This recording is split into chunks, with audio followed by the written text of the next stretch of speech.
This film is purely fictional. Please do not imitate it. Your like and subscribe are the motivation for me to update. Chapter 1. Wen Yan, are you really going back to the countryside? Wen Yan, who had just come out of the dressing room, was chased down by Yi Qingqing, a supporting actress from the same production, who asked her. Wen Yan smiled faintly and nodded. There are some things to take care of at home. My scenes have just finished filming, so I'm going back to rest for a while. Yi Qingqing showed a regretful expression, but because her acting wasn't up to par, she couldn't hide the upturned corners of her mouth, making her expression look particularly strange. She still tried to appear comforting, sighing, "Sigh, I heard about your family situation." Wen Yan smiled at her, but didn't reply. Yi Qingqing, not getting a response, was a little unwilling. Her eyes darted around, and she slightly pointed to the most conspicuous luxury RV on the side of the set, whispering, "Is Wen Yao really your twin sister?" Wen Yan was about to speak when she was suddenly pulled back. A booming female voice blared in her ear. "I've been looking for you for ages. What are you dawdling for? Hurry up and go." She then turned back to Yi Qingqing and shouted, "Wen Yao is in the RV. Why don't you go ask her yourself if she's the Wen family's biological daughter?" With that, she dragged Yi Qingqing away. On set, countless subtle glances followed. Yi Qingqing's face flushed red. She nervously glanced in the direction of the RV, and only felt slightly relieved when no one got out. She glared resentfully at the departing figures. A country bumpkin. So what if she's the real Wen family's daughter? The Wen family is lying through their teeth to accept Wen Yao. They clearly want an adopted daughter, not their biological one. They really think there's something special. Wen Yan was pulled forward. The people in front of her walked faster and faster. Seeing her longtime classmate and best friend practically spitting fire with anger, Wen Yan felt both amused and touched. She tried to soothe her, saying, "Don't be angry. You know Yi Qingqing, she only talks behind your back, it's nothing serious, why bother with her?" Chu Qianqian, who had been walking briskly with her head down, suddenly stopped, turned around, and angrily retorted, "Am I angry at Yi Qingqing? I'm angry at the Wen family. Does the Wen family think everyone is stupid? Everyone knows you, and Wen Yao were switched at birth. Of all things to say, why insist on calling her your twin sister? Who would want a sister like that? Who are they trying to disgust?" Seeing Wen Yan's indifferent attitude, Chu Qianqian's anger flared.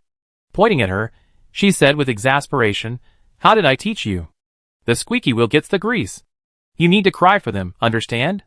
Tell them you paid your tuition by collecting scraps. Tell them how you worked 3 jobs to support yourself. Tell them how you worked tirelessly to pay for your grandmother's medical treatment. No exaggeration, just tell the truth. Just let them see the kind of life you're living." Chu Qianqian's eyes reddened as she spoke. As Wen Yan's classmate and best friend from elementary school to university, she knew all too well how Wen Yan had come to be.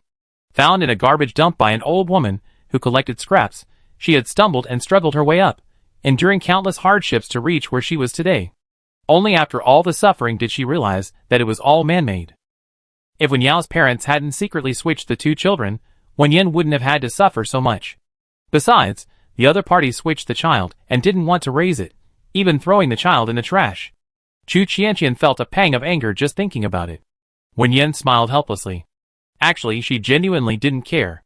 Perhaps she was a little disappointed at first, but after a brief encounter with the Wen family, she had already given up on the idea of considering them her own.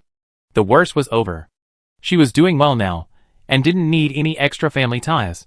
She was someone who didn't care to begin with, so whatever the other party said naturally wouldn't affect her.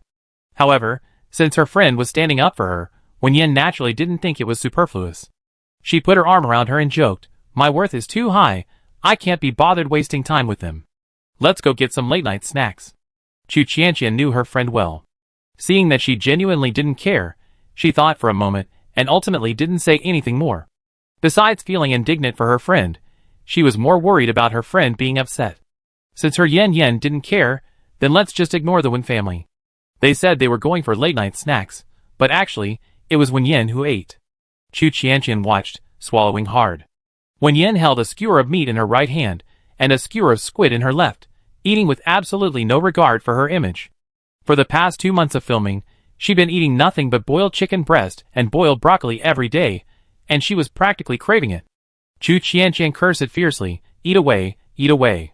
You're guaranteed to gain 2 pounds after tonight." Wen Yan, I finished filming. Chu Qianqian, gained 3 pounds. Wen Yan, my contract expired too. Chu Qianqian, a calorie explosion. Wen Yan, I'm retiring from the entertainment industry. Chu Qianqian, are you serious? Wen Yan wiped her mouth with a tissue and nodded. I only managed to go back once after Grandma passed away, and there are a lot of things I haven't taken care of. Now that I have time, I go back and sort them out. Chu Qianqian, and then? Wen Yan, actually, I haven't decided yet. Maybe I take a break for a while before coming back. She paused, then smiled and said, maybe life is better in the countryside, so I might just stay there and be a landlady. Although it was said in a joking tone, it revealed a hint of seriousness. Chu Qianqian could tell that her friend, who always followed her heart, was truly capable of leaving the fame-driven entertainment industry and returning to the countryside. After thinking for a moment, she said, actually, going back to the countryside isn't bad. This industry is truly rotten, full of unspoken rules and connections. They do anything for resources. If it weren't for Wen Yao, you wouldn't have. Chu Qianqian stopped halfway through her sentence, looking at Wen Yan with concern. Wen Yan laughed. Why are you looking at me? I don't care about the Wen family, and I don't care about a role.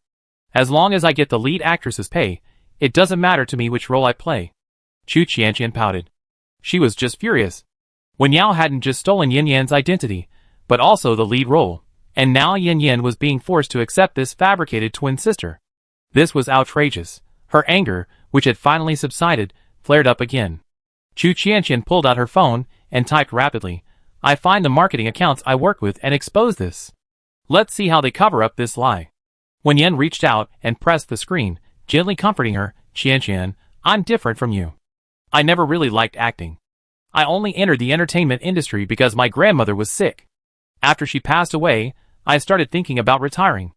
It has nothing to do with the Wen family. She didn't care about retiring, but Qianqian genuinely loved acting, and she couldn't ignore her. There are no real secrets in the entertainment industry. If a gossip account posts something today, the other party can find out tomorrow that Qianqian is behind it.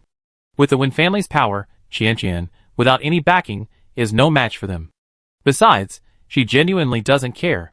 She doesn't have that much time and doesn't want to waste even a single moment on unimportant people. Wen Yan is the villainous third female lead, and her scenes wrapped up early. Chu Qianqian's agency is quite powerful. Leveraging her previous minor success, they helped her land the second female lead role in this platform's S+ project, meaning she has to stay on set to continue filming. Before parting, Chu Qianqian reluctantly tugged at Wen Yan's sleeve. Don't forget me when you get back. Once this film is finished, I come find you when I'm free. Make sure you have a room ready for me. Wen Yan chuckled and nodded. Okay, I get it ready for you. As the car started moving, Chu Qianqian called out to the departing car, I want pink sheets and a loopy plushie. Wen Yan waved, okay. The car window closed, and the smile on Wen Yan's face faded. On her phone screen, several messages had arrived from someone whose contact was labeled Dr. Liu. After silently reading them for a while, Wen Yan turned off her phone and switched to a backup phone with her personal SIM card. The next day, Wen Yan boarded a plane back to her hometown. Wen Yan's hometown was in H City, some distance from B City. It was nearly noon when she landed. She didn't have much of an appetite, so she skipped lunch and directly booked a car through a mobile app to go to her rural hometown. 2 hours later, a car slowly drove into Dachio town and stopped in front of a small, dilapidated supermarket on a street corner. Wen Yan paid the bill, got out of the car with her suitcase, stood in front of the supermarket, looked up at the Happiness Supermarket sign hanging above the door, and breathed a sigh of relief. Finally home. Finding her keys, Wen Yan unlocked the door and dragged her luggage inside. The supermarket wasn't in a particularly good location, and it wasn't very big, about 20 square meters.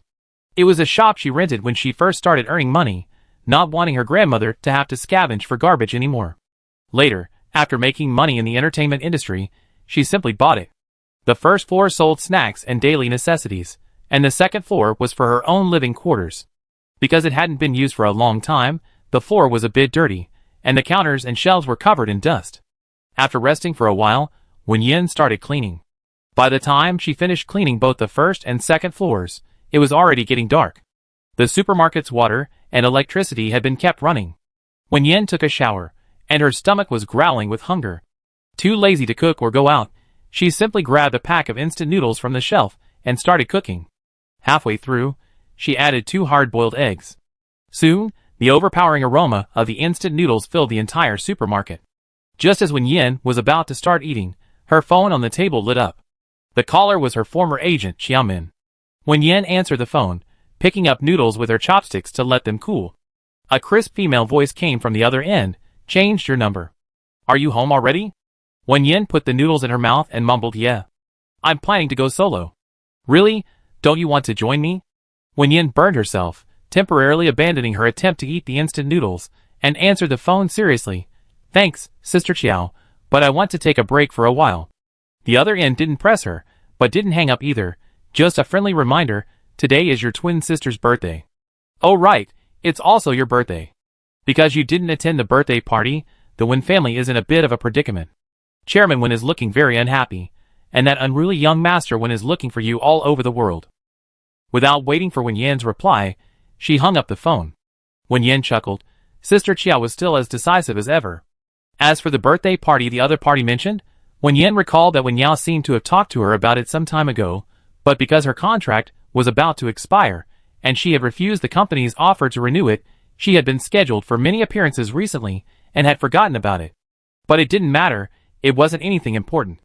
Wen Yan quickly put the matter out of her mind, and focused on eating her instant noodles. After eating and drinking her fill, Wen Yan lay contentedly on the recliner, pondering what to do with the supermarket's contents. She had noticed while cleaning up that afternoon that many items had long shelf lives and weren't expired yet. Throwing them away would be a waste. Just then, she heard a soft thud at the door. Wen Yan turned her head, and saw a figure leaning against the glass door, seemingly trying to enter. Just as she was about to say that the supermarket was temporarily closed, she saw the person slowly slide down the glass door and lie on the floor. On the glass door, where the other person had slid, a deep, bloody mark remained. Wen Yan immediately picked up her phone to dial the police, but the signal, usually full, was completely dead. She couldn't make the call. She tried calling her previously switched-off phone, but the result was the same.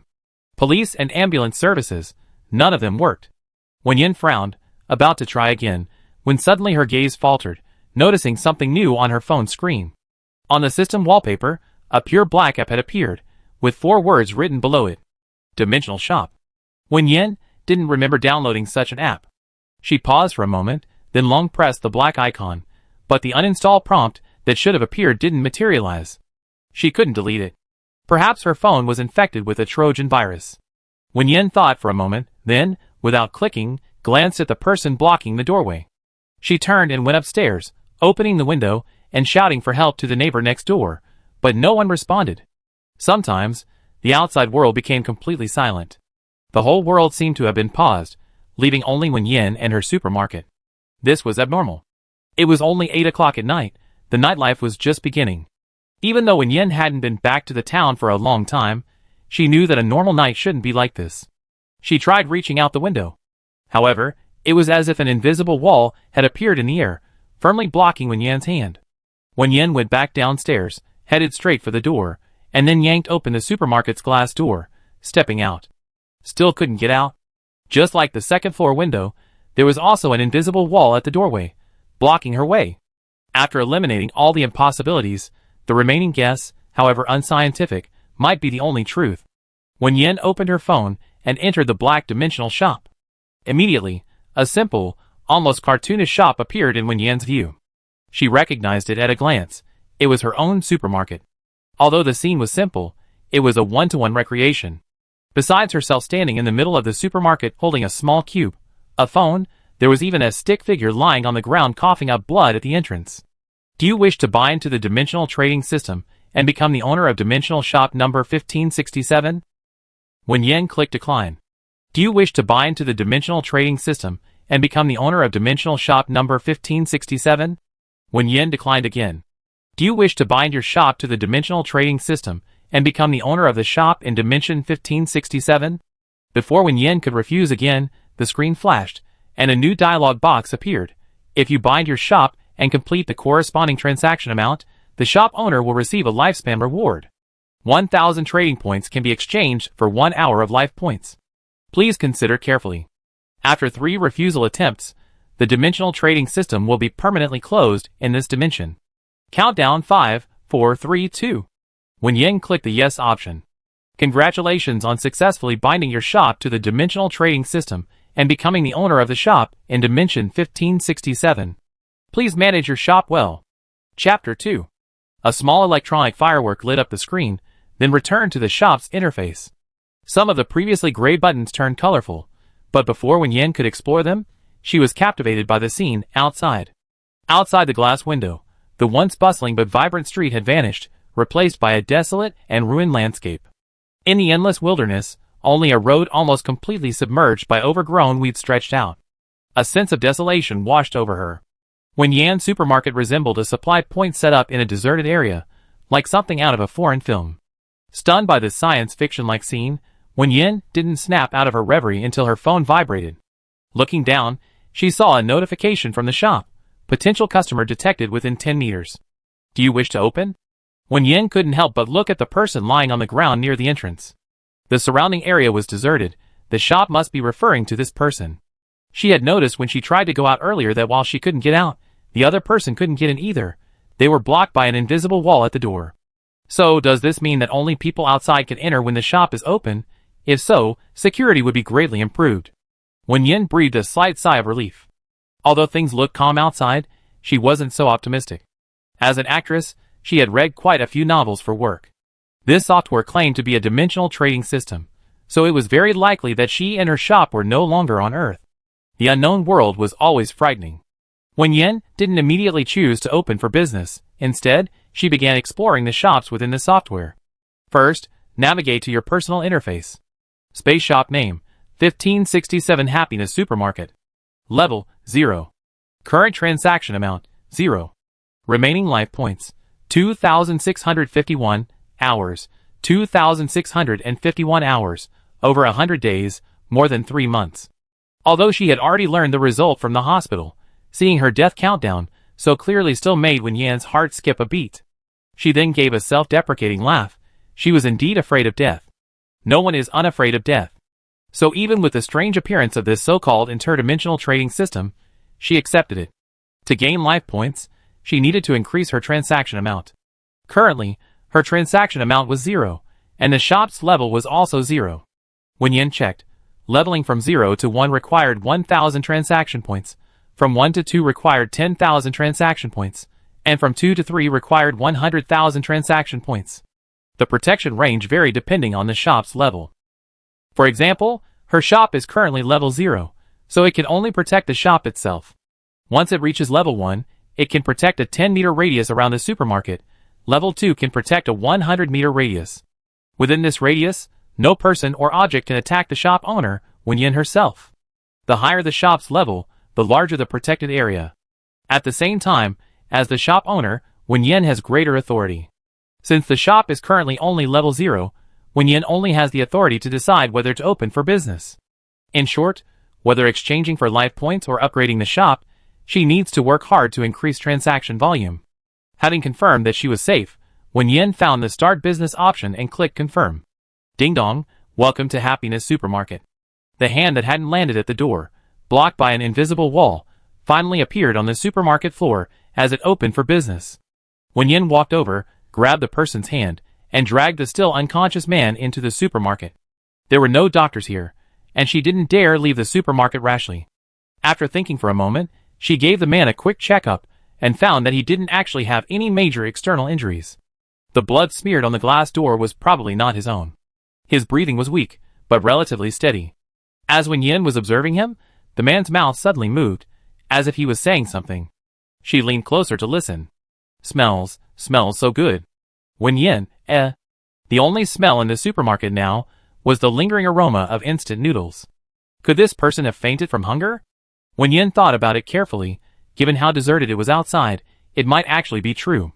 She turned and went upstairs to the second floor, poured a bowl of hot water, grabbed a packet of sugar from the shelf, opened it, poured some in, stirred quickly, and then helped the person on the ground up, preparing to feed him some sugar water. But as soon as she fed him a little, the person on the ground seemed to have a final burst of energy, pouncing on the sugar water like a hungry tiger and gulping it down. After drinking it, the person on the ground regained consciousness. Feng Shui, who hadn't eaten or drunk anything for 3 whole days, stared blankly at the bowl in his hand. A little water and some undissolved sugar remained at the bottom of the clean, white bowl. Since the apocalypse, he hadn't eaten anything sweet for who knows how long. Was he dead? Was this heaven? Just then, A gentle female voice sounded in his ear. "Hello, are you here to shop?" Hearing this voice, Feng Shui, still somewhat lingering with his bowl of sugar, was momentarily stunned. Shopping? He hadn't heard that word in a long time. Since the zombie virus outbreak and the collapse of order, everyone just took whatever they could find. Supermarkets and malls had long been looted, and money had become worthless. Who would still shop? But when Feng Shui noticed his surroundings, he was immediately shocked, his eyes widening in disbelief. 10 years have passed since the zombie outbreak. Even the most remote areas have been thoroughly searched by survivors. How could there possibly be a supermarket so well stocked? Was the scene he saw before he fainted not a hallucination? He really did find a supermarket, and a supermarket that was open. Wen Yan watched as the man on the ground first stared blankly at the empty bowl in his hand, then stared in shock at the supermarket shelves, his eyes almost popping out. She couldn't help but ask again, "What do you want to buy?" Feng Shui pointed blankly at the shelves. "Can I buy these?" Wen Yan smiled and nodded, "Of course." Feng Shui hurriedly began searching his pockets, but after turning them over and over, he couldn't find anything of value. His entire possessions, besides a dull dagger, consisted of only a zombie crystal core. Feng Shui's gaze swept over the shelves laden with food, his grip on the dagger tightening. Finally, he decided to honestly ask the shopkeeper, "I only have one zombie crystal core, is that all right?" Wen Yan flashed her standard business smile. "That's exactly what our supermarket needs." Before opening for business, she had already figured out that the interdimensional shop had regulations regarding the currency used for transactions. In this world, the currency used to purchase items was something called an energy crystal core, and the shop provided photos for easy verification. The zombie crystal core in the other person's hand was the same as the energy crystal core in the picture. The gray zombie crystal core was a level 1 zombie crystal core, corresponding to a level 1 energy crystal core, and was worth 100 transaction points according to regulations. Feeling uneasy about the zombie mentioned, Wen Yan maintained a calm tone and patiently explained, "This level 1 zombie crystal core is worth 100 points. You can choose 100 points worth of items in the supermarket." Feng Shui handed over the zombie crystal core without hesitation. He was an ordinary person, and couldn't absorb zombie crystal cores. He intended to use it to exchange for supplies. Standing in front of the shelf, Feng Shui looked at the numerous goods, hesitated for a while, and then reluctantly chose a pack of instant noodles. He then turned to look at Wen Yan, and seeing that she had no objections, tentatively took a bottle of water. He took another sausage. Feng Shui dared not take any more. Even in the most orderly survivor base, a level 1 zombie core could only be exchanged for a single expired sausage at best. Things were ridiculously expensive before the apocalypse. Instant noodles were a luxury. Not even instant noodle seasoning was available. He had already taken a lot. He couldn't afford to upset the shopkeeper. Clutching his newly acquired supplies tightly, Feng Shui cautiously said, "I've taken it all." Then, he saw the shopkeeper frown. Just as Feng Shui thought he had taken too much, he heard the shopkeeper say apologetically, "I'm very sorry, customer. Our supermarket is currently unable to give change. Or, would you like to pick something else, customer?" Feng Shui's mouth dropped open in surprise, and he asked incredulously, You can pick something else?" Wen Yan nodded firmly. "The price marked on the item is the selling price." Wen Yan wasn't unaware that the supermarket's goods could be sold for higher prices. Just from the customer's appearance, and the mention of zombies, she could deduce that this world was probably in dire need of supplies. Scarcity drives up prices. If she hoarded them, she could definitely sell them for a high price. However, this was not allowed by the interdimensional trading system. To prevent this, there was a very conspicuous notice at the top of the shop's interface. The interdimensional trading system strictly prohibits price gouging. Violators will be prosecuted. Although she didn't know exactly how it would be prosecuted, the fact that the customer could trade across dimensions meant that she, an ordinary person, couldn't fight against it. So, she should just do business honestly. Wen Yan thoughtfully handed the customer a shopping basket and encouraged him. "What you taken now costs 5 yuan, leaving you with 95. Besides food, our supermarket also has daily necessities. See if there's anything else you need." Standing before the shelves once more, Feng Shui remained somewhat dazed. Carefully and tentatively, he began placing items from the shelves into his shopping basket. Durable instant noodles, water, energy-boosting chocolate, sugar, and salt for bartering, and other essential household goods. A diverse array of items, all within a budget of 100 yuan. He filled the basket to the brim. After finishing, Feng Shui looked at the shopkeeper nervously and said, "I chosen." The system automatically calculated the customer's selections, and the amount he had chosen was exactly 100 yuan. Wen Yan nodded in satisfaction. Thank you for your patronage. Feng Zhua, having received confirmation, quickly headed towards the door, as if worried that if he hesitated even a moment longer, he wouldn't be able to leave. But remembering the shopkeeper's words, he couldn't help but turn back before leaving and ask, next time, can I come again? While killing a level 1 zombie is difficult for ordinary people, it's not impossible to try. If they could find someone to cooperate with, the success rate would be even higher. If they could obtain stable supplies, their chances of survival would greatly increase. Wen Yan, of course, welcomed this customer. Welcome to visit again. Watching Feng Zhua disappear from sight, Wen Yan's slightly tense body relaxed. She first switched the shop's operating status back to closed, then found the option in the shop settings to switch dimensions. Switch back to the original dimension. Wen Yan clicked OK. The next instant, chaotic, noisy sounds, unique to human society, flooded into Wen Yan's ears. She was back again. Chapter 3.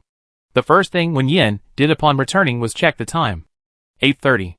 After discovering the anomaly upon entering that unfamiliar dimension, she had checked the time. Both her phone and the digital clock on the wall showed the time frozen at 8 o'clock. This meant that 30 minutes had passed in the real world since she entered the unfamiliar dimension. However, she had definitely been in that world for much longer than half an hour. Thinking for a moment, Wen Yan switched dimensions again. This time, she specifically checked the time before entering. After entering the unfamiliar dimension, she immediately turned on the timer on her phone. 10 minutes passed before returning to the real world. Only 3 minutes had passed in the real world. Just as Wen Yan had guessed, the flow of time in the real world and the unfamiliar dimension was indeed different. Calculating, the ratio was roughly 1 to 3, which surprised Wen Yan. Although binding to the dimension trading system could extend her life, she didn't want to abandon her real life for it. A 1:3 time flow was enough for her to manage both worlds. However, she still had many questions to figure out, and needed to develop a plan to increase transaction volume. She wasn't in a rush to open for business. She'd wait until everything was ready. Just as Wen Yan was pondering her next plan, a phone rang. Wen Yan snapped out of her thoughts, and realized it was her phone. She had turned it on earlier to try and get a signal for help, and now that she was back in the real world, a flood of messages came in. The caller was Wen Mingrui, the young master of the Wen family, her blood brother. Wen Yan hadn't deliberately turned off her phone to avoid the Wen family, so she didn't intentionally hang up this time and answered the call directly. Before she could speak, a clear, youthful voice came from the other end, but the words were unpleasant, spoken with anger and disdain. I thought you had so much backbone. If you really wanted to leave the Wen family, why didn't you keep your phone off? Making so many people go to the trouble of looking for you so late at night. Wen Yan, are you that desperate for attention? Wen Yan, think carefully before you call back. She hung up. The next second, the phone rang again. Not wanting to waste time on meaningless talk, Wen Yan answered the phone directly saying, Didn't Wen Yao relay my message to you? In that case, I repeat it again, my birthday isn't today, and I don't usually celebrate it publicly. If there's nothing else, please don't bother me recently, I have important matters to attend to. Wen Mingrui, furious, shouted, Who do you think cares about celebrating your birthday? Wen Yan, do you have any conscience? Your mother hasn't had a proper rest for the past 2 weeks, painstakingly preparing a birthday banquet and inviting guests, all to welcome you back and announce your identity. And what do you get in return?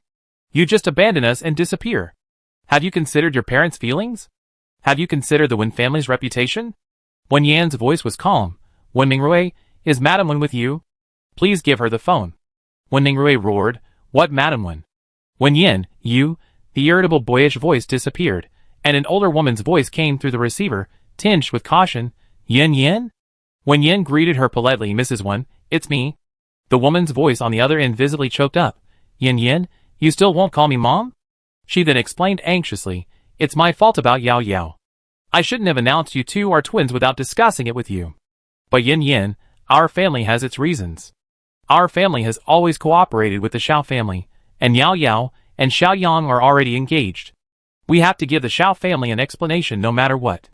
Besides, Yao Yao's biological parents are imprisoned, and she's homeless now. Mrs. Wen Yan interrupted her, This has nothing to do with me. Someone knocked on the supermarket door. Wen Yan quickened her pace, trying to state her position concisely, even though she had already made it clear beforehand. By blood, this body of mine is indeed your daughter's son, but emotionally speaking, we're no different from strangers. I understand that you and Wen Yao have been together for many years, and your relationship is inseparable, and I'm no longer a minor who needs care, so there's absolutely no need for us to make things difficult for each other. If you're willing, we can treat each other as distant relatives. If not, it's fine to pretend nothing happened. As for the Wen family's arrangement regarding Wen Yao's identity, that's your prerogative, and I won't interfere. Mrs. Wen, I have something to attend to, so I hang up now. Wen Yan hung up the phone, went to open the door, and saw a familiar face, exclaiming with surprise, Aunt Chen? A simply dressed middle-aged woman pushed open the door and gave her a reproachful look. You little rascal, you came back without saying a word. I had Aunt Chen tidy you up beforehand. If Xiao Hui hadn't said the lights were on here, I wouldn't have known you were back. Is there something you need this time? Have you eaten? If not, come to Aunt Chen's house, she cooked for you. Aunt Chen ran a small restaurant in the middle of the street. When Wen Yan was little, she went to collect garbage with her grandmother, and Aunt Chen, seeing their plight, would often give them food from her restaurant. Wen Yan smiled and answered, I just ate. I came back this morning, planning to stay and rest for a while, not going back for now. I tidied up the shop this afternoon, and was just about to bother you again tomorrow. Aunt Chen hesitated, seemingly wanting to say something but stopping herself. Wen Yan thought for a moment, and knew what Aunt Chen was worried about. As an actress, she was already in the public eye, and with Wen Yao also in the entertainment industry, the Wen family story had been trending several times. People in the small town probably knew about their being switched at birth. Now that she had suddenly returned and said she wouldn't go back, Aunt Chen probably thought she had been rejected by the Wen family and sent back. Aunt Chen ultimately didn't mention the Wen family's affairs, only saying, It's good that you're back. You've been busy outside for so many years, you deserve a rest. She then deliberately changed the subject, sniffling and feigning anger, eating instant noodles again, haven't you? You young people, none of you take your health seriously. Come on, come back with Aunt Chen. Aunt Chen will cook for you. Wen Yan couldn't refuse, and considering all the commotion she'd gone through, more than 2 hours had passed since her instant noodles, she was indeed quite hungry. So, carrying the gifts she bought before returning, she went to Aunt Chen's shop for another late-night snack. By the time she returned, it was already past 10 o'clock at night. After washing up, Wen Yan sat at the counter, looked around the shelves, and then took out paper and pen to begin making a plan. First, one thing is certain, goods in a zombie apocalypse will sell like hotcakes. Whether it's the overgrown roads, or the starving natives lying unconscious in front of the supermarket, it all indicates that the zombie apocalypse has been going on for quite some time, and supplies are scarce. The only problem is that the supermarket's location is somewhat remote, and finding customers will be an issue. At least some people will find their way here. It's not completely isolated. We just need to find ways to attract people. Another issue to consider is the preparation of goods, such as what types and how much. And then, there's the funding for preparing the goods. After recovering from the initial shock of gaining life points, Wen Yan realized this crucial problem. All the goods sold in the shop need to be supplied by her. And she won't receive any return on investment after the goods are sold. The zombie crystals obtained from the natives as currency disappear after being placed at the checkout, automatically becoming a string of transaction data in the mobile phone's dimensional shop. Of course, this data is very important, since it can be exchanged for life points. However, this means Wen Yan needs to prepare a large amount of funds. 1 hour of life points costs 1,000 trading points, which is equivalent to 1,000 units of goods. That's 24,000 per day, 720,000 per month, and over 8 million per year. Wen Yan calculated her savings. When her grandmother fell ill, she was in a hurry to earn money, so the newcomer contract she signed was quite harsh, and she didn't earn much at first. Later, she became a little more popular, and her income increased. The majority of her savings went to paying for medical expenses, another portion was used to buy the house she has now, and the rest was saved, totaling less than 1 million. She only had enough to exchange for 1 month's worth of life points. Wen Yan frowned. To run the supermarket and earn sales, she would have to stay here, but making money in this small town was definitely not an option. The quickest and most reliable way to make money was to return to the entertainment industry. If all else failed, she would have to juggle both. Having made up her mind, Wen Yan began making a shopping list. After watching a few zombie movies and browsing some highly rated lists of supplies needed after a zombie virus outbreak on forums, Wen Yan quickly finalized her inventory. Food and drinks would definitely be the bulk of the list, and they had to be durable and easy to carry. Instant noodles, compressed biscuits, self-heating rice, canned meat, canned fruit, rice, flour, sugar, bottled water. She could also prepare some daily necessities. Toothpaste, toothbrush, towel, shampoo, soap, underwear, sanitary napkins. And some escape tools or items that could be used as weapons. As long as she stayed inside the supermarket, she wouldn't be attacked, and selling items like fruit knives, kitchen knives, and entrenching tools wouldn't increase her risk. This increased the likelihood of the natives killing zombies, allowing them to collect more zombie cores to spend in the supermarket, a win-win situation. In addition, there were medical supplies like alcohol, cotton swabs, and bandages available for sale in the supermarket. After completing the long list, when Yen stretched and checked the time, it was already past 6 in the morning. Nearly 30 hours had passed since she left the supermarket in the zombie apocalypse. Her phone, lying on the table, buzzed with a notification from the Interdimensional shop. Potential customer detected within 10 meters. Shall we open for business? Chapter 4. Zombie Apocalypse. In the endless wilderness, a dilapidated little supermarket stood quietly. In front of the supermarket, several disheveled people crowded together, peering through the glass doors. The person at the front shouted excitedly, "There really is food. There's so much food inside." The others were equally overjoyed, swallowing hard at the food so close at hand. "I see chicken legs. I want chicken legs. Luncheon meat. Luncheon meat keeps for a long time. And canned fruit. I haven't eaten it in years. No, I haven't seen it." Feng Shui was also among those pressed against the glass doors. Although he had just left this place 2 days ago, he still couldn't suppress his excitement. It turned out that everything before wasn't a dream. The supermarket that had saved his life was really still there. Thank goodness it was all real.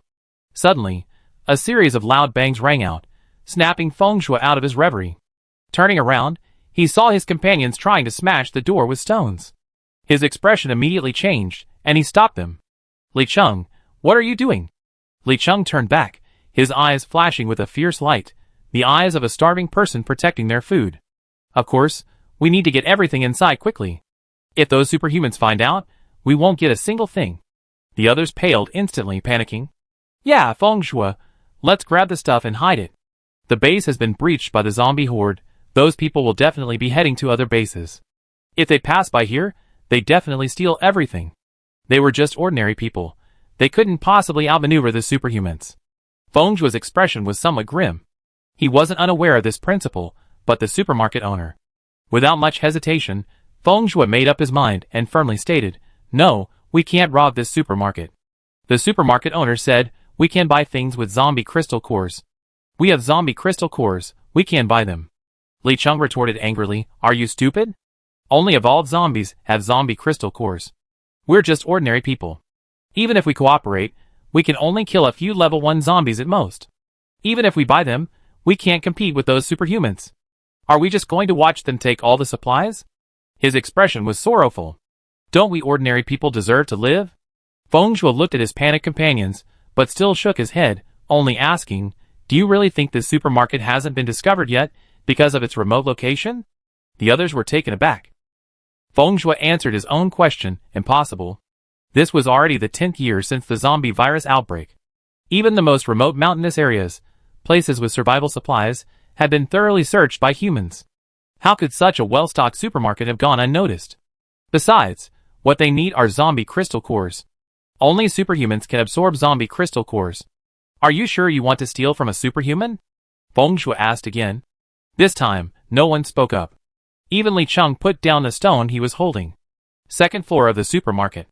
Wen Yan, who had returned a few minutes earlier, had obtained the information she wanted. Without further observation, she turned and went downstairs. She tapped the open for business option on her phone, clicked OK, walked to the door, opened the glass door, and flashed a professional smile. "Everyone, are you here to buy something?"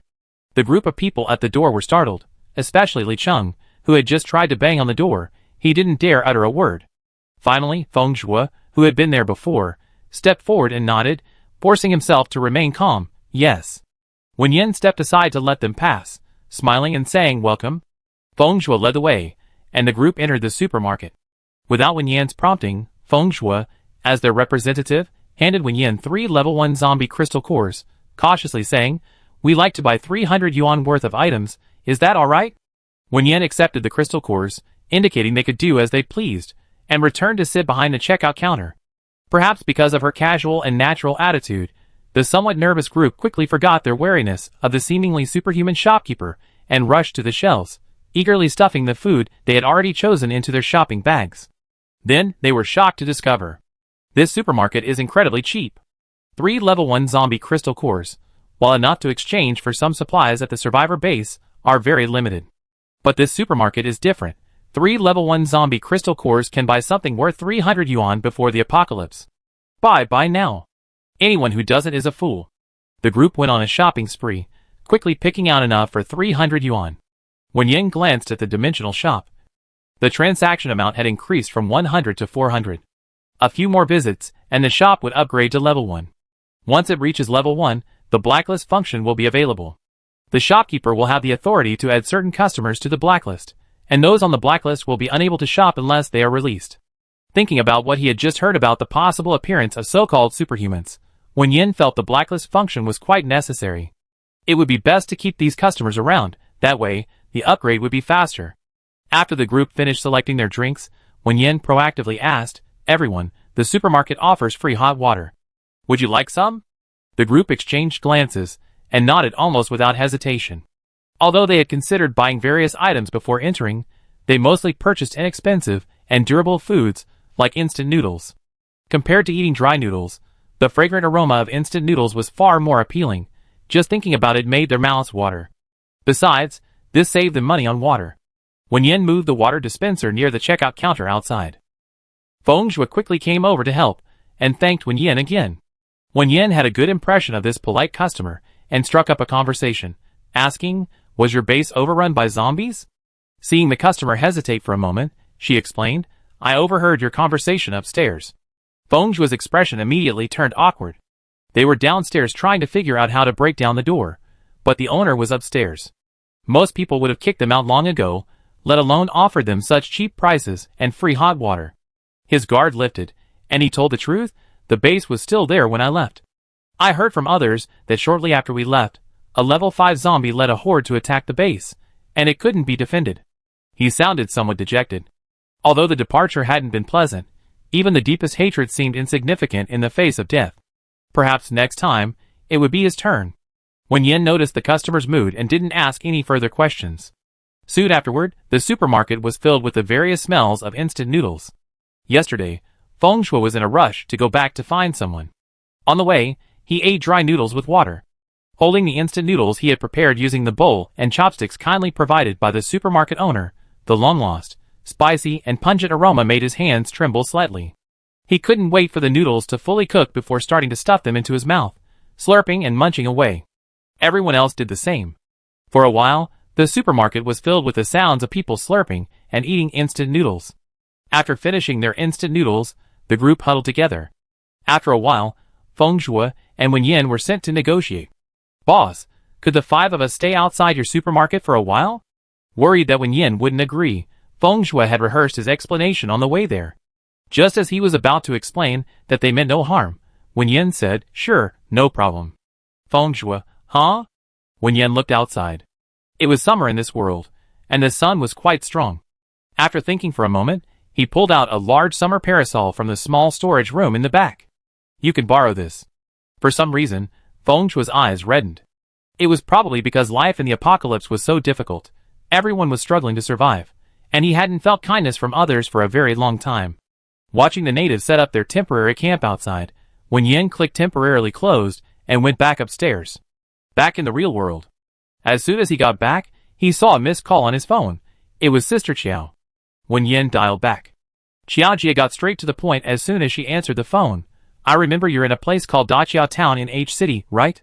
Wen Yan, "Yes." "Qiao Jia, a variety show wants you. They contacted me. The filming location is in Daqiao Town. How about it? Want to earn some extra cash? I can negotiate a 5 million for you, no commission, but you have to mentor a newcomer." Wen Yan was indeed short of money, but she also lacked time. If she abandoned the supermarket now to film the variety show, she worried she might not even survive to finish. After thinking for a moment, she said, "I can't be a regular guest, I can only provide a filming location." After her first escape from the zombie apocalypse, she checked the supermarket surveillance footage. During the time she disappeared, the supermarket in the real world was still functioning normally. The time flow rate between the two worlds is 1 to 3. If she only provides a filming location, as long as she's careful when she disappears from the camera's view, she can manage both worlds. Sister Chiao was also very straightforward. I negotiate for you. There's another thing. Wen Yan might be on this variety show. Do you have any objections? Wen Yan smiled. As long as I get paid, what's the problem? Sister Chiao was always very efficient. Before noon, she sent Wen Yan a message. Chiao Min, the variety show is called Our Table. Filming starts next week. Chapter 5. Wen Yan searched online for information about our dining table. Filming was scheduled for next week, and the production team had already begun their promotional work. There was plenty of information online, and she quickly got a general idea. It was a slow-paced lifestyle variety show, focusing on celebrities shedding their glamorous image and going to the fields to personally cultivate, sow, and harvest, until the food was served on the table, aiming to showcase the new look of rural life in the modern era. Basically, a group of celebrities going to the countryside to farm. Having a general idea of the filming content, Wen Yan put the matter aside.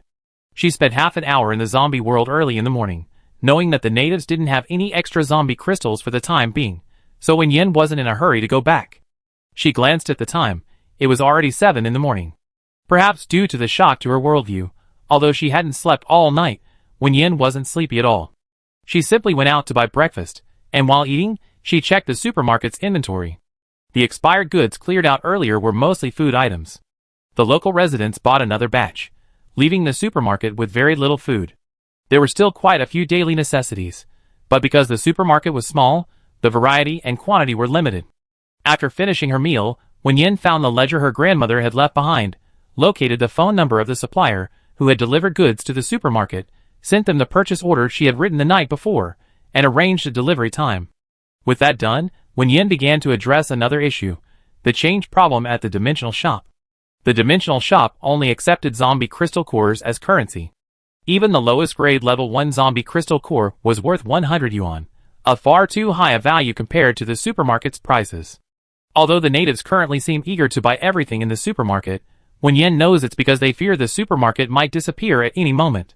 Once they realize the supermarket not only won't disappear, but also has ample stock, their behavior might change. At that point, if they can't spend a crystal core all at once, they face the problem of getting change. Relying on customers to spend all their money at once or keep track of it is definitely not feasible. The shopping experience is too poor and cumbersome. Wen Yan's solution is to introduce a prepaid top-up service. He bought a membership management system online, initially ordering 1,000 magnetic stripe cards. Wen Yan also paid an express fee, and the merchant guaranteed immediate delivery, arriving the next day. That solved the problem. With everything settled, a belated sleepiness finally crept in. Before going to sleep, Wen Yan switched to the zombie dimension on his phone. Sleeping here means only 2 or 3 hours have passed in the real world, another benefit of being connected to this dimension's trading system. When he woke up, the sky was just beginning to lighten outside, and the howls of unknown wild beasts echoed in the distance. Wen Yan paused for a moment, realizing she was in a zombie world. She got up, washed up, and went downstairs. Not far from the supermarket, Feng Zhua and his group had also woken up. Seeing the supermarket open, they walked over. Feng Zhua returned the folded parasol. Boss, there aren't any zombies around here. We go look further out. Here, take the parasol back. Wen Yan casually took it and placed it by the door, nodding, okay, you can just come and get it next time you need it. Feng Zhua and his group were immediately delighted. The boss said they could take it next time, meaning they wouldn't be leaving for the time being. Although they didn't know why someone would open a supermarket like this in the wilderness, it was definitely good news for them. The group happily bid farewell to Wen Yan and set off to earn money. After the customers left, Wen Yan returned to the real world. It was noon in the real world. Having just woken from a nap, she was hungry, so Wen Yan decided to close her shop and buy some groceries to cook for herself. Since she was going to stay long-term, eating instant noodles every day was definitely not an option. Her cooking skills were actually quite good, but she hadn't had time to cook while filming, and even when she did cook, it was more for show than for eating, so she had gradually become rusty. It was almost noon now, and the market had long since closed. Wen Yan planned to go to a larger supermarket 2 streets away. She remembered that supermarkets sold fruits and vegetables, and she could also take a look at its layout and learn from it. As she passed by Aunt Chen's restaurant, Wen Yan heard a commotion coming from inside, followed by Aunt Chen's son, Xiao Hui's, angry shouts. The customers inside were running out, as if someone was causing trouble. Without thinking twice, Wen Yan rushed inside. She immediately saw Aunt Chen and her son being cornered by a group of people inside the restaurant, while another group outside was preparing to demolish it. She shouted, "What are you doing?" She pulled out her phone to call the police. The man closest to the door glanced at her and yelled, "Boss, she's going to call the police." The group looked over. The leader, wearing a floral shirt, stared at Wen Yan for a couple of seconds, then suddenly let out an exaggerated "oh." His previous arrogance vanished, and he smiled smugly, saying, "Isn't this Wen Yan, our big star from Dachio Town? Don't call the police. We're neighbors. Calling the police will only ruin our relationship. We're legitimate debt collectors. It's perfectly legal. Look, we already had her under protection." Xiao Hui looked over angrily, while Aunt Chen shook her head at Wen Yan. Seeing that the group hadn't hurt anyone, Wen Yan put down her phone and went to Aunt Chen to ask what had happened. She remembered Aunt Chen as very capable and a good cook. Her restaurant always did well. Xiao Hui hesitated to speak, saying, "Sister Wen Yan, it's my dad. He took all our savings and borrowed a lot of money from others after being introduced to an investment business by someone. Not long ago, the boss ran off with the money." Aunt Chen, usually so strong-willed, couldn't help but tear up. Wen Yan asked, "What about Uncle Lu?" Xiao Hui gritted his teeth. "My dad went into hiding. My mom and I don't know where he is, and we have no idea about this." Wen Yan didn't know what to say. "Floral shirt. That's not very nice of you. Paying back debts is a matter of course. Your dad cheated everyone out of their hard-earned money. You can't just say you didn't know and let it go, can you? Besides, even if your dad's gone into hiding, your family's restaurant is still there." She then turned to Wen Yan. "One, you're such a big star. Everyone says celebrities earn a lot. Why don't you pay this debt for them?" Wen Yan frowned. "How much is owed?" "Floral shirt. Just a few $100,000, that's nothing to big stars like you." Before Wen Yan could answer, Aunt Chen stepped forward, wiping her reddened eyes, and smiled at Wen Yan. "Xiao Yan, this is money Xiao Hui's dad owed. There's no reason for you to pay it back. Don't worry about it. Aunt Chen can handle it." Aunt Chen's attitude was firm, so Wen Yan could only say, "If you need anything, please come to me anytime." She had authorized Sister Chiao to sign the variety show contract, and if nothing unexpected happened, the payment would arrive in the next couple of days. When her grandmother found her, she was already quite old. As she grew older, besides balancing her studies, she often had to care for the frail elderly woman, find ways to earn a living and save money. Going hungry was a frequent occurrence. Back then, the best food she ate was Aunt Chen's cooking. Later, when her grandmother fell ill, she was overwhelmed with work on the film set, and Aunt Chen helped take care of her. No matter what, she couldn't pretend she didn't know. Before leaving, Wen Yan said to the woman in the floral shirt, "This is money Uncle Lu owed without Aunt Chen's knowledge. Legally, they don't need to repay it. Don't go too far, or I hire a lawyer to sue you, and make sure you don't get a single penny." The woman in the floral shirt grinned. I know, it's a society ruled by law." Leaving the restaurant, Wen Yan felt an urgency to earn money. Living off her savings wasn't an option. She needed to find a way to increase her income. After buying vegetables and fruit, Wen Yan returned to the supermarket, switched dimensions, and went to the zombie dimension to cook. Wash the pork belly, with its alternating layers of fat and lean meat, and cut it into evenly sized cubes. Heat oil in a pan, then add chopped scallions, ginger, and garlic and stir-fry. The aroma of the seasonings quickly fills the room. Add the pork belly cubes to the pan and stir-fry together. Add soy sauce, cooking wine, sugar, and other seasonings, stir well, then add water. Bring to a boil over high heat, then reduce to a simmer, cover, and let it stew. Soon, a rich, meaty aroma wafts from the pot. Wen Yan didn't have much time to hone her culinary skills, so she learned mostly home-style cooking methods. However, simple methods can also produce delicious food. While waiting for the meat to stew, she stir-fried a plate of bok choy and made a classic tomato and egg stir-fry. When it was almost done, Wen Yan lifted the lid and poked the braised pork with chopsticks. Perfect, tender, soft, and melt in your mouth. Turn up the heat to reduce the sauce, then sprinkle with chopped scallions. The braised pork that she had been drooling over while filming was ready. The food was brought to the second-floor window, and Wen Yan ate while admiring the otherworldly scenery. The large chunks of braised pork were a glossy red, rich yet not greasy, perfectly stewed and flavorful. The stir-fried vegetables cut through the richness, and the scrambled eggs with tomatoes had a slightly sweet and sour taste that whetted her appetite. Without the need to manage her figure, Wen Yan ate without restraint, savoring each bite with complete satisfaction. Her sinful chopsticks reached for the braised pork again. Gulp. It was the sound of swallowing. When Yan's outstretched chopsticks paused, she hadn't swallowed while enjoying her meal. So whose voice was that? Chapter 6. Wen Yan remained motionless, chopsticks in hand. A moment later, another thump. Someone was outside the window. No, she was on the second floor. Such a close sound meant the other person was directly below the window. Picking up her phone, which she hadn't checked because she was cooking, Wen Yan indeed saw a notification from the Dimensional shop. Just half an hour ago, the shop had alerted her to a potential customer within 10 meters, but she hadn't seen it then while cooking. The supermarket, when not in operation, was like a solid iron shell. Wen Yan couldn't get out, and people outside couldn't get in.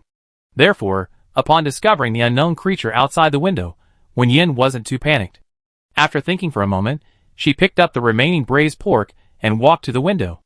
Although entry and exit were restricted, after 2 days of exploration, Wen Yan was certain that sound could travel.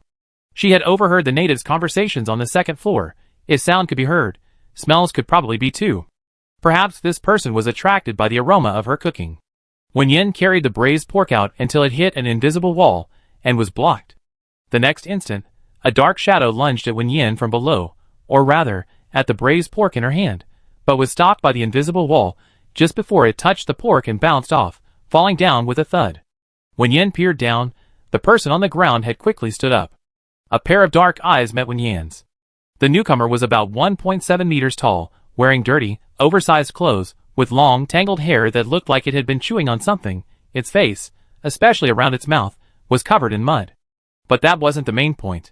The main point was the other person's clearly abnormal eyes. No whites in the eyes. The entire eyeball was black, somewhat like the zombies in the zombie movies Wen Yan had watched a few days ago, the ones that had become ill after being bitten. Was this person a zombie? Before Wen Yan could get a closer look, the person on the ground took a few steps back, then sped up and ran towards the supermarket again. A few seconds later, a dirty face slammed into the invisible wall again and was bounced back down hard.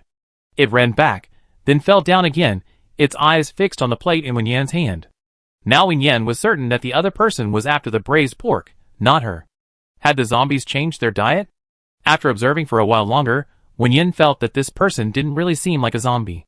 Apart from the unusual eyes, the person's exposed skin looked normal. When it noticed her moving the braised pork back, it even glared at her, clearly possessing some rationality. After being blocked by the invisible wall several times, the strange man finally realized he couldn't reach the food so close at hand. Reluctant to leave, he clung to the window, staring intently at the braised pork in Wen Yan's hand, motionless. Wen Yan, do you want to eat this? The strange man glanced at her, then stared back at the braised pork. Wen Yan glanced at the sky. It should be afternoon in the zombie world. The native inhabitants would return soon. This person was clearly not normal. She wondered if he posed a threat to them. After thinking for a moment, Wen Yan picked up the plate and went downstairs. Just as she reached the door, a black figure appeared before her, pressed tightly against the glass door. Facing a human face, Wen Yan, Closer now, Wen Yan could see more clearly. The person in front of her hadn't seen a thing for a long time. His face was sunken, and beneath his large clothes were emaciated limbs, inexplicably reminding Wen Yan of her past self. But Wen Yan knew very well that the person in front of her was not as weak as they appeared. The force with which they slammed into the invisible wall, and their running speed, were beyond the capabilities of ordinary people. She suspected the person might be a superhuman from this dimension. The two faced each other. Wen Yan said, "Can you understand me?" "Nod if you can." The person didn't react. Wen Yan said, "Nod if you can understand, and I give you this bowl of meat."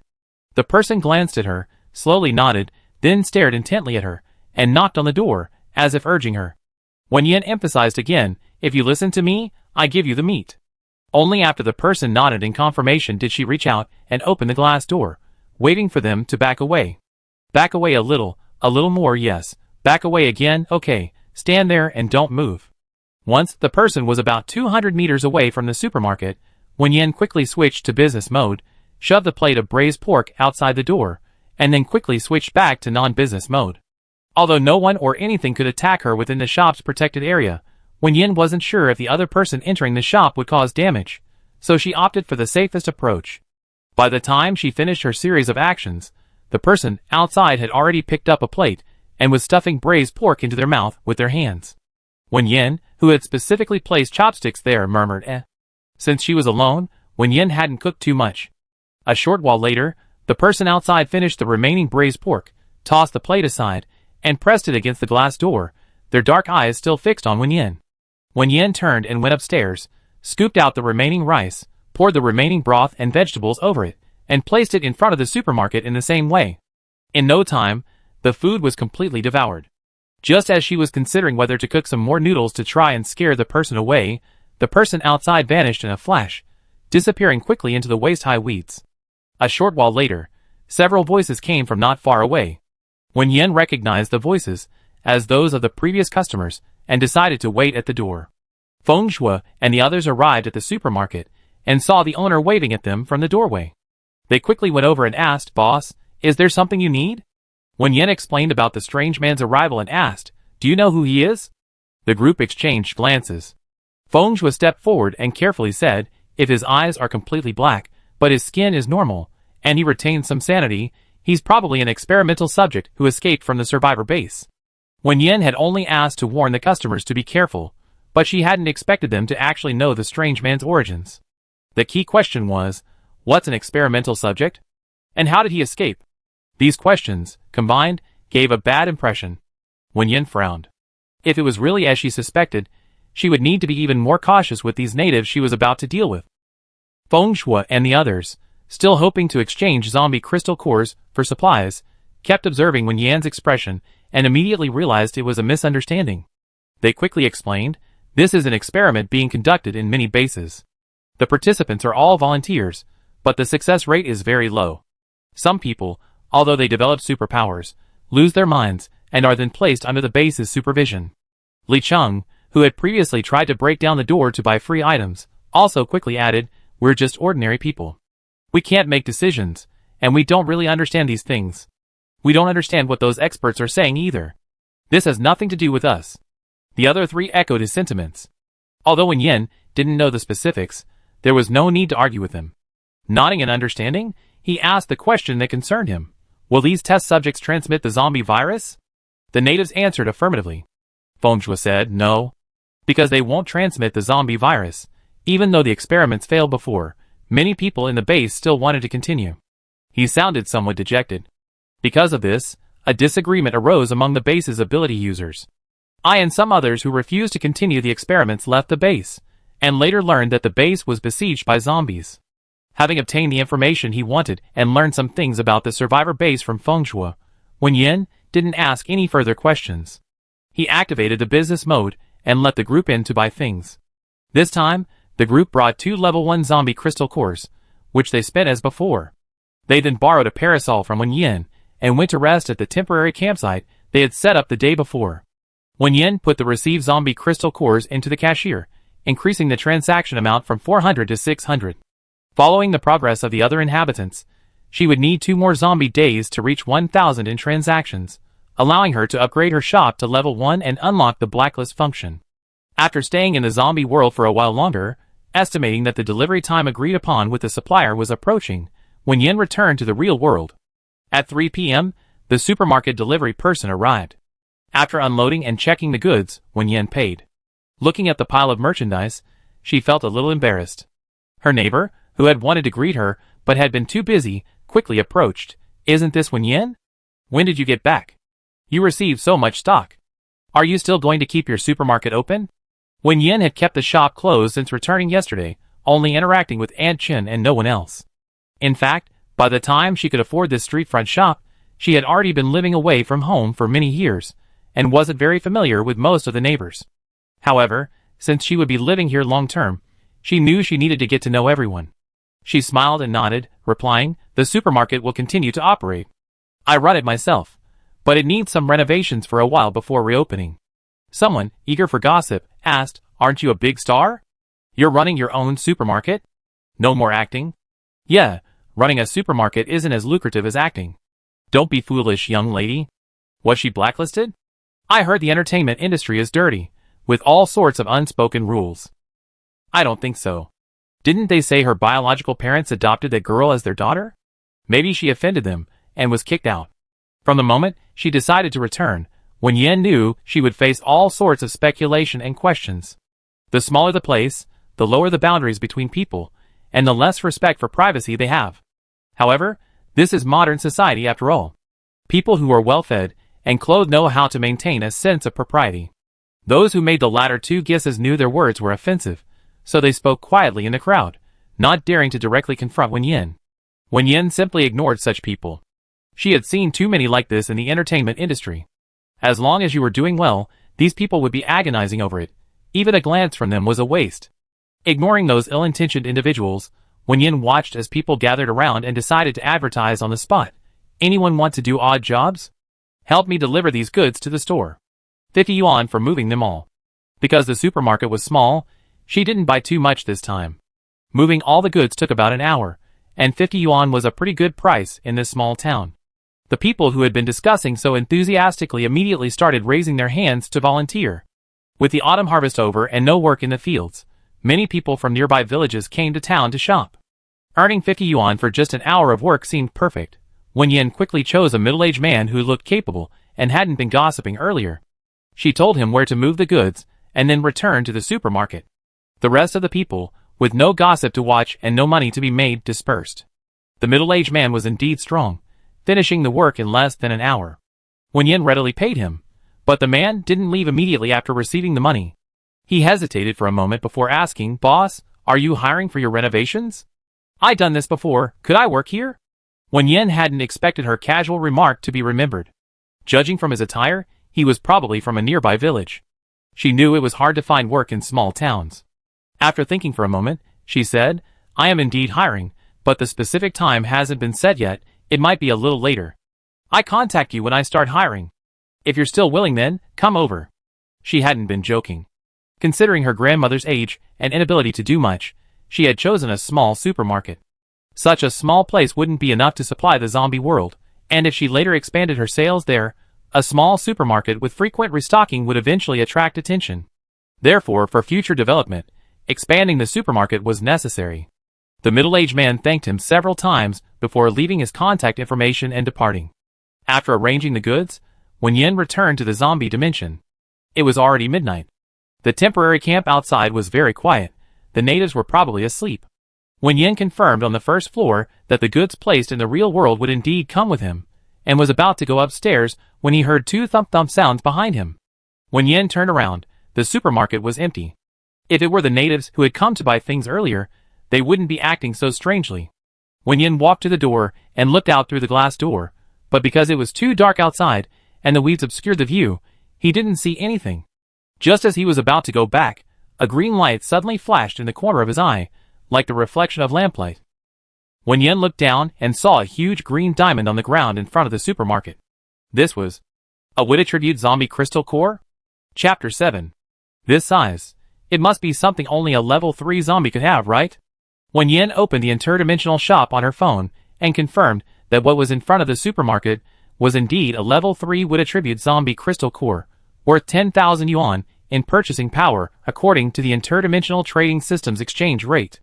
Through observing several natives over the past 2 days, Wen Yan had a general understanding of the combat strength of ordinary people in this dimension. They could handle a single or a few level-less zombies without much trouble, but leveled zombies, even level 1, would pose a threat to ordinary people. Slightly stronger people could manage, but weaker people might not even be able to escape. The 5 people outside, after a busy day, only found 2 level 1 zombie crystal cores. They definitely couldn't have obtained a level 3 zombie crystal core. This zombie crystal core wasn't given to them. After excluding the people outside, Wen Yan recalled the strange man who had tried to steal meat during the day. According to the locals, he was likely a relatively successful test subject in the superpower implantation program, retaining some sanity and possessing superpowers. Killing a level 3 zombie should still be possible. So, this was payment for the meal? Wen Yan activated the shop's business mode and quickly brought in the zombie crystal core. Regardless, this was a zombie crystal core worth 10,000 transaction points, equivalent to 10 hours of lifespan, and it could also upgrade the shop. There was no reason to refuse. Putting away the zombie crystal core, Wen Yan took a chicken leg from the shelf, tore open the packaging, placed the chicken leg on a plate where the zombie crystal core had been, and then retreated into the shop, observing discreetly. Almost the instant she closed the door, a dark shadow flashed past, leaving the plate empty and the chicken leg gone. It really was the strange person from earlier that day. So, the other person had been near the supermarket the whole time, saw the natives exchange supplies for zombie cores, and then gave her zombie cores as well? Remaining rational, knowing how to study, and not attacking the natives outside, Wen Yan's assessment of this suddenly appearing experimental subject's danger decreased somewhat. Since the other party had given her a generous meal fee, she couldn't leave empty-handed. Back on the second floor, Wen Yan took out the 2 pounds of beef she hadn't had time to cook from the refrigerator, cut it into chunks, washed and blanched it, then changed the water, added the beef and various seasonings, boiled it on high heat for a while, then switched to a simmer. Simmering beef takes 3 to 4 hours. After finishing, Wen Yan went straight to sleep. Wen Yan was awakened by a series of banging sounds. She opened her eyes and checked the time. 6 o'clock in the zombie world. She looked in the direction of the sound and saw a dark figure clinging to the window. The figure's dirty hands were pounding against the invisible wall. Seeing Wen Yan was awake, it quickly opened its hands to show her. A very beautiful, transparent crystal core lay in the dark palm. Slightly smaller than yesterday's green crystal core, it was probably the core of a level 2, attributeless zombie. Wen Yan got up and went over. She first glanced outside through the window. The temporary campsite in front of the supermarket was still there, but the original inhabitants were gone, probably scared away by the experimental subjects. Bang, bang, the experimental subject pounded on the wall again, urging her on. Wen Yan sniffed, the aroma of stewed beef filled the air. No wonder she'd been called so early in the morning. She pointed downstairs. Wait by the door, I get you some rice. The rice she set to cook before bed was ready, and the beef, after several hours of simmering, was incredibly tender. Wen Yan grabbed a large bowl, scooped in the rice and small pieces of beef, and went back downstairs. Repeating yesterday's steps, she placed the full bowl of rice and meat at the door. Eat up. The test subject eagerly pounced on it, ignoring the spoon beside her, grabbing handfuls of rice and stuffing them into her mouth. Wen Yan, fine, out of sight, out of mind. She went to the cashier, intending to put the newly acquired zombie crystal core in, but upon opening it, she found the green zombie crystal core she put in last night was still there, not disappeared like before. She opened the dimensional shop. The transaction amount was still 600, unchanged. Wen Yan frowned. Did the crystal cores the other party had given her also have to strictly adhere to the no price gouging rule, requiring her to spend at least 10,000 yuan worth of goods? Even so, she had provided food 3 times, regardless of the value. The transaction amount shouldn't be 0, right? Or would it only be settled after everything was spent? Wen Yan found the shop's transaction instructions, and read them carefully again, confirming she wasn't mistaken. According to the rules, as long as the customer agreed, the supermarket could collect payment in advance in the form of a prepayment before providing the purchase service, but the transaction amount would still be calculated based on the actual amount spent. Or was it that the crystal cores the other party had given her voluntarily didn't fall under the category of transaction? Although she had also given food to the other party, it wasn't exactly a formal transaction. Wen Yan recalled that when she gave away the food, the dimensional shop hadn't automatically calculated the amount. So, both crystal cores belonged to her personally? Wen Yan's thoughts stirred slightly. She switched back to the real world from the interdimensional shop, and found the 2 beautiful zombie crystal cores lying quietly on the checkout counter. They had actually followed her back to the real world. However, according to her understanding, only those with superpowers and zombies, who had also evolved crystal cores, could absorb zombie crystal cores. Ordinary people couldn't use them. These 2 crystal cores were just pretty diamonds to her. Selling them might fetch a good price, but it felt wasteful, considering they were special products from another dimension. Having not yet decided, Wen Yan put the 2 zombie crystal cores away, planning to ask the natives about them later. Back in the zombie dimension, the experimental subject had disappeared. Wen Yan didn't pay much attention, collected her food bowl, washed it, and started working, arranging all the goods she had received yesterday. When it was fully light, the natives who had disappeared returned. Feng Shui and the others cautiously approached the supermarket. Li Cheng's face was filled with fear. Should we leave? That experimental subject might come back. The supermarket owner might already be gone. Anyway, we have enough supplies for the next base. If all else fails, we can come back later and see if we can find any leftovers. The other 2, holding fruit knives they bought from the supermarket, couldn't help but chime in. Yeah, we shouldn't have stayed yesterday. That experimental subject was definitely eyeing this supermarket. They're all crazy, we can't compete with them. Feng Shui didn't stop walking. You can leave if you want. If the base hadn't disintegrated, he wouldn't have been looking for them in the first place. The only girl among the five, Su Tongyun, quickly caught up. Brother Shui, I go with you. The remaining three exchanged glances. The other two said, Brother Chung, why don't we go? Supplies are so scarce right now. If the supermarket is alright, and Feng Shui takes other people, we'd be at a huge loss. Li Cheng's face darkened, and he followed. Wen Yan had just finished packing, and picked up her phone when she saw a notification from the Interdimensional shop, knowing the natives had returned. She quickly switched the shop to open, and let them in. Were you scared by the experimental subject? Feng Shui, seeing she was alright and the supermarket was fine, breathed a sigh of relief, nodding and then shaking his head. We heard some noise this morning and thought zombies were coming, so we hid. Later we found out it was an experimental subject. He glanced cautiously at Wen Yan. Sorry, boss, we saw him attacking the supermarket.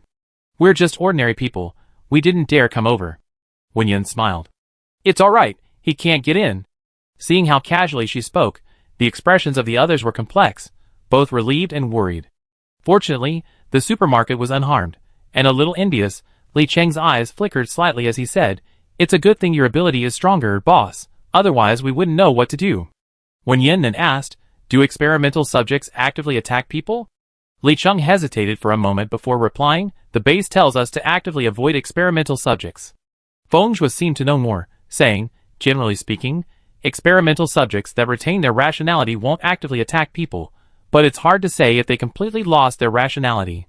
He understood Wen Yan's implication and asked in surprise, Boss, was the experimental subject that attacked the supermarket this morning the one you mentioned yesterday, the one that retained its rationality? Wen Yan nodded. Yes, he wasn't attacking the supermarket, he just came looking for something to eat. Feng Shui breathed a sigh of relief. That's good. Feng Shui and the others hurriedly left to avoid the experimental subjects, naturally failing to bring back the zombie crystal cores. Without money to buy anything, after confirming there was no immediate danger around the supermarket, they prepared to set off to hunt zombies for money. Just before leaving, Wen Yan stopped Feng Shui, took out the 2 zombie crystal cores they had obtained from the experimental subjects, and asked, How do you usually distribute these zombie crystal cores at your base? Besides being absorbed, Wen Yan didn't know what else zombie crystal cores could be used for, so she used a rather broad question. Feng Shui thought for a moment, then pointed to the green crystal core and said, These attribute-bearing zombie crystal cores are usually prioritized for ability users of the corresponding attribute. However, wood-type cores are special. With the ability user's consent, they are generally used for planting. The energy naturally released from a level 2 wood-type zombie crystal core can increase the yield of land within its coverage area by 30%. Moreover, the food grown on this land has health-strengthening effects. The higher the level of the crystal core, the better the effect. As for attribute-less zombie crystal cores, they are all for ability users to absorb. When Wen Yan heard that wood-type crystal cores could be used for planting, she was initially delighted, then asked with some surprise, Since wood-type crystal cores can increase yield, how come you are still so short of food? She remembered that the first time she met Feng Shui, he had fainted from hunger at the supermarket entrance, and the few natives who came after him were also thin and frail, clearly suffering from chronic malnutrition. Feng Shui smiled wryly. Food is important, but wood-type ability users are also very precious. Moreover, zombie crystal cores will attract zombies, which will bring risks to the base. Therefore, only a small portion of wood-type crystal cores will be used for planting, and the food grown will be inaccessible to ordinary people. So that's how it is. Wen Yan had guessed that the use of crystal cores would be restricted, but she hadn't expected it to be like this. However, this wasn't a problem for her. There were no superhumans or zombies in the real world, so the problems and risks mentioned by the other party didn't exist. All the goods for the dimensional shop needed to be provided by her, and it was a one-sided investment with no financial return. She had been thinking about increasing her income, and now she had a new direction. She could bring the wood attribute zombie crystal cores back to the real world to increase production and quality. Whether she sold them in the real world to earn money or transported them to the zombie dimension as commodities, it would be very beneficial. Having made up her mind, Wen Yan said to Feng Shui, If you encounter anyone else who lacks supplies, you can bring them here. It was too difficult for ordinary people to fight high-level zombies. She needed to attract more people, preferably some superhumans, so she could also find a way to obtain some wood attribute zombie crystal cores. Feng Shuo looked at her in surprise. Boss, if someone with superpowers knew about this place. Wen Yan smiled. Don't worry, the supermarket is well stocked. It can handle as many people as they want. She pointed to the shelves. Feng Shuo then noticed that the shelves they had previously emptied had been completely restocked with new goods, and the new stock was more plentiful and comprehensive, all at the same prices. After a moment's thought, she made a decision. Okay, I talk to the others. If I meet anyone else, I persuade them to come. After everyone left, Wen Yan returned to the real world. Although she had decided to farm, Wen Yan herself didn't own any land. If she wanted to farm, she would need to lease farmland, which she needed to inquire about with the local government. It was evening now, so she could only wait until the next day. Using this time, Wen Yan went online to roughly understand the current land leasing policies, hoping to get this sorted out as soon as possible. The autumn harvest was over, and it would be time to plant immediately. Farming waits for no one. Just then, her phone on the table buzzed. Wen Yan opened it, and saw a bank notification that a deposit had been received. Immediately after, a message from Sister Qiao. Sister Qiao, did you receive the money? The show said they want to go there early for a test shoot to see how it goes. We might go tomorrow, so get ready. By the way, you haven't been following the variety show guests, have you? Your younger brother is going too. Her brother? Wen Yan opened her social media app, found the official Weibo account for our table, and discovered that besides Wen Yao, Wen Mingrui was also listed as a regular guest. The production team had even added a tag. Brother and sister working together, their strength can break gold. Wen Yan pursed her lips and replied to Sister Qiao, Okay, I understand. Chapter 8. In the city of towering skyscrapers, the former prosperity has vanished, replaced by desolation and ruin. The streets are littered with wrecked vehicles, shops lining the streets are wide open, their goods long since looted, and dark red bloodstains are visible everywhere, on the ground, walls, and even in hidden corners. Grim-looking zombies roam freely. The entire city is filled with an aura of death. A heavily armored SUV speeds out of the city, followed by a long, seemingly endless line of zombies swarming towards the delicious fresh flesh. Inside the vehicle, the machine gunner, having emptied his magazine, retreats to reload, cursing angrily, Damn it, how come there are so many zombies in this godforsaken place? Wasn't there supposed to be a survivor base nearby? Haven't they cleared it out? Driver, hold on tight. Then, with a sharp turn, the swarm of zombies is thrown off. A female voice on the other side cried out, No good, boss. There's probably a level 5 zombie hiding in there. They're going to kill us. The young man in the passenger seat replied calmly, I get out and lure it away. Xiaoho, Guan Yu, provide cover. Give all the remaining crystal cores to Liang Fangqi, have him create a buffer zone, and get out as quickly as possible. With that, the young man opened the moving car door, jumped out, and rushed towards the zombie horde behind them. A ball of lightning appeared out of thin air in his palm, which he blasted directly at the zombie running in the lead, instantly scorching a large area. After several probing attacks, as another ball of lightning struck, an angry howl echoed from the zombie horde. A zombie with bloodshot eyes, clearly different from the others, shot out from the horde and was successfully lured away. On the other side, seeing the large monster lured away, the two back doors opened, and a barrage of fire erupted towards the rear, creating distance between them and the zombie horde. A sturdy, overweight man jumped out of the slowed-down car, rolled once, and then placed his hands on the ground. In the next instant, an earthen wall appeared out of thin air between the convoy and the zombie horde. The wall thickened and rose, finally blocking the relentless stream of zombies. The wall trembled continuously, clearly unable to hold out for long. The SUV quickly reversed, picked up the overweight man, and drove off into the depths of the wilderness without looking back. In the real world, Wen Yan, who was preparing for the arrival of the program crew, suddenly received a notification that there were potential customers near the dimensional shop. She glanced at the time. It wasn't even 9 p.m. yet.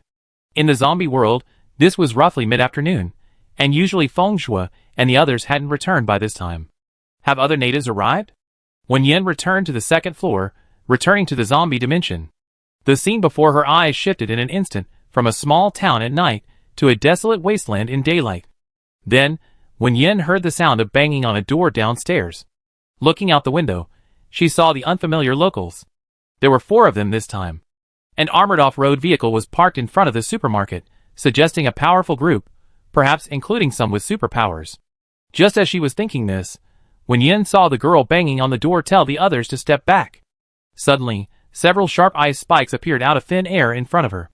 With her movements, the ice spikes whistled as they smashed into the supermarket's glass door, and then shattered on the floor. The girl who had failed to break down the door looked surprised, seemingly unable to believe that her superpowers had been useless against an ordinary supermarket. A burly, overweight man next to her shoved her aside, rubbing his hands together. I refuse to believe this little lousy supermarket door can't be opened. He pressed his hands to the ground and began to exert force. However, nothing happened. The sturdy fat man, He was about to make an excuse when his expression suddenly changed, and he shouted, "Watch out." He simultaneously retreated. But his reaction was fast, and the dark figure rushing towards him was even faster, appearing before him in the blink of an eye. A fist, carrying a gust of wind, swung towards him, slamming into the hastily erected earthen wall, sending sand and dirt grazing his fat face. Liang Fangqi yelled, "Damn it," and turned to run, not forgetting to warn his companions, "We can't beat them. Run!" The rest of the group turned and ran without a word. Wen Yan was still surprised by the sudden appearance of the experimental subject when he saw the customer about to be chased away. He quickly shouted at the experimental subject, "Stop! Stop! Stop!" When the experimental subject didn't listen, he shouted again, "If you hit it again, I won't give you any meat." The experimental subject stopped, ignoring the group running towards the SUV, its dark eyes fixed on Wen Yan. "Wen Yan, wait." She turned and went downstairs, grabbing a can of luncheon meat that had just been delivered that day. She took a couple of steps forward, then turned back to grab a chicken leg, a can of fruit, and a pack of AD calcium milk. Estimating that was enough, she reached the door. After several encounters, Wen Yan knew that the experimental subject was rational. Except for this time when the indigenous people attacked the supermarket, it hadn't shown any signs of actively attacking people or causing damage. So, she didn't bother it as before. After switching to business mode, she stood inside the supermarket and opened the luncheon meat and canned fruit one by one, pushing them to the door. The experimental subject rushed over like the wind, but didn't immediately take the food. It seemed that after the previous encounters, it understood that they were exchanging items.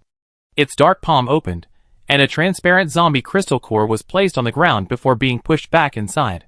Seeing Wen Yan pick up the crystal core, he then gathered the food from the ground and began to devour it.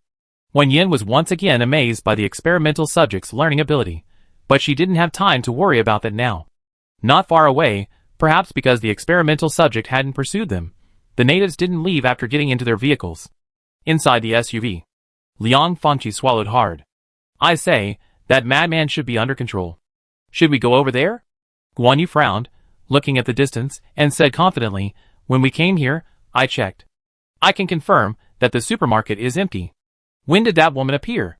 Xiaohou stared intently at the strange woman feasting in front of the supermarket, completely ignoring his companion's words. "He's eating chicken legs." Guan Yu, "That's so strange. It's like he appeared out of thin air."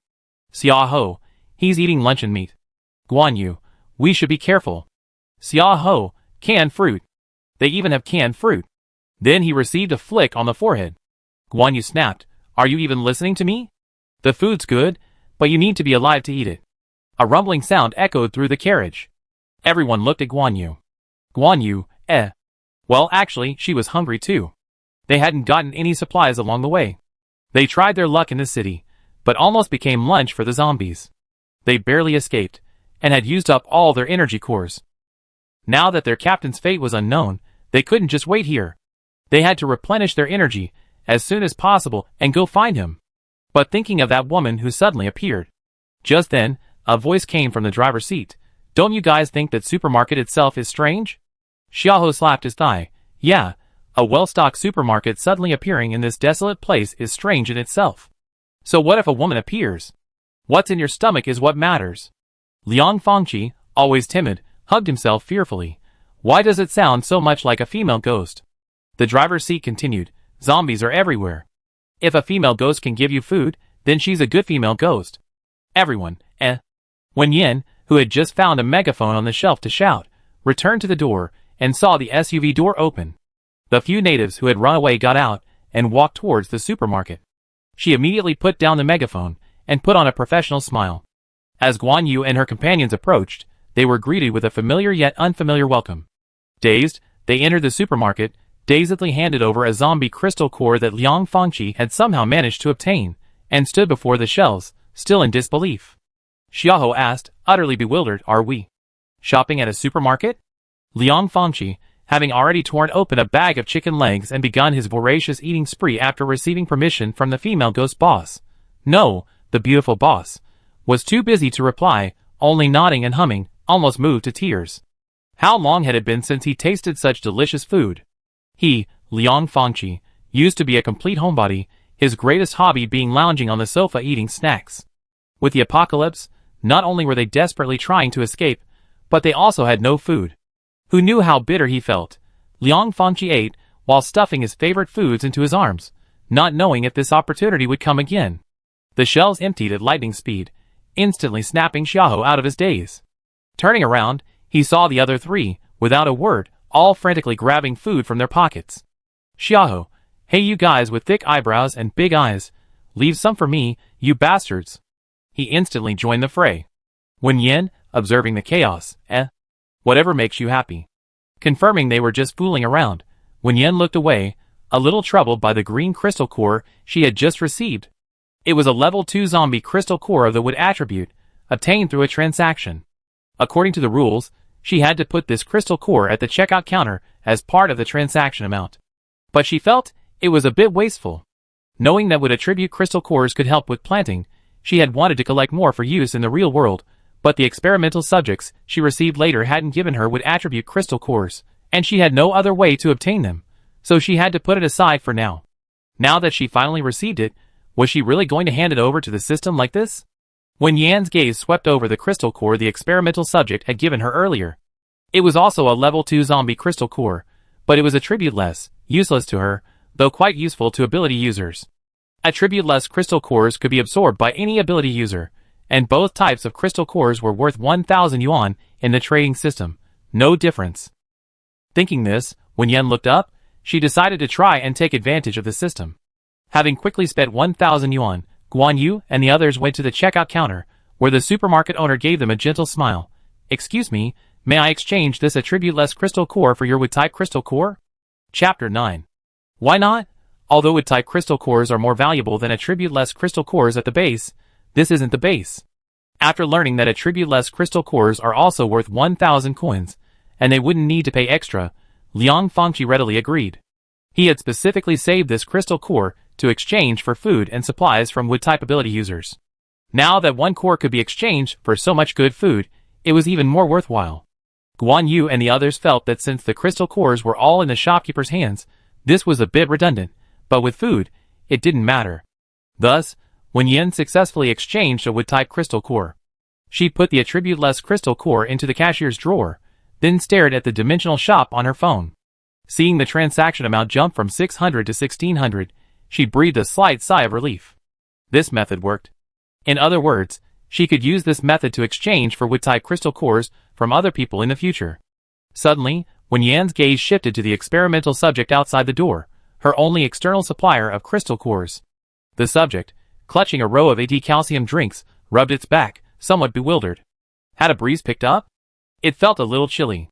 With a whoosh, the subject vanished. Wen Yan withdrew her gaze and answered the questions from the natives before her. Yes, the higher the crystal core level, the more things you can exchange for. Level 1 crystal cores are worth 100, level 2 is worth 1,000, level 3 is worth 10,000. Xiaohou pressed. And level 5? How much is a level 5 zombie crystal core worth? Wen Yan, 300,000. Liang Fangqi gasped. 300,000. That was a solid 300,000 before the apocalypse. If he bought all of it for food, it would be enough to feed him for a very, very long time. He turned and said firmly, "Let's go back and kill that zombie leader." Then Guan Yu slapped him back. Guan Yu rolled her eyes at him. "Do you even have the ability to do that?" She then looked at Wen Yan and calmly pointed out the problem. "But from what I observed, even if we include everything here, it's only worth a maximum of 100,000, right?" Wen Yan nodded, "Right." Liang Fangqi was immediately a little disappointed.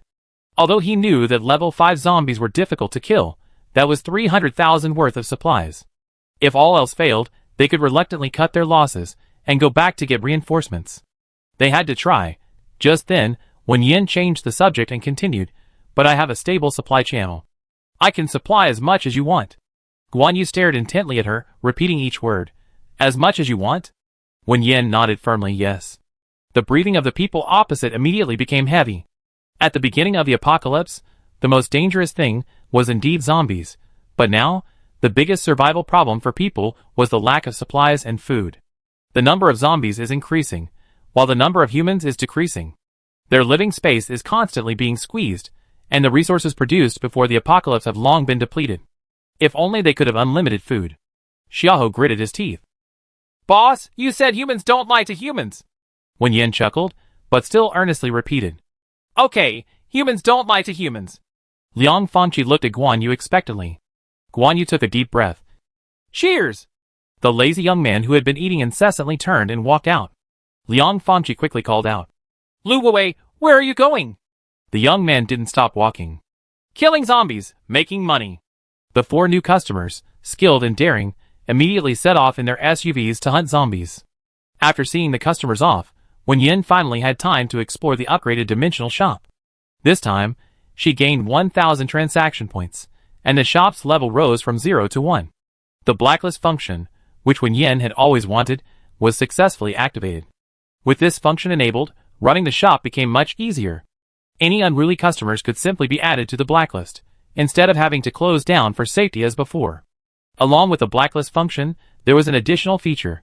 The names of customers entering the shop would automatically appear above the little figures representing them, making it easy for Wen Yan to add them to the blacklist. In addition, her health points increased by 1 hour. Although it didn't seem like much, Wen Yan wasn't too worried. After all, this was a zombie apocalypse, and the supermarket's goods would sell easily. She had initially thought the location was too remote, and even with the help of the few ordinary locals, it would still take some time to establish a market. However, the appearance of these superhumans today forced her to change her original plan and speed things up. Superhumans kill zombies quickly and have a wider reach, so the supermarket would likely soon see a new batch of customers. Switching dimensions, Wen Yan returned to the real world. After restocking the empty shelves, Wen Yan sat at the checkout counter and took out her notebook to revise her plan. First, the renovation plan needed to be prioritized and expedited, mainly because the large-scale restocking later couldn't be detected. The original supermarket was too small and needed expansion. On her first day back, she saw for rent signs posted on shops on both sides of the street corner. This street was located on the outskirts of Dachio town, with relatively low foot traffic. Not only the shops on both sides, but several others had for rent signs. However, she didn't want to rent, she preferred to buy it outright. Firstly, the dimensional shop was special and needed to be kept secret. Secondly, she planned to combine several shops into one, and the original owners definitely wouldn't agree to renting it out. She needed to contact them tomorrow to see if she could buy it. The second thing was to go to the town government to inquire about leasing farmland. She had previously asked the locals about the effects of wood attribute crystal cores on planting, and learned that higher-level crystal cores provided greater bonuses to grain yield and quality. A level 2 wood attribute crystal core had an effective bonus area of approximately 1,000 square meters, or about 1.5 mu, 0.067 hectares, while a level 3 core had a larger area, around 10 mu, 0.67 hectares. Although she currently only had one level 2 and one level 3 wood attribute crystal core, she would definitely increase that number later. When Yin planned to lease more, the exact amount would depend on the situation after tomorrow's inquiry. These two things needed to be done early in the morning. The R-Table program team had added her contact information and said they would arrive around the afternoon. Although her location wasn't a primary filming location, she still needed to be prepared. Having finalized her tasks for the next day, when Yin prepared for bed. Just before falling asleep, she suddenly remembered the different time flows in the two worlds. She'd be busy tomorrow, and might not have time to look after the supermarket. So, she switched back to the zombie world, left a note on the glass door explaining that she was going out to buy supplies, and would likely return the day after tomorrow, in zombie world time. Leaving the note, Wen Yan returned to the real world. Lying in bed, almost asleep, Wen Yan vaguely felt she had forgotten something. But being too tired, she figured it probably wasn't anything particularly important, so she drifted off to sleep. The next morning, Wen Yan called two shops that were listed for rent, expressing her desire to buy the property. Because she wanted to renovate quickly, she offered a price slightly higher than the market rate.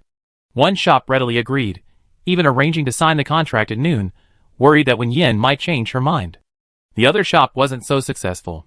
The owner initially seemed interested, but after learning she was the owner of the supermarket next door, they said they needed to discuss it with their family and would get back to her later. Wen Yan hung up and went to the town government. Passing by Aunt Chen's shop, she intended to go in and say hello, asking if the group of people from before had come to cause trouble again. However, she found the shop wasn't open yet, so she decided to wait until she returned. Upon arriving, Wen Yan explained her purpose, and someone quickly came over. The person in charge was a young woman. Although Wen Yan was wearing a hat and a mask, she recognized her immediately, her eyes lighting up. However, remembering her job, the young woman earnestly inquired about Wen Yan's purpose, asking, "Approximately how many acres of land do you want to contract?" Wen Yan thought for a moment and gave a rough estimate, 50 to 200 acres. Too little wouldn't be worth the effort, and too much might be too much for her to handle. After all, it was her first time trying this, so she decided to assess the situation first. The young woman said please wait a moment, then picked up her notebook, flipped through it, and said, "There should be a bidding process for contracted farmland in Xinghua village soon. There are 3 plots, totaling 500 acres. Would you like to go take a look?" Wen Yan recalled that Xinghua village seemed to be just west of Dachio town, a 10-minute drive away, not far from the town center. The location was quite suitable and convenient for her to visit, so she nodded. After getting the young woman's contact information, Wen Yan called immediately and learned that the bidding was that morning. Fortunately, the village wasn't too strict. They just told Wen Yan to hurry over, and if he made it, he could participate in the bidding. He rushed as fast as he could, and thankfully, he made it. In the end, Wen Yan leased 156 mu of farmland for 1,000 yuan per mu, for a 5-year term, to be paid in full upfront. This trip alone cost him over 700,000 yuan. By noon, the shopkeepers on the right came to sign contracts, costing him another 500,000 yuan. Wen Yan's savings were almost halved. He needed to work harder to earn more money. Back in town, Wen Yan received a call from another shopkeeper. They said they could sell the property, but the price needed to be raised. After Wen Yan inquired, they offered a high price of 1 million yuan, which Wen Yan immediately rejected. The shop from the morning was much larger, 2 floors, costing over 500,000 yuan. This shop, with its inferior interior decoration and size, was priced almost twice as high, clearly a rip-off. Wen Yan decided to focus on renovating the 2 existing properties first, so her finances wouldn't be too strained. When the other property called back, saying the price was negotiable, Wen Yan flatly refused. However, they seemed persistent, repeatedly harassing her with calls. Finally, Wen Yan blocked them. That afternoon, Wen Yan waited for the TV crew at her shop, but unexpectedly, the first thing she saw was her trending topic. Wen Yan retires from the entertainment industry to farm. Wen Yan is down on her luck and can't afford a house. Why is a true heiress from a wealthy family sleeping on the streets? Has Wen Yan been blacklisted by the Wen family? Under the first trending topic was a photo of Wen Yan attending an auction in Xinghua village that morning. Although it was partially obscured, it was still recognizable. Under another trending topic was an audio recording of her refusing to buy a house because the price was too high. The other trending topics were mostly negative comments. Before Wen Yan could finish reading, the Wen family called. Apparently, such negative news had embarrassed them, as the caller was Wen Mingxiu, her elder brother by blood, who rarely contacted her. Wen Yan answered the phone. Wen Mingxiu's deep, cold voice came through the receiver. "Wen Yan, what are you doing?" Chapter 10. The Wen Group is a long-established domestic enterprise that once enjoyed its own glory. Although it has gradually declined in recent years, as the saying goes, even a lean camel is bigger than a horse. While the Wen family isn't among the top-tier wealthy, they are still considered influential in B City's high society circles. As the future leader of the Wen Group, Wen Mingxiu has known his responsibilities since childhood and doesn't resist taking them on. Similarly, as the eldest son of the Wen family, he believes he has a duty to educate his younger siblings. Thinking of his biological sister on the other end of the phone, who hadn't grown up at home, he softened his tone. "You are a daughter of the Wen family. The Wen family will always have a place for you. Don't cause any more trouble. Come back and apologize to Mom and Dad. Mom is very upset because you didn't attend the birthday party." There was a long silence on the other end of the line. Wen Mingxiu frowned, about to speak again, when a cold female voice came from the other end. "What did you just say? I didn't hear you." The supermarket prepaid cards she ordered yesterday had arrived. Wen Yan had just gone to the door to pick up the package, and hadn't heard what Wen Mingxiu said. Wen Yan didn't actually harbor much ill will towards her blood-related elder brother. At least, he was more rational than Wen Mingrui, and within the realm of possibility for communication. Wen Mingxiu, when are you coming back? Wen Yan replied while unpacking a package, I probably won't be back anytime soon. I have a lot to do here. Farming, shop renovations, and a newly signed variety show is filming here. Is there anything you need? Wen Mingxiu frowned. His younger brother said his sister was going back out of spite, deliberately going to the countryside to farm and embarrass the Wen family, but it sounded like she was serious. He couldn't help but confirm again, are you serious? Wen Yan replied firmly, of course. Thinking of the trending news, she guessed that's why the other party had called, and added, don't worry about the trending topic, I handle it. This won't affect the Wen family. Wen Mingxiu wanted to say that wasn't what he meant, but remembering his impulsive questioning when the call connected, he couldn't bring himself to say it. He hung up and immediately dialed Wen Mingrui's number. Wen Mingrui, engrossed in an online battle, received a phone call and jumped up in anger. She did it on purpose. She's just playing the victim, making our family lose face, and getting people online to say that Yao Yao stole our place.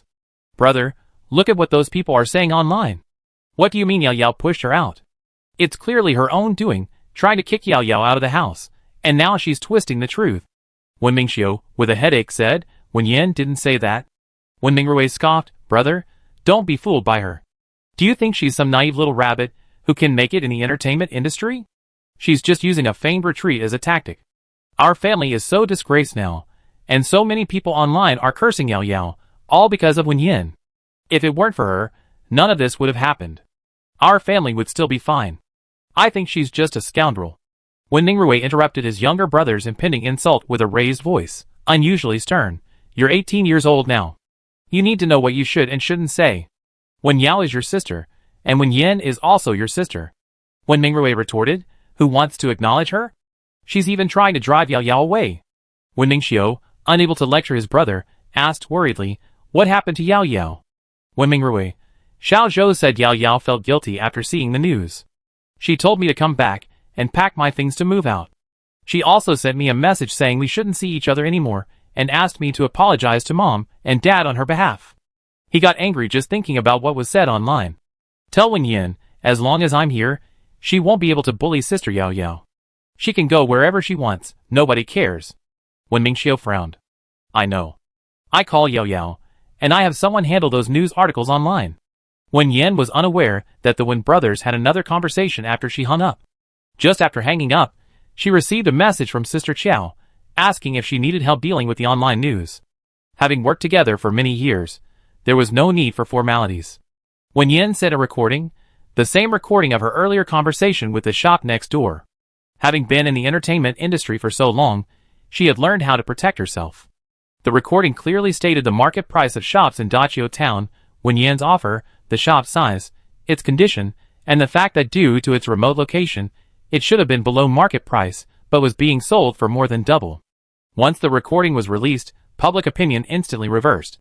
The initial focus of netizens on Wen Yan's dire situation, and whether she had been blacklisted by the Wen family, quickly shifted to attacking the shop landlord for overcharging and deliberately ripping people off. Anyone who bought at such a price would be a sucker. However, others soon pointed out that while the landlord's actions regarding the house purchase were indeed malicious, the stories of leasing farmland and opening a supermarket were also true. Who would believe a prominent celebrity would go to the countryside to farm without a reason?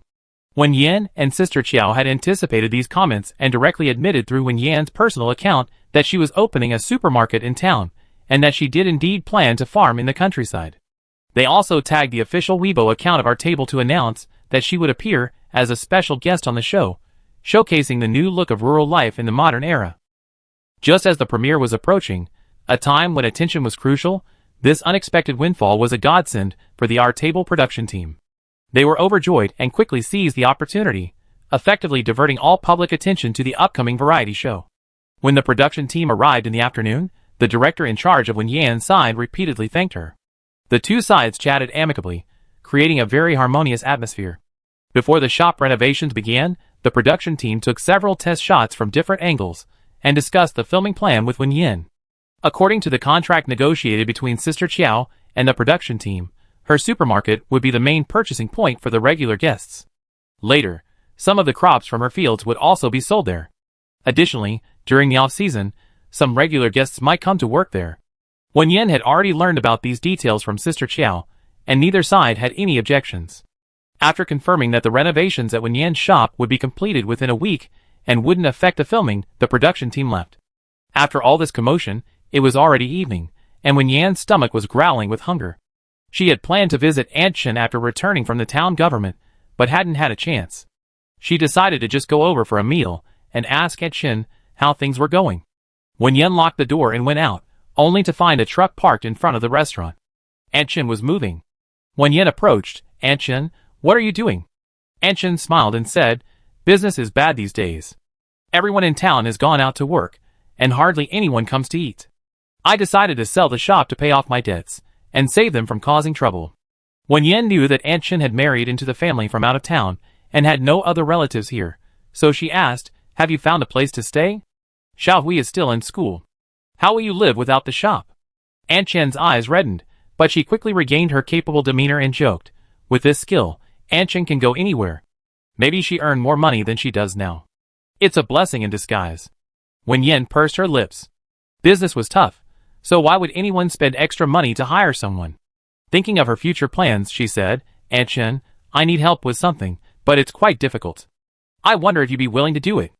Aunt Chen initially thought Wen Yan was just making excuses to help her, but hearing that it was difficult, she immediately dismissed her suspicions, worried that Wen Yan might be facing difficulties. She quickly asked, "What is it? Just tell me if Aunt Chen can help." Wen Yan then offered her help. "I remember you used to grow vegetables yourself," Wen Yan said, explaining the land contract. "I plan to use all this land for vegetables, and we'd be building greenhouses later. It needs someone to keep an eye on it, but I don't know anything about that. Plus, the supermarket can't spare anyone. I was going to ask someone for help, but it would be great if you could come and help." Aunt Chen's eyes lit up, and she clapped her hands. "You come to the right person. I loved growing vegetables when I was young, and I wouldn't have given it up if your uncle hadn't complained about how dirty the fields were. The vegetables sold now are all grown with chemicals. They're nowhere near as good as what you grow yourself."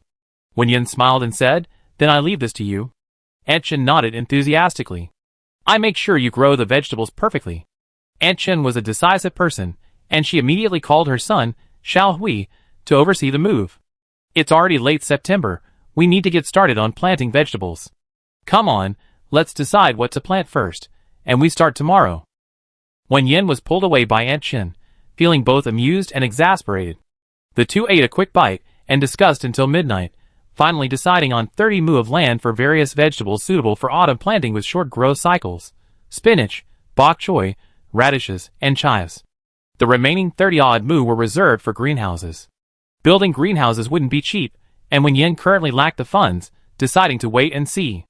If the vegetables grown from the wood-type crystal cores truly had the effects described by the natives of the zombie dimension, then there shouldn't be any trouble selling them.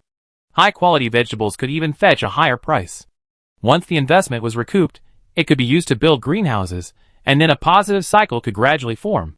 After everything was settled, Aunt Chen became worried again. With so many vegetables grown, shouldn't we find a market for them in advance? This was the last thing Wen Yan was worried about. Even if they couldn't be sold, taking them all to the zombie dimension would still earn her transaction volume. She wouldn't lose money. So she said, "The market has been found, so don't worry." The two worked until late at night. After Aunt Chen left, Wen Yan was so sleepy she could barely keep her eyes open. But remembering the note Aunt Chen left saying she'd be back in the zombie dimension the day after tomorrow, that is, by midnight at the latest, she mustered her energy, opened her dimensional shop, and switched dimensions. Upon appearing in the zombie dimension, Wen Yan was startled. A dark, shadowy figure was pressed tightly against the supermarket's glass door, looking particularly eerie in the darkness. Then Wen Yan jolted, remembering something she had forgotten. She had forgotten to leave food for the experimental subject. Chapter 11. Almost 3 full days have passed since she left the zombie dimension. Surely the other party wouldn't have been waiting here the whole time? Probably not. Wen Yan walked to the door, meeting the dark, round face pressed against the glass door. The other person's dark eyes stared directly at her, then they opened their hands, revealing a beautifully wrapped crystal core, and offered it to her. "Here for you." This was the first time Wen Yan had heard the experimental subject speak. Perhaps because they hadn't spoken in so long, the voice sounded somewhat hoarse, but it was still clear that the speaker wasn't very old. It was a young person's husky voice. Having seemingly made a teenager starve for 3 days, Wen Yan suddenly felt a little guilty.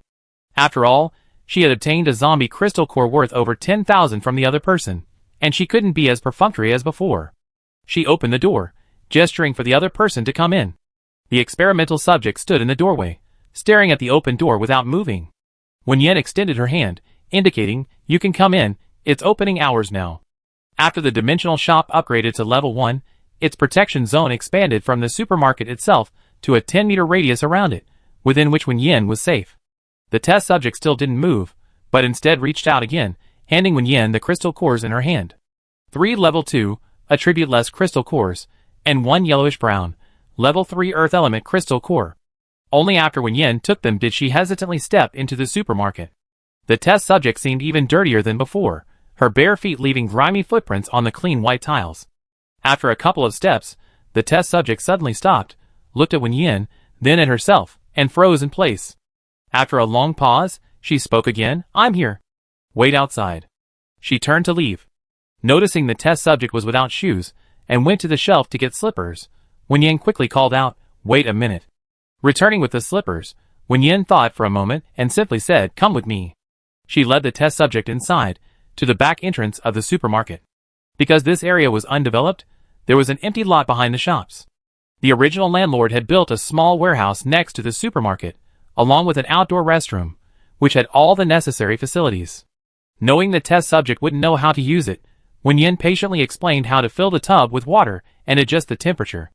After teaching her, she asked, "Can you use this to take a shower?" The test subject understood her meaning under Wen Yan's guidance and nodded. Wen Yan had him repeat the steps, and after confirming it was okay, she said, "I put your clothes and shoes on the stool by the door in a bit. Change into those after you're done showering. Your original clothes are too dirty and torn too much to repair.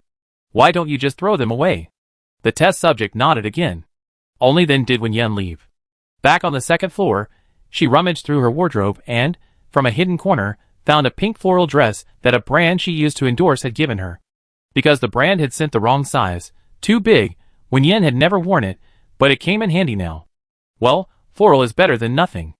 After putting the dress and shoes by the bathroom door, Wen Yan returned to the supermarket and started cooking. With limited ingredients and no time to cook anything too elaborate, Wen Yan simply made a large pot of tomato and egg noodles. Just as she ladled the noodles into a bowl, she heard a noise downstairs. The experimental subject must have finished washing up and come out. Wen Yan carried the basin of noodles downstairs, and saw a boy with features so beautiful they were almost androgynous standing awkwardly inside the supermarket. His floral dress was a little small on him, but undeniably, it looked quite good. Wen Yan couldn't help but chuckle. She hadn't expected such a handsome boy to be hidden beneath the experimental subject's dirty exterior. She placed the basin on the table and gestured for him to come over. "Eat first." The experimental subject sat down at the table like a primary school student and began to eat. Perhaps because he had been hungry for a long time, the large basin of noodles Wen Yan had made was completely devoured. After he finished eating, Wen Yan asked for his opinion. "Can you stay here for today? I bring you a set of clothes and shoes that fit you tomorrow night." Wearing a floral dress while fighting zombies, the image was too beautiful for Wen Yan to bear. After getting the experimental subject's consent, Wen Yan gave him a set of bedding and told him to sleep on the floor on the first floor. She also told him that she might come back a little later, and that he could take food from the shelves if he got hungry. Then she returned to the real world. The moment her head hit the pillow, Wen Yan fell asleep. The next morning, Wen Yan got up to buy some clothes for the experimental subject, but when she got downstairs, she was stunned. The shelves on the first floor, which had been packed full, were now completely empty. All the goods had vanished. Suddenly remembering something, Wen Yan opened the Interdimensional shop on her phone and discovered that her transaction volume had increased to over 100,000. Before she went to bed the previous night, her transaction volume was only 1,600. It had increased almost 100-fold overnight. Wen Yan immediately switched dimensions back to the zombie world, just in time to find the experimental subject frantically rummaging through the checkout counter. She immediately understood what had happened and rushed forward to stop him. "It's all right. It's all right. I already received the crystal core." Last night, to allow the test subject to stay overnight, the dimensional shop remained open, and theoretically, it should have been able to sell items. The situation was crystal clear. While she slept, some natives must have come by. The test subject had probably watched her sell items beforehand, and, assuming she liked crystal cores, sold everything. The test subject only stopped after Wen Yan reiterated that she had received the crystal cores. After calming the subject down, Wen Yan checked the transaction details on the dimensional shop and discovered that the group of ability users who had bought everything was the same group that had visited last time. They must have killed a level 4 zombie worth 100,000 and emptied the shop. This caused the dimensional shop to jump directly from level 1 to level 3. The dimensional shop's protection zone also expanded from 10 meters to 1,000 meters around the shop. In addition, 2 new functions were unlocked. A map function that was available at level 2, allowing Wen Yan to see creatures within the dimensional shop's protection zone. Another feature is the recruitment privileges unlocked after the shop reaches level 3. A level 3 shop can hire 1 employee. Like Wen Yan, the employee is protected by the supermarket and can stay in the shop outside of business hours. In short, this is an upgrade with many benefits. Wen Yan patted the test subject and praised him. Well done. The boy's previously tense body relaxed, and he imitated Wen Yan, pulling up the corners of his mouth. However, after praising him, Wen Yan still reminded him, if you encounter a similar situation next time, remember to save some food for yourself. The boy patted his stomach and nodded. Wen Yan glanced at the map. There was no one nearby. She wondered if the ability users who had emptied the supermarket would return, and what about the original group of ordinary natives? The supermarket's sudden emptiness might cause panic. She needed to restock as soon as possible.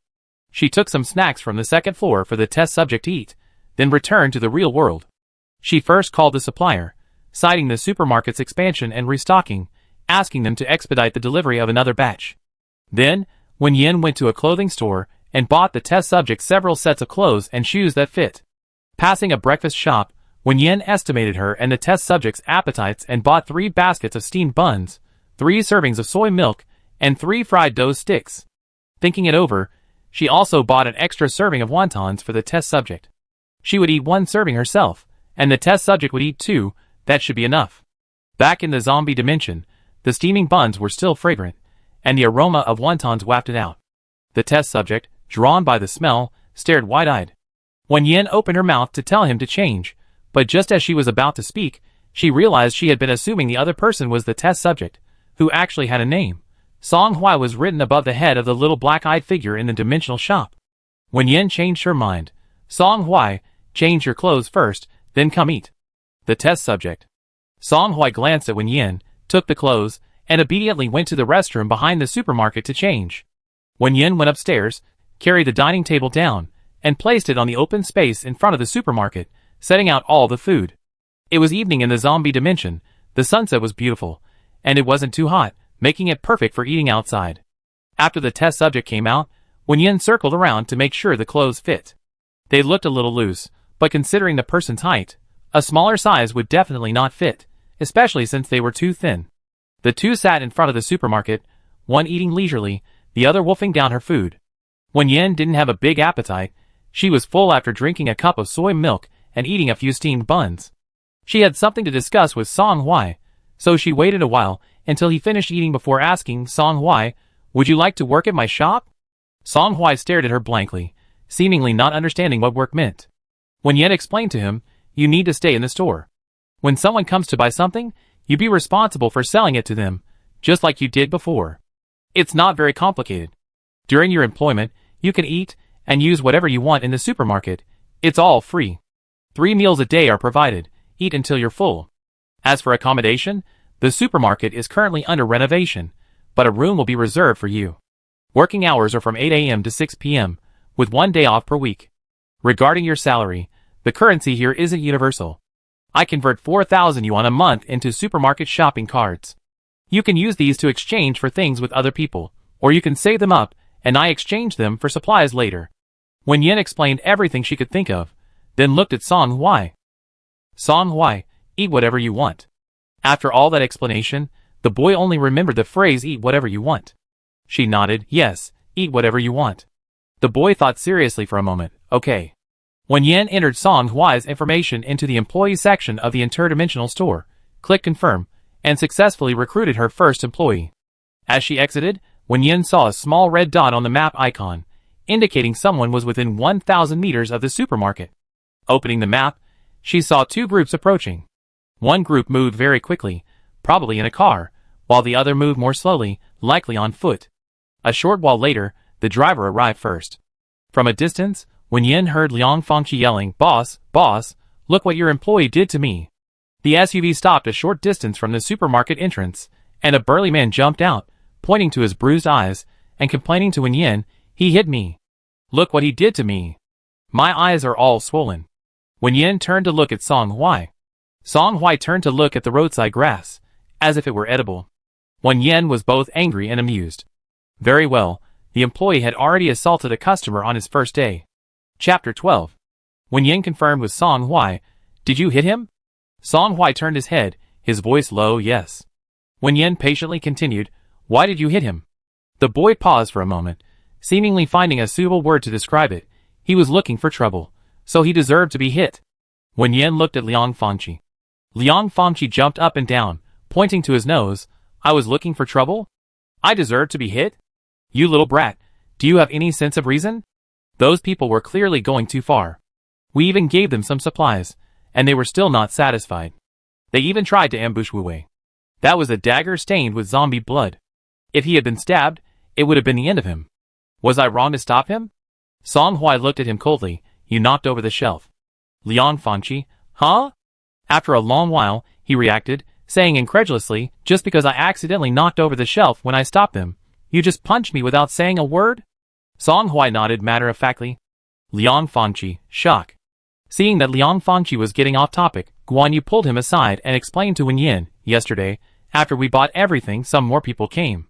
My companions gave them some supplies, but they seemed to have been here before, and thought they had discovered the goods first. They were very unhappy that we bought all the supplies, and then attacked my companions." Through Guan Yu's explanation, Wen Yan roughly understood the cause and effect of the incident. Guan Yu and her group bought the supplies, but the vehicle couldn't hold them all, so they split up. Some went to find a vehicle, while Liang Fangqi and his companion named Lu Wuwei stayed behind to guard the remaining supplies. Later, it seemed that the original group of natives arrived, and a conflict ensued. When Liang Fangqi tried to stop the attackers, he accidentally knocked over a shelf in the store, and was then beaten by Song Hui. The attackers also ran away in the chaos. Wen Yan coughed lightly. To be fair, they were in the wrong, but Song Hui was now her employee, and he had assaulted her while protecting store property, so Wen Yan certainly wouldn't be too harsh on him. At this moment, a strange man whom Wen Yan had never seen before stepped forward and said to Wen Yan, "This was a conflict between us and others, and it really shouldn't have involved you. I apologize on behalf of my team." Liang Fangqi, ? So he got beaten up for nothing, but the person speaking was clearly their team leader, and Liang Fangqi muttered under his breath, "Forget it, I won't argue with a child." The other party clearly didn't intend to pursue the matter, offering a way out. Wen Yan accepted the offer, politely telling the man it was all a misunderstanding, and it was alright. Both sides peacefully moved on from the matter. Wen Yan was also curious and asked Liang Fangqi, "Aren't you a superhuman? Why did they attack you?" She remembered that when they first arrived, they tried to smash up the shop but were stopped by Song Hui, and they had demonstrated their superhuman abilities. The earthen wall that rose out of thin air left a deep impression on her. The original inhabitants, who came to her shop, were probably ordinary people with little fighting ability. Guan Yu scoffed, "How many times have I told him to be careful when he's out and about? He needs to use force when necessary, otherwise he'd be taken advantage of. Not everyone wants to be bullied. Inappropriate kindness will only harm himself and others." Liang Fangqi's imposing manner immediately deflated, and he stammered, "I was just thinking they were ordinary people, so I gave them some supplies. Maybe they thought we were scared and treated us like ordinary people." She remained silent. The cruelty of the apocalypse was easy to imagine. If it weren't for the protection of the interdimensional trading system, the supermarket would probably have been looted as soon as it appeared. She wouldn't be able to stand here so calmly talking to the natives. Ultimately, it all came down to the scarcity of resources. She changed the subject, saying, "The supermarket will receive a new batch of goods tomorrow morning, and they also launch a prepaid recharge service. You can exchange your crystal cores for supermarket gift cards then. You don't have to spend all your crystal cores at once." Thinking about how unfairly Liang Fangqi had been punched, she said to him, "I compensate you with a 200 yuan gift card." Liang Fangqi instantly felt revitalized. 200 yuan was enough to buy a lot of food. The others who heard Wen Yan's words immediately thought of something more crucial. Xiaohu's eyes widened. "You mean, your supermarket can really restock supplies? And there will be some tomorrow morning?" Wen Yan, of course. She even cracked a joke. Didn't we say last time that humans don't lie to humans? Xiaoho was completely shocked. To be honest, although the supermarket owner had assured them of ample supplies, they hadn't really believed him. That's why they rushed to kill zombies, and then hurried back to buy everything. They were afraid that if they missed out, there wouldn't be any more. Everything had been cleared out, yet the boss remained confident that supplies would resume tomorrow morning. Could it be true? Guan Yu couldn't help but call out, "Captain!" The rest of the group all looked at the most composed young man among them. After a moment's hesitation, the man didn't answer immediately. Instead, he looked at Wen Yan and introduced himself. "My name is He Jiuzhong, from the North District base. Our team is the base's superhuman team. We're out here on a mission from the base. A mind control type zombie has appeared nearby, and we're here to investigate. Our mission is complete, and we're about to return home. If possible, we'd like to purchase some supplies here before we leave, and also place an order for another batch." Wen Yan thought for a moment and asked, "How much do you need?" Xiaoho answered quickly, 10 million. 10 million? He really is a man of few words, but his answer is astonishing. Wen Yan raised her eyes. "Do you have that many crystal cores? We only accept prepayment, no credit is offered. Furthermore, I must remind you that all goods sold in our shop must be sold at a reasonable price. Price gouging is strictly prohibited, otherwise, you will bear the consequences." "No price gouging," the interdimensional shop emphasized. Wen Yan believed this rule applied not only to herself, otherwise, middlemen would profit from all the crystal cores. Given the current shrewdness of the interdimensional trading system, this possibility was extremely low. After speaking, Wen Yan observed the reactions of the others, and found that they were more disappointed about not being able to buy on credit than about not being able to act as scalpers. Xiaoho lamented, "Most of the zombies around here have been taken away by that mind-controlling zombie. We only encountered the level 4 zombie by chance on our way here. We can't even make money, we can only look but not buy. It's so painful." This was the second time Wen Yan had heard of mind-controlling zombies, and she couldn't help but ask, "Are these zombies very powerful?" He Jiuzhong explained, "Mind-controlling zombies evolve faster, are smarter, and are more dangerous than other zombies. They can summon other zombies of lower levels than themselves. Most zombie hordes are initiated by mind-controlling zombies. Our team's capabilities are limited, we can't handle them. We must return to base as soon as possible and have higher-level ability users come to deal with them." Guan Yu interjected, "There used to be a small survivor base around here. We passed by when we were looking for the captain and found it had been destroyed. We guessed this zombie did it." Just then, two figures stumbled over. Liang Fangqi instinctively erected an earthen wall in front of everyone, but quickly lowered it, realizing it was just two ordinary people. The ones running towards Wen Yan, and the others were Feng Zhua and Su Tongyun. Although Liang Fangqi had removed the earthen wall, he still remembered that these two were with the person who attacked them yesterday, and remained vigilant. He said to the others, "It was them yesterday, they attacked me and Lu Wuwei." Everyone looked at Feng Zhua and Su Tongyun warily. Feng Zhua explained somewhat helplessly, "No, I didn't expect Li Cheng and the others to make a move." Su Tongyun quickly nodded as well. "Liang Fangqi, they definitely didn't do anything." Wen Yan asked, "What about the three of them?" Feng Zhua gritted his teeth. "Li Cheng and his group stole our supplies and ran away. With the culprits gone, He Jiuzhong and his group couldn't very well argue with two unrelated ordinary people. That night, both sides peacefully guarded one side of the supermarket, and what they had in common was that neither group slept. Then, they saw the once empty supermarket being filled up again, one by one. Everyone's eyes shone with astonishing brilliance. They seemed to have finally seen hope. Chapter 13. Because they had used up all the zombie crystals earlier, only Liang Fangqi from the Superhuman team went shopping with the 200 yuan compensation Wen Yan had given him. Under the death stares of his teammates, he bought 5 boxes of the supermarket's newly arrived self-heating hot pot. As he left, he was still shouting resentfully and reluctantly, "I want to eat the little cakes, roast chicken, braised duck, and beef jerky. I want them all." Then he was ruthlessly dragged away. After the Superhuman team left, Feng Zhua and Su Tongyun, who had been hiding in the distance, approached Wen Yan. "Boss, we like to stay here, is that alright?" After saying this, the two looked at Wen Yan nervously. Wen Yan readily agreed, "Sure. Staying here would make them regulars. A shop needs customers to thrive." However, remembering that the zombies in the vicinity had either been summoned away by that mind-controlling zombie or killed by He Jiuzhong's team, she asked, "Where are you planning to kill zombies?" "The supermarket only accepts crystal cores. That was the rule of the dimensional shop. Feng Shui and Su Tongyan seem to have already considered this issue, stating firmly, going a little further is fine. We two ordinary people wouldn't dare venture into the city, but we can occasionally find zombies in the countryside. Boss, your stuff is very cheap. Even if we went to the base, we might not fare any better than here, and we might even die on the way. Wen Yan nodded. It's good that you thought it through. Looking at the weeds around the supermarket, she said, how about this, if you're willing, you can help clear the weeds around here when you have free time. I settle with you at 5 yuan per square meter of supplies. The supermarket's protected area has already expanded to 1,000 meters, and it will definitely continue to expand in the future, increasing her activity range. These weeds outside are getting in the way, so exchanging some supplies for 2 laborers is still a good deal. Without the weeds obscuring the view, the supermarket stood out even more in the wilderness, likely attracting the attention of more passers-by. Feng Shui and Su Tongyan's eyes lit up instantly, and they nodded quickly. No problem, we promised to clear it completely.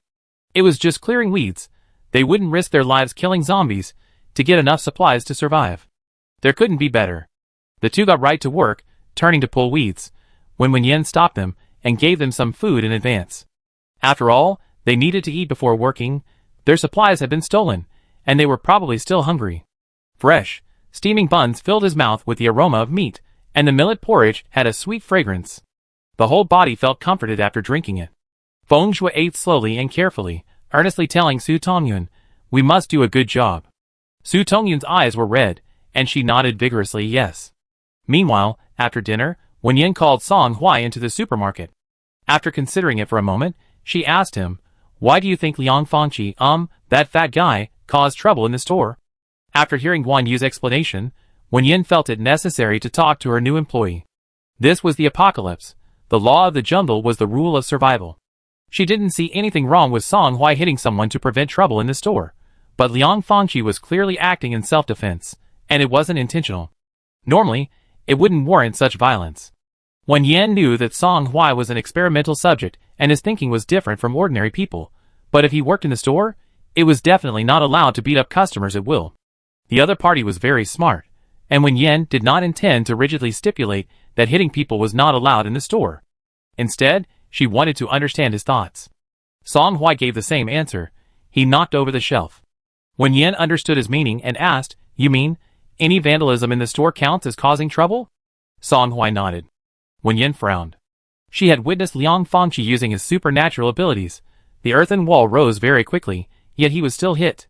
This indicated that Song Hui's action was almost an instinctive reaction. Causing trouble meant getting hit, like a conditioned reflex under stress. At this moment, Feng Shui, who had come into the store to get tools, approached hesitantly. Manager, I have something I want to talk to you about. Seeing that he seemed to want to go outside to say it, Wen Yan temporarily interrupted the conversation and went outside the supermarket with him. Feng Shui glanced at Song Hui, who was sitting behind the cashier doing something, and lowered his voice. I overheard your conversation. I think I roughly know why he's like this. He continued, I used to be in charge of some work around the lab at the base, so I have a general understanding of the experimental subjects. Very few people successfully had their crystal cores transplanted, and even fewer retained their sanity afterward. These individuals also suffered from severe aftereffects. The transplanted crystal cores made them more prone to irritability, even madness. Therefore, before being released, they underwent very strict training, prohibiting any violent behavior. But even so, it's only a matter of time before the experimental subjects go mad. Manager, you need to be careful. Wen Yan looked inside through the glass door, meeting Song Hui's dark eyes. She nodded, okay, I understand. Thank you for reminding me. When Wen Yan went back inside, the interrupted conversation didn't resume. She simply instructed Song Hui, next time someone fights in the supermarket, just throw them out. Don't worry about anything else. After thinking for a moment, she added, don't throw it too far, let's keep it within a kilometer for now.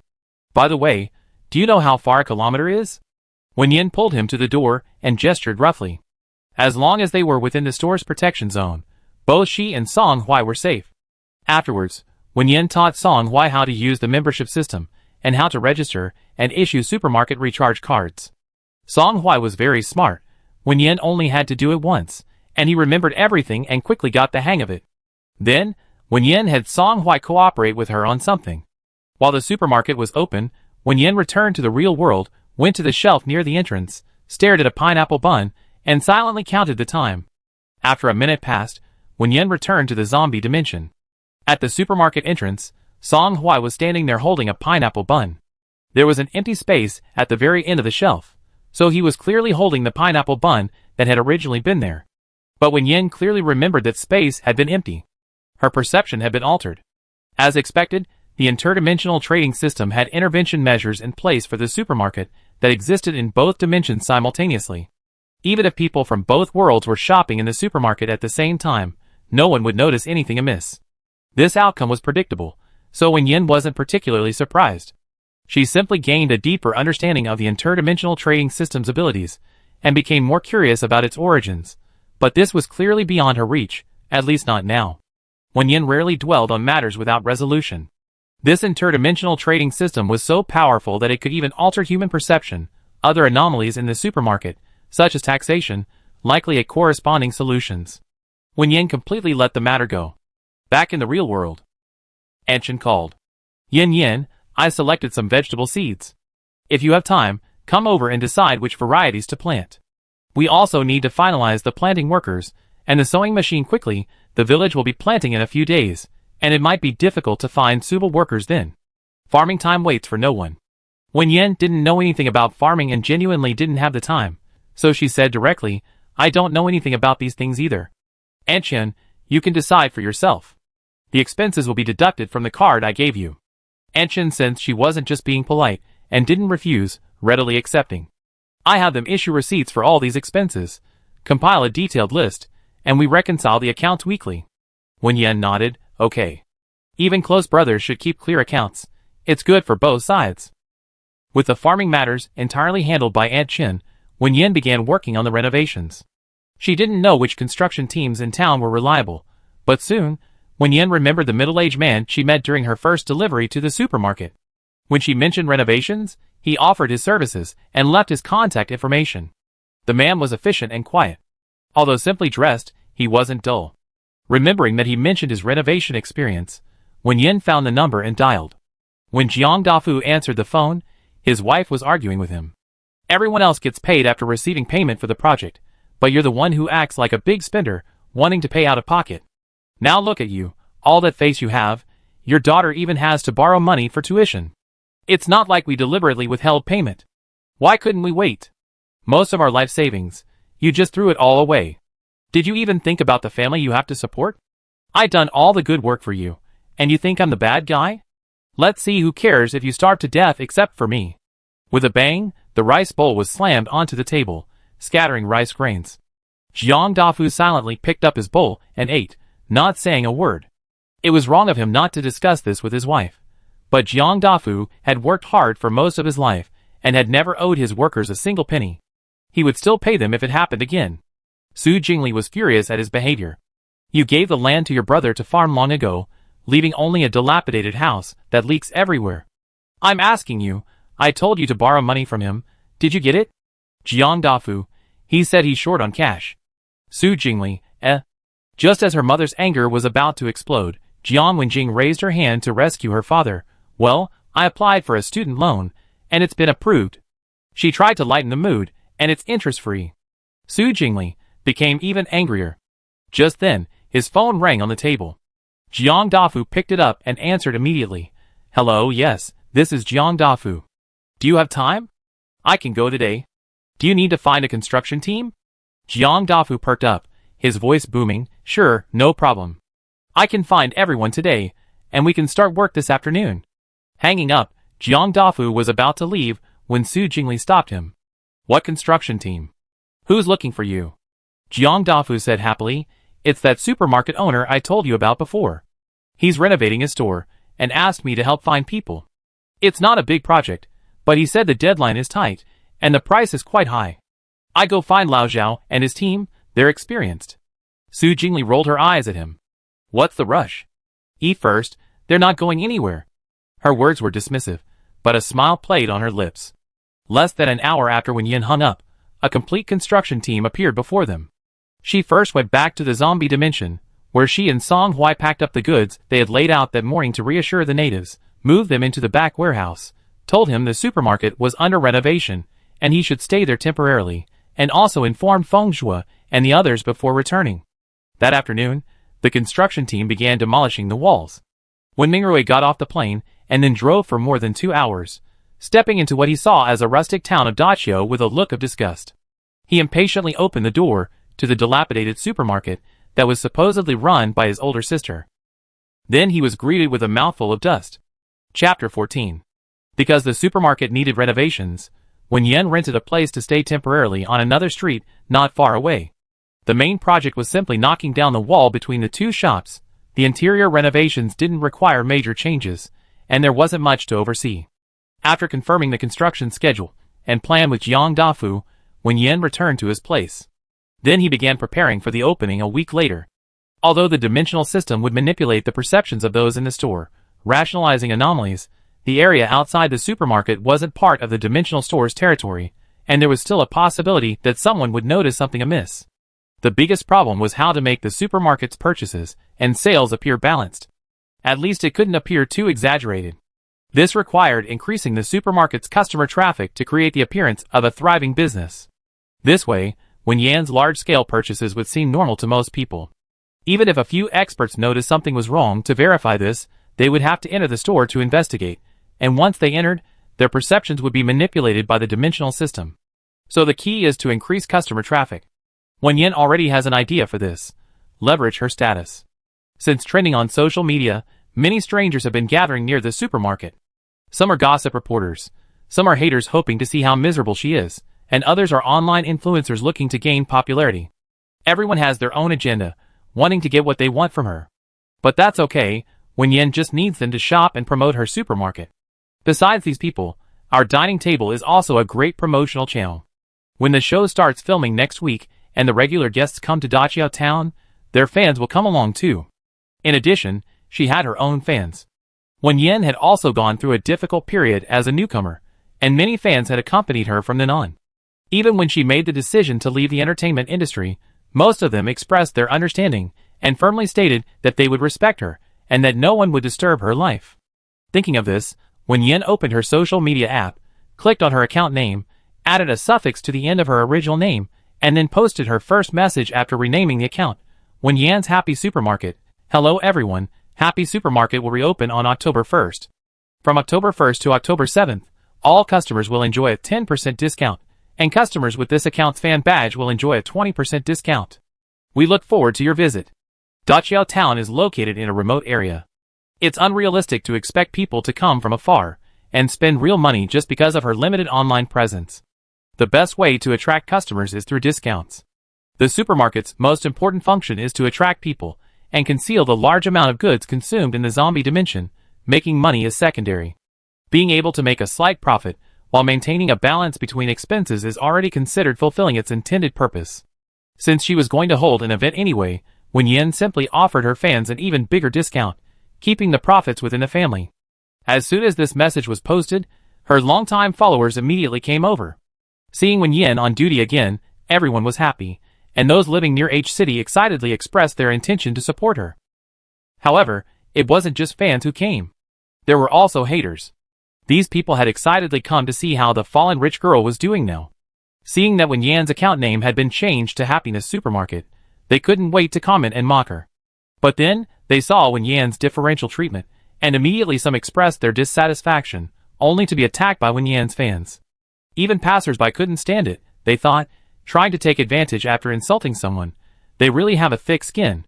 Before posting, Wen Yan had communicated with the Our Table program team, who quickly reposted it, attracting a large number of fans of the regular guests and netizens who came online. Those not far from Dachio Town expressed their intention to go check it out, as a 10% discount would save a considerable amount of money, and seeing celebrities seemed like a great deal. This promotional campaign was a win-win for both Wen Yan and the program team. With her reputation established, the next step was stocking up.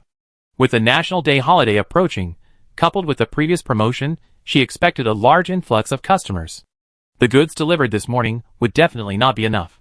However, Wen Yan didn't plan to source all her goods from the same supplier anymore. She decided to select several suppliers to make it easier for others to figure out her supermarket's resources. Wen Yan found several wholesale platforms online and placed orders. This time, she focused on food and daily necessities. Other items could be purchased for free by people in the zombie world, so she didn't need to prepare too much. She only needed to prepare what her customers in the real world needed. Just as she was preparing, Sister Chiao called, saying that a manufacturer was willing to supply her supermarket with products at a discounted price, on the condition that their products be placed in a prominent position. Sister Chiao was a competent agent. Although Wen Yan wasn't signed to her studio, they had a working relationship because she would be helping to train new talent. The manufacturers she recommended were all carefully selected brands, with good quality and reputation. Wen Yan considered it for a moment and agreed, but reiterated that the products could only be placed on prominent shelves, and that appearance in our dining table couldn't be guaranteed. After confirming with the manufacturer, Sister Chiao sent Wen Yan the supply contract, which indeed showed a very favorable price. With the money saved, Wen Yan placed another order. 7 days in the real world equals 21 days in the zombie world. He Jiozhong's team would take about 20 days to travel between the supermarket and the northern base, at which point she expected to place a large order. Just preparing the goods had cost Wen Yan nearly 2 million, leaving her with only a little over 500,000 in savings. This still needed to cover the cost of renovations, farming, and hiring Chen and supermarket staff. Fortunately, the vegetables she chose were short-cycle varieties. They would be ready for market in about a month, and combined with the proceeds from the supermarket sales in the real world, there shouldn't be any problem. After calculating the accounts, her phone rang. Wen Yan answered, only to find it was the neighboring shop she had previously blocked. They had offered a staggering 1 million, which she hadn't bought. Now the landlord was calling, saying that because of the recording Wen Yan had released, their shop was unrentable and unsellable, and offered to lower the price to 500,000. Wen Yan still refused. First, the other party's shop wasn't worth that much money, and second, she didn't have any extra cash. After hanging up, Wen Yan saw an unread message. Opening it, she found a transfer notification for 1 million yuan. The sender was Chu Qianqian. Wen Yan called Chu Qianqian back, but the call was disconnected. The next second, a message arrived on her social media. Chu Qianqian, if you dare transfer it back, we're cutting ties. Chu Qianqian, I need to film my scene now. I call you later. Wen Yan accepted the money. When the shop next door called again, lowering the price below market value, she bought the shop. After signing the contract, Wen Yan called Jiang Dafu, intending to pay extra to add a construction team so both projects could start simultaneously, preventing delays from affecting the opening and program recording. The call had barely connected when she heard, "Boss, your brother's here, looking for you." Wen Yan frowned. Her brother? Wen Yan, I don't have a brother. Jiang Dafu hung up, looking at the boy with suspicion. You heard that? Our boss said, she doesn't have a brother. Go back to where you came from. Don't bother us with your work. His boss wanted to add a construction team, and he needed to contact people quickly. Time was tight, and the task was heavy. He didn't have time to play around with a child. When Mingrui was furious, his face red with anger, and finally uttered a harsh threat. Fine, she regretted. When Mingrui came, and went in such a hurry that Wen Yan didn't even know it was him. It wasn't until she went to the supermarket that afternoon to post job advertisements that she recognized him from Jiang Dafu's description and took out her phone to call him. The phone rang once, and then was hung up. He dialed again, but the call was hung up once more. Jiang Dafu looked at Wen Yan with some unease. Wen Yan shook her head. It's nothing, it has nothing to do with you. Since you're not answering the phone, it probably isn't anything important. On the other side, Wen Mingrui stared at his phone for a long time, but Wen Yan didn't apologize. He angrily opened his phone, opened his social media app, and posted a message.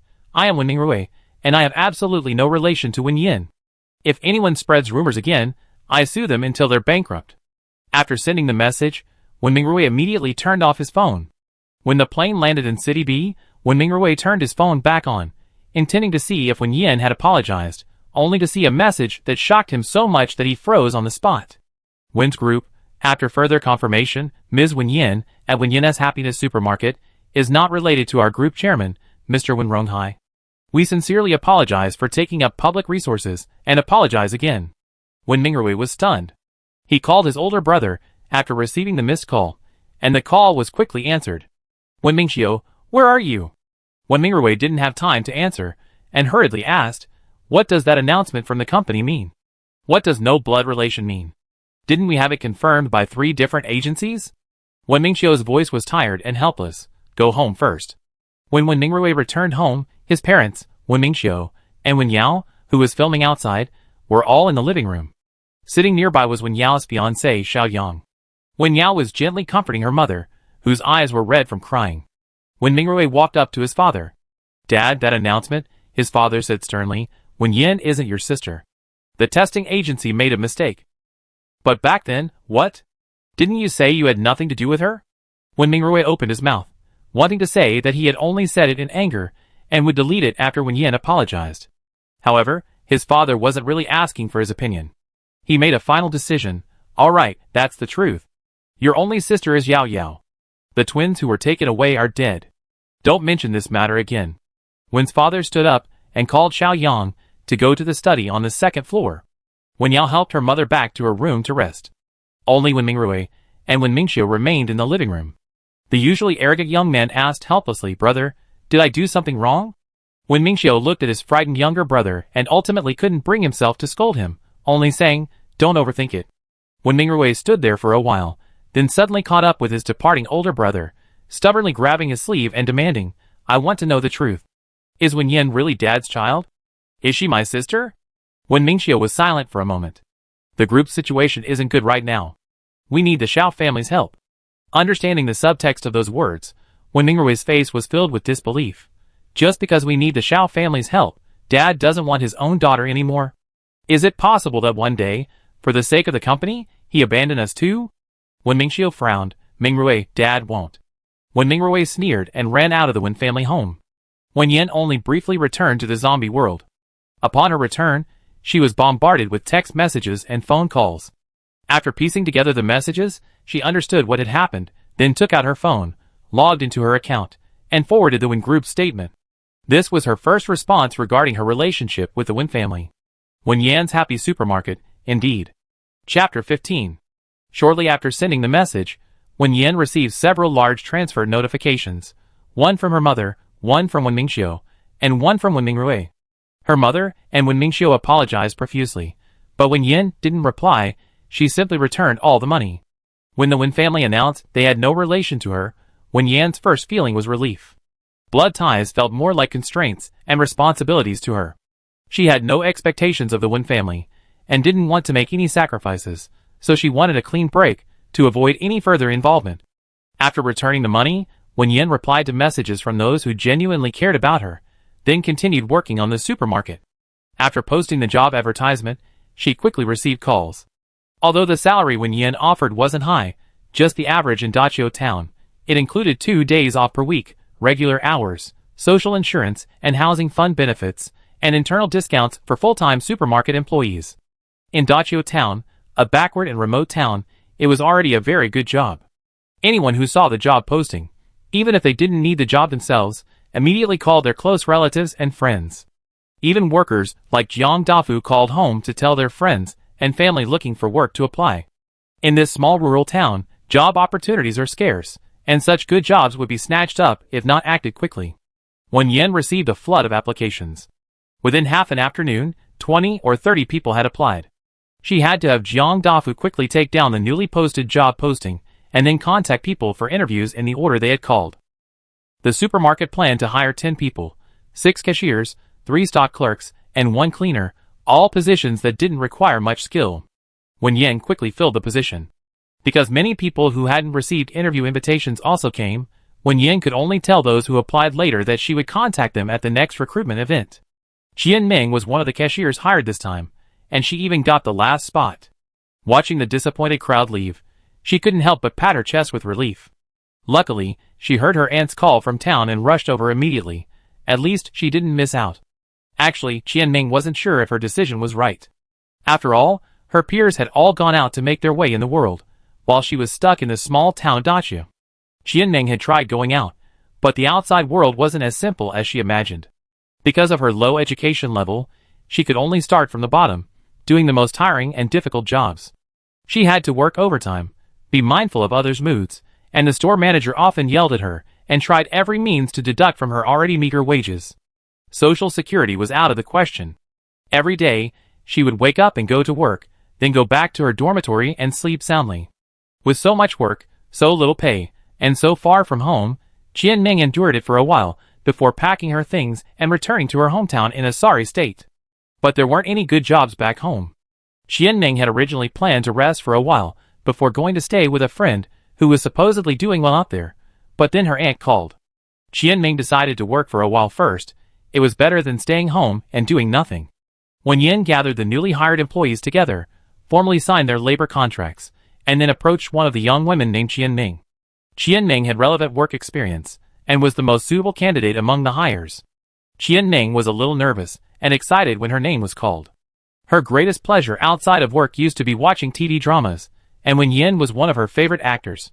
She never imagined she would actually meet him in person and even work in his shop. It's like a dream. Qianming, suppressing her excitement, asked, "Boss, what did you want to see me about?" Wen Yan replied, "I noticed during the interview that you mentioned you had experience as a cashier. The others don't seem to have much experience either. We be having a lot of people coming when we open in 7 days, and I'd like to ask you to provide some training. Do you have time these next few days?" Most of the young people in Daqiao town have left, and the majority of those applying are middle-aged women from the town and nearby rural areas. Wen Yan is only hiring men for the stock clerk position. All the others are women, and older women at that. If it were a normal small-town supermarket, they would have time to learn and adapt, but because she's advertised online, and the TV crew will be filming, there will likely be a lot of people coming, making it more stressful to start immediately. Qianming immediately nodded, yes, I have time. She's been idly sitting at home, so she has plenty of time. Wen Yan smiled and said, "Okay, this training will last for 7 days, 200 yuan a day. I give you a lecturer fee of 1,400 yuan. Is that acceptable?" Qianming hadn't expected to receive extra money, and it was even a lecturer fee of 1,400 yuan. Her salary was only 2,500 yuan. This was more than half of that. Qianming immediately nodded, "No problem, I take care of it." She notified the other employees that the 7-day training would begin tomorrow, and the supermarket staff's affairs were settled. Jiang Dafu was in charge of the renovations. Wen Yan had visited the site, and the people he brought were all experienced and diligent, so she didn't interfere further. The goods purchased online and the partner manufacturers had all been prepared, and the logistics information had been sent. The preparations for the opening were finally complete. In the evening, Chu Qianqian called, launching into a tirade against the Wen family. Afterward she said, Yan, we don't care about them. So what if they have a little money? My show is going to be a huge hit. I support you. Wen Yan laughed and hummed in agreement. Okay, I wait for you to support me. After Chu Qianqian calmed down, she asked, are you really planning to open a supermarket in the countryside? Wen Yan replied firmly yes. Initially, it was to cover up the small shop in the other world, but as she got busier, she found that she didn't seem to dislike this kind of life. Focusing on one thing at a time cleared her mind of many thoughts, allowing her to concentrate only on the present. At least for now, she wanted to do it well. Chu Qianqian, okay, whatever makes you happy. She then sighed, that lousy company got me another movie role. After this one, I'd be joining another production. Yan, I won't be able to come see you again. Wen Yan, you don't like it? Chu Qianqian chuckled, not really. It's just a minor supporting role, but it's directed by a director I really like. Wen Yan said, then come back after filming. They talked for a while, and Wen Yan sensed her friend was actually quite tired, so she hung up the phone. That evening, after the construction workers left, Wen Yan returned to the supermarket and switched to the zombie dimension. Because the real world was rushed, she only had time to come over during the day and leave quickly. Before coming in, she specifically bought a lot of vegetables and meat. When Wen Yan appeared in the supermarket carrying a large bag of groceries, Song Hui, who was guarding the warehouse, rushed in the next second. Wen Yan held up the things in her hand. Let's have hot pot today. She wasn't really in the mood to cook. Song Hui nodded in agreement no matter what she ate. It was midday in the zombie world, and still quite hot due to the summer heat. Wen Yan turned on the supermarket's air conditioning and cleared a space from the messy construction site for Song Hui to move a table over. Go wash the vegetables, I prepare the rest. She handed the groceries to Song Hui to wash, then went to get the hot pot base. She grabbed a packet of chili oil, and, unsure if Song Hui could handle spice, a packet of tomato. She found the induction cooker, placed the half-and-half pot she bought with her grandmother before on it, and started boiling water.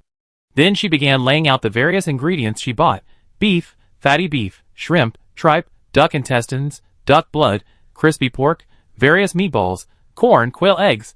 She also prepared dipping sauces on small plates. Once the water boiled, she added the 2 different flavors of base. Soon, the aroma filled the air. As Wen Yan put the food in, she called to Song Hui, "Is it washed? Take some over to eat first." When Song Hui brought over the pot of vegetables, his eyes widened at the various meats bubbling in the pot, and he swallowed hard. Wen Yan said, "It needs to cook for a while longer. Go to the door and call Feng Zhue and Tong Yun to come and eat together." When she arrived, Feng Zhue and Su Tongyun were still waiting under the scorching sun. There were only 4 of them there, and it wouldn't be good for them to eat alone while the other watched, especially since the other was helping her. Song Hui rushed out at lightning speed and dragged the 2 of them over. Feng Zhue and Su Tongyun were initially a little scared when they were dragged in, but they quickly forgot about it. Staring at the divided hot pot on the table, they wore the same expression as Song Hui, and stammered, "This is hot pot." Hot pot, a word only used for reminiscing after the apocalypse. Feng Zhue would occasionally think of it at first, but later, when all food was gone, and he was forced to move around with everyone else, killing zombies, escaping for his life, fighting with his own kind for a bite to eat, even killing each other, he gave up hope altogether. He couldn't help but rub his eyes, then rub them again, to make sure this wasn't a dream. Wen Yan, seeing that the hot pot was almost ready, gestured for everyone to sit down. "I bought a lot, enough for the 4 of us." Then, remembering they hadn't prepared drinks, she turned back to the warehouse, grabbed a bottle of cola, a bottle of orange juice, and several disposable cups. Su Tongyun sat down at the table, still feeling like she was dreaming, until the steam from the hot pot made her laugh and exasperated. "This is how it always is when I eat hot pot. Wherever I sit, the steam rises. I didn't expect it to still be like this in the apocalypse." The group laughed, and their relationship instantly became closer. Song Hui sat upright at the table, chopsticks awkwardly in hand. As soon as Wen Yan said it's ready, he rushed towards the bright, oily, and appetizing red broth, grabbed a piece of beef, and, unafraid of the heat, stuffed it into his mouth, then froze. Wen Yan was about to remind him, but it was too late. She could only say, "This is spicy.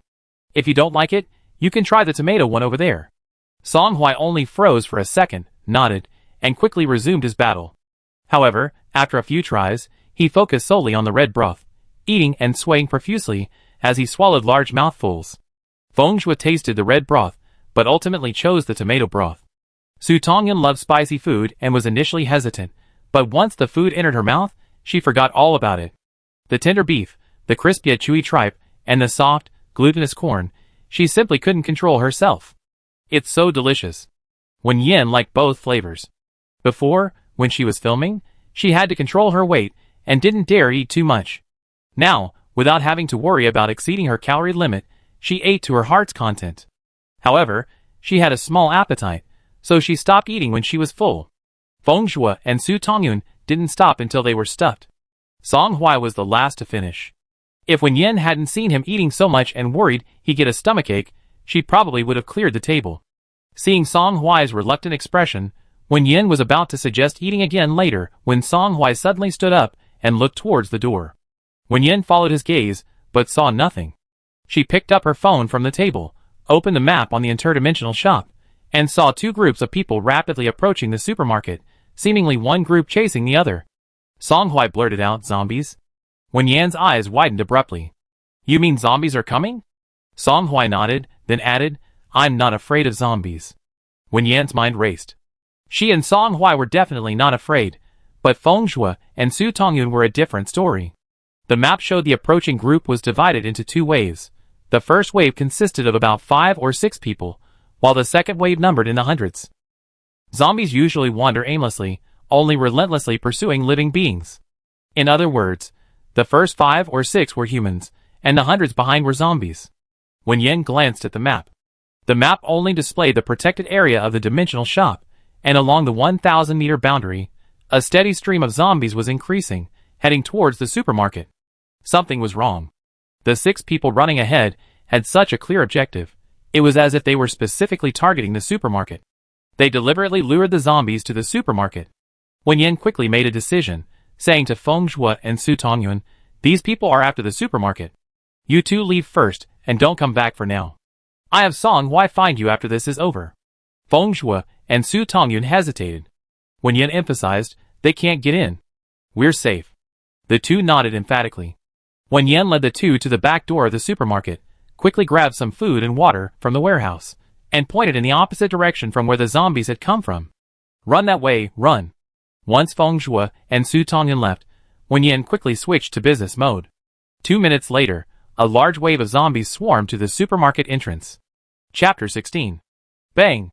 Bang bang! Bang bang bang! Bloodied, mangled faces pressed against the glass door, howling at Wen Yan and Song Hui inside. Although the interdimensional shop had an invisible barrier, when not in operation, it couldn't block the smell. To the zombies, the people inside were fresh prey right before their eyes. In no time, hundreds of zombies completely surrounded the supermarket. A voice came from above. I heard you have a lot of supplies here. Hand them over, and we take the zombies away. Song Hui started to walk out, but Wen Yan stopped him, shouting to the people outside. Since you know there are supplies here, you should also know that you can't come in unless I allow it. Otherwise, you can try. These people had never been here before, yet they knew the supermarket's location and the supplies inside. She thought about it, and concluded that it was most likely Li Cheng and his group, who had escaped earlier, who had revealed this information. If that was the case, then these people should also know that the supermarket had protective mechanisms. As expected, the people on the roof weren't surprised, nor did they attempt to attack the supermarket.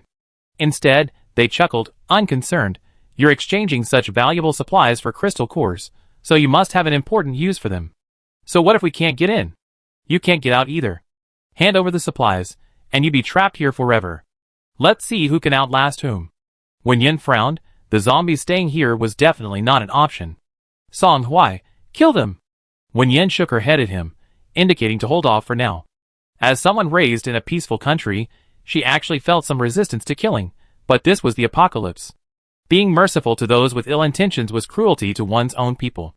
Wen Yan wasn't trying to stop Song Hui, but there was a problem at the moment. The non-operational state of the dimensional shop does protect them, but it also prevents them from leaving. To go out and kill, they would have to switch to operational mode, which would inevitably cause the zombies at the entrance to wreak havoc. Furthermore, Wen Yan is worried that these zombies might leave behind a virus that could affect the real world. But driving all the zombies away seems wasteful.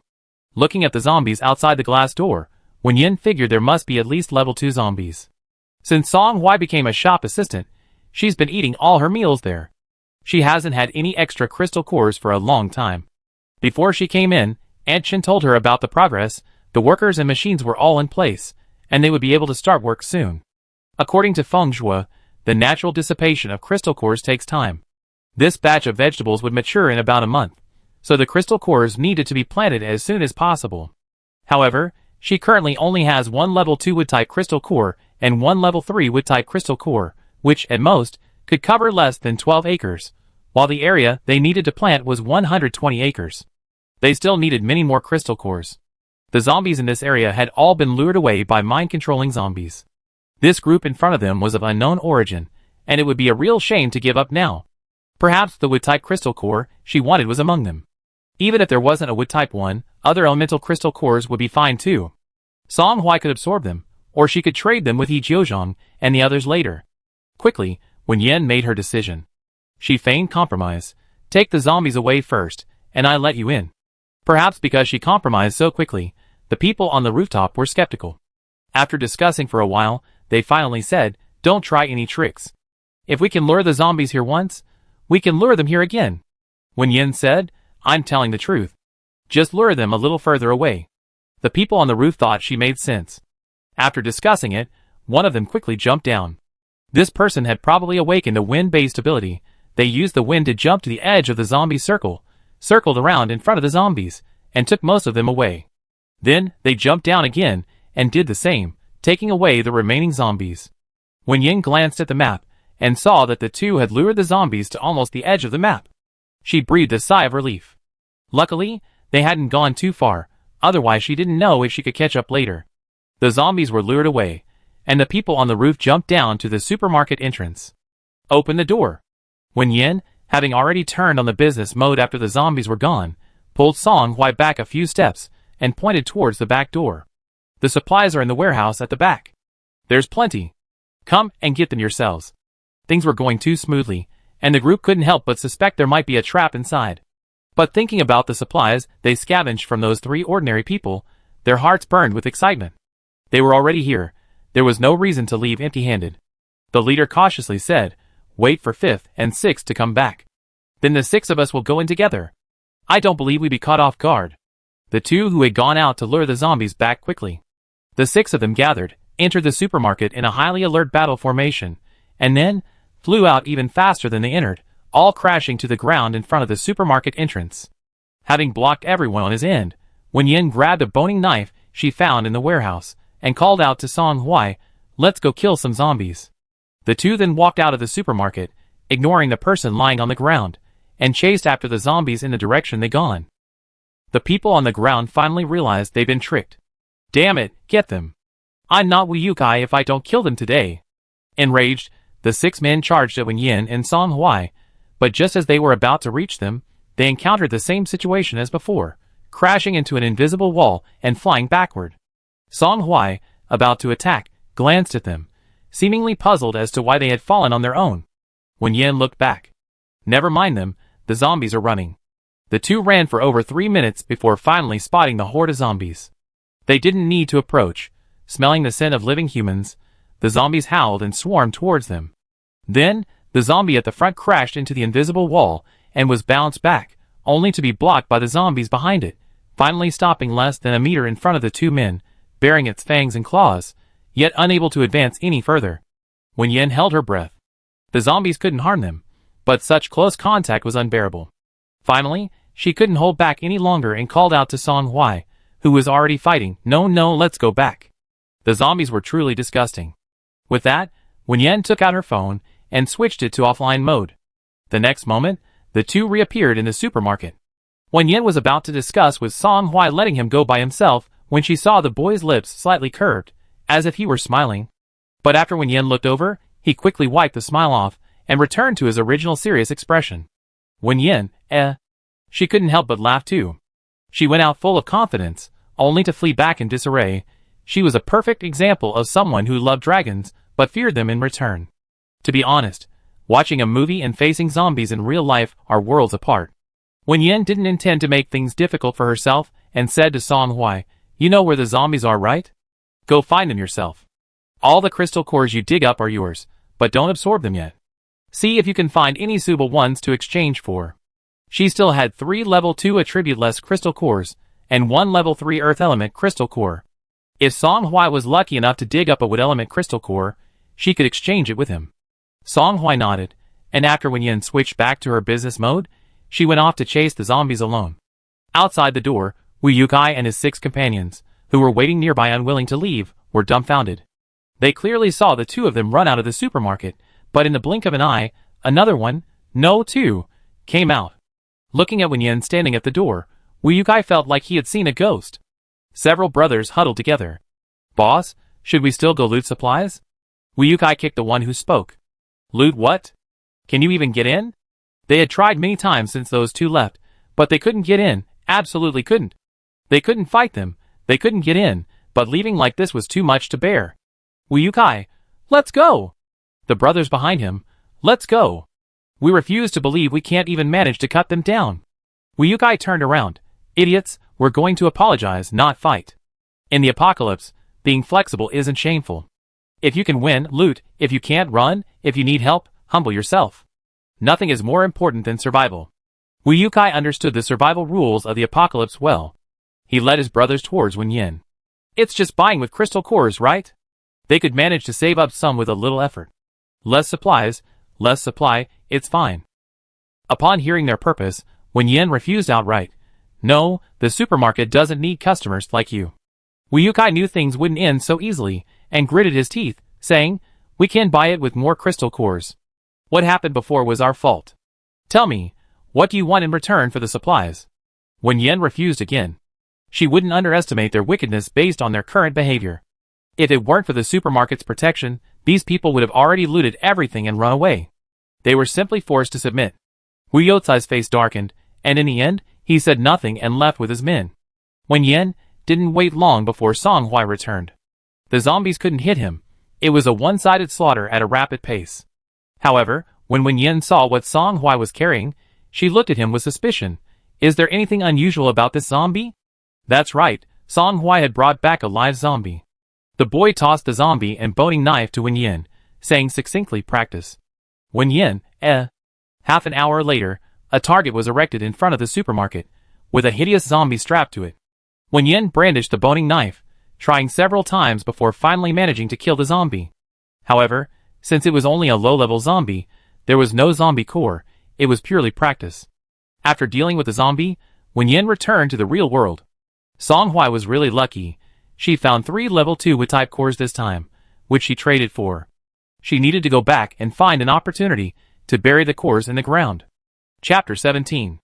At 10:30 p.m., Wen Yan arrived at the edge of her contracted land in Xinghua village. This plot was relatively remote, some distance from the village, and at this time, there was no one around. After bidding for the land, Wen Yan was shown around once. Using the moonlight to orient herself, she picked up a shovel and headed towards the chosen spot. The crystal core energy dissipates outwards. She needed to plant the crystal core in the center. Reaching the selected location, Wen Yan began digging. Currently, all the crystal cores combined could cover approximately 20 acres. The plot Wen Yan chose was the best location, one she had specifically consulted with Anshin about. With mechanized planting, better fertilizer, and more meticulous management, any yield differences between different plots would be within a reasonable range. Of course, the difference couldn't be too drastic, so Wen Yan didn't plan to use crystal cores above level 3, level 2 and 3 would suffice. These two types of crystal cores were also relatively easier to find. The high-level crystal cores were still needed by the wood-type ability users in the zombie dimension, and even if they had them, they probably wouldn't be willing to exchange them with her, since she could still buy things at the supermarket using attribute-less crystal cores. To prevent the machine from accidentally digging up the crystal cores while tilling the land, Wen Yan dug down more than a meter before stopping, then buried the crystal cores and refilled the soil. By the time all 5 crystal cores were buried, it was nearly midnight. Wen Yan restored the surroundings to their previous state and returned to town. Everything at the supermarket was back on track. In the following days, Wen Yan would take the opportunity to go back to the zombie world during the day, and then stay there at night. 3 days after the supermarket was attacked, Wen Yan was considering whether to ask Song Hui to bring Feng Zhuo and Su Tongyan back when he discovered that the group that had attacked the supermarket before had returned, along with Li Cheng, who had escaped earlier. Li Cheng, his face swollen like a pig's head, was thrown in front of Wen Yan. "Wu Yukai," indignant, cried, "Boss, this is the guy who instigated us to come and steal your stuff. When we encountered this bastard, he pushed his 2 companions to the zombies and ran away. This kid has no good intentions. He's trying to bring others into the supermarket." Li Cheng, lying on the ground, trembled, clutching his head. Wen Yan had already blocked this guy. She looked directly at Wu Yukai. "You can't go into the supermarket." Wu Yukai immediately put on a mournful face. "Boss, we brothers have elderly parents and young children to support." Wen Yan, "No." Wu Yotsai's act was cut short before it even began. He hadn't expected this young girl to be so unyielding. He simply dropped the act and turned to leave with his men. Then, they stopped a few hundred meters from the supermarket and set up camp. They were going to stay there. "Song Hui, should we kill them?" Wen Yan thought for a moment and said, "As long as it doesn't affect our business, we ignore them. The outside world is so big, there are bound to be many people like them. Unless she kills them one by one, she simply can't manage them all." Turning back into the supermarket, Wen Yan said, "Shall we have noodles with soybean paste today?" Perhaps the topic changed too quickly. Song Hui paused for a moment before replying, "Okay." When Wen Yan finished eating and went outside, Li Cheng, who had been left at the door, was gone. Not far away, where Wu Yukai and his group had camped, a 2-story house had appeared on the spot. There must be an Earth-type ability user among this group. Seeing Wen Yan come out, Wu Yukai came out to greet her. "Boss, we dealt with that kid. And those zombies that were killed outside, my brothers have carried them away and buried them.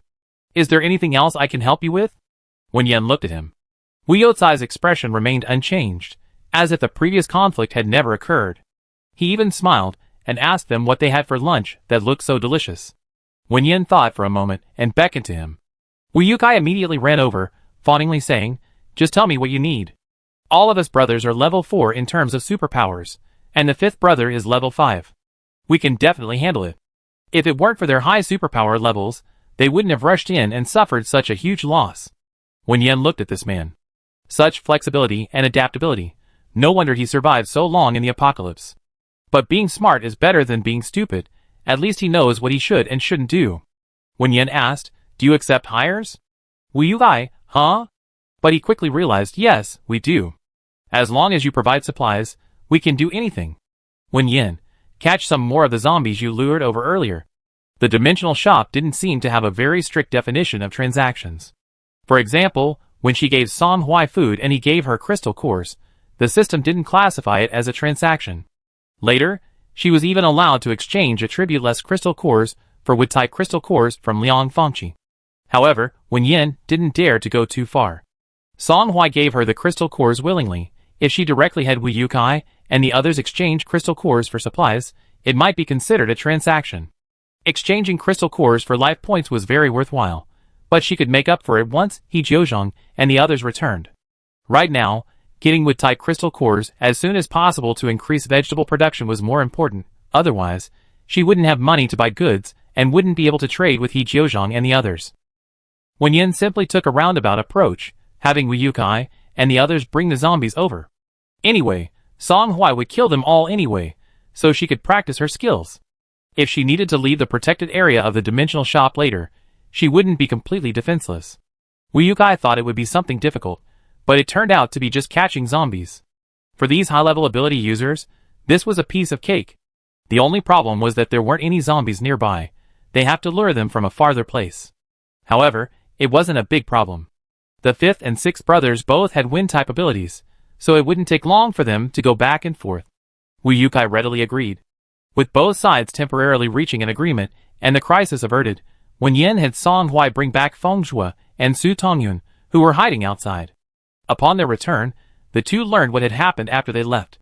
After learning that Li Cheng was the instigator, Feng Shui apologized to Wen Yan with great shame. The shopkeeper had sold them the supplies at such a low price, yet he had brought danger to the supermarket. Wen Yan shook her head.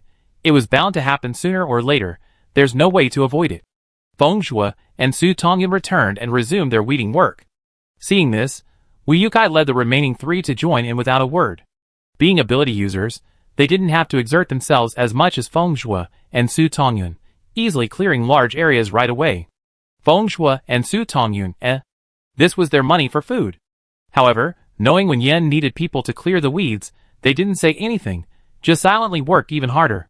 So when Wen Yan came out again, the weeds within a kilometer radius of the supermarket were completely cleared.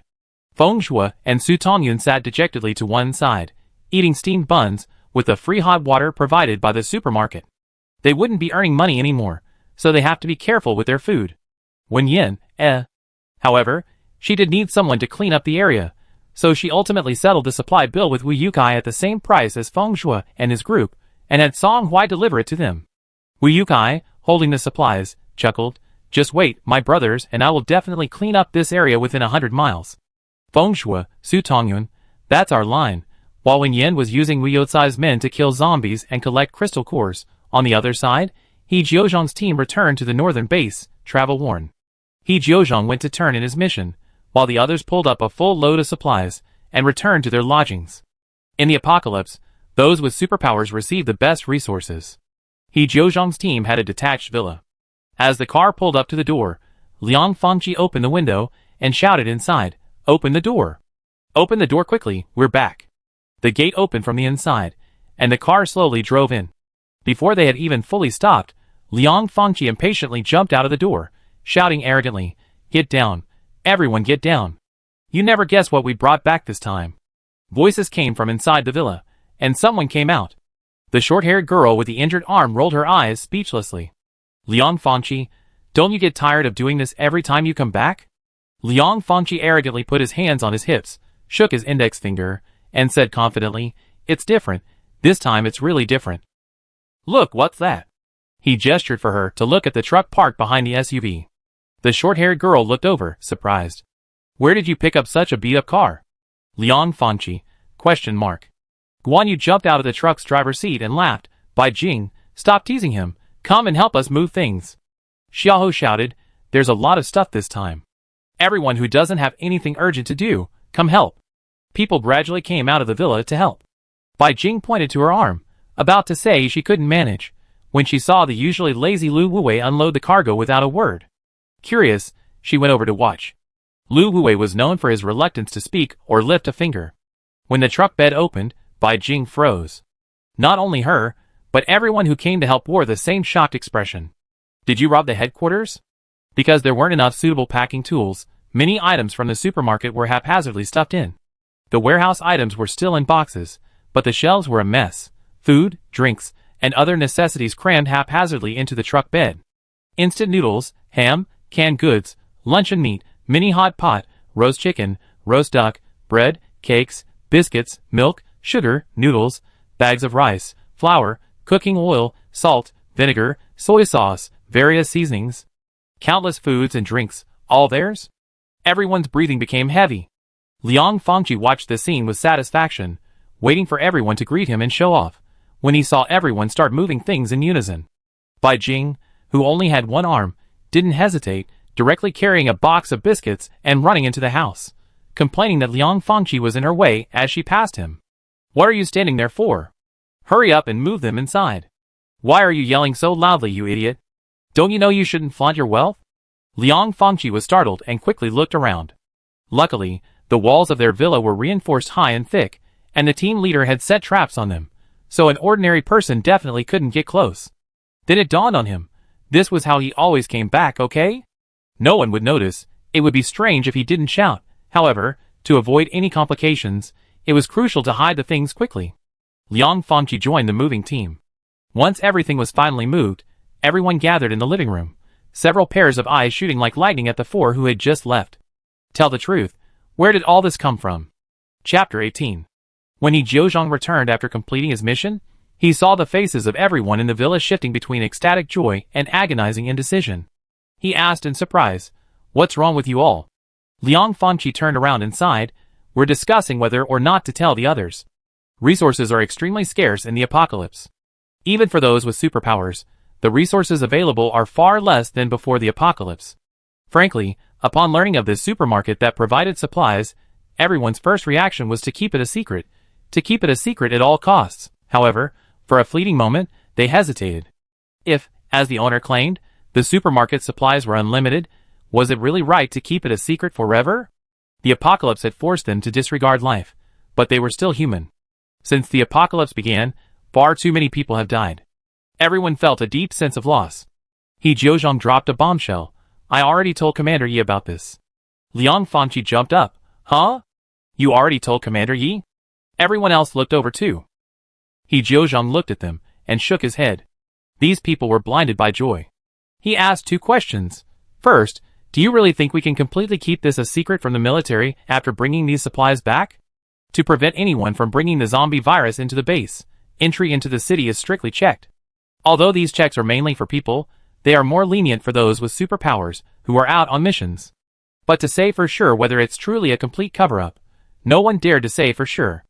After all, the military also has quite a few people with superpowers. He Jiuzhong discerned the answer from everyone's expressions and asked the second question, are we the only ones who know about the supermarket's existence? The four people who went out on the mission could answer that. Guan Yu had already grasped the point and shook her head seriously. The place is a bit remote, but if we can find it, others certainly can too. Besides, someone found it before we went. He Jiuzhong pointed out the key issue. Now, besides our northern base, there are also the central, eastern, western, and southern bases. We won't consider the southern base for now, because it's far away, but if the other bases discover it, do you think we can outrun them?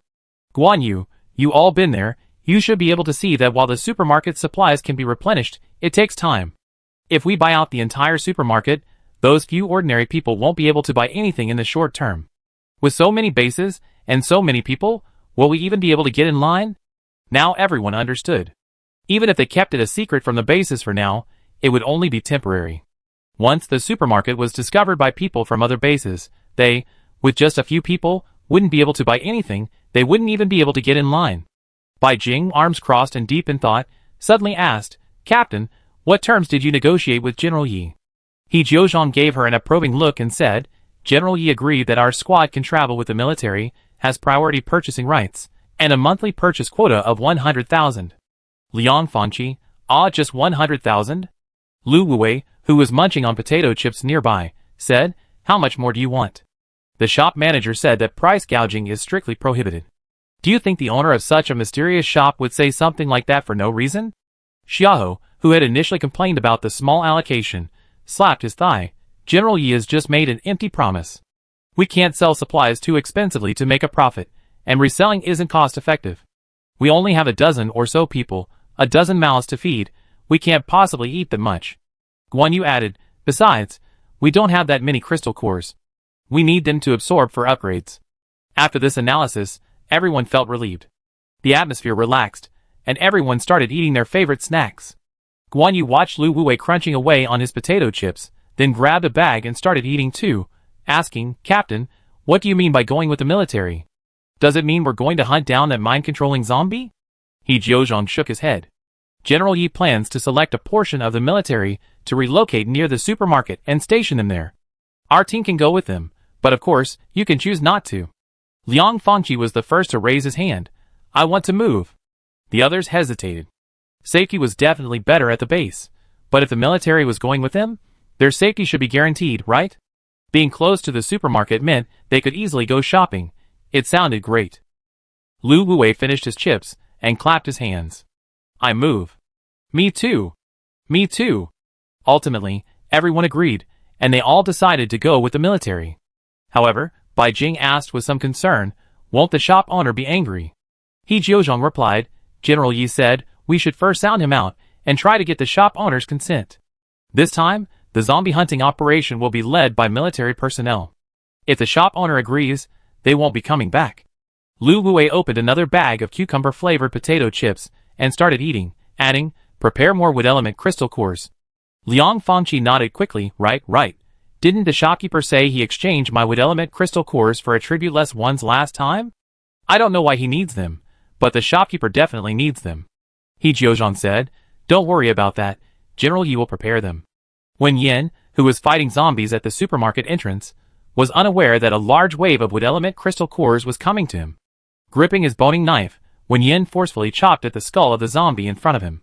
The sharp tip pierced the skull, and the zombie fell to the ground. With Song Huai's guidance, Feng Zhuo and Su Tongyun's friendly advice, and the help of Wu Yukai and others who generously sponsored training equipment, Wen Yan could finally kill even the lowest level, unrestrained zombies with a single blow. Su Tongyun praised, Manager, you're amazing. The first time I saw a zombie, my legs went weak. I couldn't even run. If a kind person hadn't pulled me up, I would have been eaten long ago. Feng Zhuo said, I had nightmares about it for days afterward. Song Hui nodded slightly in encouragement. Wu Yukai, however, was a bit shameless, leading his brothers in loud clapping and showering her with flattery. Wen Yan took a deep breath to calm herself. She had already killed 10 zombies today and could finally rest. Su Tongyun ran over, Manager, what do you want to eat today? Because the weeding business was monopolized by Wu Yukai and his group, Feng Zhuo and Su Tongyun have resigned in resentment. However, they weren't going to freeload, so Su Tongyun found herself a new job, helping Wen Yan cook. Before the apocalypse, Su Tongyun was only a teenager and had virtually no opportunity to cook. It was only when she was helping out that she discovered that her skill points were actually in cooking. After some effort, she successfully became an unofficial employee of Happiness Supermarket. Now, Su Tongyun does most of the cooking, with Feng Zhuo assisting. Wen Yan thought for a moment and suggested garlic-flavored bok choy. She wasn't really craving meat after killing so many zombies. Su Tongyun then asked Song Hui, and after getting his answer, she and Feng Zhuo cooked together. As for Wu Yukai and the others, they weren't included. After dinner, Wen Yan checked her crystal cores.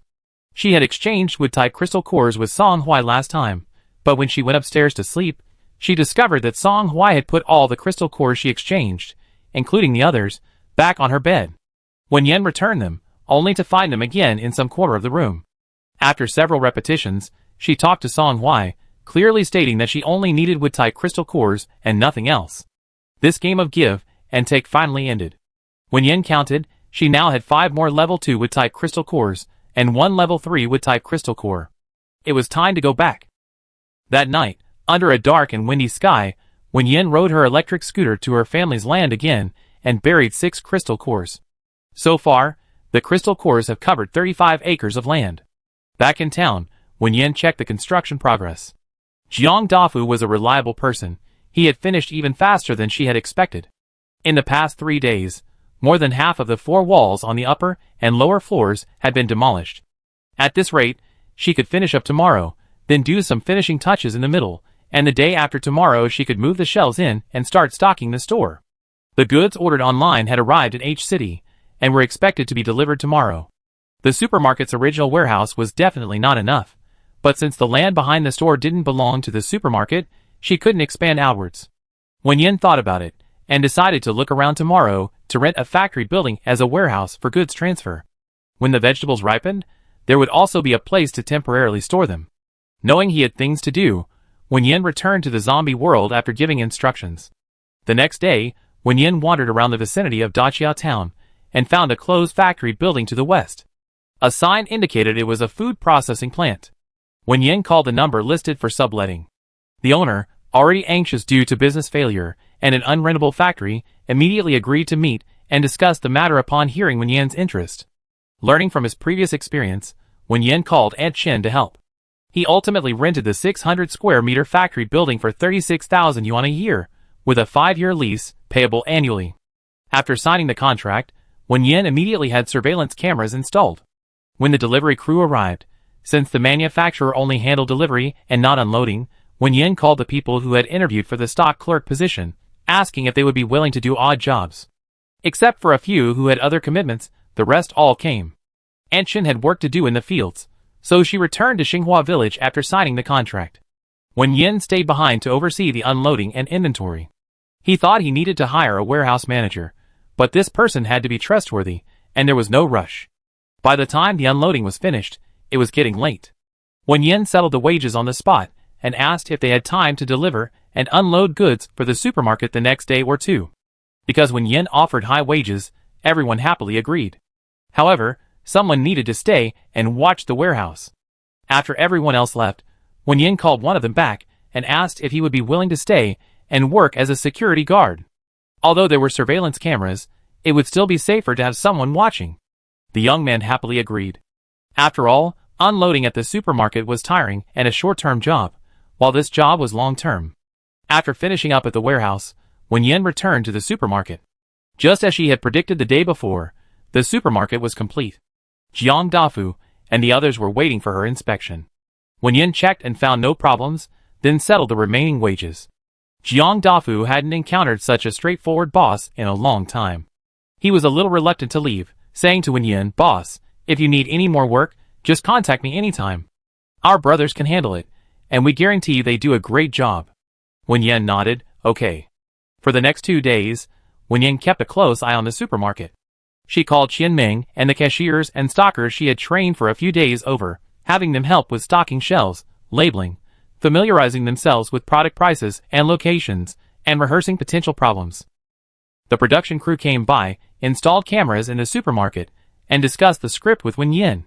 The next day, the show's regular guests would be coming to the supermarket for a big shopping spree, with Wen Yan appearing as the supermarket owner. By the night before the opening, everything was finally ready. Looking at the newly renovated supermarket, Wen Yan breathed a slight sigh of relief. Now, all that was left was for the customers to arrive. Meanwhile, He Jiuzhong and his entourage, escorted by military personnel and arriving at top speed, were all shocked to see the supermarket suddenly several times larger, crammed full of goods. This was the small supermarket they had left behind? Chapter 19. When Wen Yan arrived from the real world, He Jiuzhong was handing a large bag of crystal cores to Song Hui. She went over to look at them. One of them was a level 6, attributeless zombie crystal core worth 1 million. The other loose ones, added together, were also worth about 1 million. That was exactly all the goods she had prepared for this trip. Wen Yan, although she really wanted it, she couldn't. The supermarket in the real world was waiting to open, and she had to keep half the goods for business. She had to step forward and stop the transaction, apologetically telling He Jiuzhong, "This time, I can only provide a maximum of 1 million worth of goods." He Jiuzhong thought to himself, just as I expected, and didn't take back the crystal cores, but instead said, "We buy the rest as prepaid cards." That wasn't a problem. Song Hui was already very skilled at the business.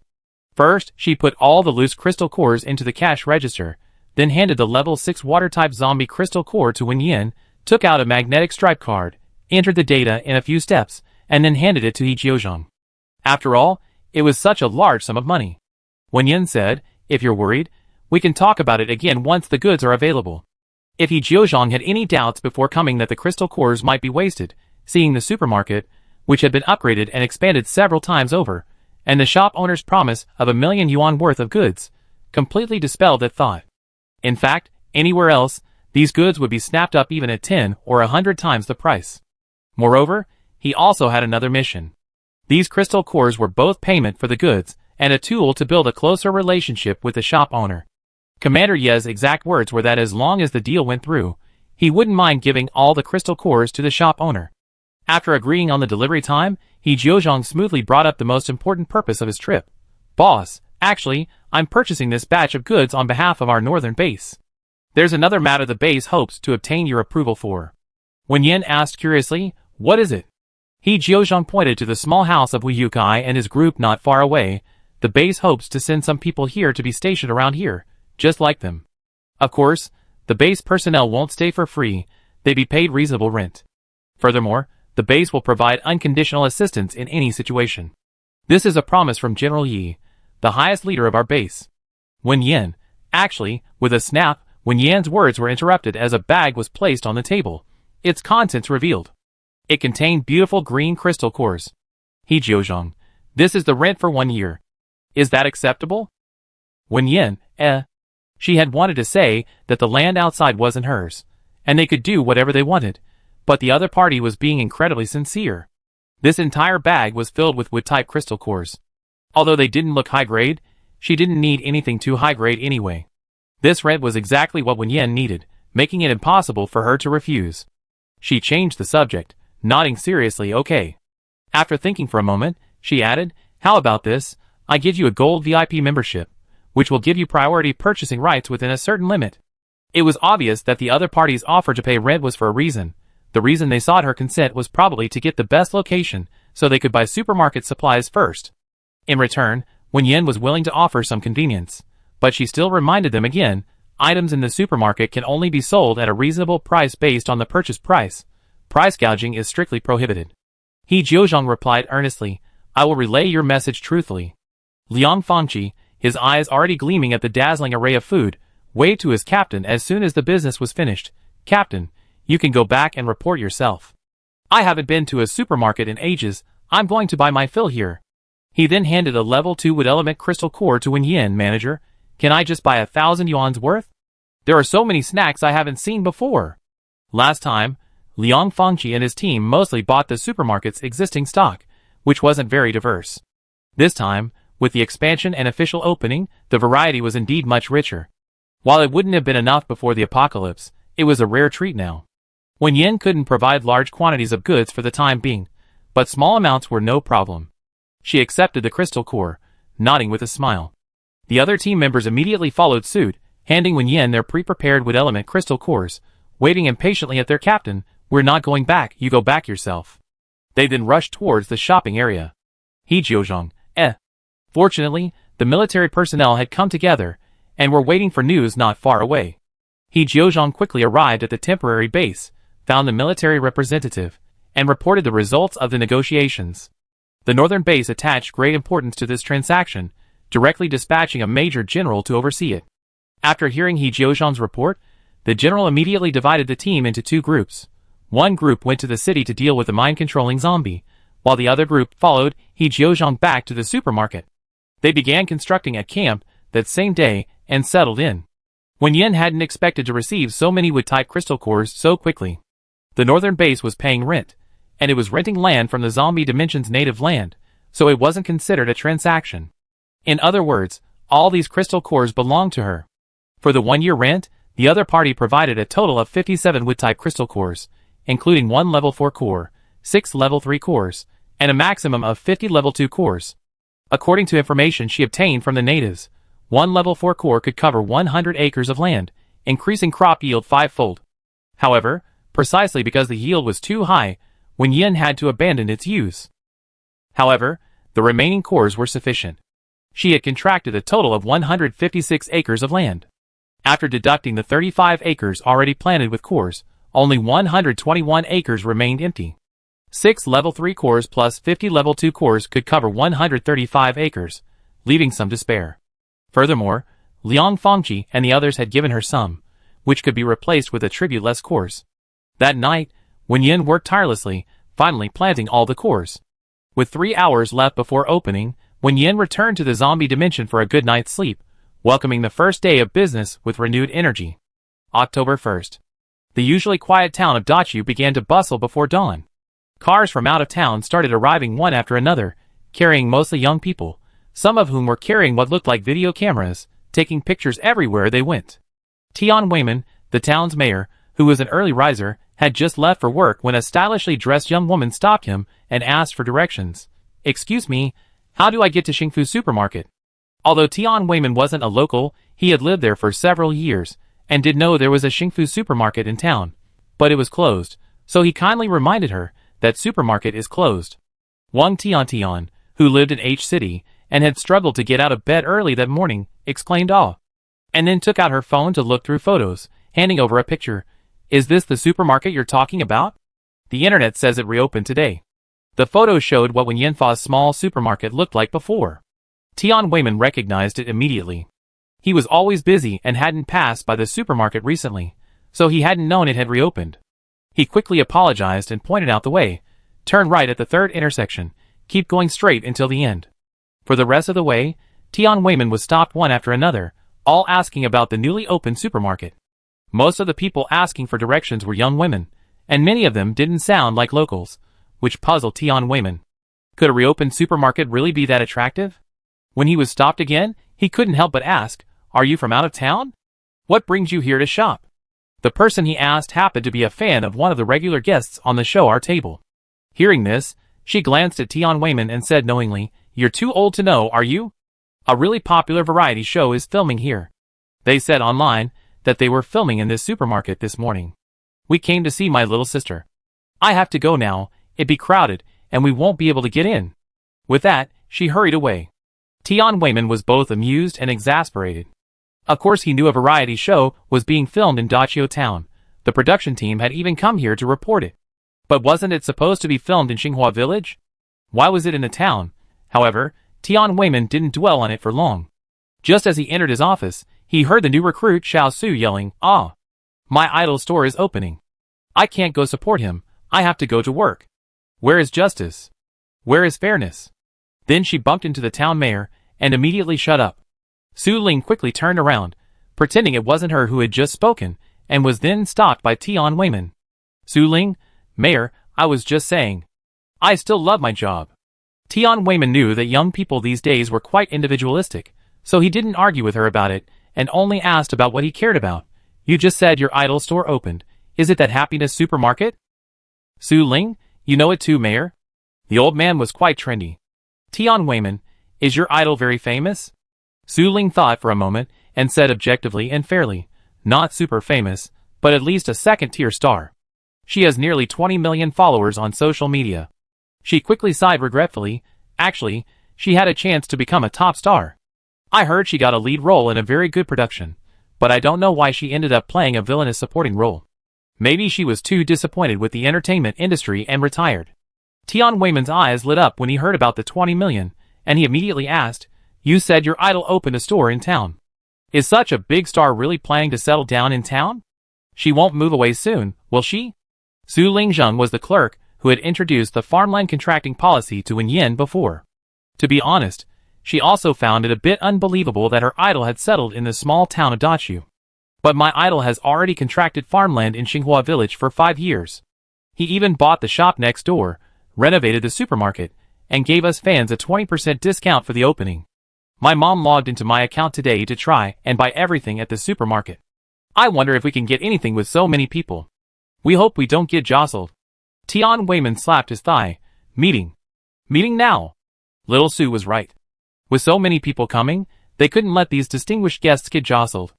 Dachio Town's location wasn't exactly remote. It was certainly better than a mountainous area. But it wasn't exactly great either. It lacked resources and distinctive scenery, which is why it hadn't developed for so many years. Eventually, local young people couldn't stay, leading to a vicious cycle.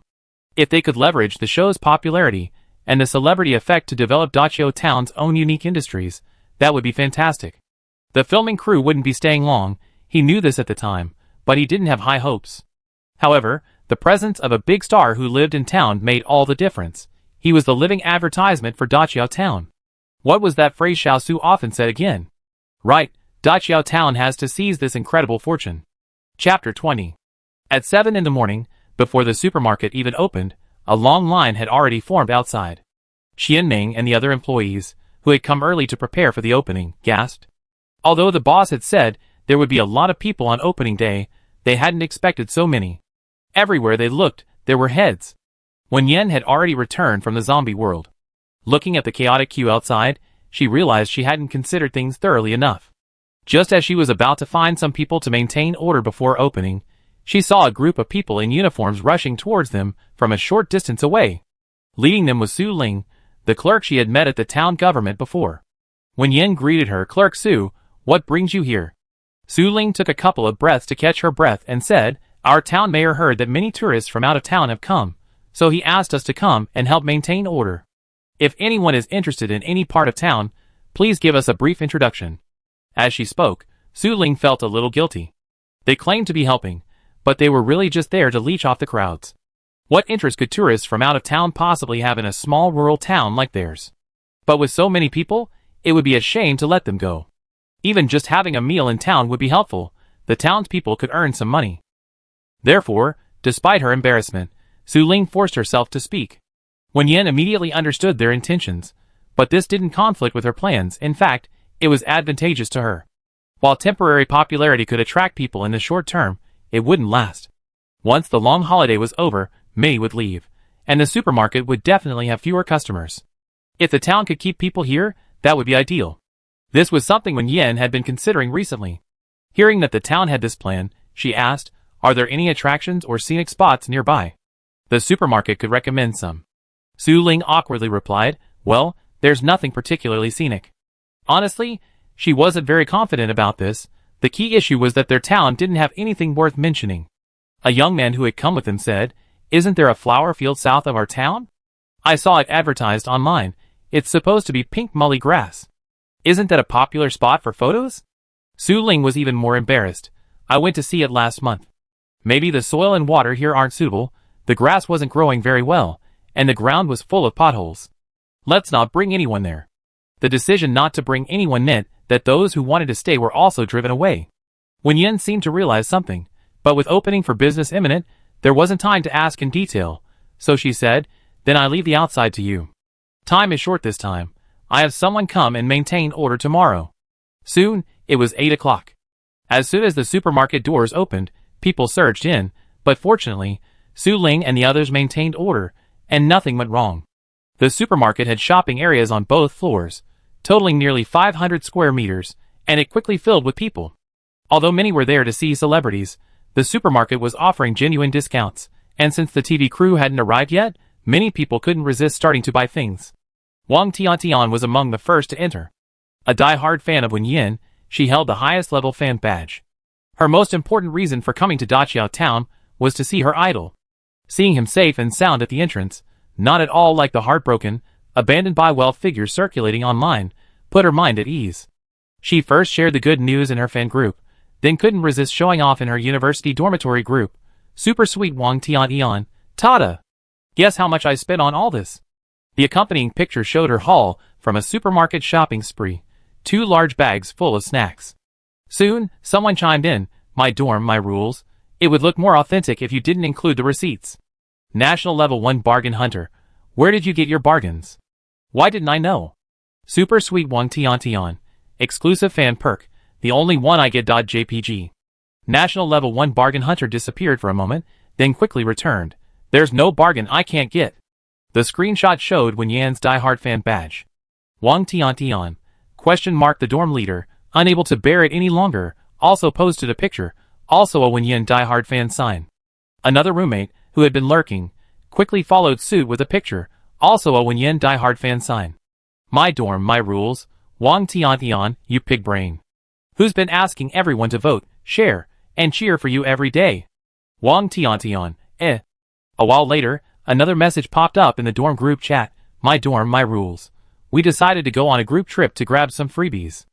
Everywhere's crowded during the holidays, so we go to the countryside to breathe some fresh air. At Super Sweet Wang Tiantian, get ready to pick us up." So Wang Tiantian, who had originally planned to head home after shopping, simply found a hotel in town and stayed there. Like Wang Tiantian, most fans, fearing it would disrupt the supermarket's business, paid and left immediately after buying their items. Locals who came for the discounts also left quickly after shopping.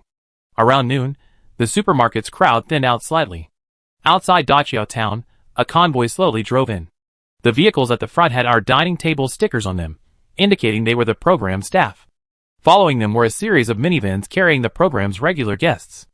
At the very back of the convoy, a clearly very expensive luxury car stood out starkly against the backdrop of the vehicles ahead. In the back seat of the car, Wen Yao stared at the unanswered phone, her spirits low. "Xiaoyang, do you mean Ming Rui doesn't recognize me as his sister anymore? Maybe I should make things clear. Wen Yan is the real daughter of the Wen family, and she should be the one you're engaged to." "Wei Yao Yao." The usually easygoing man interrupted her, his tone unusually firm. "You should know that I only have you in my heart. Don't mention breaking up with me again. Even without you, I wouldn't be with her." As for Ming Rui, Xiaoyang reached out and pulled her into his arms, comforting her. "He's still young, he just hasn't figured things out yet. I talked to him." Wen Yao's eyes reddened, "But after all, I took her place, and Dad even issued that announcement." Xiaoyang shook his head. "Yao Yao, you're just too kind. You were just a baby back then. Even if there were 1,000 faults, it had nothing to do with you. Your uncle wanted to bring her back to the Wen family, but she herself didn't attend the birthday banquet, making your family lose face. It's her who can't tolerate you, not the other way around. I would never let someone so scheming have the chance to hurt you. I won't accept anyone but you. That's my uncle's choice too. Don't overthink it." The convoy stopped not far from the supermarket. The production crew got out first, then began filming the guests who were getting out. Xiaoyang got out with Wen Yao and greeted the regular guests. The young, handsome man was charming and had a touch of humor. "Our Yao Yao is a crybaby and loves being at home. She cried again in the car just now, so please pretend you didn't see it." This explained why Wen Yao's eyes were slightly red. The Xiao Group is a well-known conglomerate in China, involved in many industries, including entertainment. With the air being so humble, the guests certainly wouldn't refuse. They laughed and joked a bit, letting the matter drop. After Xiaoyang left, the show officially began recording. After a brief self-introduction at the supermarket entrance, the guests received their living fun from the production team, lamented the team's stinginess, and then cheered as they ran into the supermarket. Wen Yan got out of the production team's car. She noticed it as soon as she arrived at the entrance. According to the script, she was to play a local resident of Daqiao town, offering advice and assistance to her friend who had come to stay with her, helping the person settle down as soon as possible. This friend was Fong Manyun, one of the regular guests on the show, an actress known for her supporting roles. The script wasn't entirely fabricated. While Wen Yan and Fong Manyun weren't exactly friends, they did know each other. Early in her career, they had worked together on a TV series, and Fong Manyun had provided significant help to Wen Yan with her acting skills. So, although it was scripted, Wen Yan genuinely welcomed the other party. "Sister Manyun, long time no see." Wen Yan took the initiative to greet her. Fong Manyun also gave a warm smile, opening her arms to hug Wen Yan. "Long time no see." Then she turned to the others, raising an eyebrow with a smug expression. "Didn't expect that, did you? I have connections here. You all better watch out." Everyone present was a shrewd person in the entertainment industry. No one would let the conversation fall flat, and everyone laughed, eager to curry favor. At this moment, Wen Yao stepped forward. "Sister Wen Yan, are you all right?" A moment of silence fell over the room. Everyone present had heard about the uproar surrounding the Wen family's real and fake heiress incident a while ago. Everyone had their own judgment on right and wrong, but one was a former colleague who had retired from the industry and had no conflict of interest with them, and the other was a rising star backed by the Wen and Xiao conglomerates. Neither of them needed to offend anyone. For a moment, no one spoke. Wen Yan chuckled. "Do I look bad?" She often didn't bother with fussing over things, feeling it wasn't worth the time. The Wen family's affairs were in the past for her, so even appearing on the same show as Wen Yao wasn't a problem. But she disliked ambiguity and indecisiveness. Whether Wen Yao's actions were intentional or unintentional, Wen Yan wasn't going to tolerate it and directly threw the issue back at her. Wen Yao's eyes slowly reddened. Finally, Fong Manyun stepped in to smooth things over. "With your shop doing so well, who else would be doing well?" But she became quite serious as she spoke. "You're in really good shape right now. Does the countryside really nourish the body? Seeing you like this makes me look forward to what's to come." Wen Yan smiled. Although she'd been quite busy lately, traveling between two worlds, The different time flows meant she got plenty of rest every day, and with Su Tongyan cooking delicious meals for her daily, she was indeed much more relaxed. Next, Fong Mannion introduced the other regular guests to Wen Yan. The cast included He Feng, an actor who had won a Best Actor award but retired from acting a few years ago, Shen Rui, a rising star, Zhou Yu, a singer, Ruan Xinghe, a member of a boy band, and Lu Yize, a seemingly quiet newcomer actor. Wen Yan noticed that Wen Mingrui, who had been officially announced as a guest, wasn't there, but she didn't think much of it. As soon as the production crew arrived, the supermarket became crowded again. Wen Yan patiently followed the script, went through the process, and then saw everyone back to their cars. Wen Yao didn't say a single word to her throughout. After seeing everyone off, Wen Yan told Qian Meng to watch the store, and then rode her electric scooter south of the town. Chapter 21. After leaving Dachio town and continuing south for about 2 kilometers, Wen Yan saw the sea of flowers Su Ling and the others had mentioned. Then she understood why Su Ling and the others hadn't considered bringing tourists here. Saying these pink mully grasses weren't growing well was an understatement. To be precise, they were growing terribly.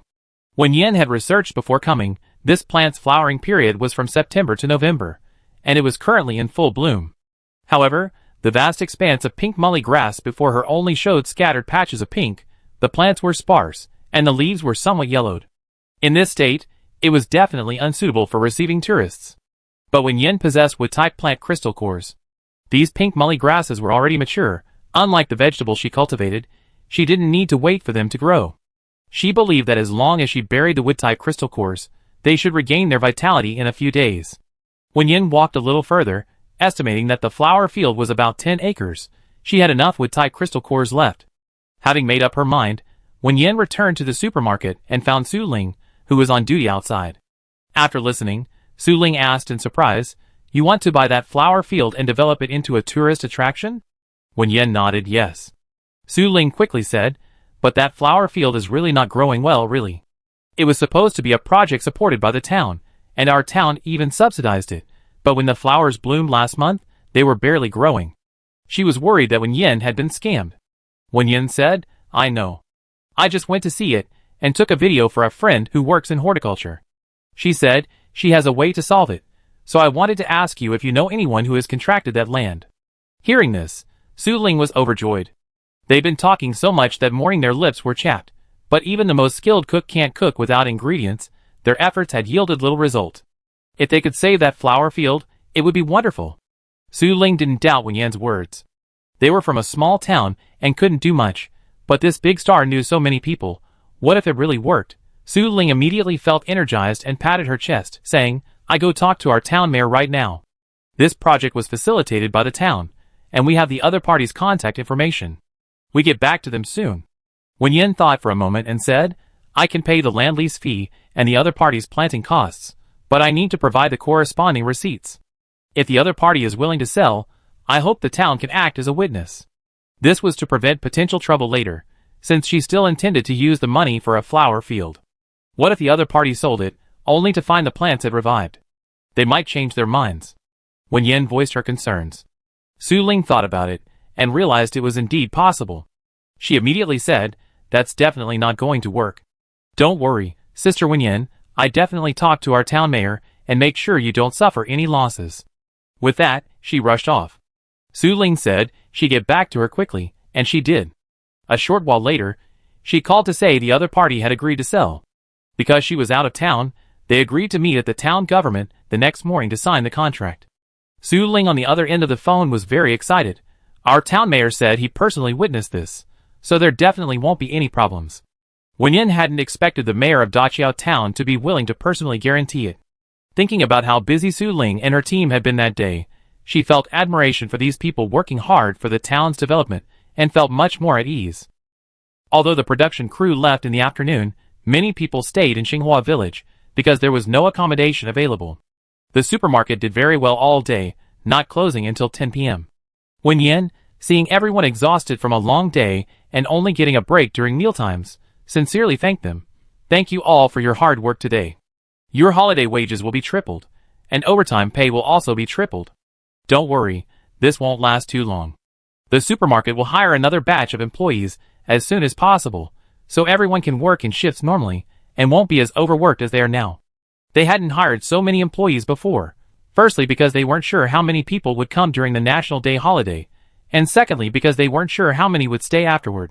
Now, with the plans from the flower field, if everything goes smoothly, even after the holiday, there will be a steady stream of tourists coming to town. Plus, the Our Table production crew will be staying in Xinghua Village for a while, and fans will also be coming, so the customer base will be more stable. This means the current staff isn't enough. Long-term overtime isn't a solution, so Wen Yan plans to hire more people. Wen Yan's words immediately invigorated everyone, who had been exhausted. Xianming quickly did the math and exclaimed in shock, "Doesn't that mean I can earn 600 yuan a day? 7 days off would be 4,200? Several people gasped upon hearing this number. 7 days? 4,200? A middle-aged woman, who was massaging her legs, immediately forgot about it, and pulled out her phone to calculate. Her salary was 2,500 yuan, with 6 days off a month.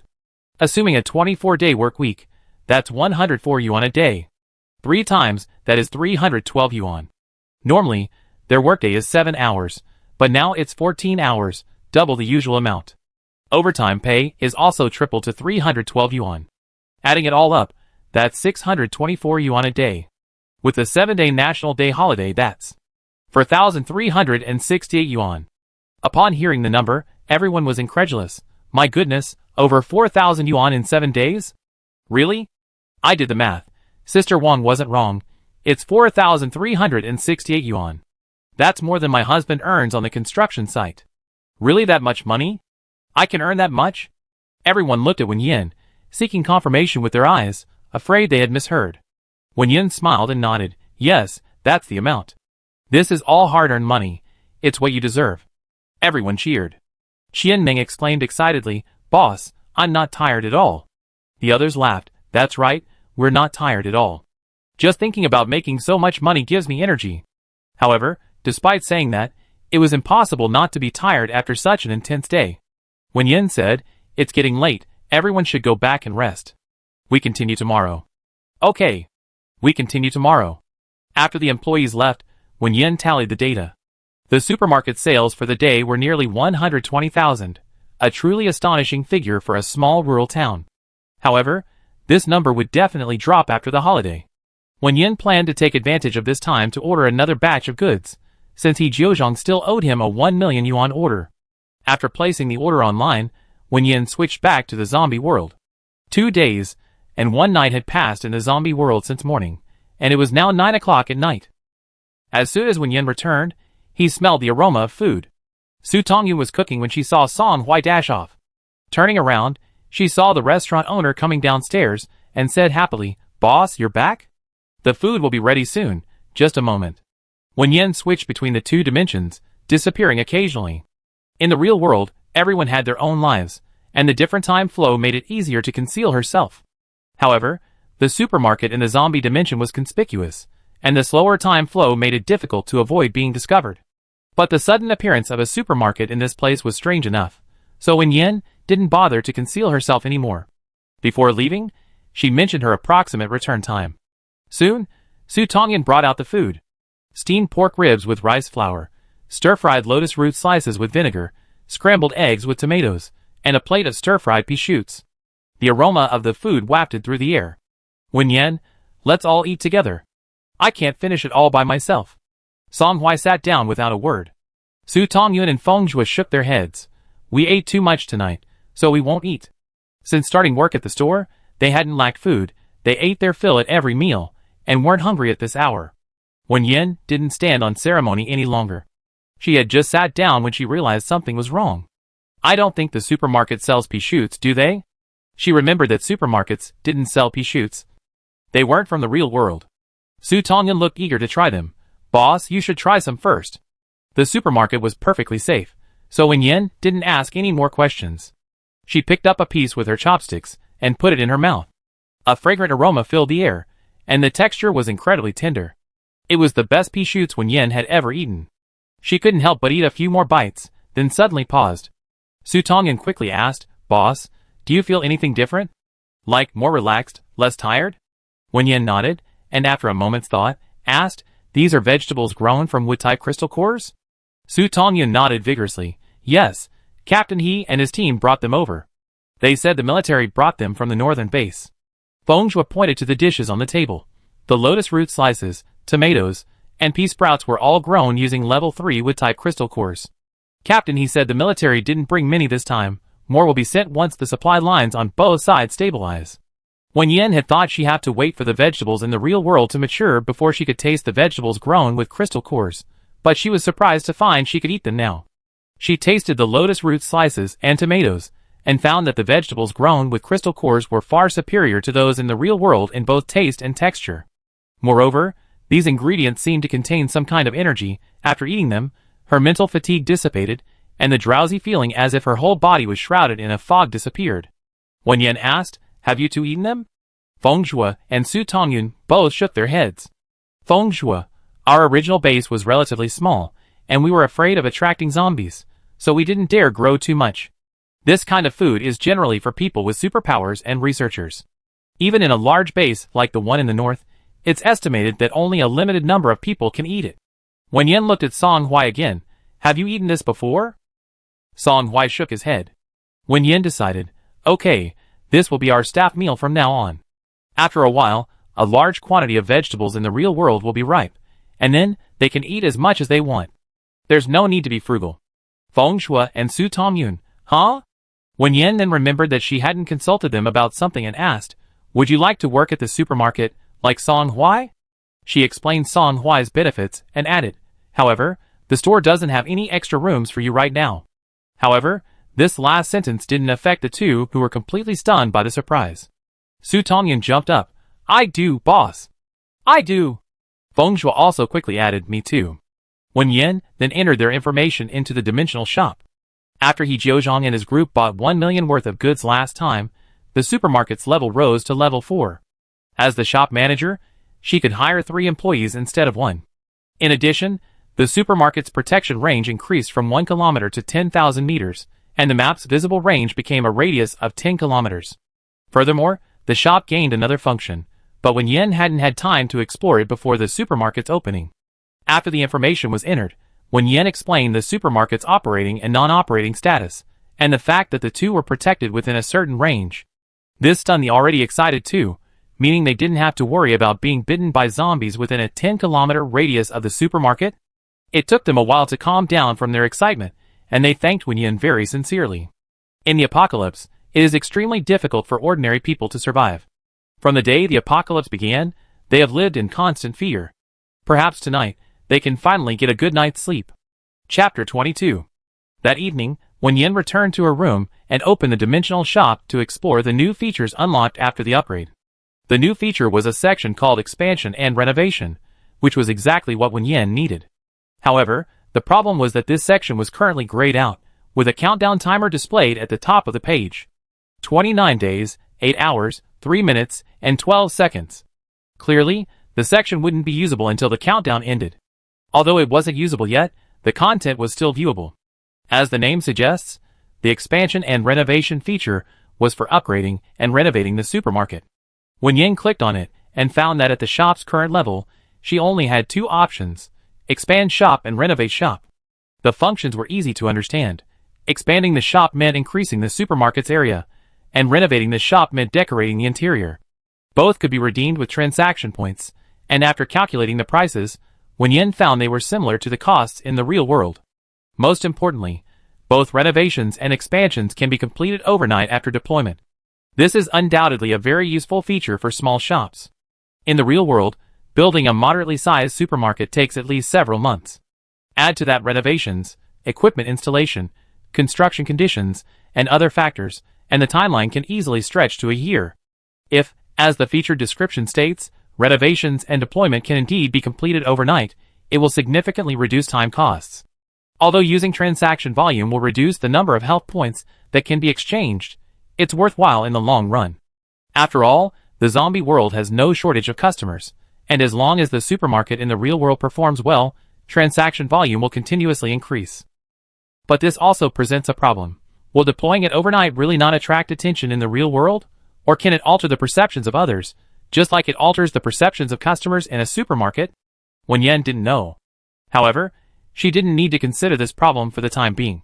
She remembered that when the dimensional shop was first upgraded, The countdown was exactly 30 days. She had spent nearly 16 hours in the real world. Subtracting the time, the countdown was exactly the current countdown number. In other words, this countdown wasn't for the zombie dimension, but for the real world. To use the renovation and expansion function, it would be at least a month later. The new function wasn't available yet, so worrying about it was useless. After roughly understanding the function's purpose, Wen Yan went to bed. One night in the real world was enough for Wen Yan to stay in the zombie dimension for a day and a night. The next morning, Wen Yan went for a walk outside the supermarket. The people at Zhang's base were very discreet. Their camp was set up about a kilometer away from the supermarket, fully respecting Wen Yan's privacy, at least on the surface. Wen Yan walked for more than 10 minutes before finally seeing the camp under construction. Although there were Earth-type ability users, they weren't like cabbages in the ground, and the military wouldn't use all their energy on something as simple as building houses. Aside from a small portion handled by Earth-type ability users, most of the construction was done manually. Liang Fangqi, who was slacking off, was the first to see Wen Yan and ran over to greet her. "Boss, what brings you here?" Wen Yan smiled and said, "Just taking a stroll." Having suddenly arrived in a strange new world, she was actually quite curious, but she hadn't ventured too far from the supermarket due to her busy schedule and safety concerns. Now that the safe area had expanded, she wanted to go out and explore. Hearing her say this, Liang Fangqi asked, "Boss, where do you want to go? Do you need me to show you the way?" He replied, "Yesterday I went around with the military, but there's nothing around here. The nearest village is about 10 kilometers away, but it's deserted." 10 kilometers away was too far, and beyond the safe zone. Wen Yan said, "No need, I just look around. Is this place convenient for you?" Since it was the military's base, Wen Yan was worried they might have some secrets they didn't want her to know, so she asked again. Liang Fangqi shook his head, No, feel free to look around." They had all been instructed to maintain a good relationship with the supermarket owner, and now that the owner was willing to take the initiative to contact the base was naturally happy. Seeing that Wen Yan really didn't need a guide, Liang Fangqi didn't bother her any further and returned to the camp. Wen Yan wandered around the area for a while, and as she was about to return, she heard a rumbling sound in the distance, and then saw a convoy approaching. The markings on the vehicles matched those of the camp's vehicles, so they were probably also from the northern base. Wu Yukai suddenly appeared, and seeing Wen Yan looking at the approaching convoy, explained, "These people must have gone to clear out the zombies nearby. They brought back a lot of crystal cores." He looked envious. After the troops from the northern base arrived and settled there, Wu Yukai became completely obedient. He gave the small house he had built near the supermarket to Su Tongyuan in Fengshui, and led his men to a more distant location. Wen Yan looked at him. "How do you know they brought a lot of crystal cores?" Then, remembering what Fengshui had said earlier, that zombies could sense crystal cores, he guessed that ability users should also be able to sense them, and asked, "You sense them?" Wu Yukai nodded. "There should be a high-level zombie in here." Wen Yan guessed that the mind-controlling zombie had been dealt with. She was curious about the ability of superhumans and zombies to sense crystal cores. How far away can you sense a crystal core?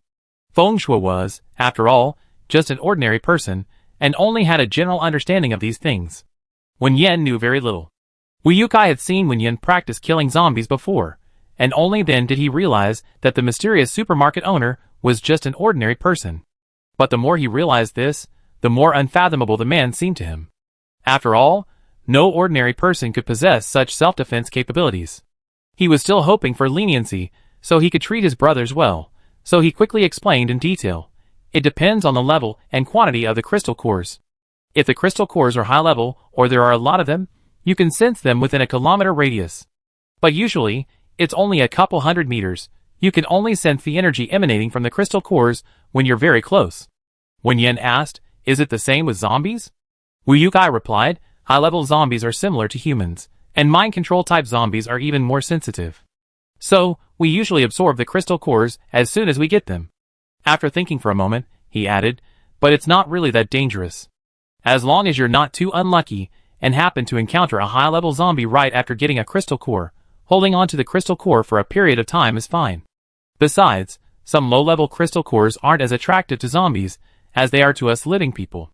Wen Yan understood.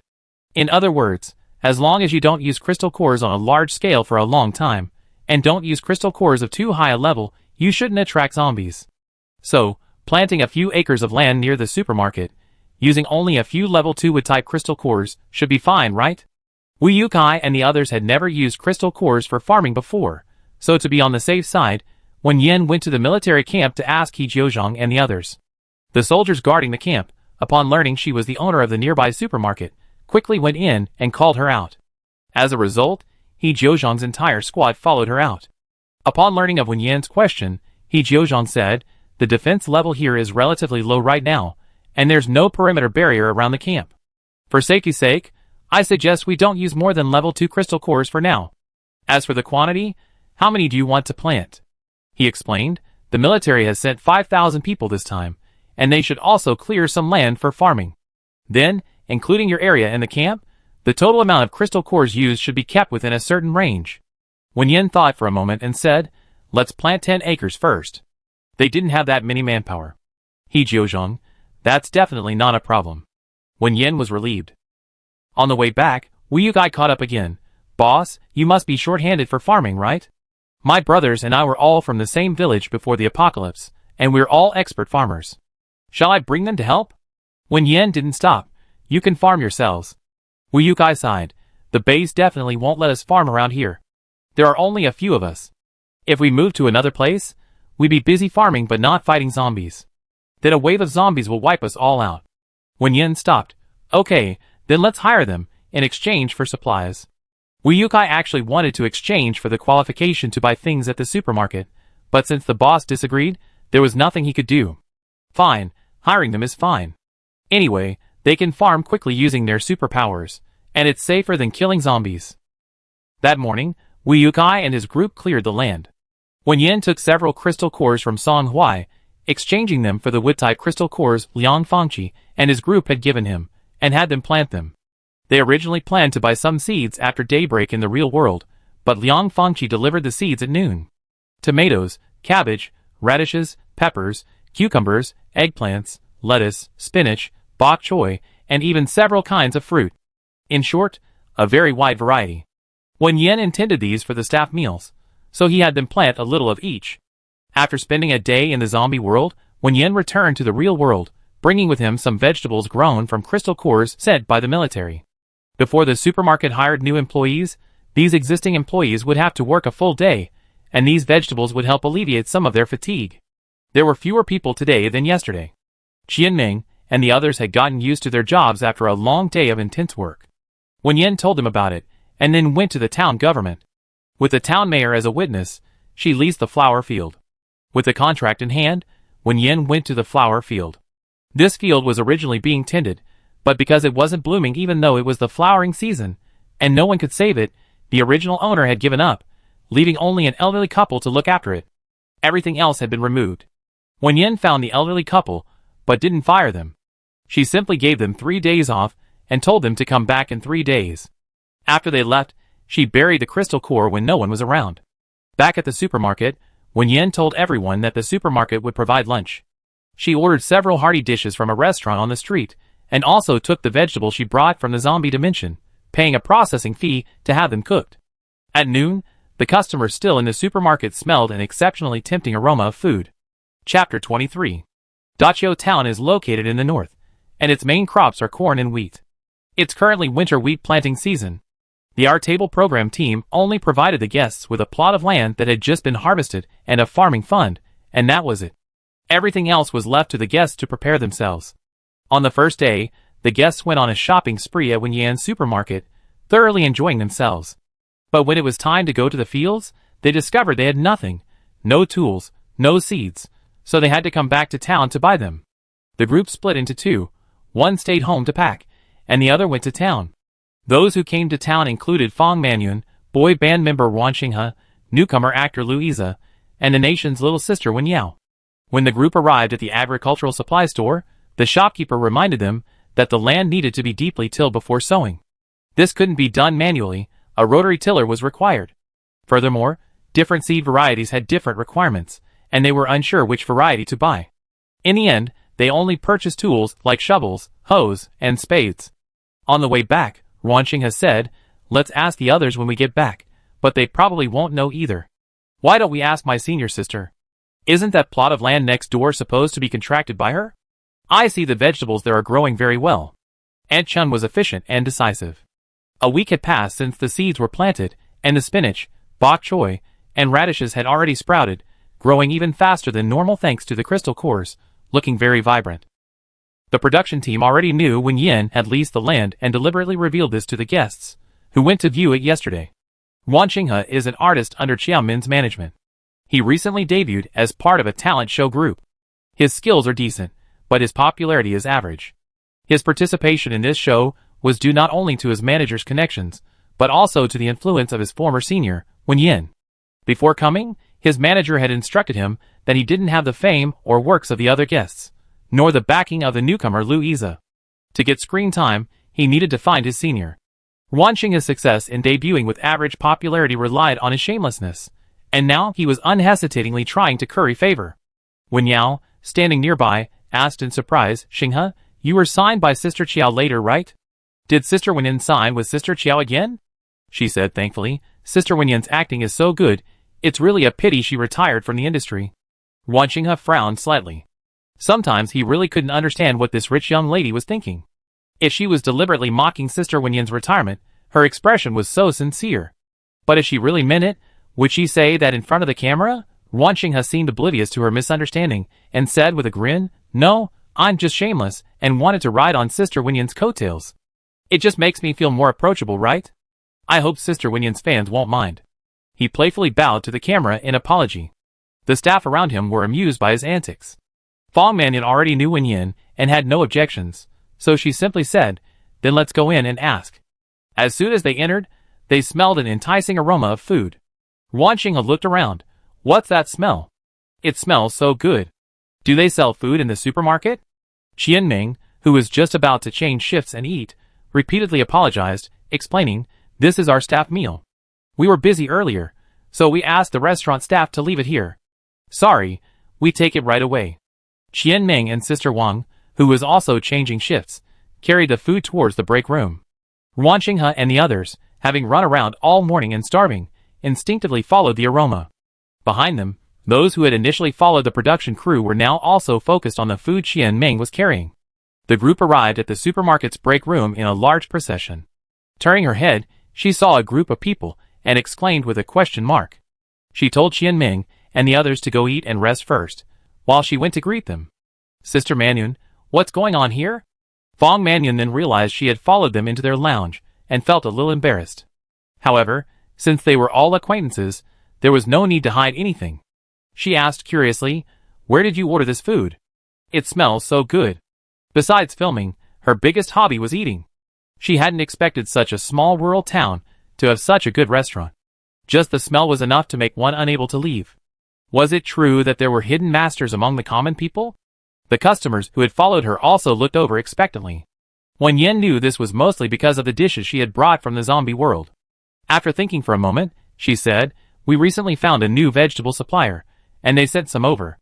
We asked the restaurant next door to cook it for our staff. Maybe the chef is good, because it's so well made." The restaurant's food was indeed quite good, Wen Yan wasn't lying.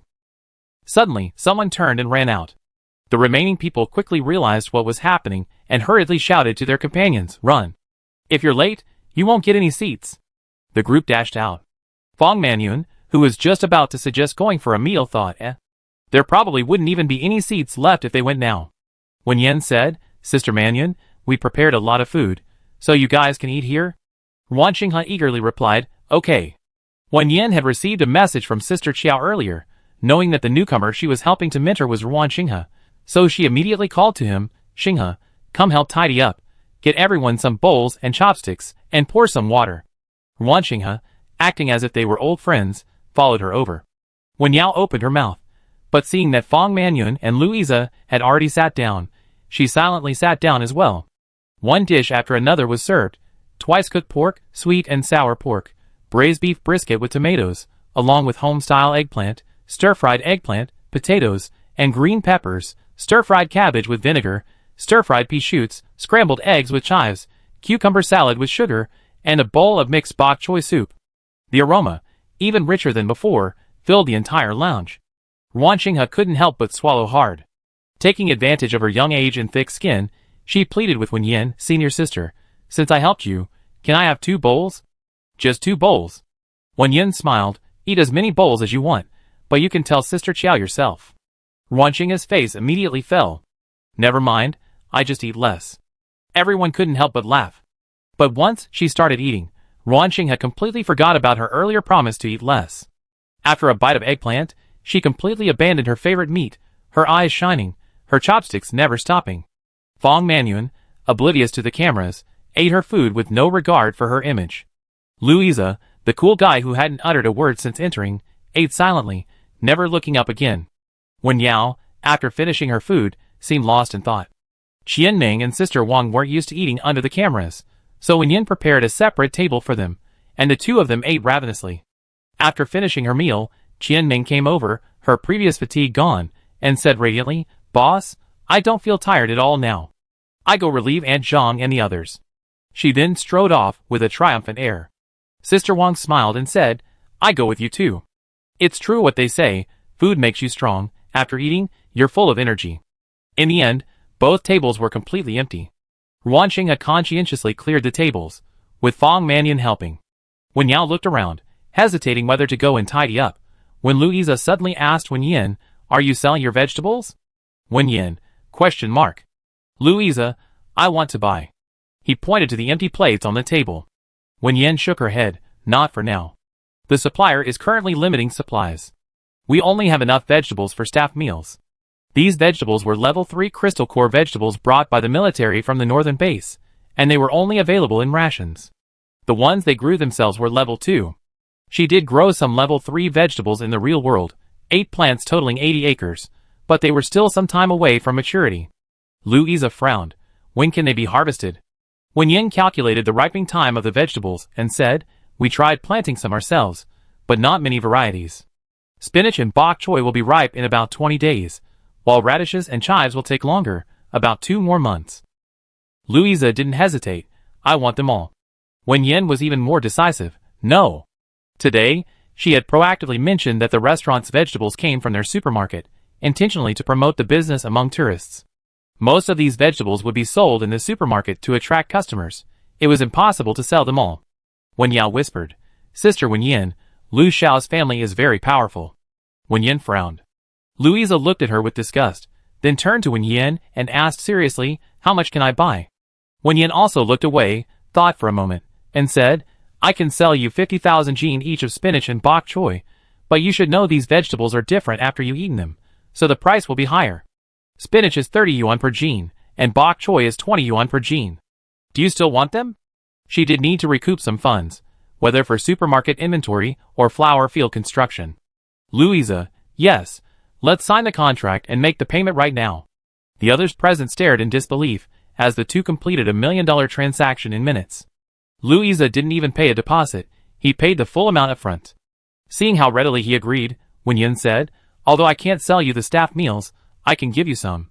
She used a trip to the warehouse to return to the zombie dimension, and brought Louisa some of each type of vegetable sent by the military. Fong Manyun and Ruanqing knew each other. Seeing Ruanqing's expectant eyes, Wen Yan also gave them some. After eating and drinking their fill, the group carried the vegetables back to Xinghua village, only to realize they hadn't asked about farming. Ruanqing had called Wen Yan again, and got Aunt Chen's contact information, so at least the trip wasn't in vain. Meanwhile, the tourists who had gone to the restaurant next door because of Wen Yan's words, while finding the food decent, felt it didn't quite smell as good as the vegetables they smelled in the supermarket. Remembering Wen Yan's claim that their food used supermarket produce, many went back after their meal to ask if the supermarket sold those vegetables. Wen Yan seized the opportunity to promote the upcoming spinach and bok choy, generating buzz for their market launch.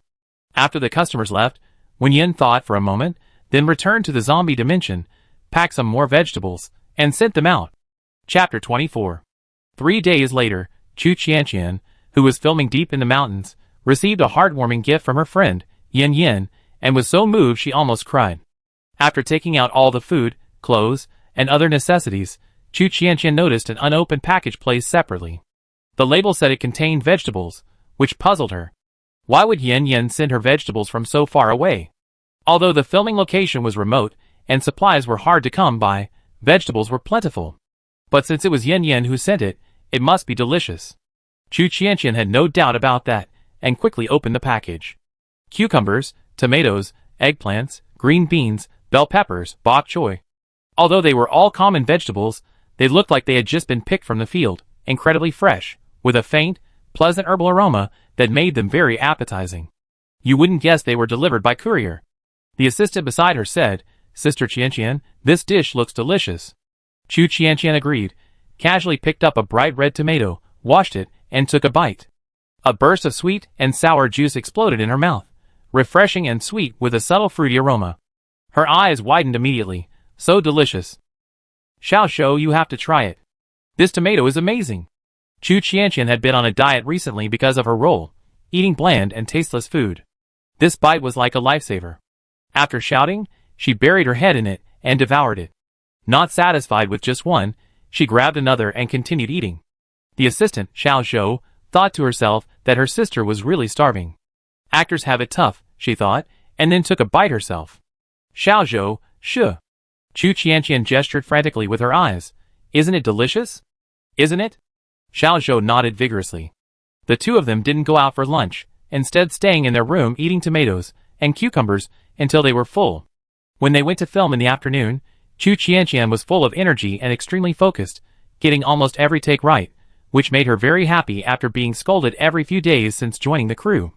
In the evening, she didn't eat the crew's communal meals, but instead had her assistant cook for her using ingredients Wen Yan had brought. Then the director, who happened to be passing by, snatched half of it, claiming that she was on a diet and shouldn't eat too much. When Wen Yan received Chu Qianqian's complaining call, she had just returned from the zombie world. 10 days had passed since the vegetables were planted there, and although they were planted later, they were already catching up with the real world's produce. At this rate, a bumper harvest was expected soon. Hearing this, she generously said, "I send you more later, eat as much as you want." Chu Qianqian firmly replied, "After this movie is finished filming, I definitely want to stay with you for a while." The National Day holiday was already halfway over. Despite Dachio Town's best efforts to retain tourists, many people left due to a lack of follow-up. Supermarket foot traffic had also decreased significantly. Wang Tiantian and her roommates were also preparing to leave. Dorm leader Fan Ro commented, "This town is pretty ordinary, nothing much to do." However, her roommate Lin Wanxia, who had come to take advantage of the deal, was quite satisfied, casually remarking, "Isn't this how it is in remote places? At least we saw a big star in person, which is much more cost-effective than buying photos from a proxy photographer." Her main motto was simply to be happy with any bargain she got.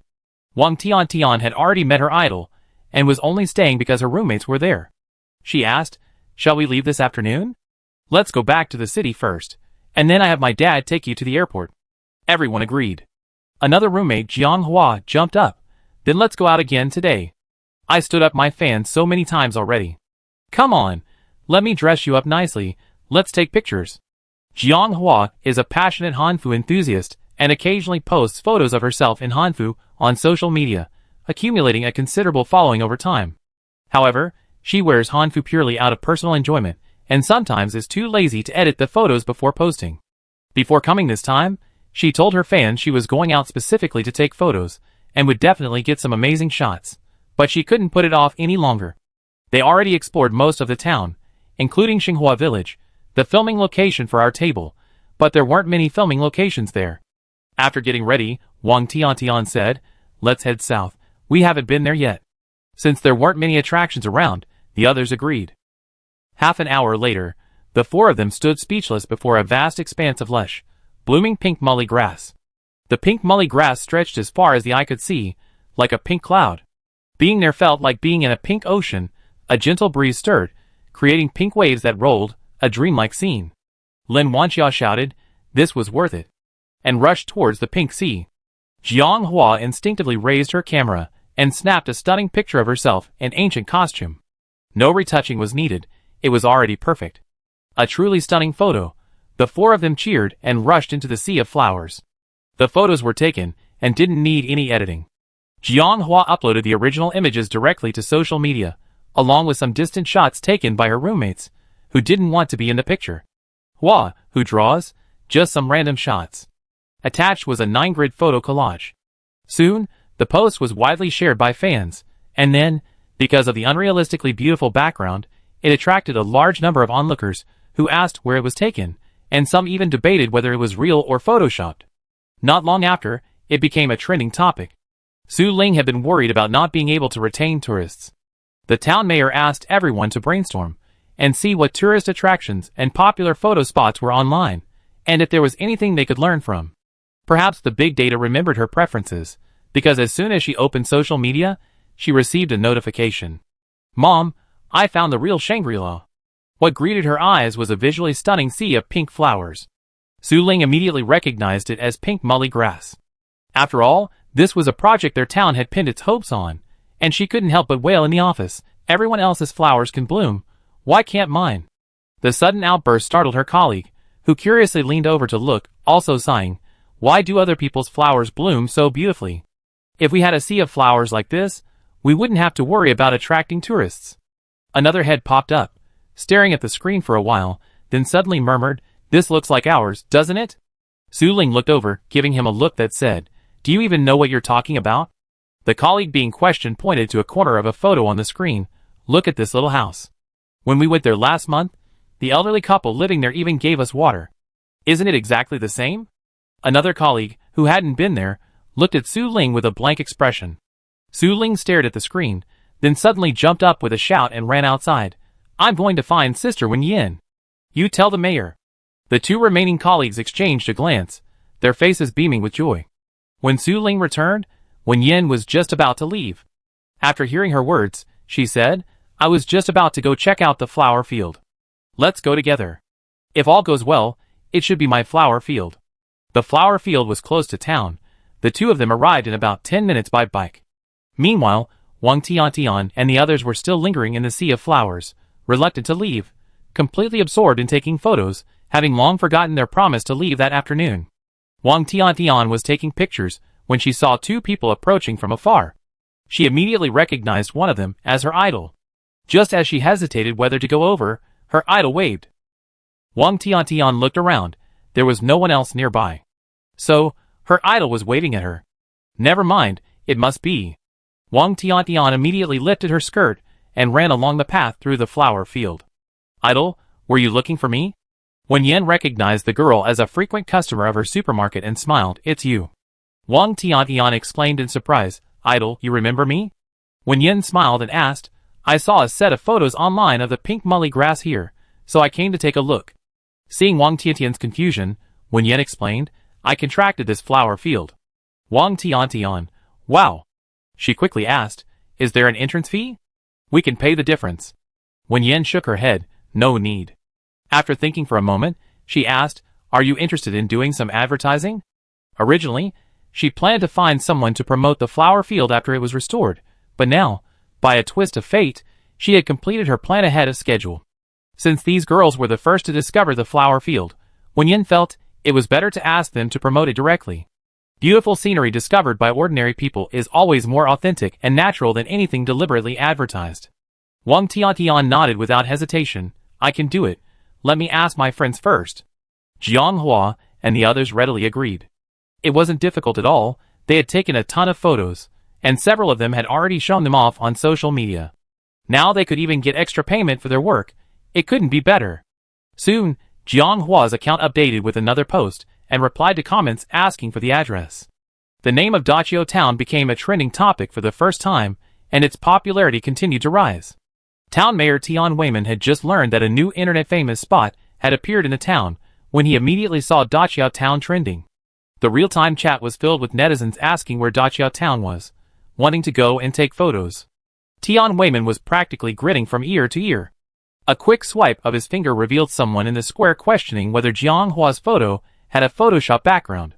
He couldn't stand it.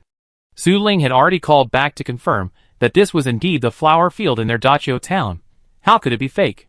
So, his official account, which had been gathering dust since its registration and verification, was quickly unearthed. He swiftly claimed Jiang Hua's photo in post, reposted it, and tagged Wen Yan's Happiness Supermarket, indicating that Wen Yan was the owner of the flower field. Because of previous promotions, many netizens knew that Wen Yan owned a supermarket called Happiness Supermarket in Dachio Town. However, seeing it trending on social media still left them somewhat confused. So, the flower field also belonged to Wen Yan? Those who had just left Dachio Town regretted their decision upon seeing the trending topic, while those who hadn't left for various reasons were glad they had foreseen it. They then flocked to the flower field in the south of the town, and more photos began circulating online, confirming the trending topic was true.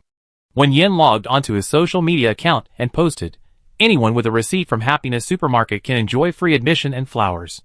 Chapter 25. Visiting the supermarket in Dachao town meant free flower viewing, celebrity sightseeing, and a chance to experience the rural scenery.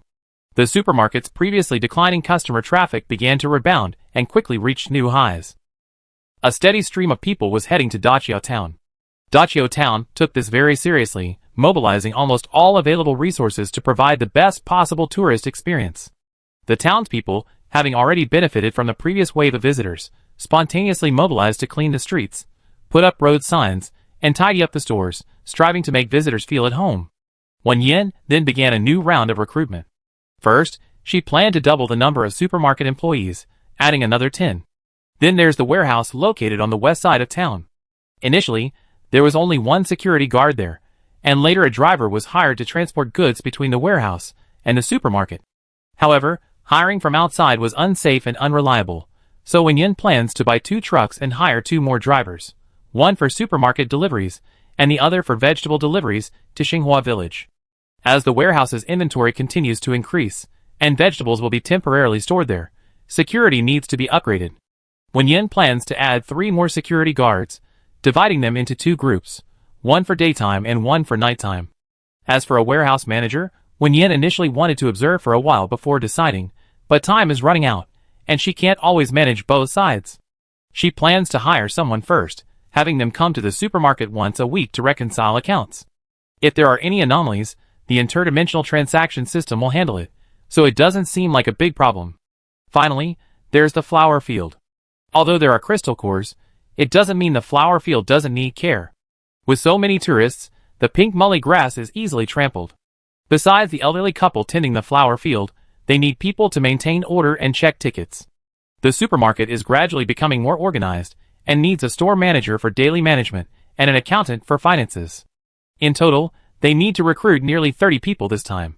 Those who didn't get a chance to interview last time definitely won't be enough, and because some positions are highly specialized, they might not be able to find suitable candidates in town. This time, in addition to posting job advertisements at the supermarket entrance, Wen Yan also posted some job openings on recruitment software. As soon as the job advertisements were posted, the people of Dachao town were excited. If initially missing the interview was just a regret, after learning about Qianming and the others' benefits, and with the young people who went home for vacation explaining the importance of social insurance and housing fund, their regret was truly heartbreaking. What a great job! How come they missed it? So everyone rushed to call the registration number, determined to land this time. Jiang Wenjing was shopping at the supermarket when Wen Yan put up the advertisement. She had just finished checking out when she saw the job posting and immediately called her mother. Without a word, she said, "Happiness Supermarket is hiring again. Mom, come quick." Su Jingli put down her spatula and rushed out. Jiang Dafu, seeing her rushing out, thought something had happened and quickly chased after her, asking, "What's wrong?" Su Jingli pushed her cart out, saying, "The supermarket is hiring again. I have to hurry. Last time I was a little late and missed it. I regretted it so much. I can't miss it again this time." Jiang Dafu quickly chased after her, "I drive you." Like Su Jingli, many others were eyeing the supermarket. The job postings Wen Yan had put up that morning were mostly filled by the afternoon, except for a few specific positions. Because the tourists arrived quickly this time, there wasn't time for training like last time. Wen Yan directly selected some of the more experienced people to be team leaders, teaching the others on the job. After arranging everyone, Wen Yan checked the job postings. Only 3 positions remained unfilled: store manager, accountant, and warehouse clerk. Many people had submitted resumes on recruitment apps. Wen Yan selected suitable candidates and scheduled interviews. The supermarket matter was temporarily settled. That evening, she switched dimensions and returned to the zombie world. 10 o'clock in the real world was exactly evening in the zombie world. These past few days, Wen Yan had only come in occasionally during the day, otherwise, she always arrived at this time. Su Tongyun and the others had figured out her pattern, and were always waiting for her to arrive for dinner right on time. Wen Yan expected today to be the same as always, but as she came down from the 2nd floor, she saw Su Tongyun and Feng Shui anxiously looking around. Seeing Wen Yan come down, the two rushed over. "Wen Yan, what's wrong?" She looked around. Where's Song Hui? Su Tongyun said anxiously, Boss, Song Hui is missing. Feng Shui, barely managing to remain calm, offered his guess. Song Hui is the most rational experimental subject I ever seen, but it's said that all experimental subjects are at risk of rioting. I suspect he might have sensed something was wrong with him, and left beforehand. Wen Yan frowned. How long has he been missing? Su Tongyun. He was still there when I started cooking, but then Feng Shui came to the supermarket to get groceries and found him gone. It's been about an hour since he disappeared. We searched the area, but couldn't find him. Wen Yan didn't blame them, they were just ordinary people and couldn't possibly catch up to Song Hui, who possessed superpowers. She said, You guys wait at the supermarket, I go find He Jiuzhong and the others for help. With that, Wen Yan hurriedly ran towards the military base. She had only run halfway when an SUV approached from the opposite direction. Seeing Wen Yan, the car screeched to a halt. Guan Yu opened the car window and called out to Wen Yan, Boss, are you here to see Song Hui?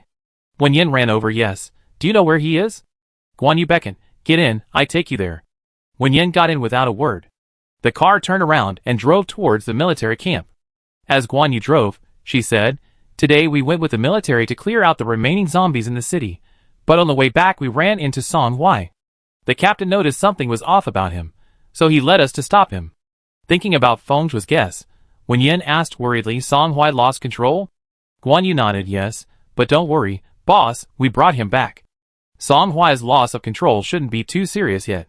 Our men took turns exhausting him, letting him vent his violent impulses, and he'd be fine. Upon arriving at the camp, Guan Yu led Wen Yan inside. Soon, Wen Yan saw the unconscious Song Hui. The boy was covered in dust, but seemed to be in good condition. A woman in uniform was talking to He Jiuzhong. Seeing Wen Yan arrive, He Jiuzhong introduced her to the woman, Major Shen, this is the supermarket owner. Then he said to Wen Yan, This is our base's healer. The woman called Major extended her hand, Hello, I'm Shen Muyu, a level 6 wood-type ability user.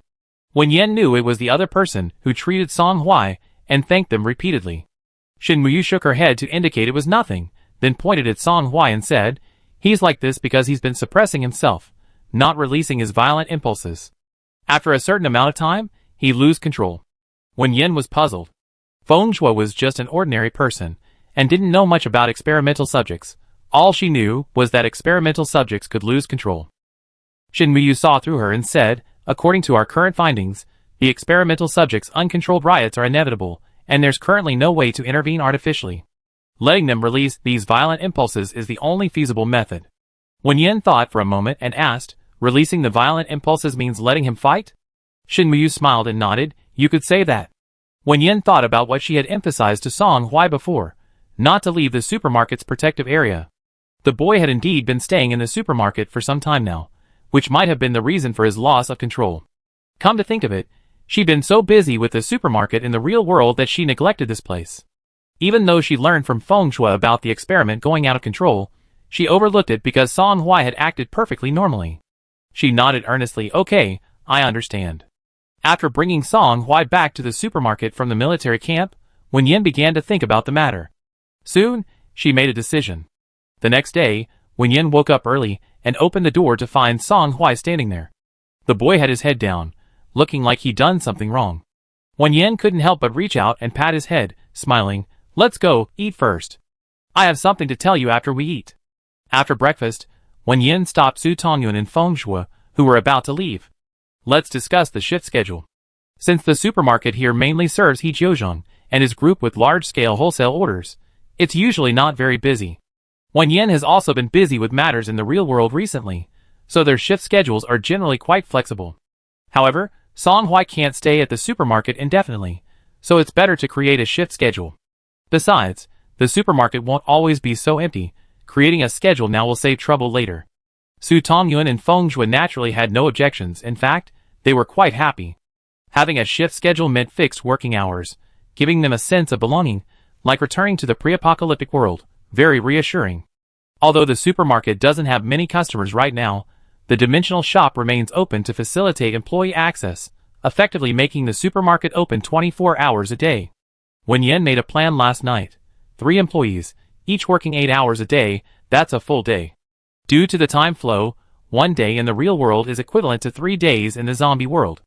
From midnight to 8 a.m. each day in the real world is exactly 1 day in the zombie world.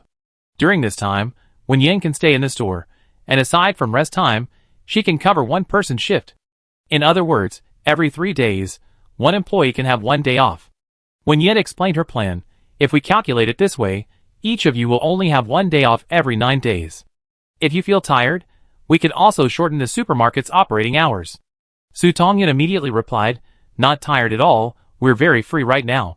This excessive leisure even made her feel somewhat anxious, fearing she might lose her job at any time. Feng Shui also said, "We have no problem with that." Song Hui nodded silently. The supermarket wasn't busy right now, and seeing their sincerity, Wen Yan didn't change anything. Based on previous experience, once the store in the other dimension was upgraded next time, they could definitely hire more employees, making the shift scheduling much easier. However, since Su Tongyan also had the important task of cooking, Wen Yan consulted the three of them. Su Tongyan was happy to cook, and the other two were willing to take on some of her work, freeing up her cooking time. In return, she increased her monthly allowance by 2,000 yuan. Finally, a rough work schedule was finalized. Afterwards, Wen Yan added, "From now on, you can leave the supermarket on your days off to do your own things, but remember to bring a signal flare. If you encounter danger, fire it, and I bring you back." When she sees the signal flare, she shut down the supermarket, and the employees will be immediately recalled.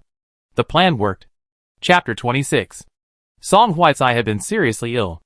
On his first day off after the work schedule was changed, Su Tongyan and Feng Shui both insisted that he rest. Wen Yan saw him standing blankly in the supermarket, seemingly unsure of what to do, so she told him to go to the camp and call He Jiuzhang and the others. Since the store opened, she had placed numerous online orders, and most of the goods had arrived. The 1 million worth of goods she owed could now be delivered. A short while later, He Jiuzhang arrived with the military personnel to collect the goods. Wen Yan checked her personal panel on the dimensional shop. Her transaction volume had now reached over 2 million, and her life points had increased from over 2,000 hours to over 4,000 hours, a period of about 6 months. This period of busy work had yielded good results. At this rate, Wen Yan felt that the dimensional shop might reach level 5 soon, since 2 million worth of goods was the maximum she could currently provide, but not the maximum demand from the northern base. According to He Jiuzhang, there are millions of survivors at the northern base, and there are 4 other large bases like the northern base. Basically, they can consume as much as she can provide supplies. The supermarket wasn't busy at the moment, and Wen Yan calculated her finances. Before, in preparation for the opening, she only had a little over 500,000 yuan in savings. Later, Qianqian transferred 1 million yuan, and then she spent over 700,000 yuan on renovations, buying shops, renting factory space, hiring workers, buying flower fields, and expenses from Aunt Chen's side, leaving her with 800,000 yuan. After the supermarket opened, she quickly recouped some of her funds. Recently, she signed a vegetable purchase contract with Louisa and received a payment of 2.5 million yuan, bringing her total to about 3.3 million yuan. After deducting the 1 million yuan for recent restocking, a little over 2 million yuan remained. However, this amount was limited. The salaries of nearly 40 employees alone were around 100,000 yuan per month.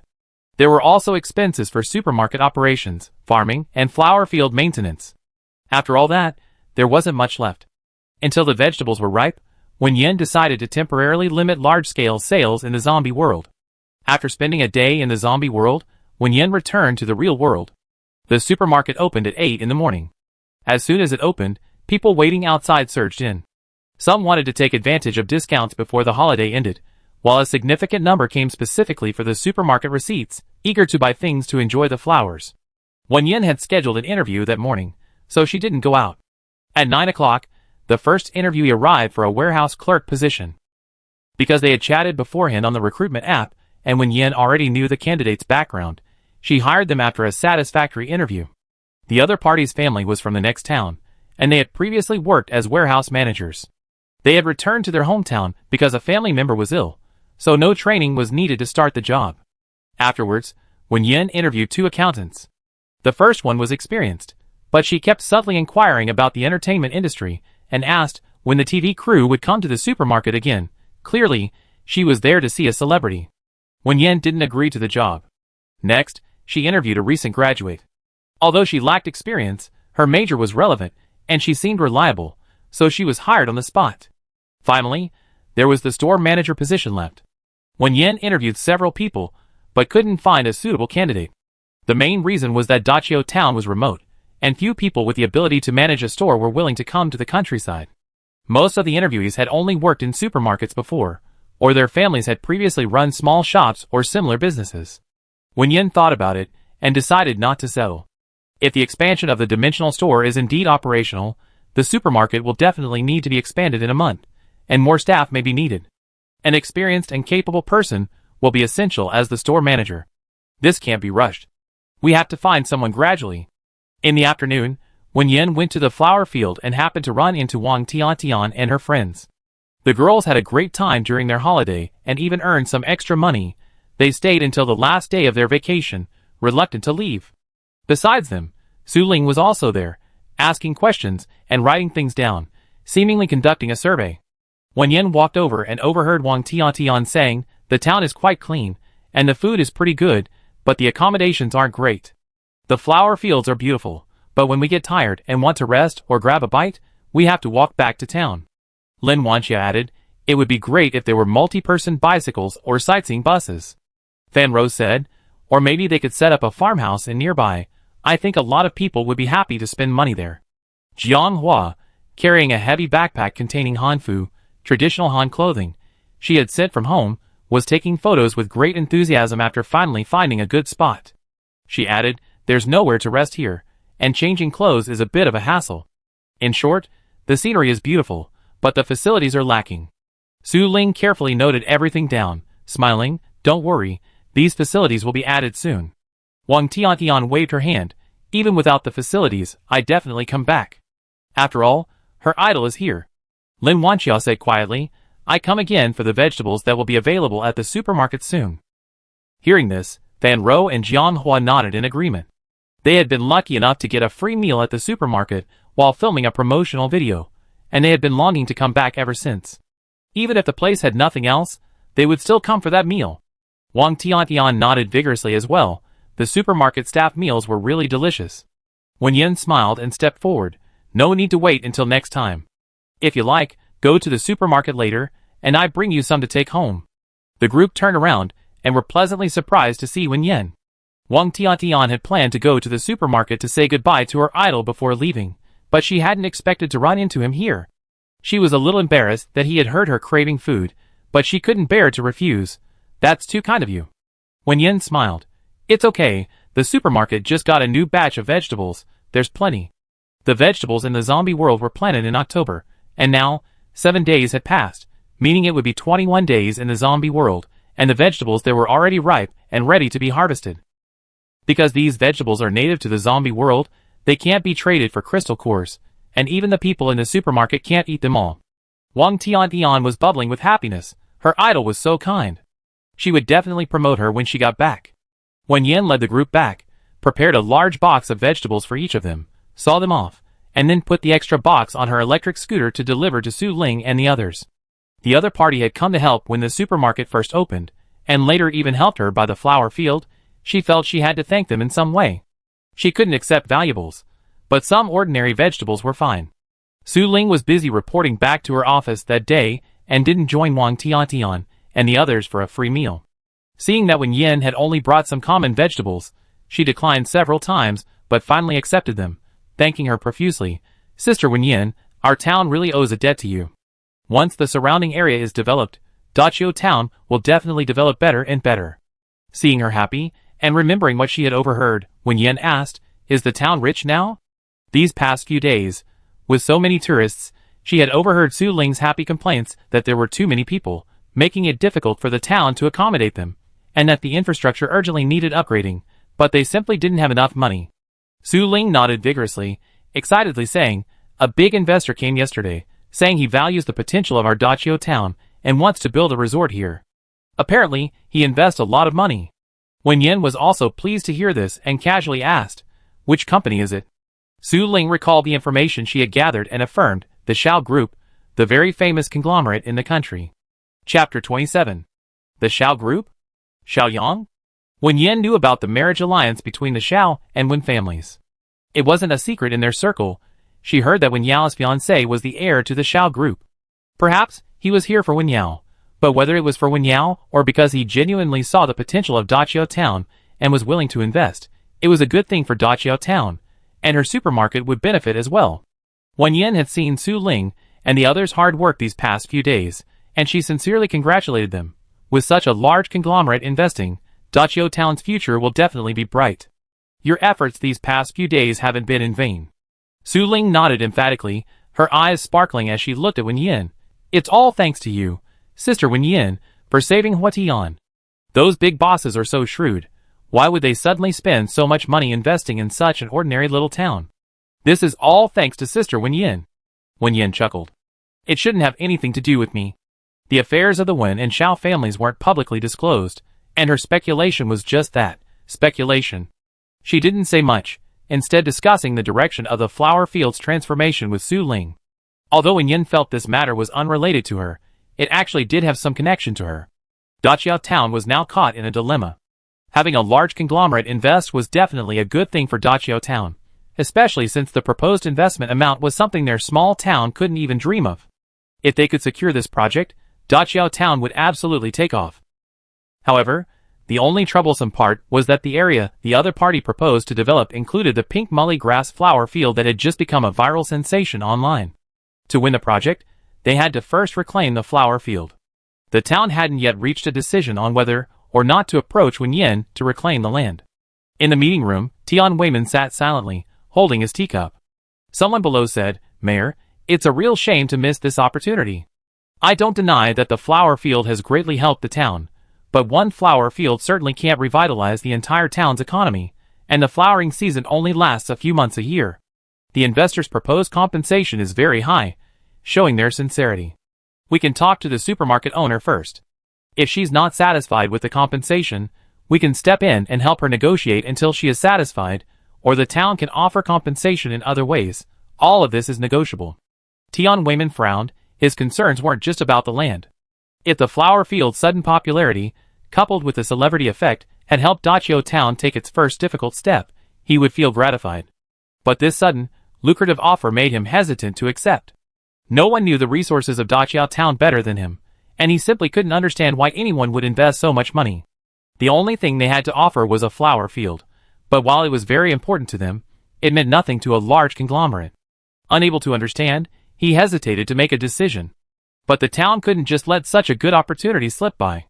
After much deliberation, Tian Weiman said, "I talked to the supermarket owner first." He had witnessed the signing of the contract for the sublease of the flower field, and he needed to get his opinion first. As the supermarket was closing that evening, Wen Yan met Tian Weiman, who had come to her door. She asked curiously, "Mayor Tian, you wanted to see me?" Tian Weiman nodded and explained the investors' demands. "The compensation they're offering is very high. Of course, this isn't finalized yet. We need to see what you think first." Wen Yan thought for a moment. She had bought the flower field primarily to attract customers to the supermarket, which didn't conflict with Xiaoyang building his resort. Once the resort was built and the surrounding area developed, the supermarket would only attract more customers, so she wasn't particularly attached to the flower field.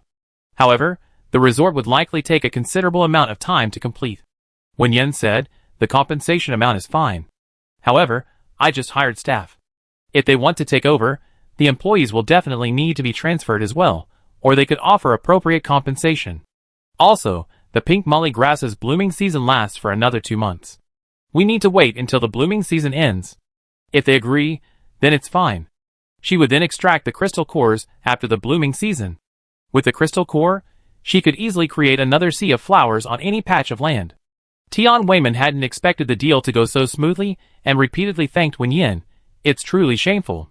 I witnessed the signing of the original contract, and now you're about to give it up." Wen Yan shook her head, indicating it was all right. She had the town witness the signing to prevent the previous owner of the flower field from regretting it and causing trouble, which would affect the supermarket's business. It wasn't the same thing as the current situation. After the matter was settled, Mayor Tian was still standing there. Wen Yan asked, "Mayor Tian, is there anything else?" Tian Weiman hesitated for a moment before saying, "Regarding your background, I roughly looked it up online, Ms. Wen. You should have had contact with large companies, like the Wen families, and know something about their circle, right?" Fearing Wen Yan might misunderstand, he explained, "Actually, I wanted to ask, Why do you think such a large conglomerate would invest in a small place like ours? Daqiao Town was too small. Tian Weiman still felt something was amiss. However, he regretted asking the question immediately, realizing he was just grasping at straws and asking something that was putting people in a difficult position. Wen Yan hadn't expected Mayor Tian to ask this. After a moment's thought, she understood what he was worried about. It had to be said, Mayor Tian was truly dedicated to the development of Daqiao Town, otherwise, anyone else would have agreed to the request without hesitation. After some thought, Wen Yan revealed the relationship between Wen Yao and Xiao Yang. I suspect it might be related to this, but I'm not sure. You know what happened back then was actually a misunderstanding. I have no connection with the Wen family, so I can't guarantee whether it's really because of this. Remembering what Wen's mother had mentioned about Wen Yao's fiancé's protection of her, and considering what Mayor Tian had said, Wen Yan felt that Xiao Yang most likely genuinely intended to invest here. She suggested, from what you said, the other party seems very keen to invest.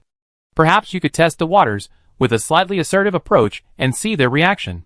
Daqiao Town's concern about a potential trap stemmed from their weak position. They were hesitant to set conditions, yet worried about being taken advantage of if the other party took the lead. Since that was the case, it was better to be bolder and test the other party's bottom line. If they could gain some control, Daqiao Town wouldn't be in such a passive position. After all, they were the official authorities. Tian Weiman hadn't expected this connection. Thinking back on Wen Yan's words, he found them very reasonable and suddenly understood. He excitedly said, I go back and study it. Thank you so much. The old man strode away, looking much more energetic than when he arrived. Wen Yan also closed the door and returned to the zombie dimension. This rest day was Su Tongyan's turn. She planned to go to the city with He Jiuzhong's team. Back at the survivor base, Su Tongyan had several close friends. They were separated when attacked by zombies. She later met Feng Zhuo, who was searching for help, and was fortunate enough to survive and come here. When her own safety was uncertain, Su Tongyan didn't dare think about whether her former friends were still alive. But now that the boss said he could take her back to the supermarket anytime, Su Tongyan kept this in mind. The military killed the mind-controlling zombies in the city, and began clearing out the zombies, and searching for survivors. Su Tongyan went to find He Jiuzhong's team to ask if they could work together. Upon learning that Su Tongyan could return to the supermarket at any time, He Jiuzhong and his team were both surprised and delighted. The supermarket owner's identity became even more mysterious in their eyes, and they readily agreed to Su Tongyan's request. In case of danger, someone could return to report. Before leaving, Wen Yan gave Su Tongyan several signal flares and watched her and the team of superhumans depart together. Chapter 28. After seeing Su Tongyan off, Wen Yan moved a chair and sat down at the shop entrance. Although Feng Zhuo was on break, he couldn't stay idle. Seeing Wu Yukai and the others busy in the fields, he went over to help. Song Hui moved a small stool and sat next to Wen Yan, intently watching anime on his tablet that Wen Yan had downloaded before she came. She had noticed that Song Hui seemed a little uneasy when he had nothing to do, so she had found him something to do. He seemed quite satisfied. The military camp had been largely completed and could be seen from the supermarket. Besides the initial group, more people had arrived and stayed behind to deliver supplies. Now, nearly 20,000 soldiers were stationed there, surrounding the supermarket. Wen Yan's land was located in the area between the supermarket and the military camp. Since Wen Yan was only growing them for his own consumption, he selected a wide variety of vegetables, including tomatoes, cucumbers, green beans, eggplants, and peppers, as well as fruits like watermelons, grapes, and strawberries. Some of these weren't suitable for summer planting, but with the crystal cores, the impact would only affect the yield, so Wen Yan planted them because he wanted to eat them. Many of the vegetables and fruits have already sprouted, and some have already been harvested once. Early maturing vegetables like spinach, bok choy, and cherry radishes, although planted in smaller areas, still yield a good amount, with each type producing several thousand kilograms. This is enough to meet the daily needs of the employees in both dimensions, with a surplus. To this end, Wen Yan, through He Jiuzhong's connections, used supplies to get the military to help build a temporary warehouse next to the supermarket. He ran an electric wire from the supermarket, turned on the refrigeration, and stored the excess vegetables. As noon approached, Wen Yan asked Song Hui, "What do you want to eat for lunch?" Su Tongyan wasn't there, so they have to cook for themselves. Song Hui put away his tablet, got up, and went back into the supermarket. A moment later, he came out wearing a cat-patterned apron and handed Wen Yan a cookbook. "What do you want to eat?" "I cook." Wen Yan looked at him in surprise. "You can cook?" Feng Shui, who happened to be walking by, smiled and chimed in. Song Huai's been practicing his cooking skills during his days off these past few days. And you know what? He and Tongyun are probably just naturally gifted at cooking. I tried some, and it's pretty good. Song Huai pointed to the first 10 pages, letting Wen Yan choose. Wen Yan was genuinely curious. Just as she was about to order, she heard a loud bang in the air. Looking up, she saw several signal flares exploding in the sky, heading in the direction Su Tongyun and the others had left. Wen Yan immediately switched to working mode. The next instant, Su Tongyun appeared in the supermarket. Wen Yan, what's wrong? Did you encounter any danger? But judging from Su Tongyun's appearance, it didn't seem like it. Su Tongyun quickly shook her head. No, boss. Captain He and the others encountered a group of survivors while clearing zombies in the city. Those people are seriously injured, and we can't delay. We need Healershin to get there as soon as possible. Wen Yan immediately said, then go and inform them quickly. Su Tongyun hurriedly ran off. Wen Yan hadn't expected that the supermarket's basic self-rescue measures would be developed into something new. Turning back, Song Huai was still standing there, holding the recipe. For some reason, she inexplicably felt like a child in her family, who had learned something, and was eager to show it off, both proud and reserved. Wen Yan enthusiastically ordered 3 dishes and a soup, saying, Chef Song, lunch is in your hands today. Song Huai nodded seriously. At lunchtime, Wen Yan realized Feng Shui wasn't exaggerating at all. Although he had only been learning for a few days, Song Huai had managed to cook above-average meals using only the recipes. With fresh ingredients, the meal was delicious and visually appealing, and everyone ate with great satisfaction. Around evening, Su Tongyun returned with the military personnel, along with many rescued survivors. He Jiuzhong came over to ask Wen Yan how to arrange things for these people, mainly whether they should come to the supermarket. Wen Yan nodded in agreement, of course. Her not refusing to make large-scale transactions with the base didn't mean she considered the base her only trading partner. From the time she bound herself to the interdimensional trading system until now, Wen Yan still had no clue about its origins or why it was bound to her. However, one thing was certain. Judging from the interdimensional shop's strict rule against price gouging, it certainly didn't support monopolistic behavior. Wen Yan had some guesses about this. Logically, those with superpowers should be able to obtain more crystal cores than ordinary people, thus enabling them to purchase more resources. Since the dimensional shops have no purchase limits, it's even more convenient for those with superpowers to hoard resources.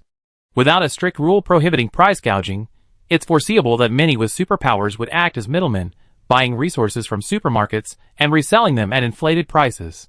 In the zombie world setting, these prices would be astronomical. Initially, Wen Yan didn't quite understand why, since the dimensional trading system didn't allow those with superpowers to hoard and resell at high prices, they didn't simply implement a purchase limit rule. Wouldn't that be simpler and more straightforward?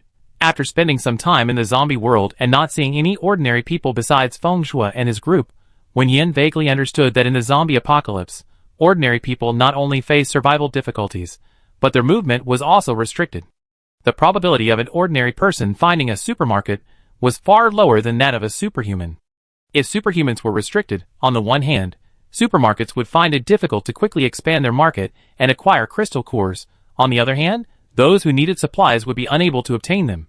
Given this, it would be better not to restrict superhumans, giving them the opportunity to hoard supplies and allowing them to profit from it. This way, some would be willing to spend large amounts of crystal cores to buy supplies and transport them to more distant places. However, this only applies to individual or a small number of superhumans. Large bases like the Northern Base, with populations often reaching millions, have resources that at least guarantee survival for those in power. They value supermarket supplies not just for basic survival needs, but for their added value. Many things cannot be produced in the apocalypse.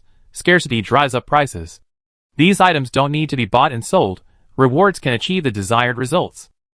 Therefore, large bases effectively form monopolies. Wen Yan wasn't sure if her guess was right, but since the initiative was in her hands, she would naturally do as she wished. Soon, the survivors, escorted by the military, arrived at the supermarket. The thirsty and hungry people looked at the supermarket before them as if in a dream, unable to believe it.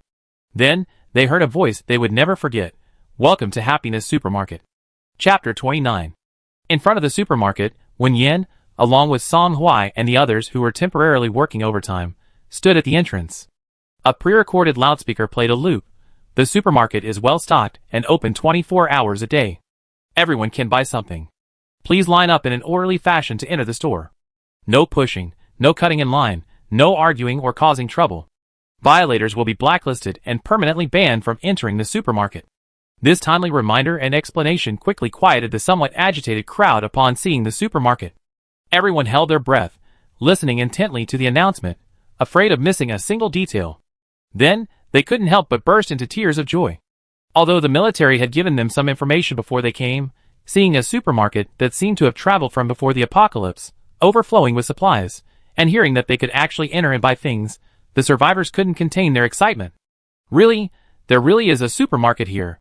Did you see it? There are so many things inside. So much food. I saw it. I saw it. Everything is so complete, just like before the apocalypse. Mom, I really want to eat. I'm so hungry. Wait, just a little longer. People were overjoyed, but they didn't forget the warning over the loudspeaker. No crowding, no noise, no disturbances, or they would lose their chance to enter the store. Everyone's eyes lit up as they looked at Wen Yan, waiting quietly. After everyone had received the information and quieted down, Wen Yan pointed to several temporary stoves and iron pots that Wu Kai and his group had set up not far from the supermarket entrance. Captain, he said, you don't have many crystal cores. Those stoves are provided free of charge by the supermarket. The supermarket has cheap noodles, rice, flour, cooking oil, and various seasonings. I personally suggest you prioritize these items, but of course, what you ultimately buy is up to you. You should already know the crystal core exchange rate. Okay, now you can enter the store. Happy shopping, everyone. He Jiozheng was very prudent. When he came to inquire, he had already explained the general situation of this group. The people in front of him were not all those rescued this time. The most seriously injured were still being treated by healers at the military camp. These were ordinary people with relatively minor injuries. Although they had crystal cores, they didn't have many. The main upgrades for the dimensional shop were mainly at the base. The demand for ordinary people's scattered crystal cores wasn't too high. Wen Yan didn't intend to profit too much from these people who were already struggling in the apocalypse, so she had someone prepare stoves and large pots in advance. Of course, this was just a suggestion. She wouldn't interfere with other people's actions. Regarding her arrangement, these people who were struggling to survive in the apocalypse were silent at first, then collectively bowed deeply to Wen Yan and her group. Everyone spontaneously lined up and silently entered the supermarket. Su Tongyun's eyes were slightly red. Manager, thank you. Feng Zhuo also said earnestly thank you. No one understands better than them how difficult it is for ordinary people to survive in the apocalypse. They completely empathize with these people's feelings because just a short while ago, they were just like them, anxious about how to get through today and fearful about how to survive tomorrow. Their gratitude is for these ordinary people, but even more so for themselves. Wah, I'm so touched. Wu Kai sniffed sharply. Song Hui gave a disgusted look and pulled Wen Yan into the shop. Su Tongyun and Feng Zhuo exchanged a glance, burst out laughing, and quickly followed. The shop was crowded now. Forget about scheduling and holidays. They had to get there and help as soon as possible. Wu Kai grumbled, what's wrong? Can't I even be touched? The brother standing next to him couldn't help but move away a bit. Boss, don't be like that. It's disgusting. Wen Yan's suggestions were all based on practical considerations.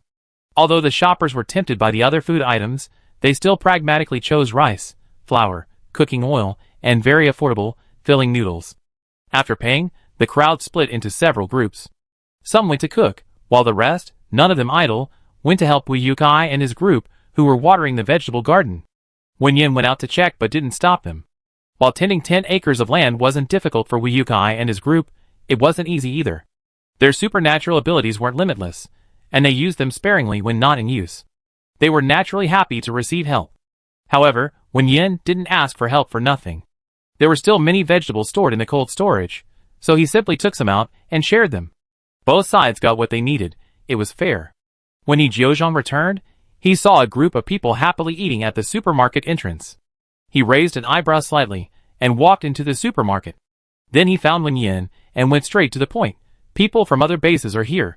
Although the northern base had been trying to keep it a secret, each base had planted spies in each other's territories, not necessarily to cause trouble, but mostly to avoid being unaware of any major events happening at other bases.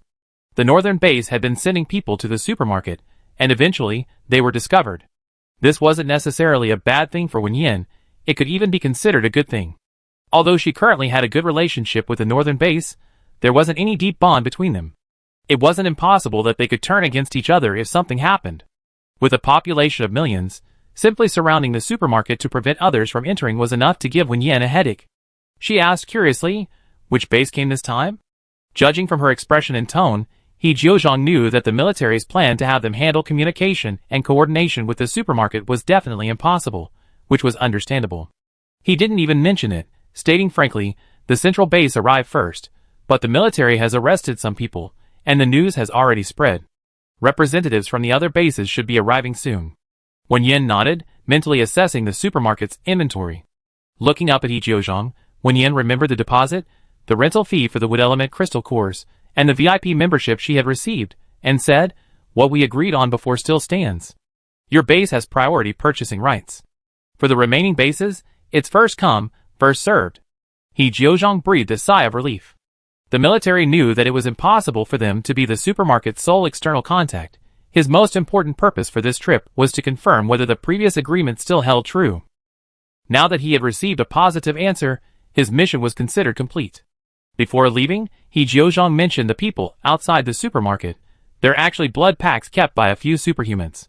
They use them as bait to lure zombies. When we arrived, the superhumans had run away, leaving only these ordinary people. Thinking of what he had seen at the entrance, He Jiuzhong tentatively asked, "Manager, would you like to take these people in?" Wen Yan hesitated slightly, not answering directly, but instead asking, "What are your plans?" He Jiuzhong: "The military currently has no plans to transfer ordinary people from the base. These rescued people are free to leave or stay as they see fit. Those who stay will generally be assigned to logistical work." Wen Yan thought for a moment and shook her head. "Let's do it your way." She wasn't sure how long she could stay here. It was better to have a stable life at the military headquarters than to come here. She didn't think she could take on the role of a savior. Even she herself relied on the transactions generated by the interdimensional shop to survive. He Jiuzhong was somewhat surprised, but quickly nodded, "Okay." After settling things at the supermarket, Wen Yan took a nap and returned to the real world when she woke up. Just as she got back, she received a call from Aunt Chen. "Xiao Yan, someone from some company says they want to buy our vegetables, and also want to sublet our land. Do you want to come and take a look?" Wen Yan was about to say no, but then she remembered what Mayor Tian had told her earlier. How could it be such a coincidence? First, Xiao Yang's people wanted to sublet the pink mully grass, and now someone else wants to sublet her land? Or is it actually Xiao Yang's people who want to sublet? Aunt Chen wasn't the kind of person who acted impulsively, and she knew how much Wen Yan valued this land. If she hadn't been pestered so much, or if the other party hadn't offered a price she couldn't refuse, she definitely wouldn't have called. Thinking this through, Wen Yan took back what she was about to say and changed her mind, saying, "I go take a look this morning." After hanging up, Wen Yan told the people at the shop and prepared to go to Xinghua village to check on things. In another week, the spinach, bok choy, and cherry radishes should be ready for harvest. She wanted to see how they were growing. On the way to Xinghua village, Wen Yan received another call from Su Ling. "Sister Wen Yan, aren't you at the shop?" Su Ling asked. Wen Yan mentioned his trip to Xinghua village that morning and asked, "What can I do for you?" Hearing voices coming from the other end of the line, he then heard Mayor Tian's voice. "Mr. Wen, it's me, Tian Weiman." His voice couldn't hide his delight, and he even changed his form of address. "Little one, it's about the matter we discussed yesterday. Didn't you say you wanted to wait until the flowering season was over before subcontracting? I asked the Xiao group, and they said it's no problem. They can wait until the flowering season is over to develop that land, but they hope to sign the contract earlier, preferably within this month. But don't worry, the contract will specify that their group won't occupy that land until the flowering season is over. You can still go to see the flowers with your supermarket receipt. Their group can also provide additional sightseeing buses and supporting facilities." Tian Weiman was indeed very happy. He had thought the other party would have to negotiate, but the talks went so smoothly. Signing the subcontract early wasn't a big problem in his eyes. After all, the other party promised not to affect the flowering season and even offered to provide additional supporting facilities. Moreover, signing early meant getting the money earlier, which wasn't a bad thing. So after saying that, she waited for Wen Yan to agree and then come back to sign the contract. However, unexpectedly, she received a reply from Wen Yan refusing. "Wen Yan, I'm sorry, Mayor Tian, What I said yesterday still stands. After the flowering season, I can sublet that flower field, but not before that. If it weren't for Aunt Chen's phone call, she probably might have agreed, but now no. Previously, she thought Xiaoyang might have come to develop Dachio Town for Wen Yao's sake, but a series of events forced her to doubt her initial suspicions. The most important reason she firmly refused was a statement made by Mayor Tian. He said that the Xiao Group hoped to sign the contract within this month. This timeframe wasn't particularly special, but when Yan inexplicably thought of something, when the dimensional shop upgraded to level 4, the new expansion and renovation function was unlocked, and this section was still grayed out with only a countdown timer. And the countdown timer happened to be this month. These two seemingly unrelated things somehow bothered Wen Yan. Although she couldn't figure out why, and wasn't sure if they were truly connected, Wen Yan still refused Mayor Tian's suggestion. On the other end of the phone, Mayor Tian genuinely didn't expect Wen Yan to refuse, because in his view, the Xiao Group's proposal and Wen Yan's request from yesterday didn't contradict each other. Although surprised, he didn't say anything, but simply stated, "All right, the town respects your opinion." Hearing such a firm promise, Wen Yan raised an eyebrow slightly and asked, "Mayor, have you sounded out them?" Mayor Tian chuckled. This was why he was so happy today. Before contacting the Xiao Group yesterday, he was still somewhat unsure, but unexpectedly, just as this Mr. Wen had said, the Xiao Group was truly determined to invest in their Dachio town and had actually made concessions. In these kinds of situations, it's a matter of give and take. By understanding the other party's bottom line, they can also maintain a certain degree of initiative. Of course, this cooperation is also something their Dachio town needs, so they certainly wouldn't try to manipulate the other party. However, postponing the signing of the contract or getting a subcontracting agreement from someone else is still achievable. With Mayor Tian overseeing the flower fields, Wen Yan will have to handle the vegetable fields herself. After selling her shop, Aunt Chen moved to Xinghua village. She met Wen Yan at the village entrance and said, "That person went to the village committee. I saw several families go there, including those from our contracted plot." Wen Yan understood, they want to persuade the villagers first? Aunt Chen nodded, somewhat angrily. "I think that's their plan. When they first arrived, they went straight to our fields and even secretly pulled up some vegetables. I caught them, and they said they were there to inspect the land for subcontracting. I don't think that's very reliable." She added worriedly, "But if the villagers agree, this will be difficult. They contracted the land in the village. Although the contract was signed, if the other party insisted on breaching it, there wasn't much they could do. After all, they were outsiders, and even if they insisted on planting, there would likely be people coming to cause trouble every few days." Wen Yan knew Aunt Chen was worried her investment would go to waste, so she laughed and said, "It's all right, we have so much land. Even if this place doesn't work out, we can always find another." "Come on, Aunt Chen, didn't you say on the phone that the vegetables were almost ready? Let's go check on them in the field." Speaking of the vegetables, Aunt Chen's face lit up. "We planted early maturing varieties, and we followed your instructions regarding tilling and fertilizing, using only the best materials. I think they'd be ready to harvest in another 4 or 5 days." They arrived at the edge of the field. Looking out, the field was a lush green expanse. Side after side, spinach, bok choy, and cherry radishes were growing vigorously, stretching as far as the eye could see. Aunt Chen bent down and picked a handful of bok choy, showing it to Wen Yan. "I run a restaurant for so long, and I never seen any other place deliver such good vegetables. And the experienced farmers all said that our yield is definitely high. Even the worst ones will be 30 to 50% more than others." She sighed. "That's probably why people are eyeing this place." Then she added curiously, "I farmed before, but never like this. Lately many villagers have come to ask about it, and I don't know what to say. I haven't done anything special, but the vegetables just grow on their own." Her tone was both helpless and proud. Wen Yan chuckled and put her arm around Aunt Chen, saying, "That must be because you've taken good care of it." The yield of the vegetable field was even better than she had expected. Besides the crystal cores, Aunt Chen's care had played a significant role. Originally, level 2 crystal cores could only increase the yield by 30%, but now it was clearly better than anticipated. As the two were looking at it, someone approached from a distance. Aunt Chen immediately recognized the leader and said to Wen Yan, "The one next to the village chief, the one in the suit, is the one who came over wanting to buy our vegetables and vegetable fields." Wen Yan glanced at him. She didn't recognize him.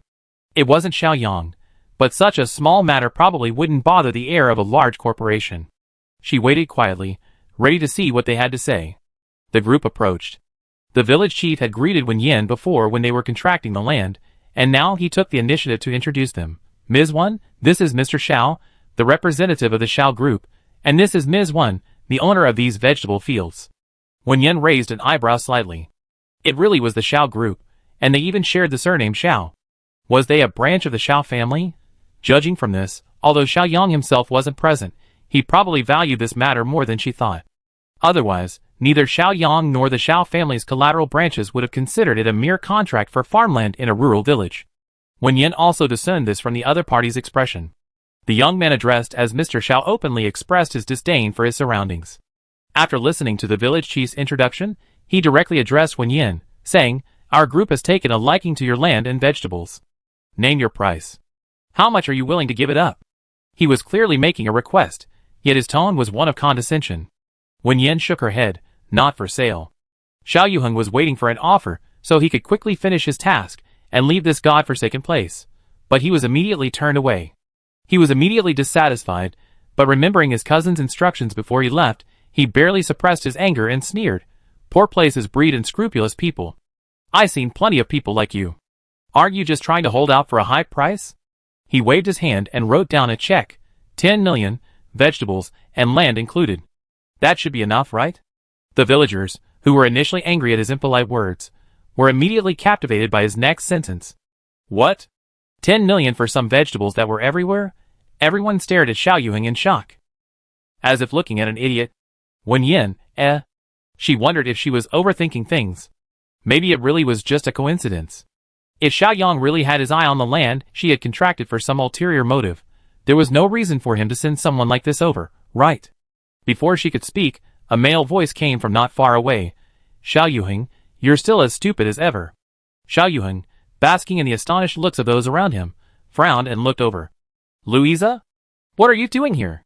Not only Louisa, but also the crew and guests of the Our Table program were there, and the camera was filming them. Wen Yao frantically pointed to the camera at Xiao Yuheng, a silent reminder, "Live broadcast." Xiao Yuheng's face immediately darkened. His cousin had told him to quickly and discreetly lease out the land and vegetables, and now it was a live broadcast? He immediately turned to Wen Yan, glaring fiercely, and said menacingly, "You schemed against me?" Wen Yan calmly returned his gaze. "Mr. Xiao, I don't quite understand what you're talking about." Xiao Yuheng glanced warily at Louisa beside him, lowering his voice. "You won't listen to reason, so I see if you can still farm this land." He then hurriedly left with his men. The program crew arrived. Wan Xingchen ran over, phone in hand, looking bewildered. "Sister Wen Yan, what are you talking about?" The viewers in the live stream are all very curious. The camera focused on Wen Yan. Wen Yao, who had followed, pursed her lips, hesitant to speak. Wen Yan looked at the camera. Nothing. Someone wanted to buy the vegetables, but the deal fell through. The live stream chat exploded with comments. It really was a business deal, but the atmosphere from afar didn't seem like that at all. It was tense. I thought so too. That guy in the suit was so arrogant. Does anyone come to a business meeting like that? By the way, I always heard that Wen Yan retired from the entertainment industry and opened a supermarket. I didn't know she farmed so much land. I want to know, what price did they ask for? The vegetables are growing quite well. Why didn't they sell?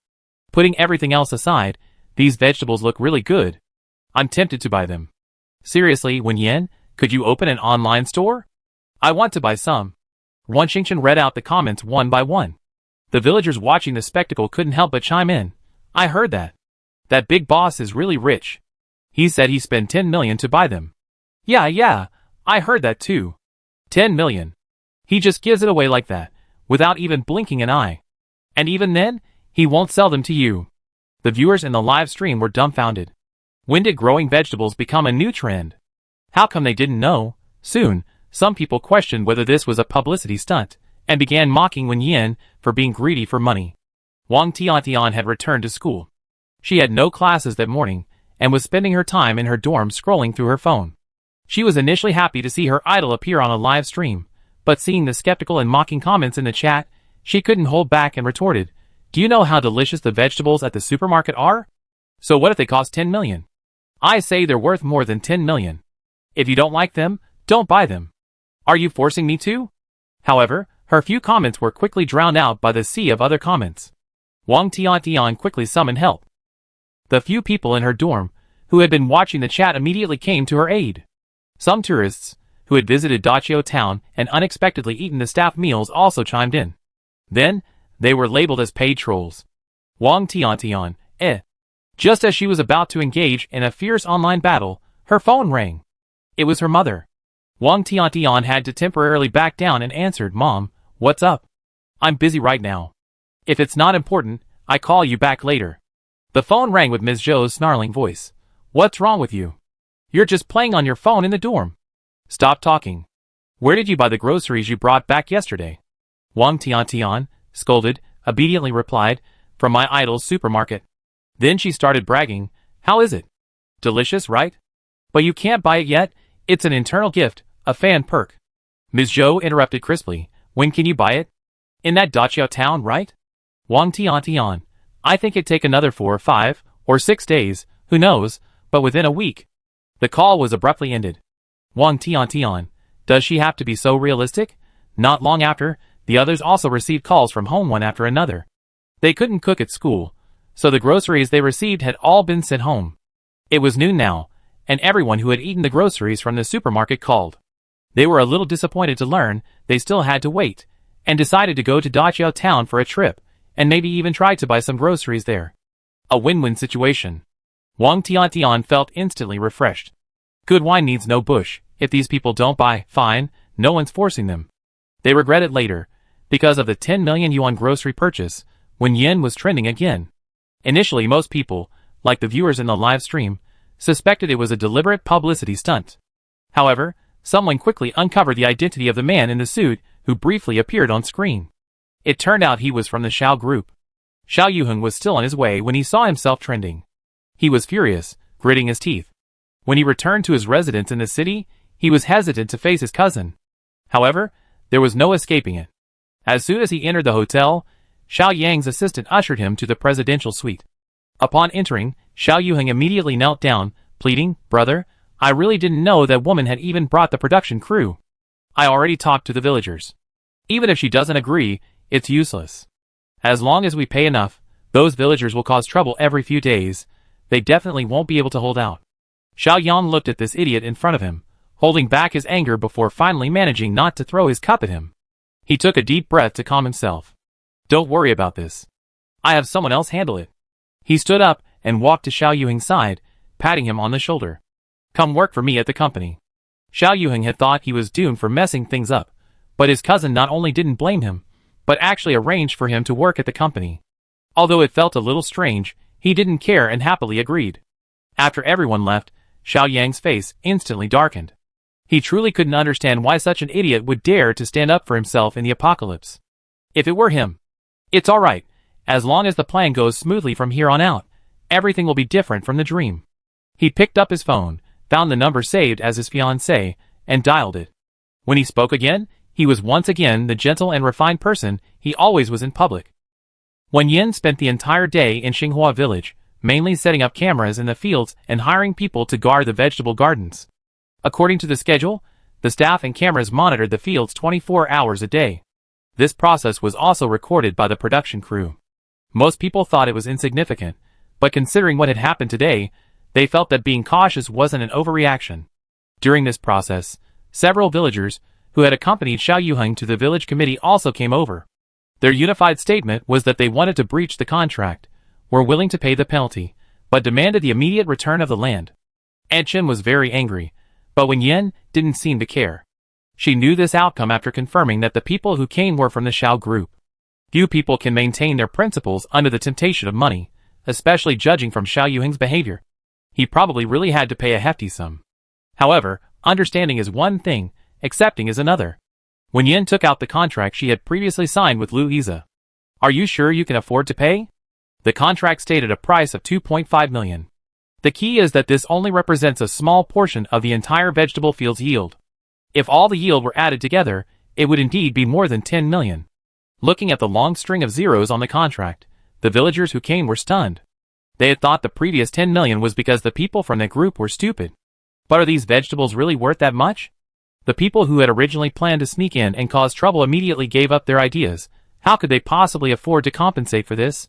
Louisa, who hadn't left yet, said, "These are the goods I ordered from Boss 1. If any human error causes the delivery to be delayed, they will also be held responsible. Wan Xinghe retorted, even if you breach a contract, you should still abide by basic laws. The vegetables in their fields have finally grown to maturity, and now you want them to vacate the land? Isn't that ridiculous? If this were posted online, netizens would definitely criticize us so harshly that we'd never be able to hold our heads up again. Think about it carefully. The villagers who had come to cause trouble slunk away. Before leaving, Wen Yan was a little worried about Aunt Chen and suggested that she not stay there for the time being. Aunt Chen was reluctant. Harvest time was fast approaching, and it was precisely at this time that she needed to be vigilant. Louisa, let Aunt Chen come to the production crew's place. The production crew had a large number of people and had rented several connected courtyards in Xinghua village. One more person wouldn't be a problem. Finally, after several people's persuasion, Aunt Chen moved in. Before leaving, Louisa came to see her alone. Wen Yan, is something wrong? Louisa's gaze towards Wen Yan was somewhat complicated, but he finally got straight to the point. I had the vegetables you gave me tested. Wen Yan's expression turned cold. So? She knew what the test results would be, but Wen Yan wasn't particularly worried. She couldn't very well say that her vegetables were of such high quality that there was a problem, could she? However, the fact that he had sent the vegetables for testing and brought it up at this juncture inevitably made her wary. Louisa, don't misunderstand, I didn't mean anything by it. There's a reason I sent the vegetables for testing, but I can't tell you the reason right now. Wen Yan nodded, waiting for him to continue. Louisa, if possible, I'd like to buy all the vegetables you grown. After considering it for a moment, he said, my family is in the military. I'm not buying these vegetables to sell myself, do you understand? Wen Yan's eyes widened slightly. What he said was indeed unexpected. Although she didn't know Louisa before, she knew from Wen Yao and Xiao Yuhing's reactions that he came from a good family. She just hadn't expected it to be in this way. Louisa's words were very clear. His meaning was obvious. He wasn't buying these vegetables on his own behalf, but on behalf of the government. Wen Yan frowned slightly. It wasn't that she didn't want to buy, but she did need to keep some vegetables to attract customers to the supermarket. After thinking for a moment, she said, how about this? I can sell you 2/3 of these vegetables after they're fully grown. Louisa saw that this was Wen Yan's bottom line and didn't press the matter further, simply nodding.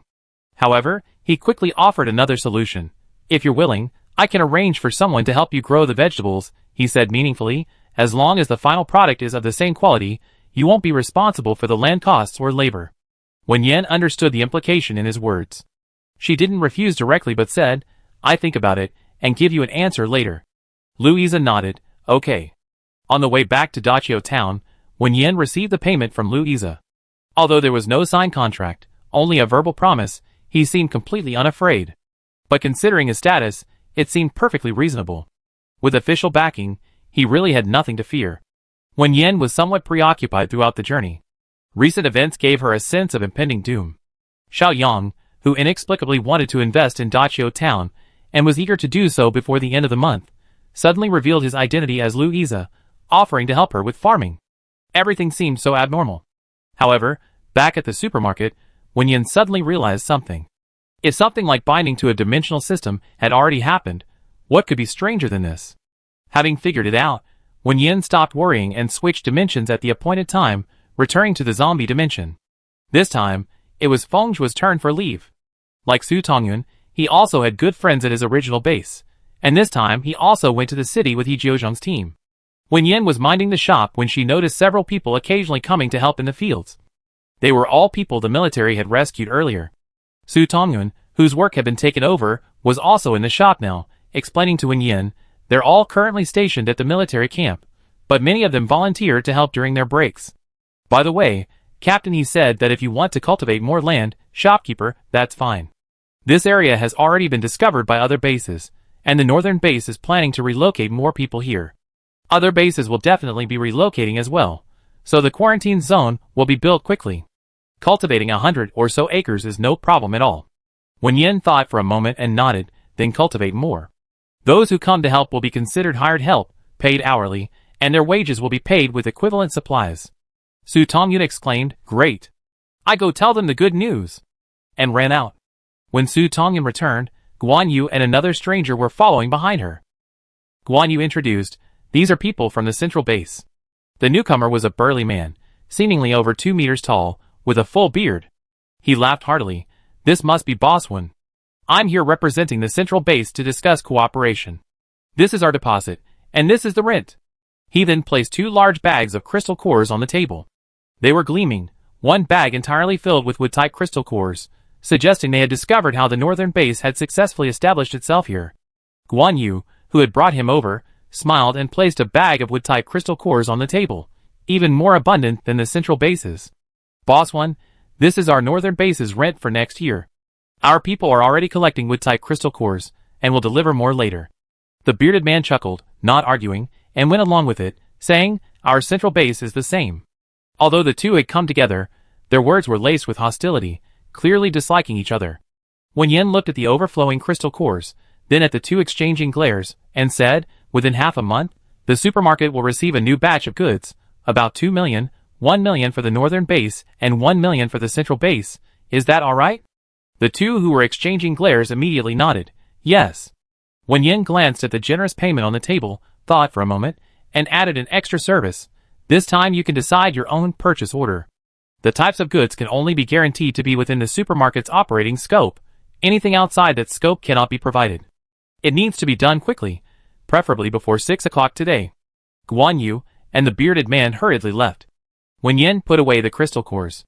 It was such a coincidence that just as she received Louise's payment, the central base arrived, and their arrival provided a sufficient supply of crystal cores. Now, Louise's proposal truly had the conditions for implementation. If the plan succeeded, she would have a steady stream of funds to purchase goods, which could then be sent to the zombie dimension to exchange for even more crystal cores.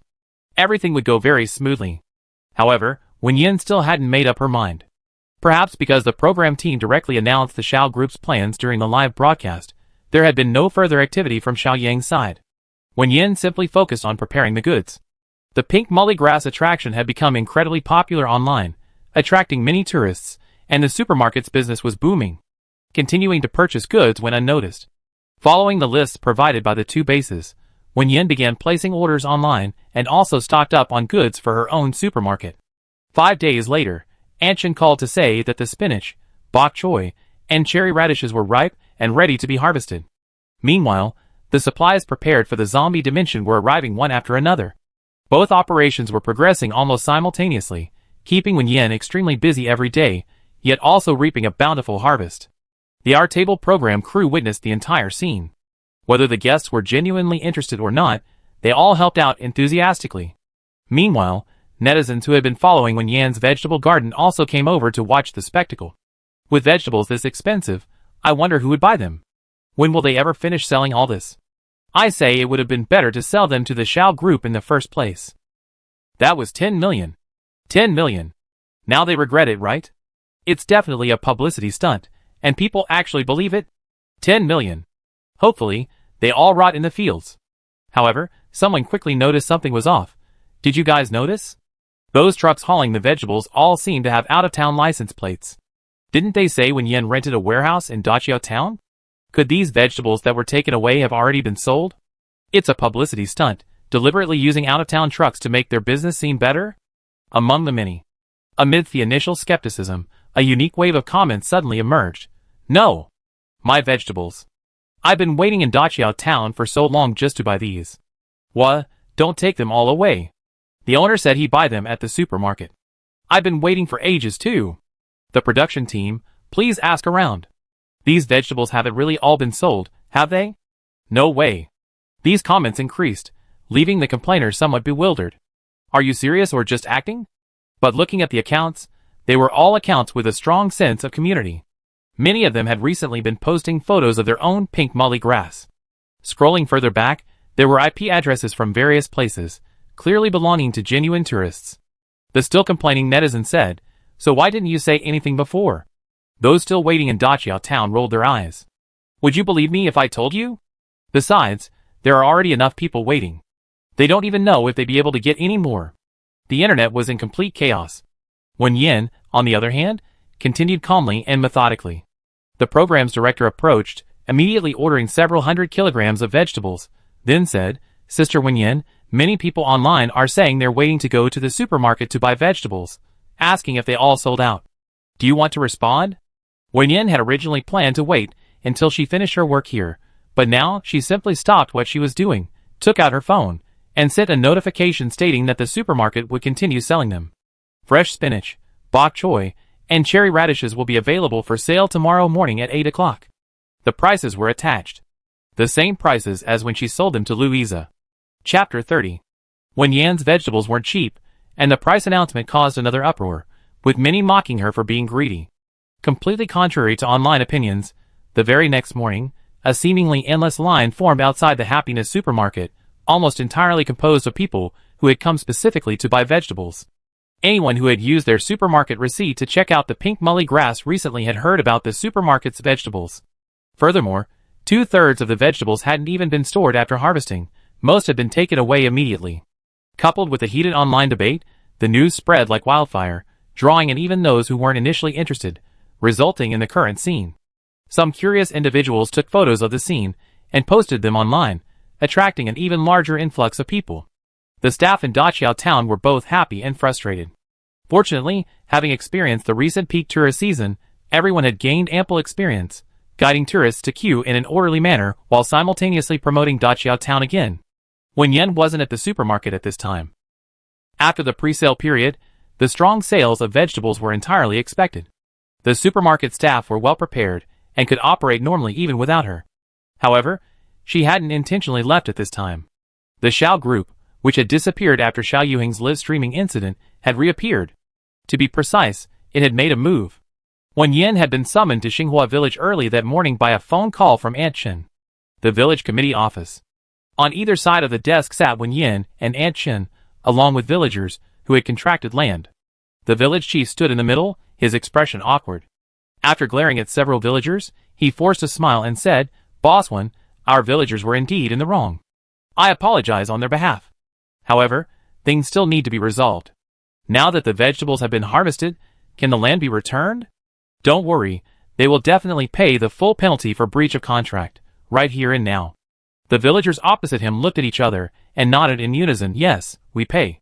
Wen Yan tapped his fingers lightly on the table.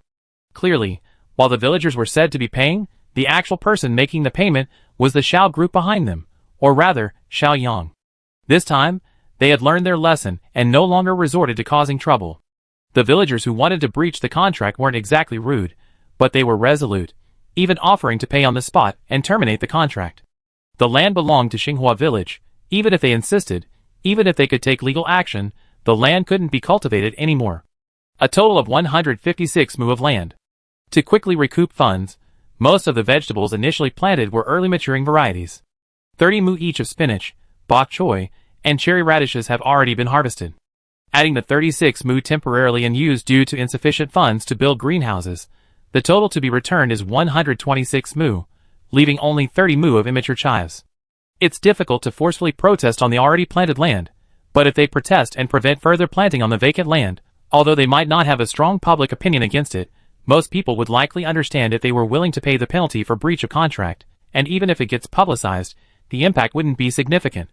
The other party has no choice but to return these 126 mu of land.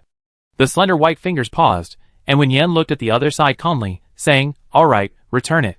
Forced relationships are never sweet. Since the wood element crystal core was only recently buried and energy dissipation wasn't too significant, it was time to cut losses. Wen Yan had been mentally prepared for this. After the vegetables were harvested, he found an opportunity to dig up the crystal core. There was no need to delay any longer. He immediately signed the termination agreement, collected the penalty, and returned the land. As he was leaving, the village chief chased after him. "Boss Wen, what about the remaining 30 acres? Aunt Chen angrily retorted, "We already returned so much land. Aren't you going too far? The manpower, resources, and money invested in farming are no small amount. Site selection, seed selection, cultivation, rented warehouses, and subsequent sales coordination with the supermarket. This isn't something they can just settle with a penalty. These people are really going too far." The villagers watching avoided his gaze. It seems Xiao Yang has put in a lot of effort these past few days. Wen Yan said, "We can return it after the first harvest, but in addition to the penalty for breach of contract, we also need to compensate for subsequent losses." The village chief quickly replied, "That's for sure." Wen Yan left with Aunt Chen. On the way, seeing Aunt Chen's red eyes, Wen Yan pleaded, "Aunt Chen, don't be angry. If it doesn't work here, we find another place to continue planting. Without your excellent skills, they might not be able to grow such good vegetables. Aunt Chen scolded, "You child, you give in so easily." "I know my own abilities," she sighed. "This time it's probably really the land's fault. I'm just angry that they bullied a child like you." She had watched her child grow up, endured hardship outside, and finally returned to build a career, only to have it cut short. Just thinking about it made her angry. But what could she do to help? It didn't make sense for a child to coax her. Thinking this, Chen Lanxiang felt a surge of anger and said fiercely, "Yin Yin, you're right. Even without John the Butcher, are we going to eat hairy pork? There's so much land in the country. Who says we have to grow it all in Xinghua village? Aunt Chen will pick out something else for you. We can definitely grow it well." Wen Yan smiled. "Yes, we can definitely grow it well. But Aunt Chen," she said, "I have some ideas about where we should rent land next, but I haven't made a decision yet. I'd tell you in a couple of days when I decided." Because there was still a crop of chives to harvest in Xinghua village, Aunt Chen was still staying with the film crew. When Wen Yan returned, the supermarket was sold out of vegetables. Qian Ming's face lit up. "Sister Wen Yan, it's not even noon yet, and our vegetables are already sold out. Should we get some new ones?" Wen Yan shook her head. "That's all for today." Besides recouping her investment, her most important reason for selling vegetables was to maintain foot traffic in the supermarket, so she could restock for the other world. Selling everything at once wouldn't work. Vegetables grown from wood element crystal cores have a long shelf life, so she had to sell them in batches. With so many people coming every day, our other goods in the supermarket are selling well too, Wen Yan explained. In fact, everyone who comes to the supermarket does buy something else, so everyone readily accepted this reason. A notice was quickly posted at the supermarket entrance stating that new vegetables wouldn't be available until the next day. Those still in line groaned in despair. They hadn't expected that even buying vegetables would be rationed these days, especially since they really wanted to buy more. A research institute. Louisa, who should have been on the set of our dining table, appeared in the laboratory, shirtless, his body covered in instruments. "Based on the data, compared to half a month ago, your physical condition has improved significantly. Most importantly, the special energy within your body seems to have received a crucial boost. Do you experience any unusual sensations now?" Louisa didn't answer, but instead raised his hand. His previously well-defined skin began to gradually change, the firm skin became rough, and his complexion turned from wheat color to bluish. A moment later, before everyone's eyes, his index finger transformed into a vine composed of countless tiny tendrils. "I can now control a portion of that energy." Chapter 31. This day off was Song Huai's turn to rest. Su Tongyun, who had just finished her shift, hadn't gone to sleep yet. Feng Shui, who usually spent his free time working in the fields, was also at the shop, along with Wen Yan. The three of them looked at Song Huai, who had changed his clothes and was ready to leave. "What do you guys think? Is this outfit I picked out good?" Su Tongyun gave a thumbs up. "Pretty handsome." Feng Shui agreed. "Very cool." The teenager was quite tall. These past few days, he'd been eating well at the shop, sometimes even having a late-night snack. His previously paper-thin frame had gained a lot of weight. Wearing a black training uniform and matching sunglasses, he looked quite good. Wen Yan nodded. "I think it looks good too." This way, it wouldn't be obvious that he was an experimental subject. Although they knew the test subjects wouldn't transmit the zombie virus, Song Huai's completely black eyes still drew attention every time. While employees were protected by the system within the supermarket and had little to worry about, caution was always necessary when going out. Unlike Su Tongyun and Feng Shui, Song Huai seemed to have rarely interacted with people before. Although he was very capable, he was simple-minded. Thinking about how she had only used a few meals to lure him into becoming an employee, Wen Yan gave him a few more instructions. "If you encounter danger, be sure to use a signal flare. Stay away from strangers." The boy obediently nodded. After spending time together, Su Tongyun and Feng Shui also developed feelings for Song Huai. At first, they were a little scared, but later they realized he was just a boy who rarely interacted with people. Although they knew he was very capable, they were still somewhat uneasy. The three of them simply closed the shop and escorted Song Huai to the military camp to meet up with the team that had been on this trip. Seeing their entourage, the military officer in charge repeatedly assured them that he would be brought back safely, and the group got into the car and set off. After everyone left, Wen Yan was about to go back when someone called her back. The person who called her back was Shinmuyu. Wen Yan remembered that the other party was the base's healer. It was Shinmuyu who treated Song Huai when he went berserk and was injured. "Major Shin, you wanted to see me?" Shinmuyu called her back, but didn't speak immediately. After a moment of consideration, she said, "You seem to care a lot about that child from earlier? Don't misunderstand. I didn't mean anything by it, but there's something I'm not sure you know." "What is it?" Wen Yan asked. Seeing her expression, Shinmu knew that the other person definitely didn't know what she was about to say, and her tone became even more cautious. "You should know about the superpower implantation project, right? Although the success rate is very low, and the test subjects often experience manic symptoms, that's not the real reason the project was stopped. You see, the situation humanity faces now is extremely dire. These factors alone are not enough to stop the project." Wen Yan frowned. "Shinmu, the real reason the project stopped was that the lifespan of the implanted subjects was greatly shortened. Starting from the date of implantation, the longest-lived test subject only lived for less than 5 years. Humanity cannot withstand such depletion. That's the real reason the project stopped." Wen Yan recalled the scene when she first met Song Hui. The boy was filthy and emaciated, clearly having been a wanderer for quite some time. 1 year, 2 years, or 3 years. Song Hui looked quite young. It was unclear when he had received the superpower implant. Wen Yan had been rather silent all day. Su Tongyun and Feng Shui assumed she was worried about Song Hui, and both praised him, saying that since they had returned safely, Song Hui would surely be safe too. Wen Yan thought, unfortunately, such an ability comes at a price. By evening, Song Hui hadn't returned by the expected time. Just as Feng Shui was about to go to the military base to inquire, he finally returned. The boy, who had been fighting zombies all day, was filthy, covered in blood and mud, but he was clearly very happy. As soon as he entered, he took off his backpack and handed it to Wen Yan, his eyes sparkling as he looked at her. Su Tongyun leaned closer. "Your backpack was full during the day, and it's still full when you get back." The zipper was unzipped, and a bunch of zombie crystal cores tumbled out. "Wow!" Su Tongyun and Feng Shui exclaimed in surprise. Even if they fought zombies their whole lives, they couldn't get this many crystal cores. "This is way too many." The boy pushed his backpack forward. Wen Yan smiled and took it. "Alright, let's eat first." In the afternoon, Wen Yan delivered the goods ordered from the central and northern regions last time. The transaction volume of the dimensional shop had now reached over 4 million. With another 5 million, it could reach level 5. Before leaving the zombie dimension, Wen Yan glanced at the expansion and renovation section again. The countdown, originally 30 days, had now reached 15 days, 16 hours, and 10 minutes.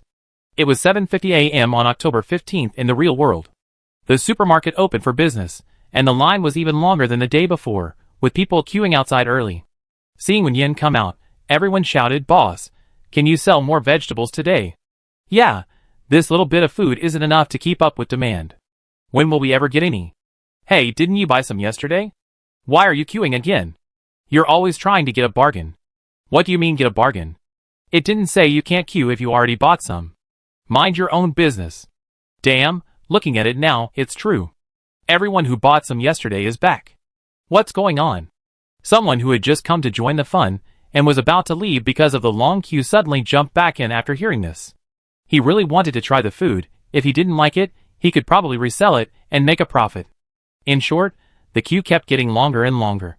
Because of the large number of people, the Our Table production team contacted Wen Yan yesterday, hoping that the guests on the show could also come and work part-time to earn some extra money.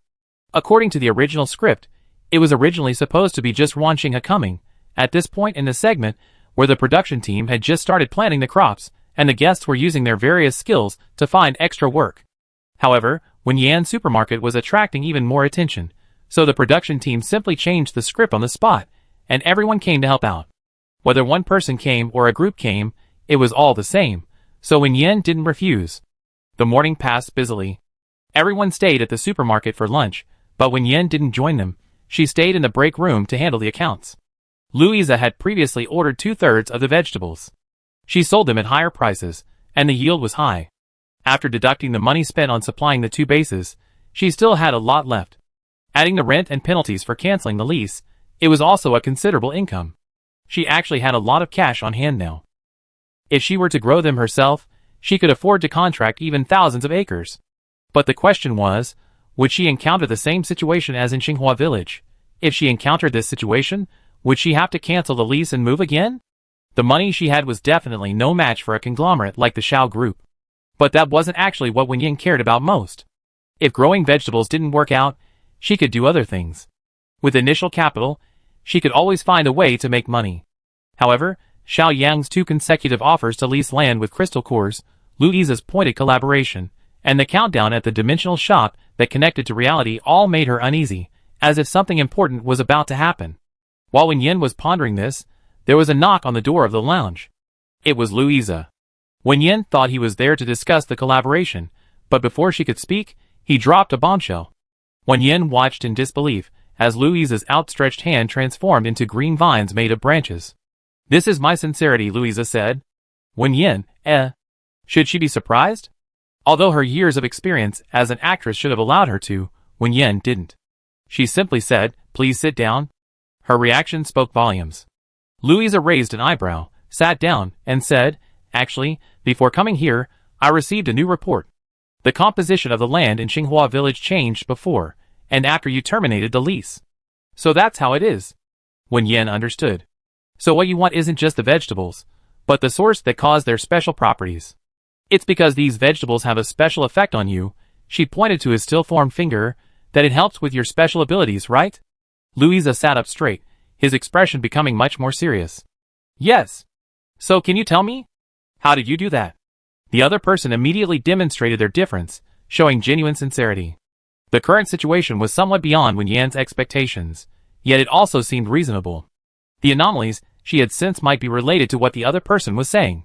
But that alone wasn't enough for her to reveal the details of the dimensional shop. Wen Yan said, "I do have a way to make those vegetables grow better. But before that, I want to understand what exactly happened in this world. Why did the superpower she saw in the zombie apocalypse appear in the real world? Are there many people like this person? Superpowered individuals, and the zombie virus appeared simultaneously in the zombie world. What would accompany superpowers in the real world?" This latter question was what Wen Yan cared about most. Louisa didn't keep her in suspense. Since he had already revealed his biggest trump card, there was no need to hide anything. The matter was actually quite simple. This world has indeed changed. Some people, or rather, not only people, but also some animals and plants, have undergone abnormal mutations. You can see this as evolution, but this evolution may not be a good thing for us humans. Why? Because, compared to those mutated plants and animals, we humans are simply too insignificant. Wen Yan was silent for a moment, then asked another question. "Why are you here at such an important moment?" As one of the mutated beings, the other party should have something more important to do, unless that more important thing happened in Dachio town. Louisa remained silent for a moment, seemingly considering whether to reveal this to Wen Yan. Wen Yan, however, didn't wait any longer and continued, "Is this related to Xiao Yang or Wen Yao?" Her keen observation surprised Louisa. He nodded. "It is indeed related to the two of them." Then, Louisa revealed something that truly surprised Wen Yan. "We suspect that Xiao Yang has also awakened an ability, and his ability is likely related to prediction." "The Xiao group," Wen Yan immediately said. Louisa's eyes showed appreciation. "Yes, since the discovery of those with superpowers, the authorities have been secretly watching, searching for those who might awaken. The Xiao group appeared around this time. Under the guise of developing resorts, they built structures in various locations that resembled wartime fortresses and stockpiled large amounts of supplies. And the mastermind behind all of this is Xiao Yang." Wen Yan nodded. In such a sensitive time, the authorities wouldn't overlook any anomalies. Building fortresses and stockpiling supplies, this series of actions led Wen Yan to a bad suspicion. "Louisa, we suspect a large-scale catastrophic event is likely to occur in the near future, which is why he's stockpiling supplies and building highly protected shelters." 15 days. "What? 15 more days?" Wen Yan repeated, her expression more grave than ever before. "I don't know if my guess is true, but this matter is of utmost importance, and I must tell you this news. The large-scale catastrophic event you mentioned is very likely to occur in 15 days. 15 days from now, the apocalypse may very well arrive." Louisa jumped to his feet, took a deep breath to calm himself, and calmly asked, "How confident are you?" Wen Yan shook her head. "I'm not confident, but I must tell you." She had only deduced this from the changes in this world, Xiao Yang's reaction, and the countdown at the dimensional shop. She had no concrete evidence. But the consequences of this matter were too severe. So severe that even a 1 in 10,000 chance had to be treated as 100%. She hoped she was wrong. Louisa spun around twice, then stopped and said, "This matter is too important, I must report it immediately. But because it's so important, I want to confirm with you again. How many of those special energy-providing vegetables can you still grow? Wen Yan didn't answer, but got up and left, only to quickly return, handing Louisa a level 1, attribute-less crystal core. Perhaps this is what you need. If they cooperated with the authorities, the matter of the crystal cores would inevitably be exposed. Growing vegetables was too slow. Facing the potential apocalypse in 15 days, the crystal cores were the key to solving the problem. If the other party could absorb them. Louisa took the crystal core. The moment he grasped it, he almost instinctively began absorbing its energy. He was amazed to feel the increase in energy within his body, realizing that the energy he had obtained from the special vegetables a few days ago was insignificant compared to this. Without even needing laboratory equipment, Louisa felt his entire body brimming with power. He quickly stopped absorbing it. He stared intently at Wen Yan. How many of these do you have left? If every awakened could use these to enhance their abilities, then even if the apocalypse truly came, they would have the power to resist. This stuff is very important, extremely important. Wen Yan certainly knew the importance of crystal cores. Although the people in the zombie world were giving them out bag after bag as if they were free, it was because resources there were extremely scarce. Otherwise, they wouldn't have been so willing to part with them. I do have some, but not many. Wen Yan was telling the truth. The crystal cores she currently possessed were a lot for her personally, but a drop in the ocean for the entire human race. She said, we can cooperate, but I need to meet someone who can take responsibility for this. Okay. Louisa didn't appear at the supermarket that afternoon. The production crew explained to the live stream viewers that he was sick. Wen Yao appeared beside Wen Yan at some point and asked softly, Brother Isa was fine this morning. Sister Wen Yan. What did you two talk about at noon? I felt Brother Isa seemed a bit down. Wen Yan looked at Wen Yao. She used to think Xiao Yang and Wen Yao might genuinely have feelings for each other, but the information Louisa revealed suggested otherwise. Xiao Yang's excessive attention to Wen Yao might be because Wen Yao would exhibit some special behavior in the impending apocalypse. She shook her head. Ask him when he gets back. Wen Yao bit her lip, about to speak again, but Wen Yan had already walked away. While everyone was busy, Wen Yao avoided the cameras, found a quiet corner, and dialed a number. The call was quickly answered. Hearing the gentle voice on the other end, Wen Yao smiled reassuringly. Xiao Yang. Yao, why are you calling me at this hour? Did something happen to you? Did Wen Yan bully you? No. Wen Yao pursed her lips.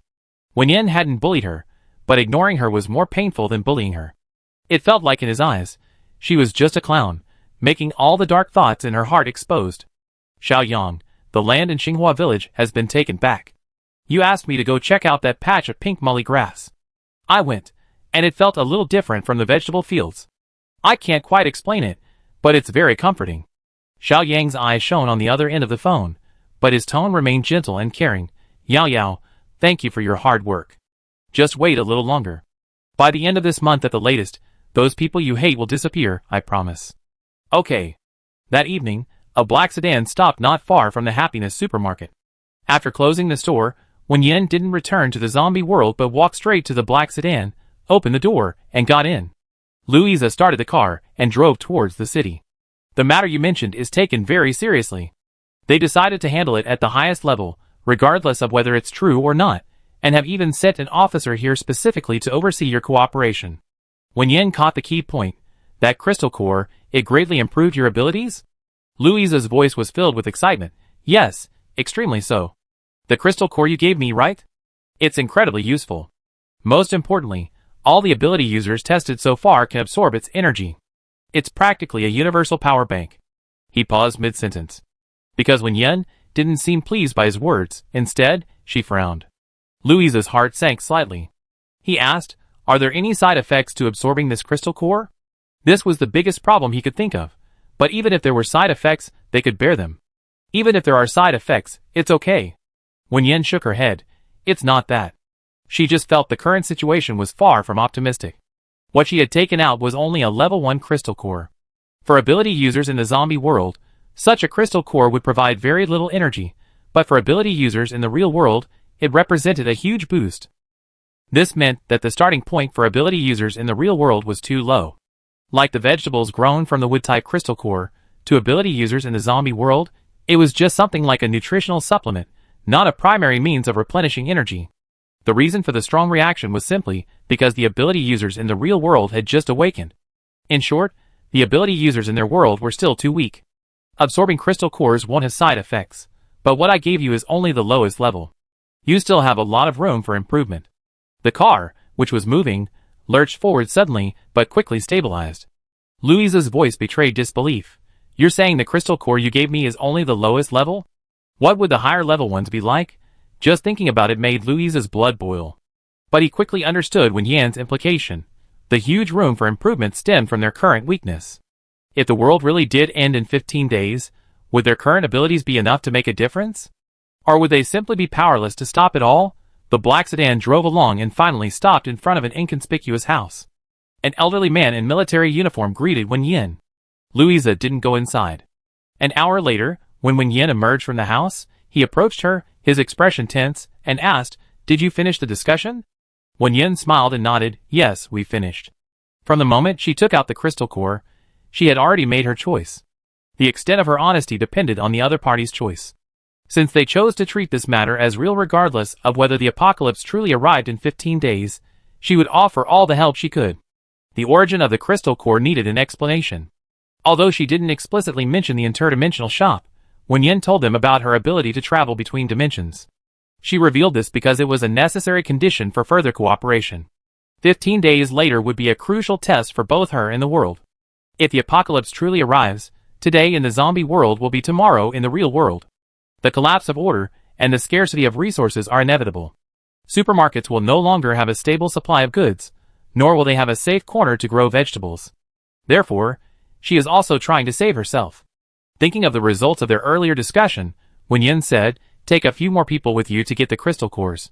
The cooperation between the two parties is actually quite simple. Wen Yan provides the crystal cores, and the government provides the supplies. With the government's behemoth backing them, the supermarket can have as many supplies as it wants. With these supplies, she could exchange them for even more crystal cores in the zombie world. Louisa's voice became louder. "Okay." Upon arriving at the supermarket, Louisa's eyes widened as he saw the entire bag of crystal cores Wen Yan had produced. "You said this wasn't much?" This was far more than he had anticipated. Actually, Wen Yan possessed quite a few crystal cores. The rent payments from the two bases to curry favor with her were substantial, plus the bag full of crystal cores Song Hui had given her. In fact, even in the zombie world, she was a major crystal core holder. While it was indeed a lot, it depended on who you compared it to. Time was of the essence. Even crystal core users needed time to improve, so Wen Yan didn't bother with any pretense of hiding her strength. She spoke frankly, "These are all the crystal cores I have right now. You all focus on improving your strength. Work hard to protect the world, and ensure her supermarket can continue operating safely." Louisa gave her a deep look and nodded solemnly, "We definitely will." That night, while the townspeople of Dachio town were fast asleep, large trucks loaded with supplies quietly drove into the town and stopped in front of a small shop called Happiness Supermarket. Immediately, well-trained soldiers jumped out and began unloading goods at lightning speed. Inside the supermarket, Wen Yan was currently in a zombie-infested world, facing He Jiuzhong, who had been temporarily summoned, and the bearded man from the central region. Both men looked somewhat bewildered. Guan Yu, who had come with them, pushed them aside. "Boss, you mean the shop can now provide large quantities of supplies, unlimited?" Wen Yan cleared her throat. "Not always unlimited, but for now, no limit. Before the apocalypse, supplying the zombie world with the real world's production capacity wouldn't be a major problem. The main issue is that the zombie apocalypse has lasted far too long, and the remaining human population in the zombie world is extremely small. Let's tentatively set the unlimited supply period at 1 month, Wen Yan added. 10 days in the real world should be fine. 3 times the time flow translates to 1 month in the zombie world." According to her discussion with the leader, the supermarket would receive an unlimited supply before the apocalypse. The deal seemed intimidating, but it was actually perfectly feasible because the dimensional shops only allowed supermarkets to sell items within their designated business scope. These items were not a problem for the authorities. Therefore, Wen Yan's promise was entirely achievable. However, she added, changing the subject, those providing this service need to pay the rent for the next 3 years in advance. Although her deal with the authorities stipulated that she would provide all her current crystal cores in exchange for an unlimited supply before the apocalypse, everyone would be crushed if the sky fell, and Wen Yan still wanted to collect as many crystal cores as possible. The supermarket sales revenue was only counted as part of the interdimensional shop's income. If Wen Yan wanted to keep it for herself, she had to be shameless and try to negotiate the rent. Fortunately, The interdimensional shop seemed to tacitly agree. No problem. No problem. He Jiuzhong and the bearded man shouted simultaneously. Then the two turned and left, immediately heading to their base to report the good news. Almost immediately after leaving, the two returned with the crystal cores for the entire base. Producing these crystal cores was no problem at all. 2 large bags of crystal cores were slammed onto the checkout counter. The left bag was even larger than the right one. The bearded man glared at He Jiuzhong. He Jiuzhong smiled. Boss, our major general said he'd be very happy to be your neighbor. This is the rent for the next 5 years. The bearded man. ? You big-eyed bastard. He immediately. Boss, wait a minute. Our base just moved here. This is 3 years' rent. We pay the rest later. Wen Yan, you should arrange for someone to come and collect the goods first. Both men were taken aback. Now? Yes, right now. Chapter 32. For an entire night, a silent transport operation took place in Dachio town. In the zombie world, it continued for a full day and night. He Jiuzhong and the others had gone from initial excitement to numbness, not indifference, but rather a state of utter disbelief watching box after box of supplies being unloaded. They were speechless, even wondering if it was all an illusion. The bearded man had long forgotten the previous unpleasantness and cheerfully chatted with He Jiuzhong. If these supplies could be provided continuously, how much would we have? We spent so much time searching for supplies, how many zombies could we have killed in that time? He Jiuzhong replied, yeah, if there were supplies, so many people wouldn't have died. The commotion from moving goods in the supermarket was considerable, and someone who came to watch chimed in, but to buy supplies, you need crystal cores. These zombies will eventually be wiped out, right? How will we buy supplies then? Someone nearby scoffed, are you crazy? Once all the zombies are dead, we can farm ourselves and go back to our old lives. The man slapped his forehead and grinned foolishly, oh right. Their conversation was like a beautiful vision. The gloom that had been weighing on everyone's heart seemed to finally show signs of being lifted. Killing zombies for supplies. Such a worthwhile deal. There was no way to back out now. Aside from newborns, everyone who survived this long had killed zombies before. In short, this business was a must. As evening fell in the zombie world, which was morning in the real world, the supply transport finally came to a temporary halt. There was a small incident in between. Because of the commotion, other bases that had only received the news, but whose main forces hadn't yet arrived rushed to send their fast disability users with a large amount of rent, and generously paid the rent for the next 10 years. This put considerable pressure on Wen Yan. Wen Yan transferred all the received crystal cores to Louisa. Since the real world hadn't yet decided whether to publicly announce the potential apocalypse, the supermarket operated as usual during the day. October 16th, Happiness Supermarket opened for business as usual. October 17th, Happiness Supermarket opened for business as usual. October 18th, Happiness Supermarket opened for business as usual. On October 20th, a strange story suddenly appeared on the trending topics list. A man climbed to a mountaintop to take pictures and accidentally fell from a great height. However, that wasn't the main point. The main point was that the man landed completely unharmed. Following this, more and more strange stories emerged. A live streamer suddenly became invisible and disappeared on the spot. A netizen discovered a cockroach larger than their own cat. A botanist discovered a suspected mutated and aggressive variant. News like these emerged one after another. Wen Yan wasn't surprised at all by the news. Louisa had already informed her beforehand that, after careful consideration, the higher-ups had decided to gradually release some previously hidden information. Some of the news reports were indeed accidental discoveries, while others were deliberately leaked. It was a risky decision, but also a decision made out of necessity. They had too little time. No one could guarantee that everyone could be taken care of when the apocalypse came. If the worst-case scenario occurred, survival would depend on self-preservation. Therefore, this information had to be made public. The news caused a huge uproar online and considerable panic. The outsiders who had been living in Dachio town left in droves, and the once bustling town returned to its usual quiet. However, this quiet wasn't the peaceful tranquility of the past. Rather, it was a silent unease, a silence of uncertainty and helplessness. The number of customers at Happiness Supermarket has decreased significantly, but there are still quite a few. Most of the shoppers are ordinary locals, pushing carts filled with various foods and essential supplies. This is part of the announcement. All supermarkets have received orders to prepare sufficient goods, prohibit hoarding, and ensure everyone can buy enough supplies. Whether November 31st will actually be the end of the world is unknown, and even if it were, it couldn't be announced. Giving everyone some psychological preparation and stockpiling supplies is the best we can do right now. With this happening, various entertainment activities have lost their original focus. However, not everyone is aware of the potential danger. The program Our Table hastily planned an activity, organizing guests to go to the fields to search for the variant discovered by botanists. Originally just trying to capitalize on the hype, it unexpectedly turned into a major event. During the live broadcast, an inconspicuous roadside weed grew rapidly before anyone could react, eventually covering the guests standing nearby. Even more unexpectedly, the extremely tall weed suddenly bent downwards, its long, slender leaves, as tall as a person, sweeping towards those below like blades. Gasps of shock rippled through the studio and beyond. Just then, a similarly green vine shot out from behind, narrowly blocking the leaves. Nearly having her throat slashed by the leaf, Wen Yan collapsed to the ground in terror. Louisa, his vine-like arm blocking the leaves, grabbed Wen Yan and quickly retreated, yelling at the production crew, "Everyone get out of here." The live stream was interrupted. Because the program itself was highly anticipated, and the production team's gimmicks attracted many passers-by, this scene realistically made everyone who saw it realize that danger lurked nearby, and disaster could strike unexpectedly. For a time, many people were afraid to go out.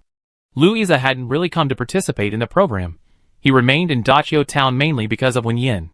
He had originally planned to withdraw from the program, but yesterday, news came from above that Xiaoyang had escaped. After learning from Wen Yan that there might be an apocalypse in 15 days, the higher-ups decisively decided to stop secretly observing Xiaoyang and instead take him down directly. However, although he was captured, this person was very cunning, and most of the information he revealed was useless. Yesterday, suddenly, an ability user not on the list attacked the detention center and took Xiaoyang away. This person seemed to be able to predict the future, and his role was somewhat important. Therefore, he received a new mission, to follow Wen Yan and see if she would secretly approach him. But today's incident had exposed him. After reporting to the authorities, Louisa waited for Wen Yan to be picked up, then went to Happiness Supermarket. The supermarket was still open as usual.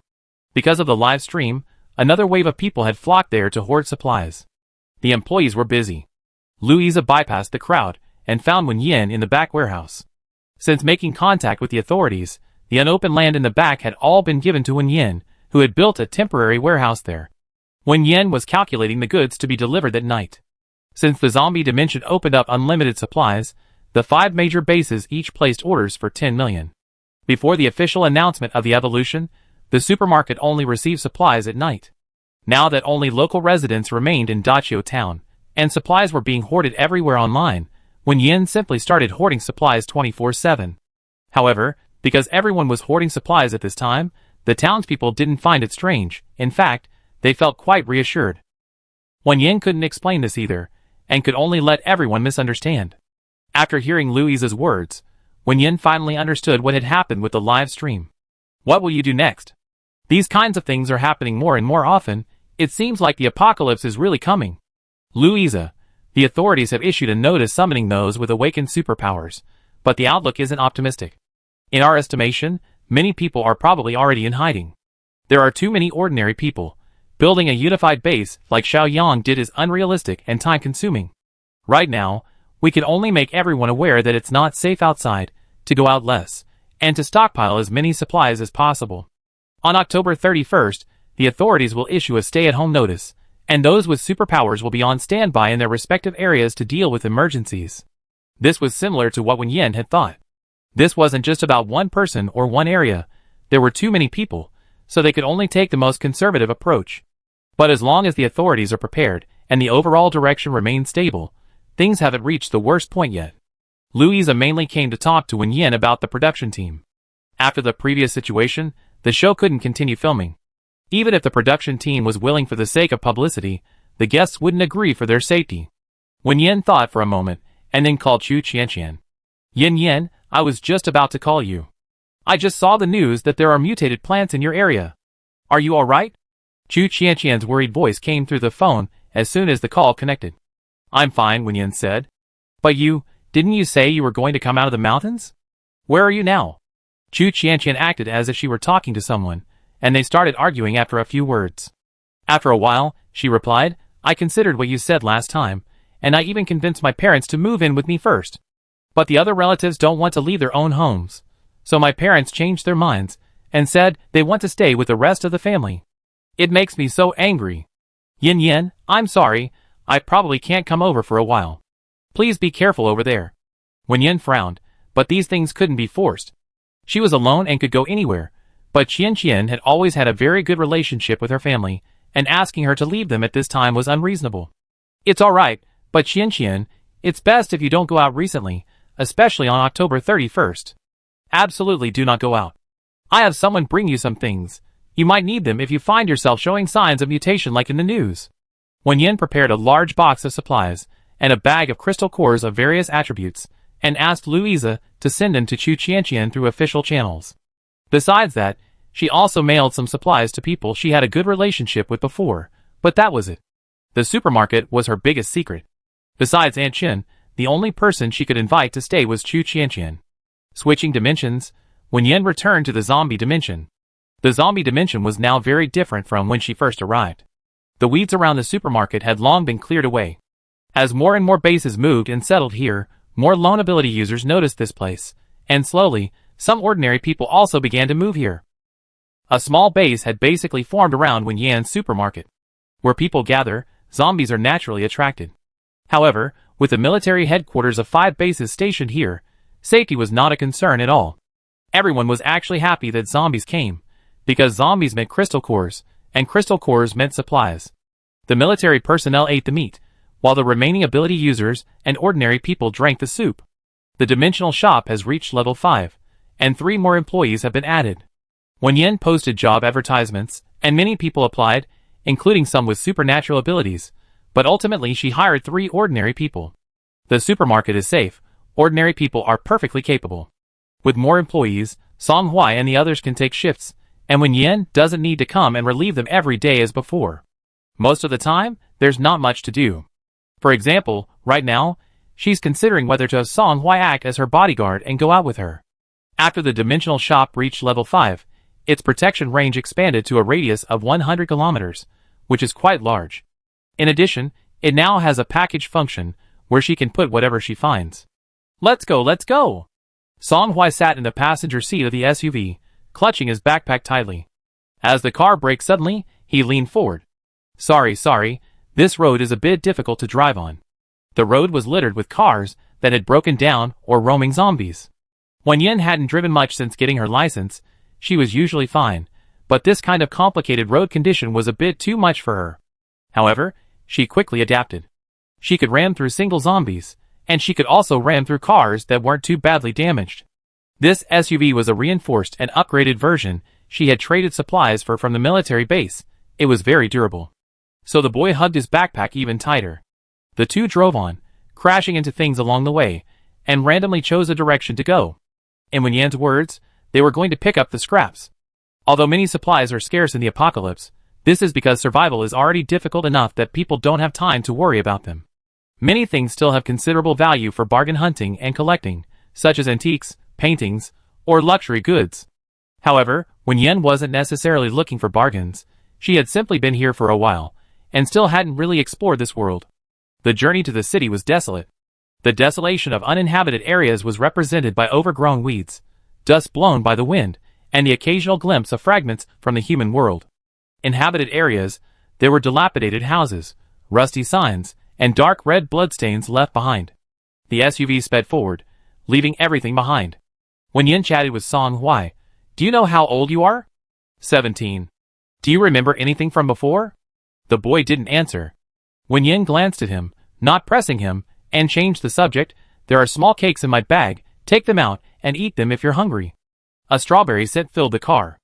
After driving for an hour, the outline of the city came into view.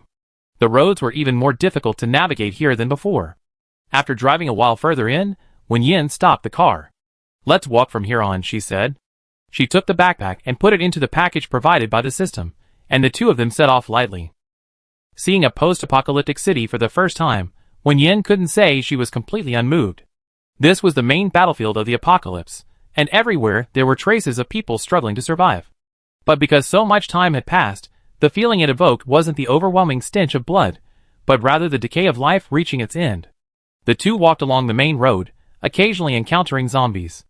However, because they were still within the supermarket's protected area, These zombies couldn't attack them. So, the situation became, a zombie would run up, bar its teeth, and reach out to grab someone, but failing, it would be quickly dispatched by Song Hui with a single strike. By the time they reached the nearest large shopping mall, Wen Yan's bag contained a considerable amount of crystal cores. Let's go in and take a look.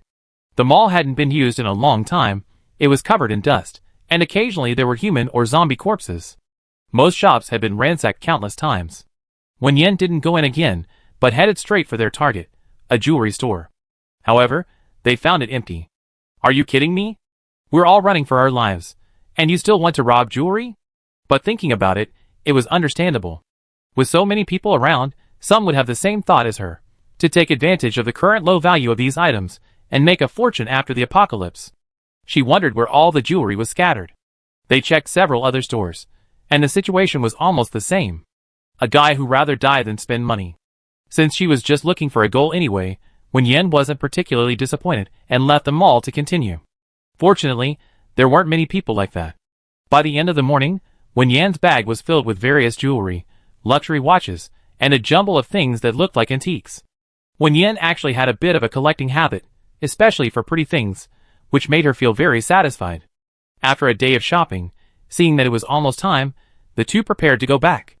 But just as they reached the car, the boy grabbed Wen Yan's arm. Ahead, a woman stepped out from the side of the SUV. Completely ignoring Wen Yan, who had been pulled behind her, she stared intently at the boy in front, muttering, "It's you, it really is you." Seeing the boy's sudden tension, Wen Yan frowned, gently patted him, and stepped forward. "Who are you?" The woman laughed nervously. "Who am I? I'm his mother." Suddenly, she changed her expression, beckoning to Song Hui as if coaxing a child. "Little Hui, I'm your mother. Come here, come to mommy's side." Seeing the boy standing still, she suddenly became angry again. "Song Hui, didn't mommy tell you to be obedient?" The boy trembled slightly, as if a sign of losing control. Wen Yan looked around, walked to the roadside, bent down, picked up a wooden stick, and went straight to the woman, knocking her unconscious with one blow. She opened the back seat, and carried the boy into the car. "Song Hui, get in." The boy stared at her blankly for a second, then obediently sat in the passenger seat. Wen Yan took the backpack out of her system inventory, and placed it in his arms. "There's no more strawberry cake. Eat something else to tide you over." The car started and headed out of the city. Wen Yan's timing was perfect, she returned to the supermarket before it got completely dark. Su Tongyun saw people running out to greet her, and then saw her boss dragging a strange woman out of the back seat of the car. She quickly went to help. "Boss, is this the person you rescued?" Thinking of Song Hui's reaction when he saw the woman, Wen Yan guessed that this person might actually be Song Hui's mother. She simply shook her head, and said to Feng Shui, who had followed her out, "Go to the camp ahead, and see if Captain he can come over. Also, ask a healer to come over." She felt she hadn't hit him too hard, but the person showed no signs of waking up the whole way. Soon, He Jiuzhong arrived, accompanied by Shin Muyu. Seeing the person on the ground, Shin Muyu exclaimed in surprise, "It's her." Wen Yan turned around. "Major Shin, do you know her?"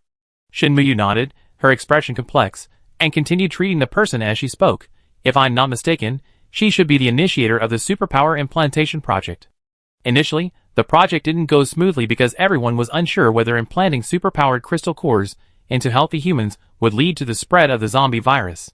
It wasn't until the first successful implantation of superpowers was achieved, confirming that the zombie virus wouldn't spread, that the project could proceed.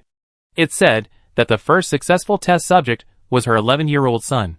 Wen Yan turned to look at Song Hui. If all this is true, does it mean that Song Hui has broken the curse that those with superpowers don't live past 5 years? She didn't answer, but only asked, "How is she now?" "She's alright, but looks like she hasn't rested in a long time. She should wake up soon." "Okay, thank you." He Jiuzhong, who had been waiting because Shin Muyu recognized an old friend, stepped forward and asked Wen Yan what she wanted. Wen Yan was a little embarrassed. "My driving skills aren't very good. The car has a lot of dents, and the brakes seem to be having problems. Could you please have someone take a look and fix it? I trade some supplies for it." He Jiuzhong didn't ask any further questions and nodded. "Okay, I drive the car back and have someone take a look." Shin Muyu glanced at the two of them, then stood up. "She seems to be alright. If she's not awake by tomorrow morning, come and wake me up." Wen Yan thanked them again. Because of the woman's situation, Wen Yan switched back to the real world, left a note for her employees saying she wouldn't be there that morning, instructing them to continue business as usual. She also informed Louisa in case he couldn't contact her in case anything happened, and then returned to the zombie world. The next day, the woman indeed woke up. Chapter 33. Su Tongyun immediately went to call Wen Yan.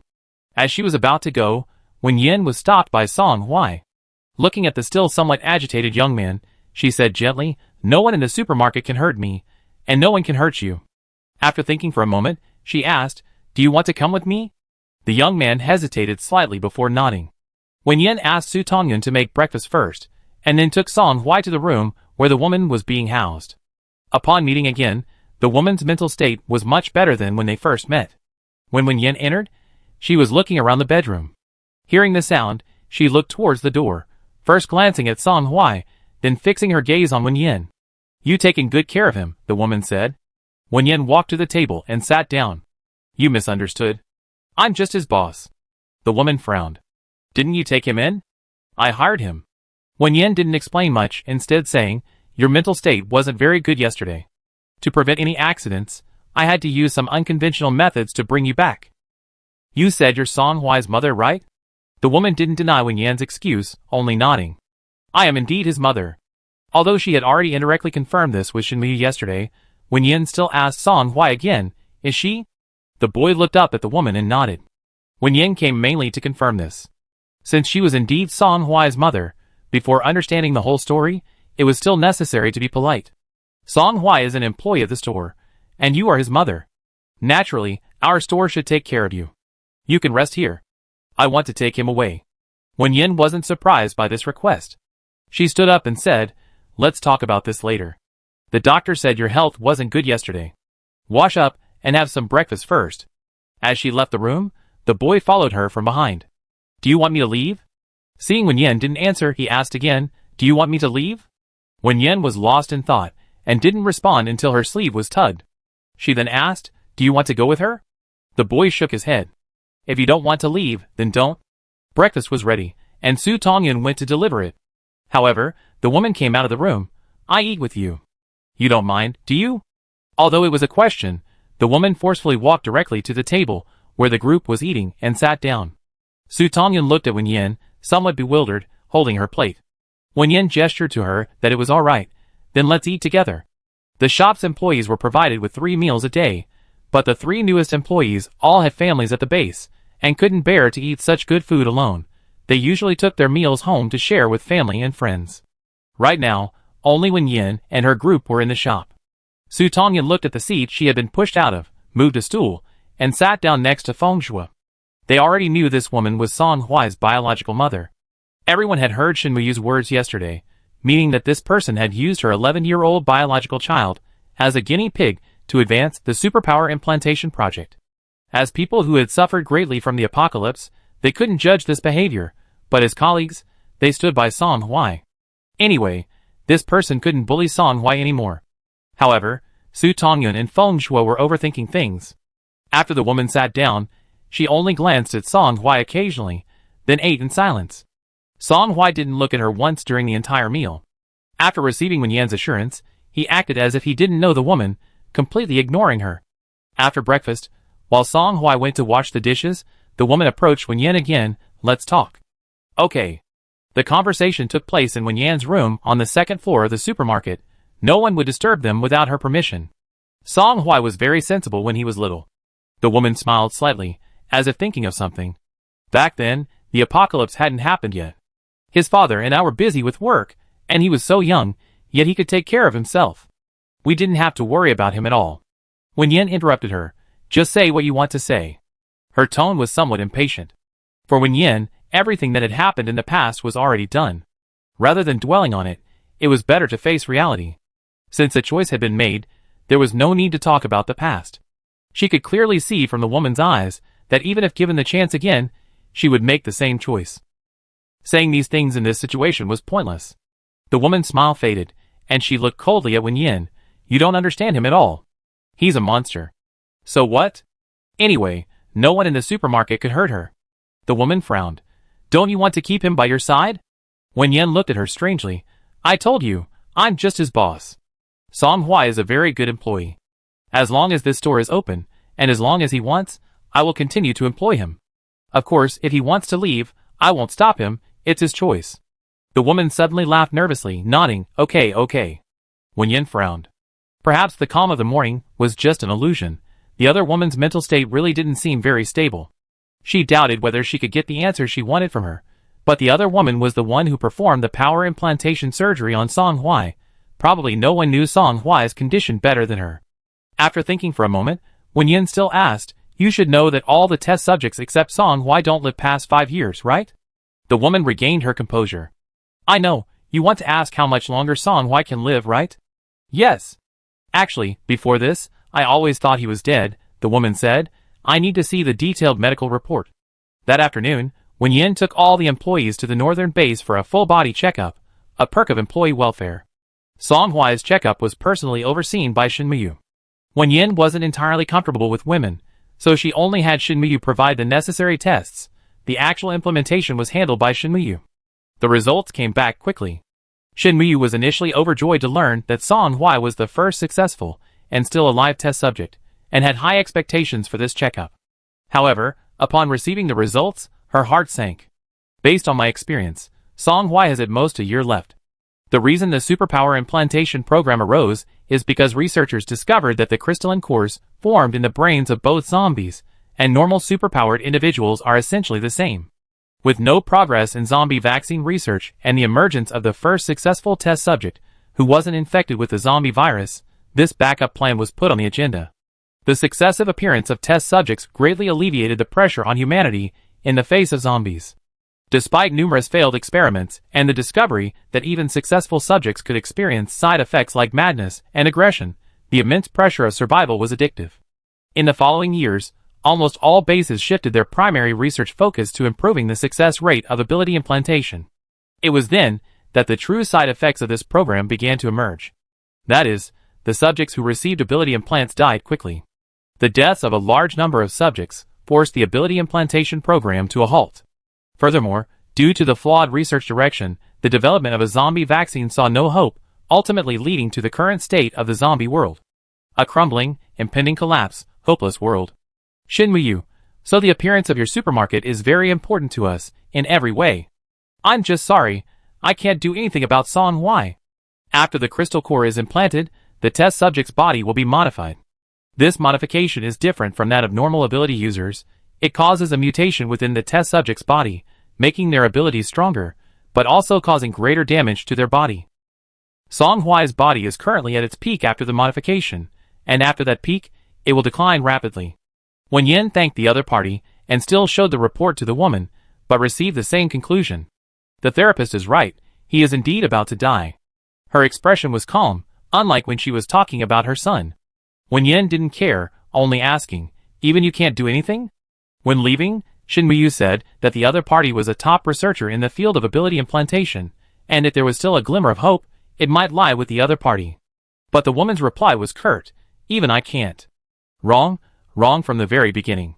She started laughing maniacally again. Having gotten her answer, Wen Yan left decisively, returned to her room, and then opened the dimensional shop. In fact, when the transaction volume reached 50 million, the dimensional shop suddenly sent a notification, informing her that energy collection was more than halfway complete. When the transaction volume reached 100 million, that is, when the dimensional shop upgraded to level 6, she would leave this world and go to the next world. And now, the transaction volume had reached 68 million. Just as Shin Miyu said, Wen Yan's supermarket was almost seen as the only hope by the people of the zombie world. From the moment she announced the unlimited supply of supplies, whether it was various bases, individual ability users, or ordinary people, they had not stopped coming to buy supplies. She had initially promised to supply the zombie world with supplies for a month without time limit. Now, half the time had passed, and the transaction volume had exceeded half of the progress bar. At this rate, she only had half a month left to stay here. Wen Yan considered delaying the upgrade and even tried to take action, but after stopping the supply to the zombie dimension for a while, she received a warning from the dimensional shop for slacking off. This system probably had its own set of judgment criteria. In short, this path was not feasible. Even if she managed to extend the upgrade by the skin of her teeth, she could only stay here for a maximum of 1 month. There was no time left, neither for the real world nor for the zombie dimension. Now only one choice remained. Wen Yan clicked on the newly launched shop section after the dimensional shop upgraded to level 5, found the medical category, and in this category, there was a medicine that the zombie world desperately needed, a zombie virus vaccine. The reason Wen Yan didn't mention it immediately was because everything in the dimensional shop's mall wasn't priced. Instead, it required exchanging other items. These exchangeable items didn't seem any easier to obtain than the goods themselves. For example, the only item that could be exchanged for a zombie virus vaccine was the crystal core of a level 9 zombie king. Given that when she first arrived, dealing with even a level 5 mind control type zombie required a large-scale deployment from the base, killing a level 9 zombie king would come at a tremendous cost, so much so that Wen Yan was unsure if bringing it up was the right thing to do. People would die. Many people would die. But now, it seemed they had no other choice. Shin Muyu had said today that if they could do it all over again, even without a moment's respite, they would hold their breath and see who won and who lost. Now, Wen Yan decided to place that choice in their own hands. When He Jiuzhang accompanied the base's major general, he saw the highest leaders of the other 4 bases were also there. He frowned slightly, worried that something might have happened. The supermarket owner was easygoing. Even when handing over supplies worth tens of millions, he didn't care what rank the person giving the transaction was. The people from the other bases had similar thoughts. That's why, when they received the supermarket's notification that they hoped the person in charge of their base would come over, the highest leaders of the several bases all came in person. They exchanged glances and walked into the supermarket's lounge, which was being used as a temporary meeting room.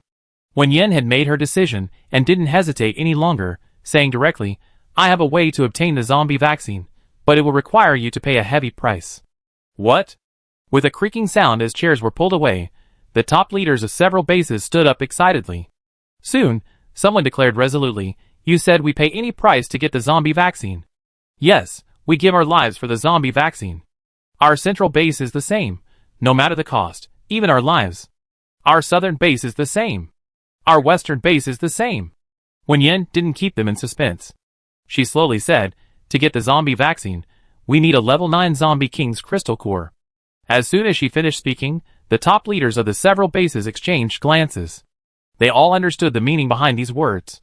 A level 9 zombie king's crystal core was something that required lives, and not just the lives of ordinary people, but the lives of those with superpowers. And if they failed, without the protection of those with superpowers, the rest of them would only face death. But could they refuse? Could they simply let humanity, like frogs slowly boiled in water, dwindle in number, shrinking their territory with each passing moment, until they were completely cooked? "We need to contact headquarters." It wasn't that they refused, but killing the level 9 zombie king required cooperation from all 5 bases. From the timing of the operation, the selection and deployment of personnel, to contingency plans for failure, everything had to be meticulously prepared. This wasn't something they could simply agree to now. Wen Yan expressed understanding, but still reminded them, "You need to hurry. You only have 1 month." Although not explicitly stated, everyone present was astute. The strange appearance of Wen Yan and her supermarket, and the continuous flow of supplies within it, were even more suspicious. They had their suspicions, and now understood the subtext in her words. She was likely about to leave. From this perspective, things definitely need to be sped up, both in stockpiling supplies and arranging the plan to eliminate the zombie king. Shortly after the leaders of each base returned, they sent a message to Wen Yan. They would immediately formulate and launch a plan to eliminate the zombie king. Furthermore, each base placed another 10 million yuan order at the supermarket and directly delivered the crystal cores. In addition, each base gave an extra bag of crystal cores, supposedly to extend the rental period for another 10 years, but both sides understood that this was a gift of gratitude from the various bases to Wen Yan. Regardless of whether they could kill the zombie king, Wen Yan undoubtedly deserved gratitude for providing the zombie vaccine. Wen Yan accepted it without hesitation. Her own world was also facing an apocalyptic crisis. Most of the delivered crystal cores were of low to medium level, and wouldn't have a significant impact on the various bases. 5 were special, perhaps the bases had discussed it beforehand, but each base sent 1 level 7 zombie crystal core, 1 of each of the 5 elements: metal, wood, water, fire, and earth. Wen Yan carefully put them away. Another 50 million crystals were placed in the new order. When Wen Yan put the crystal cores into the cashier, she found that all of them had been taken by the dimensional shop. It seemed that a transaction amount of 100 million was probably a minimum, and it wasn't necessarily a strict rule. Crystal cores only convert into transaction value after actual consumption. Having accepted the crystal cores, Wen Yan wasn't going to rush to provide supplies, as she needed to allow the zombie dimension time to prepare. After finalizing the supply plan, Wen Yan thought for a moment, and then summoned all her employees. The crystal cores from all the bases had been placed in the dimensional shop. Regardless of whether the plan to eliminate the zombie king succeeded, she would leave in a month. Wen Yan didn't want to inform everyone at the last minute. Even though they were only companions for a period of time, she wanted everyone to say goodbye properly. After Wen Yan announced this news, the store employees were all stunned. Wen Yan, your wages and severance pay will be converted into supplies. There's also a personal gift for you all, but most of you are just ordinary people, so I entrusted most of these supplies to the Northern Base authorities for distribution on a regular, quantified basis. Of course, if you have other plans, you can withdraw them in advance, as long as I'm not leaving. Su Tongyun, whose eyes were already red, burst into tears upon hearing this, yet she didn't seem particularly surprised. The store manager's appearance had been like a dream to them, yet more real than a dream. Her departure seemed predictable from the moment they met, she just hadn't expected it to come so soon. Sister Wen Yan, I listened to you, Fengzhou also said. We know you're doing this for our own good. In the apocalypse, ordinary people possessing too many supplies are like a curse. Even though the store manager is leaving, she's still so considerate. They aren't ungrateful. The other employees nodded in agreement. Only Song Hui remained silent until everyone else had left. He finally spoke, you said I don't want to leave, so I won't? Wen Yan paused. She had said that Song Hui wouldn't leave if he didn't want to, but she meant she wouldn't force him to leave, nor would she try to persuade him just because his mother said she wanted to take him away. Whether he stayed or left was entirely up to him. Besides, the interdimensional shop wasn't something she could control. But Wen Yan didn't say that directly. Of all the employees, Song Hui was the one she was most worried about. The others were all adults, who had survived the apocalypse. They were mature and knew how to make choices. Song Hui, however, had only been 17 since becoming an experimental subject at 11. She had made plans for the other employees, and naturally, she had made plans for him as well. I contacted He Jiuzhong. You can join his team of superhumans. You have the backing of the Northern Base, and you have more freedom, Wen Yan said patiently. I stored some supplies for you at both the Northern Base and with He Jiuzhong, and also exchanged them for some other resources. Your superhuman abilities are strong, and with these supplies, you should be able to survive well in the apocalypse. If the zombie king is successfully defeated, your illness should also be cured. If not, then you can do whatever you want. The boy looked at her quietly for a moment, then turned and left. Wen Yan sighed. If she could, she would also like to bring Song Hui along. The kid was quite capable, learned everything quickly, and most importantly, had high combat skills. She didn't know what her next world would be like, and she really needed a bodyguard with high combat skills. But this was indeed not something she could decide, and Wen Yan couldn't give any guarantees. After dealing with the zombie world, Wen Yan returned to the real world. Because of employee health checks and subsequent communication with various bases, she returned later than expected. It was already past 3 p.m. Coming down from the second floor, only Louisa was in the store. He wasn't surprised to see Wen Yan come down. You left a note saying you weren't here this morning, and you didn't show up this afternoon. The staff were a bit panicked. I was worried something might happen, so I made an excuse that you had something to do and sent them home. All the necessary supplies had been purchased. Because of the program crew, everyone was worried about unforeseen circumstances and stayed home, so the supermarket wasn't crowded. Wen Yan didn't ask why he had stayed at the supermarket. After thanking him, she took out the crystal cores she had received. She didn't hold back, she took out all of them, including the mid to high level crystal cores, and the 5 special level 7 attribute crystal cores. Louisa was overjoyed. There are still so many. These crystal cores are incredibly useful. Our ability users have seen rapid increases in power after using them. Wen Yan, everyone should thank you. Wen Yan raised her hand to stop him, giving him a once-over. You really aren't suited to be an actor. Louisa, his expression slightly exaggerated, reverted to Wen Yan's familiar demeanor, somewhat helplessly. The crystal cores you gave me are too powerful. They coerced and bribed me to maintain a good relationship with you, but my gratitude is genuine. He said earnestly. Just keep things as they are. Wen Yan steered the conversation back on track. Our previous agreement was that I would hand over the crystal cores I possessed, and you would provide my supermarket with unlimited supplies until October 31st. Later, I gave you another batch of crystal cores, but let's leave that batch aside. As a member of this world, I should contribute my share. However, this time, I have conditions for the crystal cores. Louisa said seriously, go ahead. First, I hope my supermarket can still receive free supplies, at least 720,000 worth of supplies each month. These supplies are not limited to finished products from factories. They can also be food grown using your crystal cores. At least 50% of the supplied supplies must be food and water. Furthermore, if I have any special product needs, I hope you can provide them. Of course, everything I need is within the supermarket's operating scope. My supermarket needs a continuous power supply. Dachio Town also needs the ability users on standby for protection, as you mentioned before. If the apocalypse truly arrives, if I need to go out, you need to assign ability users to accompany and protect me. All conditions are for a 3-year period. That's my request. Since learning that the real world might also face an apocalypse, Wen Yan had been thinking about what to do. With the apocalypse approaching, supplies would be scarce.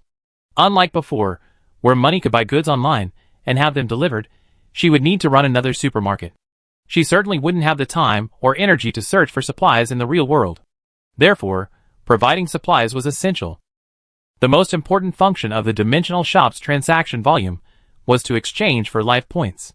Although she could exchange for over 10 years of life points, when the transaction volume reached 100 million, the situation in the next world was unknown, and a portion of that 100 million transaction volume needed to be reserved for expanding and renovating the supermarket. Most importantly, she had been warned by the dimensional shop for slacking off when she slightly delayed supplying goods. Even if she didn't need to worry about life points in the short term, she had to consider whether prolonged closure would lead to negative reviews from the dimensional shop. At an exchange rate of 1,000 transaction volume for 1,000 life points per hour, she needed at least 720,000 worth of supplies per month. That was her bottom line. Regarding electricity, Wen Yan wasn't sure if the expanded and renovated shop would have power, so she brought this up as a precaution. Have someone with superpowers protect Dachio Town. Firstly, she needed a relatively safe environment. Secondly, having lived there for a while, she found most of the people in Dachio Town to be very friendly, especially Mayor Tian and Su Ling, who had contributed a lot to the town's development. Now, the unexpected event had disrupted everything, and she couldn't do much more, only hoping everyone could live peacefully and well. As for the last point, having someone with superpowers protect her when she went out was also necessary. Even in the apocalypse, she couldn't stay in the supermarket forever. She needed to go out eventually. Currently, she showed no signs of awakening any superpowers, so she was probably just an ordinary person. It was safer to have someone protect her. It was unrealistic to expect the other party to fulfill any of the conditions indefinitely, so Wen Yan didn't mention anything permanent. Instead, she specified that she only needed to fulfill the promise for 3 years. 3 years would be enough time for her to adapt to life in the apocalypse. Louisa went out to make a phone call and returned to reply to Wen Yan. Okay, regardless of whether the apocalypse arrives or not, all conditions remain the same. Wen Yan handed over all the crystal cores she had obtained to Louisa, thus solving the supermarket supply problem after the apocalypse. She had originally planned to discuss the future of the employees with them, but because she returned late, she would have to wait until tomorrow. At 6 p.m., Wen Yan returned to the zombie dimension. It was now 6 a.m. the next morning in the zombie dimension. Su Tongyan rushed upstairs shouting, "Sister Wen Yan, Song Hui is missing." Chapter 34. Song Hui's last disappearance was due to the side effects of his implanted superpower, but Wen Yan had just gone to the city with him to kill zombies yesterday. Logically, it shouldn't have happened so quickly, especially since Shinmuyu had just said his physical condition was currently at its peak. Wen Yan asked as she walked out, "When did you realize he was missing? Did you ask at the military base?" The first thing each base did after setting up was to build quarantine zones, assign guards, and screen personnel entering and leaving the base to prevent the spread of the zombie virus. If Song Hui had gone out, someone should have seen him. Su Tongyun, Feng Shui went to ask, but hasn't returned yet. As the two walked out, a woman who had appeared out of nowhere abruptly said to Wen Yan, "I told you he's a monster." Wen Yan frowned. She had already arranged for the employees and notified all the bases in advance, but she had forgotten about the remaining person. Originally, as a family member of an employee, she could have made arrangements. Since the store was currently in an indefinite supply phase, it would have been a small favor. However, she didn't have a good impression of the person, and was too lazy to bother with her. There was no need to deliberately kick her out. She casually said, "The store is relocating in a month. Make plans accordingly." After saying that, she left without waiting for the other person's reaction. Because she had the earliest contact with the northern base and had a good relationship with He Jiozhong's team, the store usually contacted the northern base for any problems. Wen Yan instructed Su Tongyun to keep an eye on the store and ensure normal operations before heading towards the northern base. In fact, Wen Yan could close the interdimensional shop, which would allow Song Huai, who is currently a shop assistant, to return directly. However, each employee is an individual, and she wouldn't do that unless absolutely necessary. Besides, no one within the supermarket could force Song Huai to leave, and Song Huai is not someone who can be forced. Upon arriving at the military headquarters, they happened to run into Feng Zhuo, who was just coming out. Feng Zhuo's expression was somewhat strange. He didn't seem too anxious, but rather troubled, as if he were facing a dilemma and didn't know what to do. Seeing Wen Yan, he quickly said, "Manager, you're here to see Song Huai, right?" "He's not here right now." He paused, seemingly unsure how to explain, and scratched his head before continuing. Major Shen said, "She went with the base to meet up with the others. The others involved in the Zombie King extermination plan." Shin Muyu, who had followed him out, said apologetically, "I thought you knew." Song Huai said there was no need to inform you. Wen Yan was amused and annoyed. Was she being stubborn? Because she told him to do whatever he wanted, she just abandoned her duties to fight zombies? But despite her anger, Wen Yan wasn't angry that she went to fight zombies. She just felt she should at least have been informed. Anyway, this couldn't be blamed on the northern base. Wen Yan said, "This isn't your business. Besides, I had some ideas about the Zombie King extermination plan that I wanted to discuss with you." After telling Feng Zhuo to go back to the shop, Wen Yan followed Shin Muyu to the base. "Would you mind sharing your current plans?" Wen Yan asked before revealing her thoughts. "It wasn't a secret," Shin Muyu said. "We currently only have track of one level 9 Zombie King. At this level, in terms of intelligence, zombies are practically indistinguishable from humans. They lack human emotions, but they possess human thought processes, and are even more cunning. One of our daily tasks as superhumans is to promptly detect and eliminate high-level zombies to prevent them from escalating. Once they reach level 5, they can summon their own kind. A level 9 Zombie King can summon at least 1,000,000 zombies. Due to a shortage of manpower, despite our best efforts to prevent high-level zombies from appearing, they continue to advance. We actually organized a raid to eliminate this level 9 Zombie King during its final advancement, but it came at a heavy cost and ultimately failed. The only good news is that it was also severely damaged, preventing it from advancing to level 9. Then they hid in the zombie city.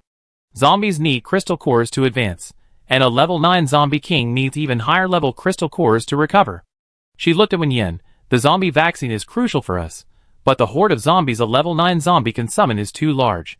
To avoid excessive casualties, after discussions among the various bases, it was finally decided to gather a group of mid to high level ability users to rapidly level up in a short period, regardless of the consequences, using themselves as bait to lure the Zombie King out of the zombie city for an ambush. This group of selected ability users was clearly a suicide squad. Wen Yan frowned, but without the ability to provide significant assistance, she had no grounds to question the plan. It wasn't that no one knew these selected ability users were likely doomed, but that was the price. However, the base's plan did coincide somewhat with the idea she was about to propose. She said, "If you are confident in luring the Zombie King here, I can provide 5 slots, within a 100-kilometer radius of the supermarket, where the Zombie King cannot attack them proactively." Shin Muyu's eyes widened instantly. "Really?" Wen Yan nodded. "Really." The dimensional shop was currently level 5, capable of hiring 6 employees. As the shop owner, she had considerable power and could make all the decisions regarding the appointment and dismissal of employees. Except for Song Huai, the others could be transferred before the encirclement began, freeing up their spots for the main force of this operation. That was all she could do. Shin Muyu couldn't help but hug Wen Yan excitedly. "Thank you so much. This has been incredibly helpful to this operation." She used incredibly twice, but still felt it didn't fully express her excitement. Even a slight increase in the chance of success was crucial for them. Moreover, if they could truly prevent the Zombie King from attacking for a certain period, their probability of success would definitely increase significantly, at least giving them some hope. Wen Yan understood her feelings and let her be held. After Shin Muyu calmed down, she asked, "You said the selected ability users need to improve rapidly in a short time. Are there any side effects? Is Song Huai among them?" Shin Muyu nodded, then shook her head. "Rapid improvement in a short time does have side effects. Most of those who signed up this time were experimental subjects, but Song Huai is too young. He still has time, so our base leaders didn't approve it. Besides, His level is already very high, he only needs regular improvement. We just didn't expect him to sign up behind your back. So that's how it is. Wen Yan breathed a sigh of relief and asked again, what happens if those experimental subjects survive? A short-term boost is actually a drain on their bodies.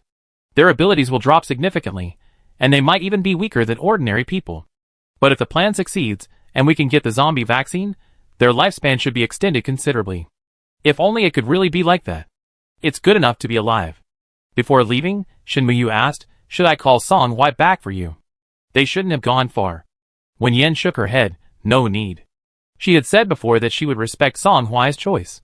Now that she knew where he went, and that the follow-up operation would take place near the supermarket, that was enough. She just needed to keep an eye on the battlefield, and switch to business mode in time to bring him back. However, to Wen Yan's surprise, she originally thought that if the encirclement operation took place here, the ordinary people and soldiers would have to start moving. But Shin Muyu told her that this wouldn't happen. Except for a small group, the vast majority would stay here. Wen Yan thought about it for a moment, and realized that luring the Zombie King to the vicinity of the supermarket was the most successful option. The Zombie King was very smart. If there was a large-scale migration at this time, it might cause the Zombie King to avoid this place. Don't worry too much, Shin Muyu, a thoughtful person, explained. The Zombie King is cunning.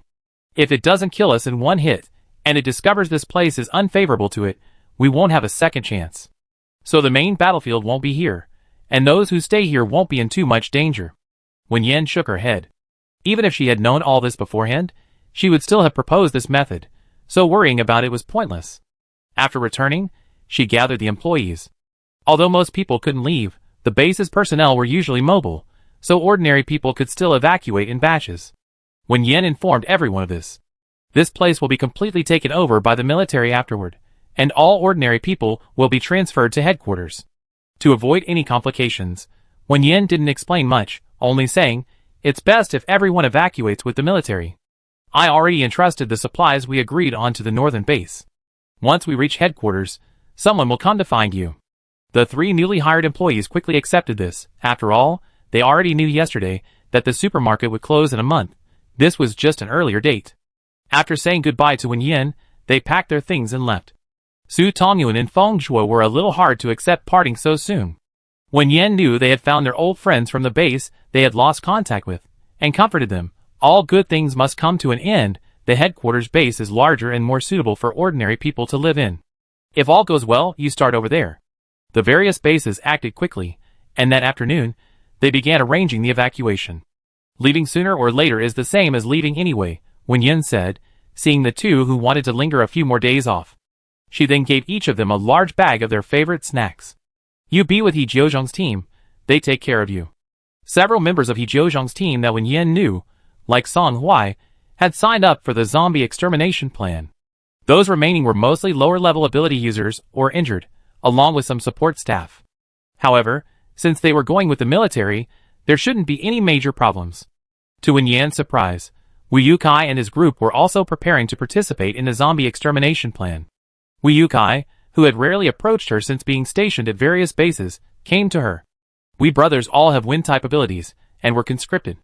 But we heard that if we can get the Zombie King's core, we can get a vaccine, so we're willing to risk our lives, he asked with a grin. But you know, we were blind when we came here and haven't been able to shop at your store even once. Now that we're leaving, can we at least go in and have a go at the supermarket? His henchmen watched expectantly. Actually, supplies were sufficient now, and they could get food from other places, but this wasn't the same as properly shopping at a supermarket. They couldn't quite explain the feeling, but they just really wanted to go shopping. Wen Yan removed them from his blacklist. Go ahead and shop. They browsed the supermarket to their heart's content, bought as much as they wanted, and then Wu Yukai and the others left. After seeing everyone off, the supermarket was empty. The woman who was there in the morning was nowhere to be seen. To ensure a normal supply of goods, each base sent people to pick up their own supplies, so Wen Yan wasn't needed much. He returned to the real world at 9 o'clock in the evening. Unusually, Wen Yan cooked himself a meal and then went upstairs to sleep. The next morning, when they went downstairs, Qianming and the others were already at their posts, but they all seemed a little uneasy. They looked at Wen Yan hesitantly, as if they wanted to say something, but finally, the older Su Jingli stepped forward and said, "Boss, everyone's staying home right now, and there's hardly anyone in the store. We come to work, but have nothing to do. We wanted to ask what the supermarket's plans are? Most stores were closed, with only a few still open. Wen Yan said, I was going to tell you this anyway, she continued. You've probably seen the situation on the news. There are many more dangerous things outside. For everyone's safety, the supermarket plans to temporarily close. The reopening date is undetermined, but everyone's positions will be retained. We're offering two options. One is to directly convert everyone's compensation into supplies. I personally think supplies are more important in the short term, so I suggest option 1. However, if you don't want that, regardless of your length of service, you receive 3 times your salary. Wen Yan reiterated, even if you choose option 2, I suggest you exchange half for supplies. The employees looked at each other. No one objected to Wen Yan's proposal. Frankly, this was far beyond their expectations, especially since other shops in town had simply told them to go home and wait, with no compensation to be expected. However, some disagreement arose regarding the compensation options. Half chose option 2, but due to the panic caused by the news, no one opted for all cash. Instead, they followed Wen Yan's advice and took half the supplies. Originally, Wen Yan planned to directly distribute supplies as compensation, but after consideration, she decided to let everyone choose. She didn't know everyone's situation. Some might need the money for other things.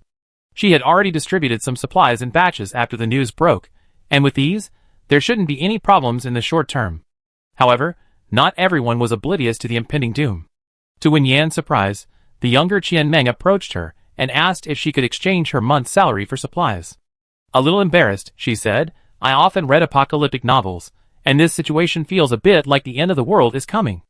I'm always on edge if I don't stockpile some supplies. Wen Yan nodded, of course. After thinking for a moment, she added, if anyone else is willing to exchange their salary for supplies, the supermarket can do so at cost price. Upon hearing this, even those who initially wanted their salaries became tempted. It was one thing if others didn't exchange, but if someone did, the remaining people felt like they were missing out. This trend led to not only everyone wanting supplies, but also many people using their salaries to buy more. After distributing the supplies by noon, the employees began their long holiday. In the afternoon, another incident occurred in Dachio town. A villager from a nearby village was working in his vegetable garden when he was attacked by a large cabbage. Fortunately, he was far away and only suffered a bruise on his leg. This incident caused even more panic. No one dared to go out. All the shops closed, and Dachio town lost its previous liveliness, with everyone staying indoors. That afternoon, Louisa came over and told Wen Yan about the villager's experience. Our people harvested the cabbage and successfully transplanted it to the lab, he said with a strange expression. This matter is actually related to Wen Yao. Wen Yan thought for a moment and asked, is it related to her ability? Previously, Xiao Yang had been eyeing her vegetable and flower fields with an air of determination, and given his attention to Wen Yao. Wen Yan connected these two events and felt that it was very likely that Wen Yao's future awakened ability would be related to plants. Louisa confirmed her guess. Wen Yao is a wood-type ability user, specializing in plant affinity. She can sense plants with special effects. These types of plants are usually helpful to ability users. Their effects are somewhat similar to the vegetables I bought from you before, but stronger, though not as good as the vegetables grown from the crystal cores you later gave me. The crystal cores Wen Yan later gave her were all high level. But this doesn't mean Wen Yao's ability isn't important. The fact that this cabbage isn't as good as vegetables grown from low-level crystal cores only means that the cabbage itself isn't of a high level. If she could find higher-level plants, they would be very useful to ability users. Thinking of this, Wen Yan said, it's possible her abilities go beyond this. How so? I think perhaps mutated plants can help humans awaken their abilities. Wen Yan voiced her speculation. Judging from Louisa's feedback, Xiao Yang seemed to be just an ordinary person who could possibly predict the future. If Wen Yao's plant affinity only helped those with abilities, he wouldn't be so focused on her, so determined to possess her flower and vegetable fields. Unless it was useful to him. In the apocalypse, an ordinary person's greatest hope for survival is awakening their abilities. Wen Yan continued, so I think, perhaps in the future he saw, someone awaken their abilities by consuming or otherwise using mutated plants. She used Qian Meng's words from this morning as an example, like the spiritual herbs and Lingji mushrooms in fantasy novels that can awaken spiritual roots. There were quite a few of these in the TV dramas she had acted in before. Louisa left hurriedly. I go back and report this news.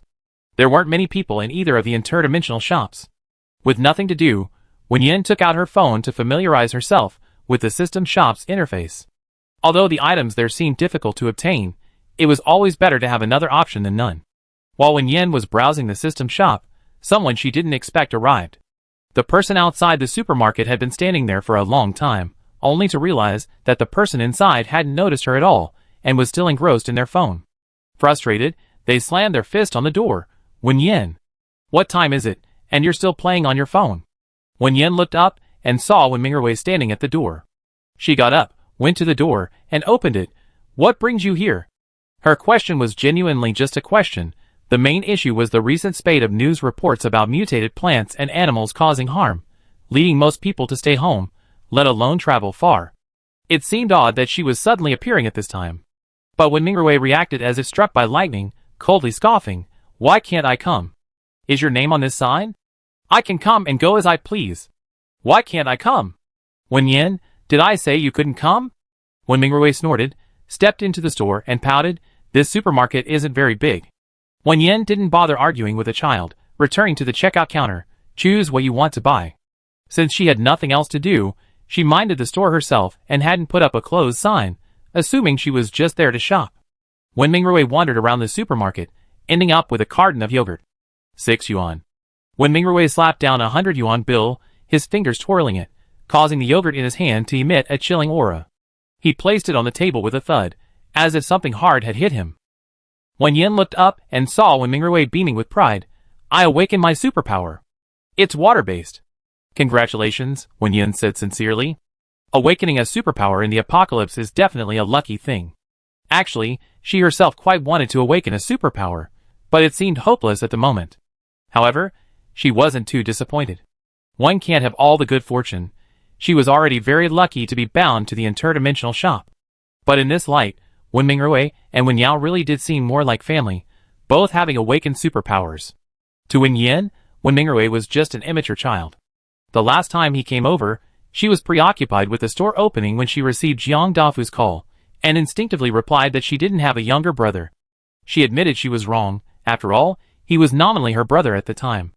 As for the subsequent series of events, they had nothing to do with Wen Mingrui. Now it seemed that Xiao Yang, for various reasons, saw the future and decided to hold on to Wen Yao tightly, while the Wen family chose Wen Yao over her. Essentially, it wasn't something Wen Mingrui could decide. But none of that mattered anymore. Even if a stranger said they had awakened a superpower, Wen Yan would sincerely congratulate them.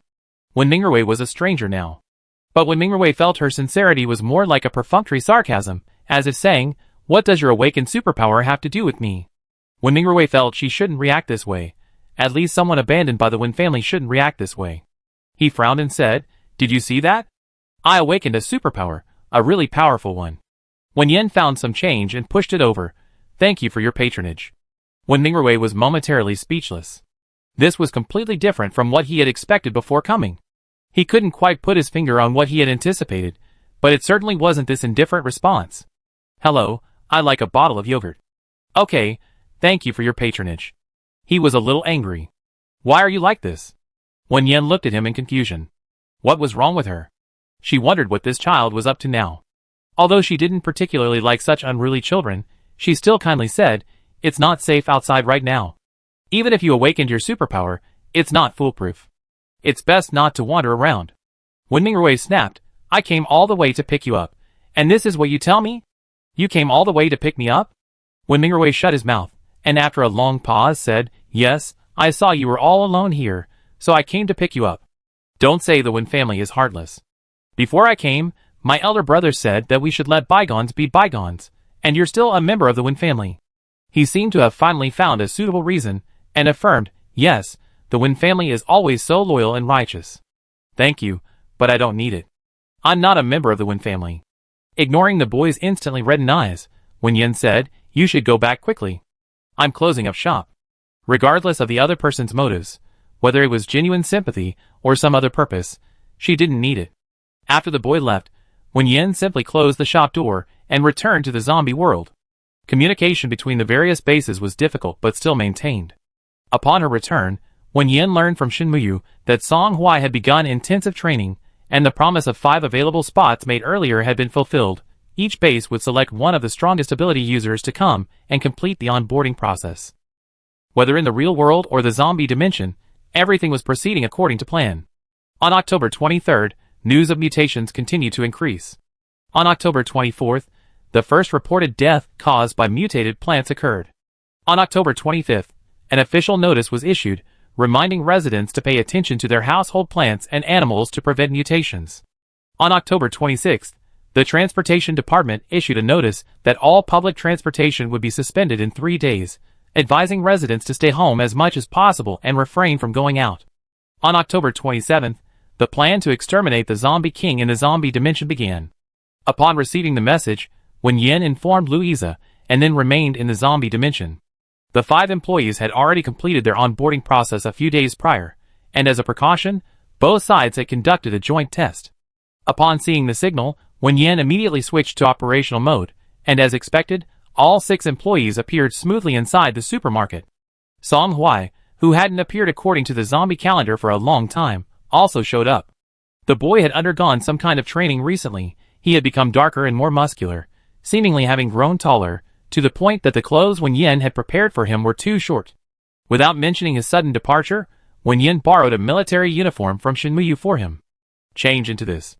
As before, he was quite obedient, and went to change. Shinmuyu said, I heard from Ichiozhang and the others that Song Hui doesn't allow them to touch his things, nor does he want other people's things. An explanation was necessary, otherwise, it would feel like he was abusing someone else's child. Wen Yan asked, what level is he now? Level 8.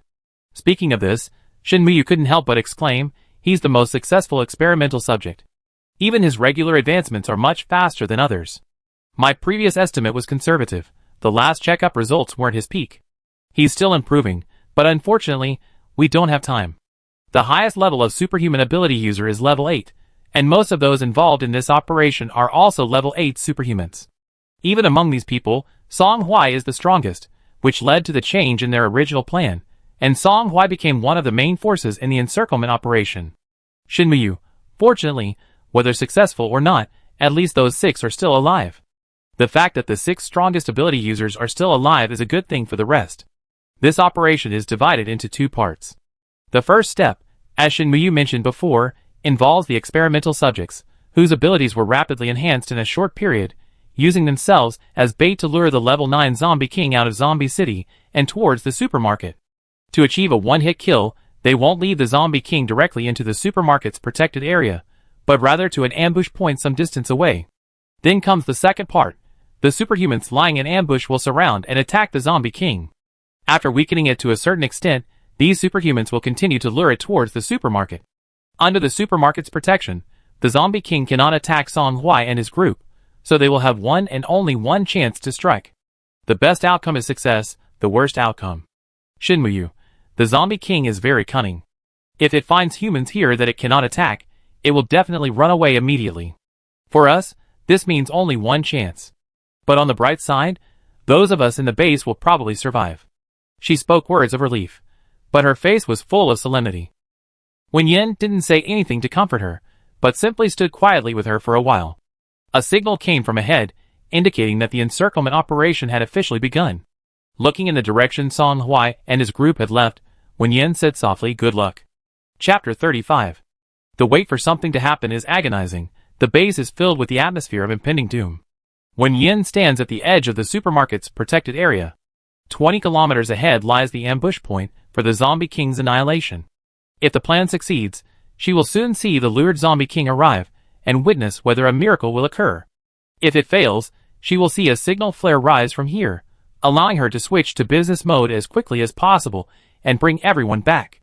The sun is about to set, and the wind howls around her. Time ticks by. Wen Yan, who was initially relatively calm, begins to feel restless during this wait. But at this moment, no news is good news, and slowly, she regains her composure. Finally, as night is about to fall, the unchanging lake water ripples. In the distance, Wen Yan saw several figures approaching him at incredible speed. Behind them, a figure followed closely. At first glance, it might be mistaken for a human like the others, but its blood-red eyes betrayed its identity. It was the Zombie King. Closer and closer, finally they entered the supermarket's protected area. This was the first time Wen Yan had witnessed top-tier ability users unleash their full power. Flames appeared out of thin air, engulfing the Zombie King. Simultaneously, dozens of thick bolts of lightning struck the zombie king, sharp metal cages rose from the ground, and a gale arose. In an instant, all the ability users unleashed their strongest attacks without reservation. And at that moment, the already darkening skies seemed to accelerate. Right before Wen Yan's eyes, the entire space suddenly turned pitch black, enveloping all the attacks and the zombie king. Song Hui was also enveloped in this darkness. This was his ability, Dark Devouring. A dark elemental ability, he could harness all dark elements. Darkness was Song Hui's best weapon. 1 second, 2 seconds, 3 seconds. With a bang, the darkness dissipated, and a figure shot out. It was Song Hui. The remaining ability users instantly rushed towards the zombie king, but as they had predicted, the zombie king, realizing it couldn't launch an attack on the humans before it, didn't hesitate at all, turning and fleeing, leaving only a severed arm behind. If a level 9 zombie king is only focused on escaping, even ability users of the same level would find it difficult to catch it. The supermarket's role was only passive protection. It couldn't forcibly keep the zombie king in place. In an instant, the zombie king vanished without a trace. Their plan had failed. The difference between level 8 and level 9 was like an insurmountable chasm. Even with their combined efforts, and at great cost, they still couldn't kill the zombie king. The ability users stood frozen in place. Wen Yan pursed her lips and ran towards Song Hui, but just then, she heard several ability users exclaim in alarm. A wind-type ability user stopped Wen Yan in time. Don't go over there yet, he's leveling up. Around Song Hui, dark elements were surging violently, the raging elements tearing through space, dark energy churning. The boy at the center of the storm slowly rose, glanced at Wen Yan, and then, without looking back, chased after the direction the zombie king had left in. Song Hui! Wen Yan called out. But the boy didn't turn around. The remaining superhumans exchanged glances, as if they had made a decision simultaneously. Boss Wen, we want to try one more time. Unwillingness was palpable on every face. They had sacrificed so many comrades to get this far. They simply couldn't give up. The plan had been rational, but the thought of their lost loved ones, friends they would never see again, and comrades who had died at the hands of zombies made it impossible for them to watch their only hope slip through their fingers. So, they decided to try one more time. So what if they're level 9 zombies? Bring it on! Several figures disappeared into the darkness. Wen Yan opened the interface of her dimensional shop, looked at the business status, raised her finger, but ultimately didn't press the button. She respected their decision. Then came a long day and night of waiting. Just when Wen Yan thought she might never see her employee again, a dazzling signal flare rose in the distance. She jumped up, her body swaying slightly from sitting for so long, but she quickly pulled out her phone and switched to business mode. In an instant, Wen Yan reappeared in the supermarket. 6 other people also appeared in the supermarket. 6 people? Wen Yan let out a long sigh of relief. She didn't step forward, leaving the space for the healers who had been waiting for a long time. The best healers from each base rushed forward and immediately began treating the ability users who had returned to the supermarket. After an unknown amount of time, the supermarket's glass door was pushed open, and Shinmei walked out. Wen Yan, who was standing at the door watching the sunrise, turned around and saw the other woman with a relieved smile. I haven't failed you. Walking up to Wen Yan, Shinmei handed her the crystal core with an extremely precious gesture. This is what Song Hui got, the zombie king's crystal core. They did it. Her eyes were red, and she repeated again, they really did it. They actually obtained a level 9 zombie crystal core. Wen Yan had already reviewed the zombie vaccine information in the system shop countless times, and thoroughly understood the operation method. Without wasting any time, she immediately handed the level 9 zombie crystal core to the Interdimensional shop, successfully exchanging it for a zombie vaccine from the system shop, and gave it to Shinmei. One level 9 zombie king's crystal core could only yield 2 doses of vaccine from the system shop. Given the previous failure of the superpower implantation plan, after discussion among the various bases, they decided to be on the safe side and use 1 dose first to confirm its effectiveness before commencing research. This dose of vaccine was used on Song Hui. Of the 6 who returned, he was the most severely injured and remains unconscious. He must have planned this beforehand. If the plan failed, he would forcibly upgrade his ability level, taking a gamble, Shinmei said. Even the previous batch of test subjects, who rapidly upgraded their levels, absorbed crystal cores gradually. No one did what he did, absorbing a large number of crystal cores in a short period of time to forcibly upgrade. Shinmei didn't know how to describe it, only saying, this is truly insane. Because compared to successfully upgrading, the possibility of exploding and dying was much greater. It's fortunate. Fortunately, nothing bad happened. Fortunately, they successfully obtained the level 9 zombies crystal core. But even though they survived, the damage to their bodies from forcibly upgrading is still immeasurable. As Shinmuyu said before, ability implantation itself is a modification of the body. This modification is accelerated to its peak, and then it declines rapidly. What needs to be done now is to stop this downward trend as soon as possible. As the main force that obtained the level 9 zombie crystal core, no one objected to Song Hwai using the zombie vaccine. After the injection, a second checkup was required. Although she trusted the vaccine provided by the system store, Wen Yan still accompanied the entire checkup process. To her surprise, the person in charge of this checkup was the missing woman, Song Hwai's mother. Shinmuyu explained, she contacted us proactively. In the field of zombie virus research, she is indeed top-notch. The base dared to send her, so they were naturally fully prepared. Wen Yan nodded, having no objections, as long as the checkup proceeded smoothly. Because of her delay, the Interdimensional shop had already issued her a second warning. She couldn't delay any longer. She would leave after confirming Song Hwai's safety. Amidst everyone's anxiety, the base announced the test results. Song Hwai's condition is stabilizing, and antibodies have successfully been generated. This means the zombie vaccine is real. The apocalypse is finally coming to an end. They can finally escape the zombies and return to normal life. Amidst everyone's cheers, Wen Yan returned to the supermarket. The last batch of supplies was ready, and the people handing over the supplies were familiar faces. Seeing He Jiuzhong and the others return alive, Wen Yan was also very happy. It's so good to see you all again. The usually composed young man seemed to have a weight lifted from his shoulders, and he smiled as well. They kept saying they wanted to come back to see you. Liang Fangqi handed over a crystal core. Boss, can we still shop at the supermarket now? Guan Yu kicked him. All you remember is shopping at the supermarket. Xia Ho, I want to shop too. Lu Wei raised his hand. Me too. Guan Yu, Wen Yan smiled. Today the supermarket has a special offer. All items are 50% off. Buy one get one free. Several people cheered and went shopping.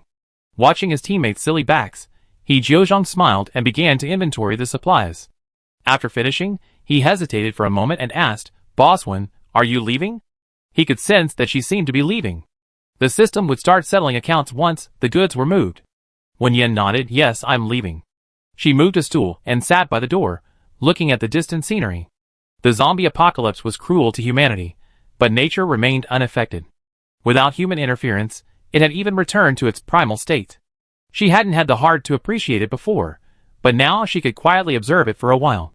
He Jiuzhong didn't disturb her and stopped his companions, who wanted to come back after shopping. Liang Fangqi asked softly, what's wrong? Why does the boss look so unhappy?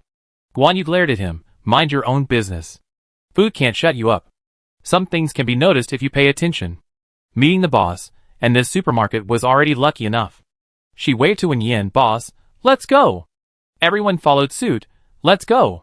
Wen Yan waved back. Ding, the zombie apocalypse energy has been collected. The dimensional shop will open space-time teleportation in 1 hour. Please confirm whether you wish to continue employing Song Hwai, Li Mu, Tang Mingwei, 6 employees as shop assistants. If you wish to continue employing them, please pay 10 million transaction amount for space-time teleportation per person. A friendly reminder, if the host does not reply within 1 hour, the system will automatically deduct the amount from the transaction amount. Wen Yan jumped up from the stool. Chapter 36. Immediately, Wen Yan terminated the employment contracts of several employees. When she reached for Song Hwai, she hesitated for a moment. After thinking for a moment, Wen Yan got up and walked out. The time travel fee for a transaction of 10 million was expensive, but it was still affordable if there was only one person. She just didn't know if Song Hwai was awake yet. The interdimensional shop only had 1 hour allotted. Just as she stepped out of the supermarket, Wen Yan stopped. Not far away, a familiar figure stood. The young man had arrived at some point, but he was only standing outside the supermarket, showing no intention of coming in. Wen Yan waved to him. The boy, whose eyes had returned to normal, and who looked no different from an ordinary person, walked over. You're leaving. Wen Yan nodded. Yes. Then she asked, I'm going to a very far place, to another world. If you come with me, you might not be able to come back, and you might encounter some dangers. In that case, do you still want to go? Wen Yan had read Song Hwai's medical report in detail. Although his strength had declined significantly from his peak, he had stopped his body's continued decline by using the zombie vaccine in time, so his abilities were still quite good. The new world was completely unknown, and it would be good to have a familiar helper. Also, during the previous battle against the Zombie King, the boy's last glance before leaving still bothered Wen Yan. Like an abandoned puppy. It was because of this that Wen Yan decided to ask for his opinion. After all, this wasn't leaving a city or a country, but leaving a world for a completely unfamiliar place. If she hadn't sensed that he wanted to stay, she wouldn't have asked. To her question, Song Hui nodded without hesitation. You and me together. The boy's eyes instantly brightened. Wen Yan didn't want to publicize her ability to take someone away from this world, but Song Hui was a rather self-centered person who didn't socialize much. She only needed to leave a message for the northern base responsible for his treatment, saying he had left. The only slightly troublesome person was Song Hui's mother. Wen Yan thought for a moment, then said, "What I said earlier was true. This time we leave, we may never come back. If you want, you can go and say goodbye to her." She glanced at the time. "Half an hour left. I wait for you upstairs." Without waiting for the boy to actually go, she turned and went upstairs. 5:59 p.m. The boy, now back, and Wen Yan stood on the second-floor balcony, watching the people bustling about in the distance at the base. Although reconstruction was a long and arduous task, everywhere exuded a thriving atmosphere. This world was being reborn. Zombie Dimension, 6 p.m. Please prepare, host. Dimensional teleportation is about to begin. Dimensional teleportation has commenced. Changes detected in the target plan. Teleportation is paused. The dimensional shop will reopen teleportation in 24 hours. Please prepare accordingly. Before Wen Yan could even react, she found herself back in the real world. Familiar streets stretched out before her. The town was just waking up at 6 in the morning, with only the occasional bird call. She turned and saw Song Hui standing beside her. Wen Yan immediately checked the dimensional shop's transaction volume, and discovered that 10 million in time travel fees had already been deducted. She was a little angry, but perhaps because of the change in the target plan mentioned in the earlier broadcast, the entire interface of the dimensional shop had turned gray, making it impossible to perform any other operations. She angrily tapped her phone once, then gave up. Oh well, coming to the real world is fine. The world ends in 2 days. Having a high-level fighter in the supermarket to keep things under control is not bad. Thinking this way, Wen Yan felt it wasn't so bad after all. However, the time travel fee was too expensive. She decided to go and check it out herself first when the teleportation opened again. Unless absolutely necessary, it was best not to touch that money lightly. In a short time, Wen Yan had adjusted her mindset and said to Song Hui, "Let's go, I show you around." The two went downstairs. Speaking of showing you around, there wasn't much to say. The supermarket was the same in both dimensions. Song Hui had been in the store before, and was familiar with everything. Wen Yan planned to take him outside before the apocalypse. As soon as she opened the door, Wen Yan saw someone standing there. "Why are you still here?" she asked, surprised. The person outside was none other than Wen Mingrui, who had left yesterday. Wen Mingrui crossed his arms. "Didn't you request that you have a superhuman protect you when you go out?" Wen Yan remembered the request she had made to Louisa. Louisa had said that regardless of whether the apocalypse came or not, all conditions would stand. It seemed he was already fulfilling his promise. Did this mean Wen Mingrui had joined an official organization? However, Wen Yan had made this request because she was the only ordinary person in the shop, and for safety reasons, she hoped the authorities would send a superhuman to protect her. But now it didn't seem so necessary. Shin Muyu said Song Hui's current superhuman level was level 4, that should be enough, right? There aren't many people with superpowers, and since she has someone to protect her, she shouldn't waste this resource. Thinking this, Wen Yan said, "It's not necessary now," explaining before Wen Mingrui could react, "The shop assistant I hired is also a person with superpowers. They can protect me. This condition is temporarily on hold. I'll let you know if needed." Only then did Wen Mingrui notice the boy behind Wen Yan. Looking at the boy standing quietly behind her, he felt inexplicably annoyed. "Who is this person? I was guarding outside. Why didn't I see him come in?" "Wen Yan, maybe you weren't here when he came." Without explaining further, she closed the supermarket door and prepared to take Song Hui for a walk around the town. Who knew what the situation would be like when the apocalypse came? Familiarizing themselves with the surroundings now would prevent them from being completely lost if they needed to go out later. The two walked forward, with Wen Mingrui following behind. Wen Yan turned around. Before she could ask, Wen Mingrui gave her a look that said, I don't care about anything else. My task is to follow you. Fine, Wen Yan decided not to bother anymore. Dachio Town was a fairly well-developed town, with relatively neat roads and good landscaping. However, that was in the past. After several incidents of plant mutations, all the vegetation in the town was cleared away, and the original green areas were filled with cement. While this approach might not be effective given the aggressiveness of some mutated plants, it was better than nothing. At least it gave the townspeople some peace of mind. Wen Yan explained as he walked. They encountered familiar faces along the way. Someone, noticing the two people following Wen Yan, asked curiously, "Boss One, who are these two?" Because of Wen Yan's supermarket's promotional activities, and the free flower field tickets with purchases, almost every resident of the town had visited her supermarket more than once. Compared to her former identity as an actress, people now knew her more as the owner of Happiness Supermarket. Wen Yan said, "This is my supermarket's new employee," adding, "my friend's younger brother." This was to indicate that Song Hui wasn't an ordinary employee. After all, the other employees were already on leave, and it seemed a bit strange for her to hire a new employee now. Besides, since the new employee had moved with her from another dimension, she should at least give him some consideration.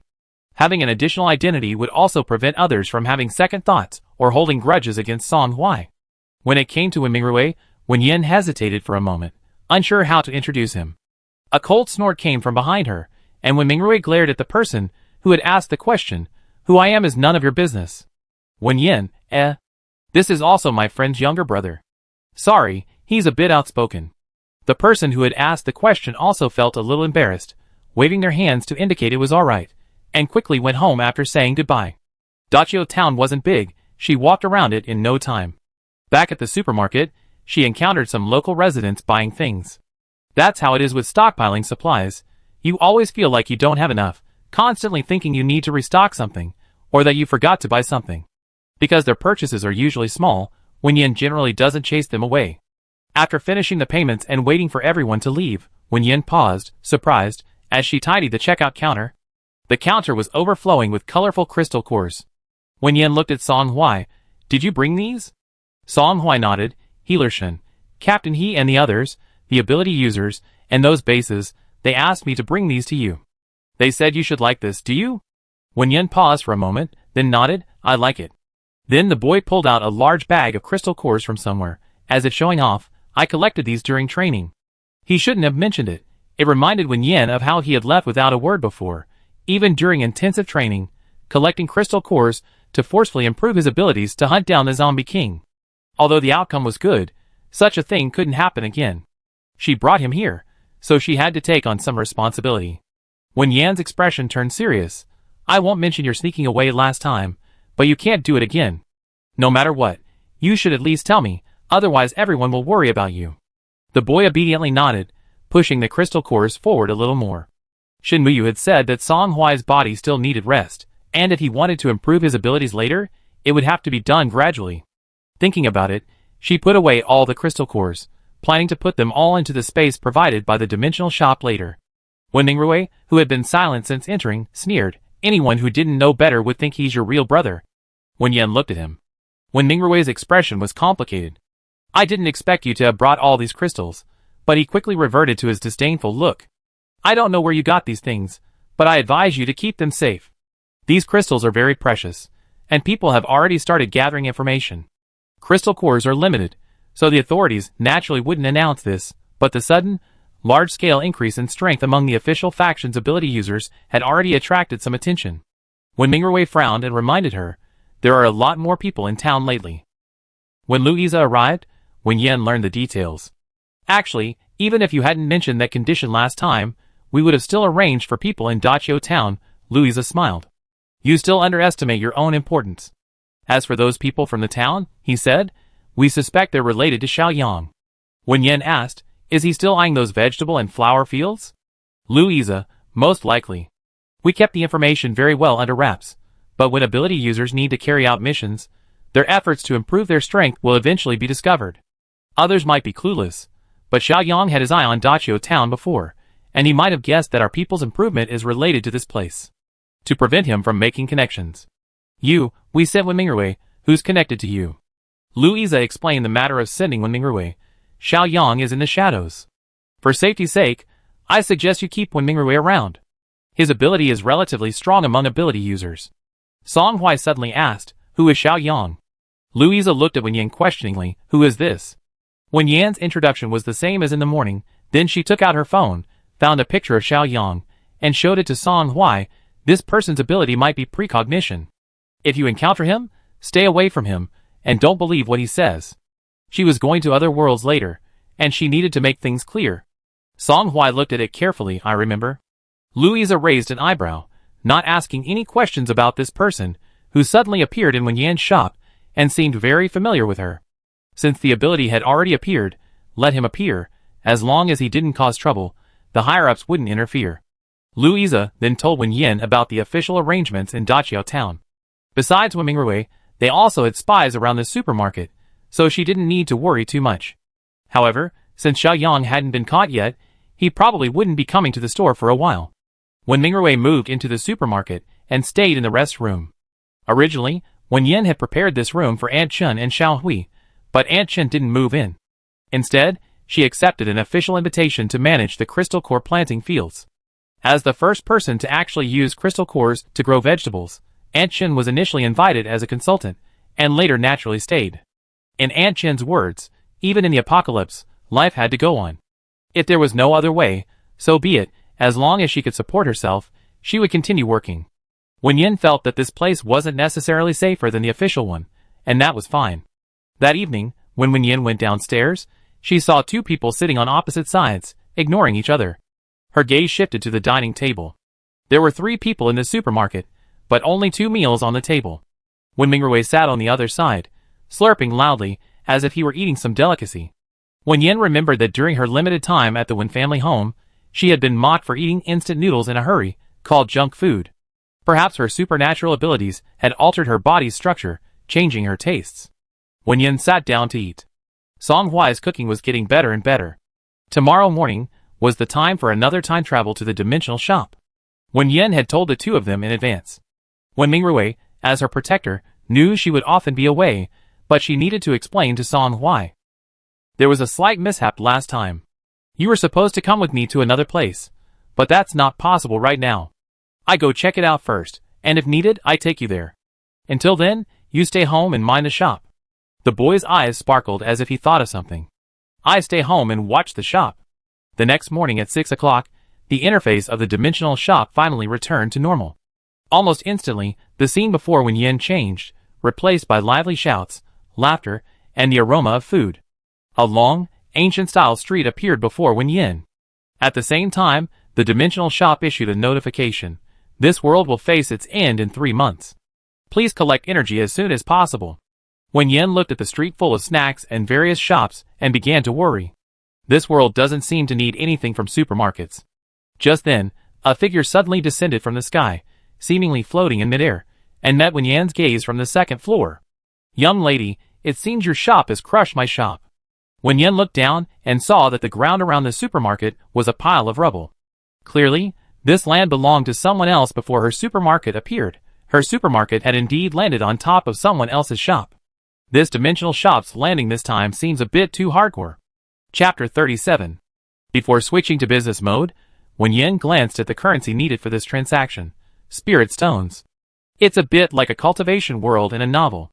Wen Yan switched to business mode, went downstairs, and looked around. Compared to the antique buildings around her, her supermarket seemed quite different. However, aside from initially glancing at it, most people on the street seemed unfazed. It seems this world has a high tolerance. Indeed, it does. Even a building falling from the sky didn't seem strange to anyone.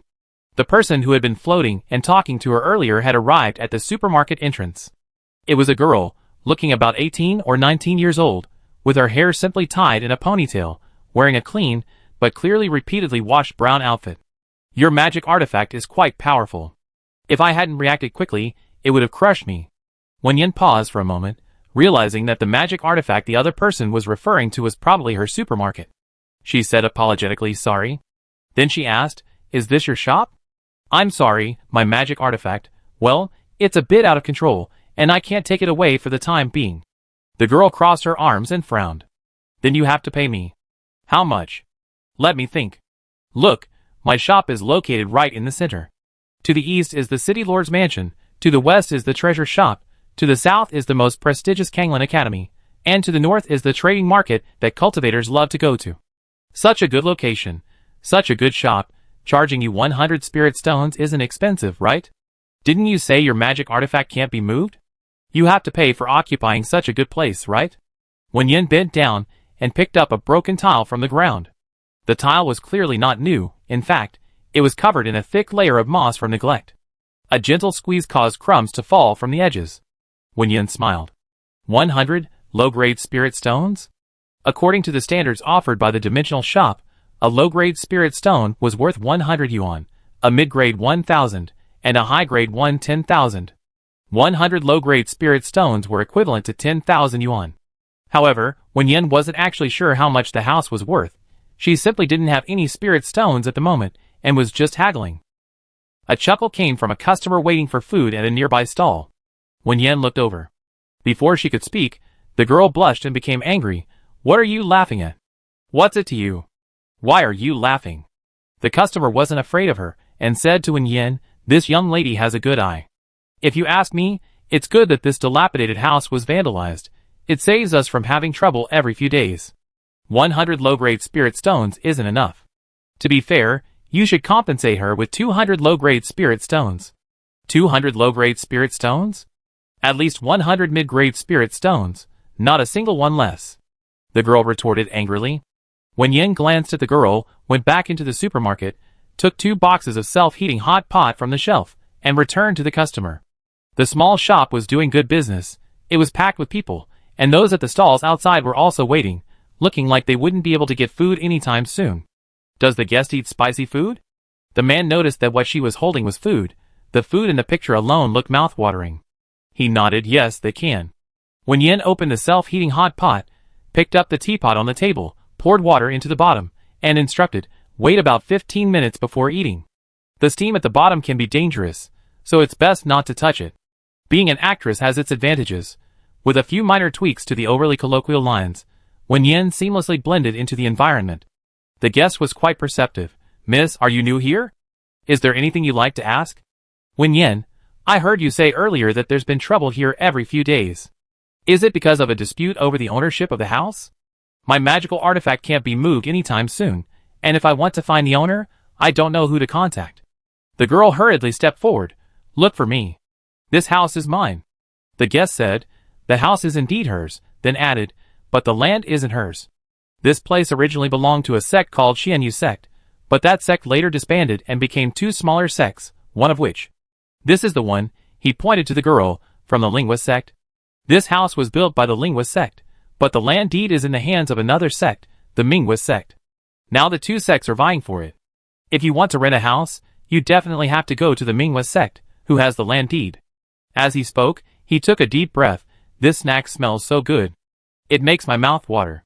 Wen Yan put down the non-spicy snack she was holding. Thank you for the advice.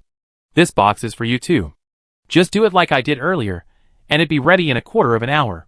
Having gotten the information she wanted, Wen Yan turned to go back, but the girl stopped her. The girl angrily said, what are you doing? You think you can just leave after smashing someone's house? Wen Yan explained, I don't have a single spirit stone on me right now. No matter how much I have to pay, I need to earn some money first. She went back to the supermarket, found a small blackboard used for promotions, and wrote on it, this store sells all kinds of snacks, household goods, and daily necessities. We only accept spirit stones. Welcome in. It was hanging outside the supermarket. While they were talking, she noticed people glancing over. But since the supermarket didn't look like a place to buy things from the outside, people would just look and walk away. Putting up a sign would let people know it was a place to sell things. The girl followed her like a madwoman, and when she saw the sign, her eyes widened in surprise. How can you be even worse at ripping people off the knee? What do you sell that only accepts spirit stones? You're not deliberately trying to cheat me, so you don't give me spirit stones, are you? She put her hands on her hips angrily. You can't do that.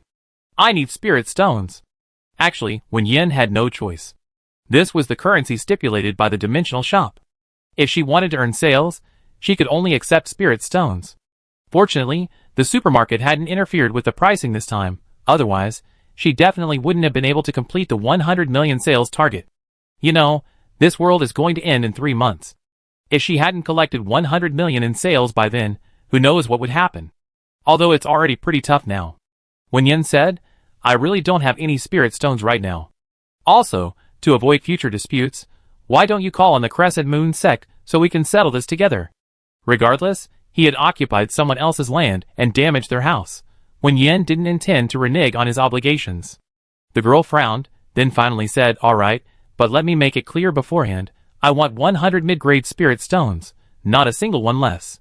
Wen Yan, Saying it now might not be useful. Wen Yan decided to find out the true ownership of the house first. While the two were talking, on the other side, after waiting for a full quarter of an hour, the customers at the stall eagerly opened their self-heating hot pots.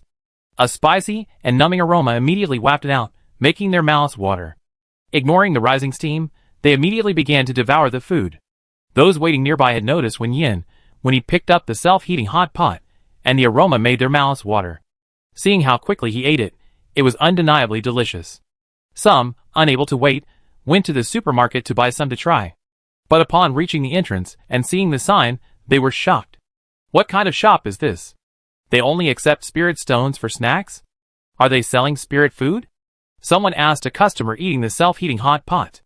The man sensed it for a moment and shook his head. It tastes good, but it's just ordinary food, with no spiritual energy replenishment. Everyone was genuinely shocked. Had they remembered wrong? Weren't all the major sects saying that spiritual veins were insufficient and spiritual energy was thin? How come they were charging spirit stones for something as ordinary as food? Or did this food have some hidden benefits? Even if it did, it was just a snack. Wasn't it outrageous to buy it with spirit stones? Someone, skeptical, went into the shop and pointed to the self-heating hot pot on the stall outside, asking, Boss, how much is that snack? Wen Yan thought for a moment and said, 1 mid-grade spirit stone. The customer, who had just taken a sip of water to quench his thirst after eating spicy food, spat out his water. He looked over in disbelief and exclaimed, Miss, are you kidding me? This snack costs a mid-grade spirit stone? Don't you know that spiritual energy is becoming increasingly scarce? Even inner disciples of various sects have to be careful with their resources. But when Yen insisted, it's just a mid-grade spirit stone. It wasn't that she was priced too high, scarcity drives up prices. Although it wasn't unusual in this world, it would soon become very rare in the real world where the apocalypse was imminent. If she really sold it at the original cost price, she might as well not sell it at all. She had just tried quoting a price, but the dimensional shop didn't respond, meaning that the dimensional shop allowed that pricing. Therefore, she insisted on her original price. Wen Yan felt that the dimensional shop's prices were likely based on the real world, not the world she had come from. For example, if the real world was normal before, prices would be normal too, but now that resources were scarce, the dimensional shop wouldn't restrict her pricing. In short, Wen Yan didn't budge on the prices of the goods. Not only the self-heating hot pot, but all other items would be priced according to the scarcity of resources in the post-apocalyptic world. Seeing her like this, the customers who had entered the store all left. The girl said, "See? I told you this wasn't reliable." She leaned against the cashier, twirling a strand of hair in her hand, looking worried. "When will you ever save enough money to pay me back? I don't even have a place to eat or sleep." Her tone was pitiful, followed by a rumbling sound from her stomach. When Yen handed her a packet of instant noodles, "Want some?" The girl immediately beamed, "Yes, yes, yes." When Yen showed her how to soak the noodles in hot water, "Just wait a moment." The girl looked curiously at the noodles that started to expand after being soaked in hot water, and said with interest, "I never seen this kind of snack anywhere else. It's quite convenient to eat, and it smells delicious." Her eyes darted around, "Or you could lower the price a bit, so you can earn money to pay me back sooner, and I won't be eating and staying here for free." When Yen looked at her, this person really knew how to take advantage of people. She said, "The price can't be changed, and the free soup noodles are only for this one meal. Until we agree on the compensation and I pay you back, you can stay at the shop, but you have to find your own food, or you can use the money I owe you to offset it." The girl's eyes widened. "You're robbing me." When Yen looked at her without speaking.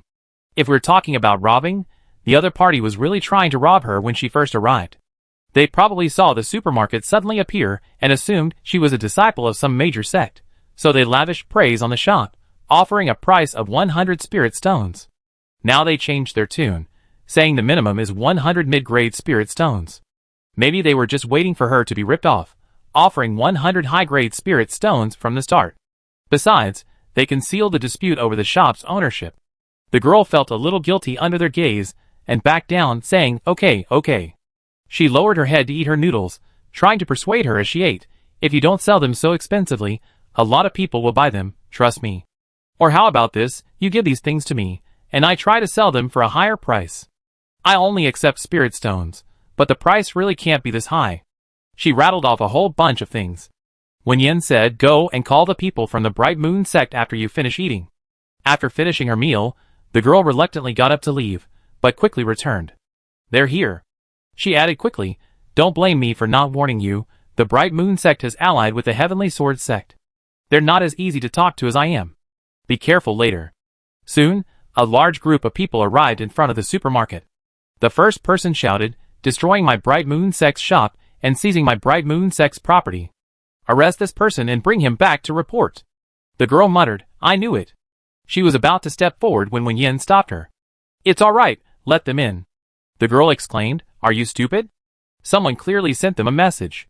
They know your shop only has ordinary items with no spiritual energy fluctuations. They got their eyes on your shop and want to steal it." Wen Yan gave her a reassuring look and said again, "It's all right, let them in." While they hesitated, some people rushed in, but as soon as they stepped into the supermarket, they were immediately sent flying backward at an even faster speed. Those behind them didn't believe it and rushed in even faster, but they were also sent flying even faster, all of them collapsing at the supermarket entrance. The girl turned around and saw the gentle-looking shop owner speaking calmly and firmly. "This is my shop. Whoever I don't want to enter, I can't enter." Chapter 38. "Wow, your magic artifact is amazing," the girl exclaimed, then gloated at the people outside the door. "Come on in if you dare. Ha ha ha, weren't you so powerful? Why are you sprawled on the ground like a turtle, unable to get up?" Wen Yan, She really knows how to provoke hatred. She walked out of the supermarket. The dimensional shop had now been upgraded to level 6, its protection range reaching 1,000 kilometers. Within this range, she was safe. The people outside got up from the ground, looking at her warily. Wen Yan looked at the person who had spoken earlier. "Can you represent the Bright Moon sect?" The person cursed inwardly at the messenger, wondering how the place, devoid of spiritual energy fluctuations, could have such strong defenses, but still maintained a defiant stance. "Do you know who we're backing? This place belongs to our Bright Moon sect. I advise you to pay up and leave." The girl jumped out of the supermarket. "Bullshit. This shop was clearly agreed to belong to our Bright Moon sect. You stole the land deed, and now you dare to turn around and blame us? I let them stay here. It's none of your business. The Bright Moon sect has disbanded, so the land deed naturally belongs to us. Ultimately, whoever holds the land deed has the final say." "You're talking nonsense.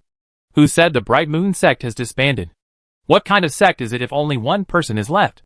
"Lu Lingwa, don't think I wouldn't dare touch you. Go ahead and try. See if my senior brother doesn't beat you to death when he gets back."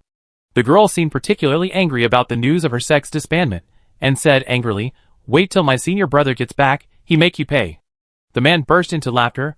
"Looks like you don't know yet. Jiao Qingchuan has offended the 3 upper sects, and is besieged at 10 Directions Mountain. We don't even know if he's alive or dead. Even if he is, he can only hide like a coward.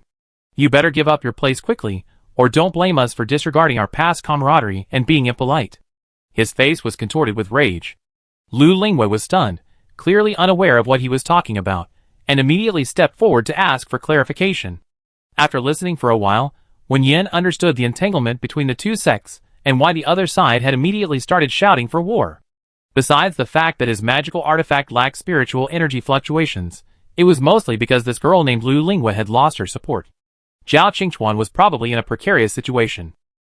Originally, Wen Yan had intended to negotiate amicably after her supermarket had fallen from the sky and damaged someone else's shop, occupying their territory.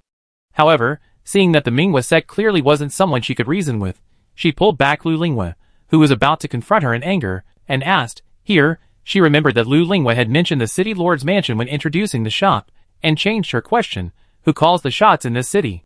Lu Lingwa didn't understand what she meant, but still replied, "Of course, the city lord calls the shots." Wen Yan then asked, "Does the city lord recognize the deed or the person?" Lu Lingwa's momentum immediately weakened. After the sect split, both the Lingwa sect and the Mingwa sect were small sects. Otherwise, they wouldn't have fought over a shop. Did the city lord know who they were?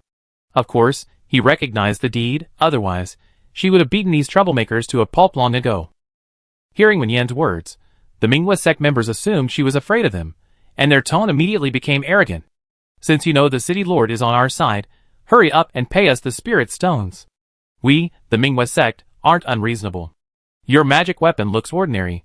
It doesn't even have any spiritual energy fluctuations. How about this? Leave the magic weapon and everything inside, plus 100 high-grade spirit stones, and we pretend this never happened. Lu Lingwei was practically laughing in anger at their shameless demands. Even the customers, who had been watching from the side stalls, couldn't help but say, "You're really asking for the moon." 100 high-grade spirit stones could easily buy 10 shops like this. The shops near the city lord's mansion might have a richer spiritual energy, but it's barely better than nothing. The man from the Bright Moon sect chuckled. "Mr. Wan, although you're a teacher at the academy, you have no say in our Bright Moon sect's affairs. We won't trouble you." He turned to Wen Yan and said, "All right, hurry up and give us the spirit stones and get out of here. Our Bright Moon sect wants these shops." Wen Yan, you now have two choices. First, give me a suitable price, and I buy this shop and write you an IOU. Second, you take the shop back. If you can do that, I give it to you without hesitation. Which do you choose? The man from the Bright Moon sect said with a dark face. "Are you trying to force me to do something I shouldn't?" Wen Yan said, "Let's talk about getting into the shop first." Mr. Wan at the stall was amused by her again and stood up, saying, "Shopkeeper, I really like this in your shop. It's called a mini hot pot, right? Give me 2 more boxes, the original kind, the fresh, fragrant, spicy one. The spiciness is strong enough, it's really addictive." Wen Yan turned to enter the shop, but the moment she turned her back, a whoosh of wind swept past her. Before Lu Lingwei and Mr. Wan could warn her, the attacker seemed to have encountered some kind of barrier. The force of the attack was directly reflected back, sending the attacker crashing to the ground with a muffled groan and spitting out blood. Lu Lingwei and Mr. Wan exchanged a glance, thinking that this inexplicably appearing shop owner was indeed someone of extraordinary background. Wen Yan took out 2 boxes of spicy hot pot and handed them to Mr. Wan before saying to the man on the ground, "If you can't decide for yourself, go back and ask for instructions. Anyway, this shop is here, you can't move it. If you don't believe me, you can come back." The group slunk away. Lu Lingwei gave Wen Yan a thumbs up with admiration. "Shopkeeper, you're amazing." She leaned closer curiously. "I can't sense any spiritual energy fluctuations from you either. Do you have a powerful guardian mark on you?" That Tian Wanshan, although he's ruthless and a bad person, his cultivation is actually quite good. Wen Yan remained silent, offering no explanation. In fact, judging from the effect, the protection of the dimensional shop was almost equivalent to a powerful guardian mark. Mr. Wan, who had taken the self-heating hot pot, hadn't left yet.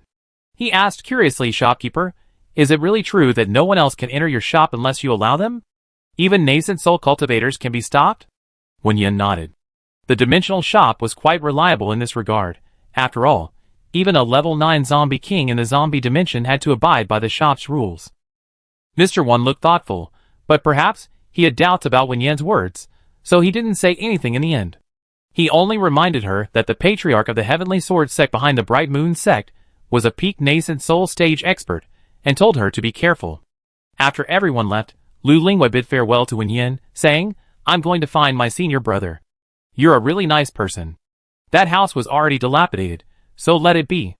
Just hold on to this land for me as compensation." Lu Lingwei thought her words were quite generous, but there was no response from the other side. Instead, he was looking down at a small, square-like object, which completely dampened her expectations. She tapped the table. "Hey, are you even listening to me?" She had said she didn't need to pay compensation. Wen Yan looked up. "You're going to Shifang Mountain?" Lu Lingwei nodded. "I believe my senior brother will be alright, but I still want to go check on him." She was still worried. Upgrading the dimensional shop to level 6 added a map function. Unlike before, when she could only see creatures within the supermarket's protected area, this map marked locations within the area in great detail. She had just glanced at it. Shifang Mountain was outside the supermarket's protected area, so there was nothing she could do to help. The spirit stones Mr. Wan gave her had already been taken by the interdimensional shop. Wen Yan prepared some food for Lu Lingwei as provisions and saw her off. Because the prices were too high, the supermarket wasn't doing much business for the time being. She stayed for a while, and then returned to the real world. She glanced at the time. It was 7 a.m. She had been in the cultivation world for about 3 hours, while an hour had passed in the real world. This meant that the time flow in this world was the same as in the zombie dimension, a ratio of 3 to 1. Downstairs, Song Hui had already prepared breakfast, and Wen Mingrui was eating bread. After breakfast, Wen Yan took out 2 crystal cores from her spatial pouch and gave them to Song Hui to absorb. Then she called Louisa, hoping he could send a batch of vegetables grown from wood-type crystal cores. Given Song Hui's current condition, consuming vegetables grown from crystal cores would be a gentler way to nourish him. Since it was for her own consumption, the amount wasn't large. A short while later, a space-type ability user delivered a batch. Wen Yan gave some to Song Hui to use for cooking, and the rest she planned to eat in the cultivation world, hoping it would have some health benefits, delicious and good for her body. Wen Mingrui snorted coldly, and continued munching on his bread. It was October 28th, when Yan calculated the time. There were still 2 days until the apocalypse. There wasn't anything happening in the real world for the time being, so she planned to stay in the cultivation world for the next 2 days. The main reason was that this mission was somewhat difficult, and she needed to confirm some of her ideas. If things went well, perhaps she could successfully complete the 100 million transaction before the cultivation apocalypse and move on to the next world. Just as when Yen was exchanging information with Song Hui, the Interdimensional shop issued a notification. Potential customer detected within 10 meters. Shall we open for business? Wen Yan frowned. When she returned to the cultivation world, it was already evening. It was almost midnight now. Who would come to the supermarket? Thinking this, Wen Yan quickly switched back to the cultivation world and immediately realized something was wrong. She heard Lu Lingyue's voice outside the door, which should have been gone by then. The voice was very weak, as if she were seriously injured. Opening the door, Wen Yan immediately saw Lu Lingyue lying in the supermarket entrance, covered in blood. She quickly switched back to the business mode and pulled her inside. Seeing her, Lu Lingyue finally breathed a sigh of relief and fainted. Lu Lingyue was covered in blood.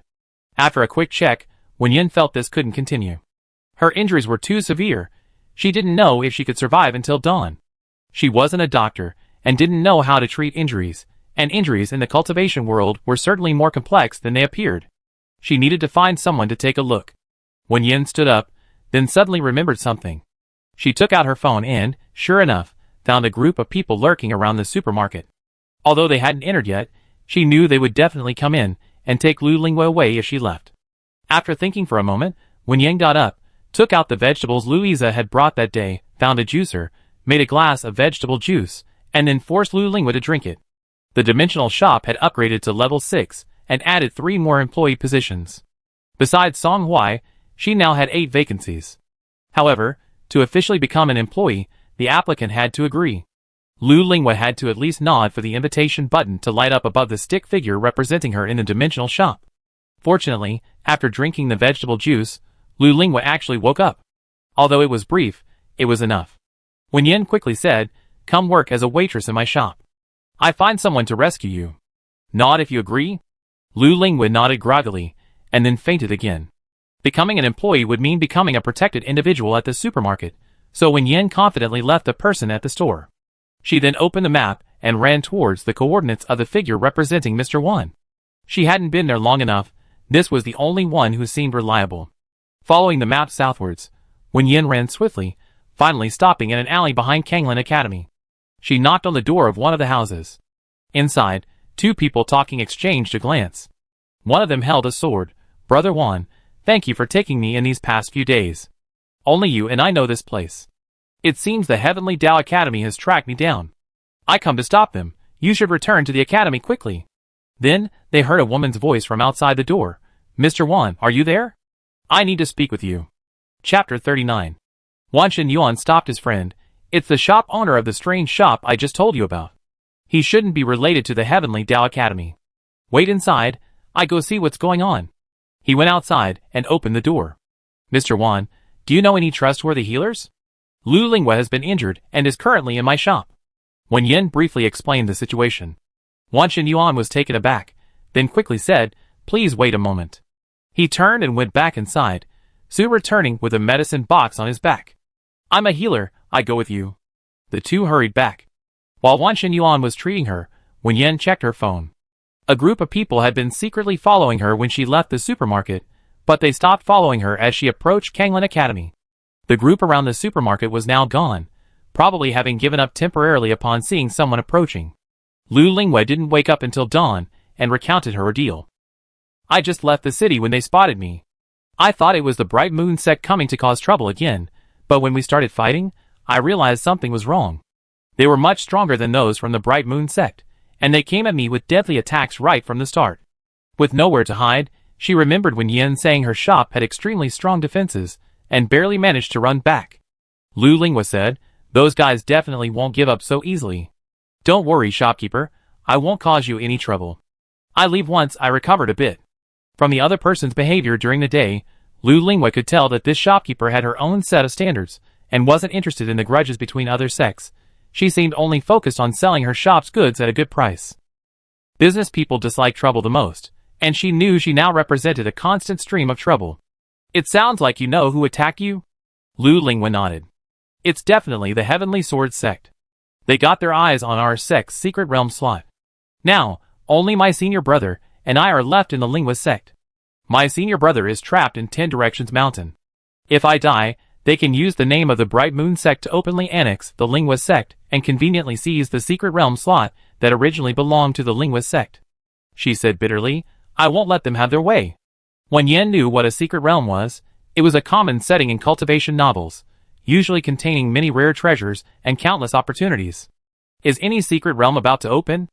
Wen Yan asked. Otherwise, the Heavenly Sword sect wouldn't be in such a hurry, attacking as soon as they left the city. You didn't know? Both Lu Lingwa and Wan Xinyuan were quite surprised. Wan Xinyuan said, I thought you came for the secret realm.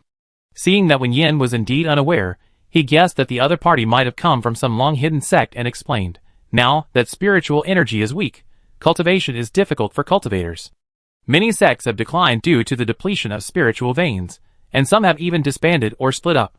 Lu Lingwa sighed, just like our original sect, Xianyu sect, there was a lack of cultivation resources.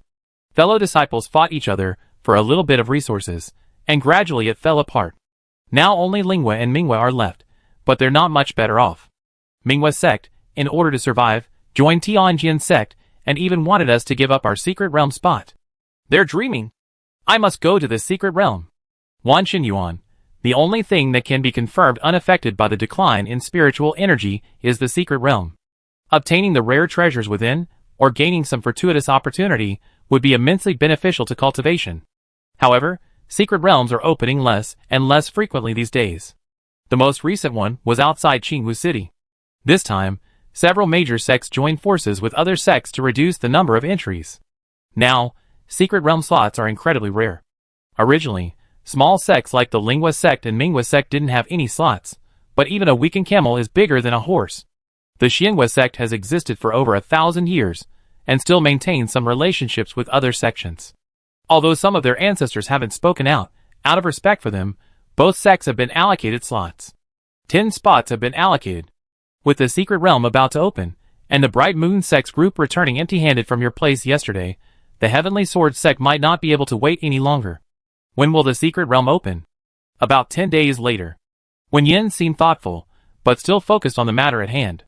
She said to Lu Lingwa, don't worry about the trouble. As I said before, you can stay here until the money owed to you is paid off. The land deed is in the Bright Moon sect's hands. I handle that myself. The compensation for the house will be as Mr. Wan previously stated, 200 mid-grade spirit stones, which will cover your food expenses during this period. Although this takes up a shop assistant spot, the shop assistant won't be doing much work this time, so naturally, there will be no salary. You can stay here without worry. She thought for a moment and said, you're safe within a 2,000-mile radius, but beyond that, it won't be safe. If you need to travel far, be careful. Lu Lingyua's eyes widened. What? You mean, I'm absolutely safe within a 2,000-mile radius? Yes, you can understand it as, Wen Yan used her own words from yesterday, the mark of a powerful being.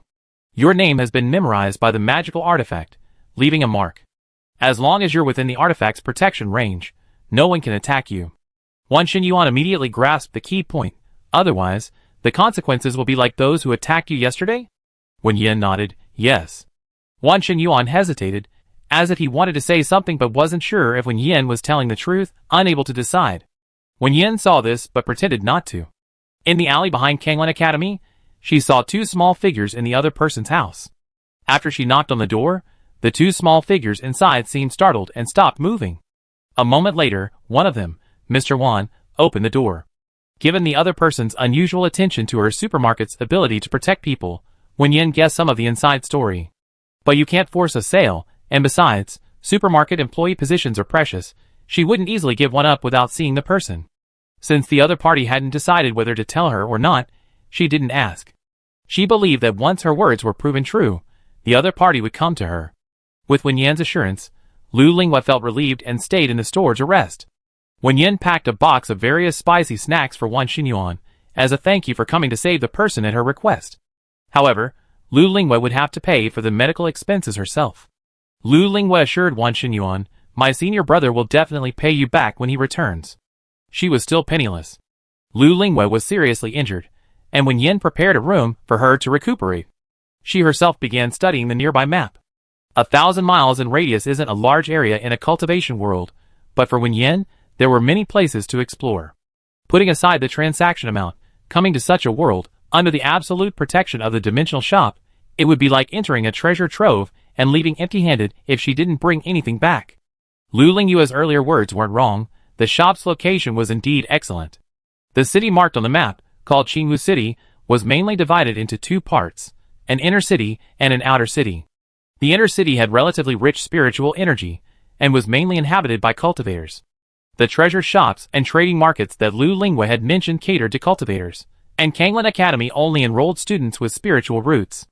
The outer city was mostly inhabited by ordinary people who depended on cultivators for survival. It was a mortal settlement. Further north lies the continuous Qingwu mountain range, where the soon-to-open secret realm is located. However, according to Wan Xinyuan, the exact location of each secret realm opening varies. He said that previous opening locations were roughly within the boundaries of the supermarket's protected area, possibly within or beyond. The secret realm hasn't opened yet, so it's not currently on Wen Yan's agenda. To the west lies a dense forest called Sunset Forest. With the decline of spiritual energy, various rare and precious treasures have become increasingly scarce, making demonic beasts the primary target for cultivators. Demonic beast meat contains spiritual energy, especially high-level demonic beasts, which are highly beneficial to cultivators. Wen Yan decided to visit Sunset Forest. Before leaving, she went to the trading market and traded a box of instant noodles for a complete guide to spiritual plants and a complete guide to demonic beasts. On the way back, the supermarket unexpectedly welcomed a wave of customers. Most of them were teenagers, all wearing light blue uniforms with a crane embroidered on the lapel. Wen Yan recognized this design. Wan Xinyuan had a similar emblem on his lapel, though his clothes were dark blue. They seemed to be students from Kanglan Academy. Their words confirmed Wen Yan's guess. The teenagers excitedly pointed to the snack shelf. "Look, this is the kind of snack Mr. Wan gave us." "Shopkeeper, how much is this?" Wen Yan glanced at it and said, "1 low-grade spirit stone." The teenagers were startled. "Are you kidding? Do you have to use spirit stones to buy things now? Buy it? Buy it, we can't afford it." The teenagers immediately deflated. Cultivation was already difficult, and the spiritual energy in the academy was becoming increasingly thin. They had to be very careful with each spirit stone they had. Even if they had any left, they wouldn't dare use it to buy snacks. Their teacher would break their legs. But just then, Wen Yan added, "However, if you can take me to Sunset Forest, I can give you some for free." Cultivators can travel 1,000 miles a day, but she, an ordinary person, couldn't. Although Sunset Forest was said to be west of Qingwu City, the two places were actually at least several hundred miles apart. She didn't know how long it would take her to walk there. Originally, she went to the trading market to see if there were any magical artifacts like paper cranes or wooden birds that could carry people, but she learned that these artifacts required spiritual power to operate. Even well-trained spirit beasts and demonic beasts were difficult for ordinary people to control in a short time. She had thought she wouldn't be able to travel far for a while, but unexpectedly, these students had offered themselves up. She had just seen these boys jump down from a flock of spirit cranes. Hearing her words, the boys immediately nodded in agreement. Okay, no problem." Wen Yan let them choose some food they liked, then prepared some dry rations for herself. After telling Lu Linghua, she followed the group of students out. Riding on the spirit cranes, they arrived at Sunset Forest in less than half a day. Students from Kanglan Academy regularly entered Sunset Forest, but their cultivation levels were insufficient, so they usually only stayed on the edges. They had initially assumed the shopkeeper was a cultivator, hence his need to hunt in Sunset Forest. However, they had discovered on the spirit cranes that he didn't have any spiritual energy protecting him. It was only thanks to their companion's initiative in creating a protective shield with their spiritual energy that he wasn't constantly exposed to the wind. One of the tall girls said, "Shopkeeper, are you sure you want to go in? Even the edge of Sunset Forest is dangerous for ordinary people." After receiving Wen Yan's affirmative answer, the group discussed it briefly and said, "We also need to capture a three-tailed blue wolf. Why don't we go with you? We can take you back with us." Wen Yan had seen the three-tailed blue wolf in her book earlier. It was one of the most common monsters in Sunset Forest. The more tails a wolf had, the stronger it was. 3 tails indicated a relatively low level, and it usually roamed the edge of Sunset Forest. She shook her head. "I want to go into the forest." She had no spiritual power. Although she was protected by the dimensional shop, her attack power was very low. The monsters in the forest couldn't kill her, but she couldn't kill them either. She had come for the spiritual plants that might exist in the forest. There definitely weren't any at the edge. She had to go deeper in. The students from Kanglan Academy were astonished. They had never seen such a daring person before. How could an ordinary person dare to venture into the Sunset Forest? Before they could dissuade her, Wen Yan had already stepped inside. At first, things were alright, but the further she went, the more difficult the path became. Fortunately, Wen Yan had prepared beforehand. She used her sickle to clear away the thorns blocking her path, proceeding step by step. After an unknown amount of time, as the sun began to set, she finally discovered a spiritual plant worth picking. Among a clump of weeds, an inconspicuous little yellow flower bloomed in the wind. This flower was only the size of a thumb, its color a dull yellow, as if covered with a layer of dust. But only upon closer inspection could one see that this layer of dust was flowing, spreading downwards along the flower's stem. Wen Yan took out a spiritual plant encyclopedia from her spatial storage and checked it against her description, confirming that she hadn't made a mistake. This is the Earth Attribute spiritual plant among the 5 elements flowers, the Earth Spirit Grass. Although its name and appearance are unremarkable, this plant is actually quite difficult to find due to its excellent camouflage. Wen Yan carefully picked the Earth Spirit Grass and placed it in her spatial storage. Next, she discovered the osmanthus vine, the blazing flame flower, the blessing of the wild, and the white jade fruit. The white jade fruit surprised Wen Yan the most, because this fruit could be eaten directly by ordinary people, and had the effect of prolonging life. However, once the fruit ripened, it had to be picked within 15 minutes, otherwise it would immediately begin to wither. Therefore, although the fruit was plentiful and abundant, it was rarely discovered and was priceless on the market. She happened to see someone offering 100 high-grade spirit stones at the trading market, but she didn't buy it. She picked 8 at once, carefully plucking the white jade fruits and placing them in her spatial storage. Wen Yan was about to continue forward when she heard a tremendous rumble ahead. An entire grove of trees collapsed, and a voice rang out, "Zhao Qingchuan, hand over the silver-leaf snow lotus, and I spare your life." Zhao Qingchuan, wasn't that Lu Lingyue's senior brother? He's back? Wen Yan thought for a moment, and walked towards the source of the sound. Before she even reached him, a burst of energy shot straight at her. A figure flashed before her eyes, and she was pulled away. The person who pulled her glared at her. "This is a matter between you and me. Why kill a stranger?" The newcomer merely snorted coldly, and attacks came one after another. Zhao Qingchuan was already at his limit, and with another person in tow, his escape became even more difficult. He was struggling to hold on, and Wen Yan had no choice but to say, "I know Lu Lingyue. Are you her senior brother? Let me go first. I can protect myself." Unexpectedly, Zhao Qingchuan, upon learning that the passerby he had casually saved was actually his junior sister's friend, became even more determined to rescue her.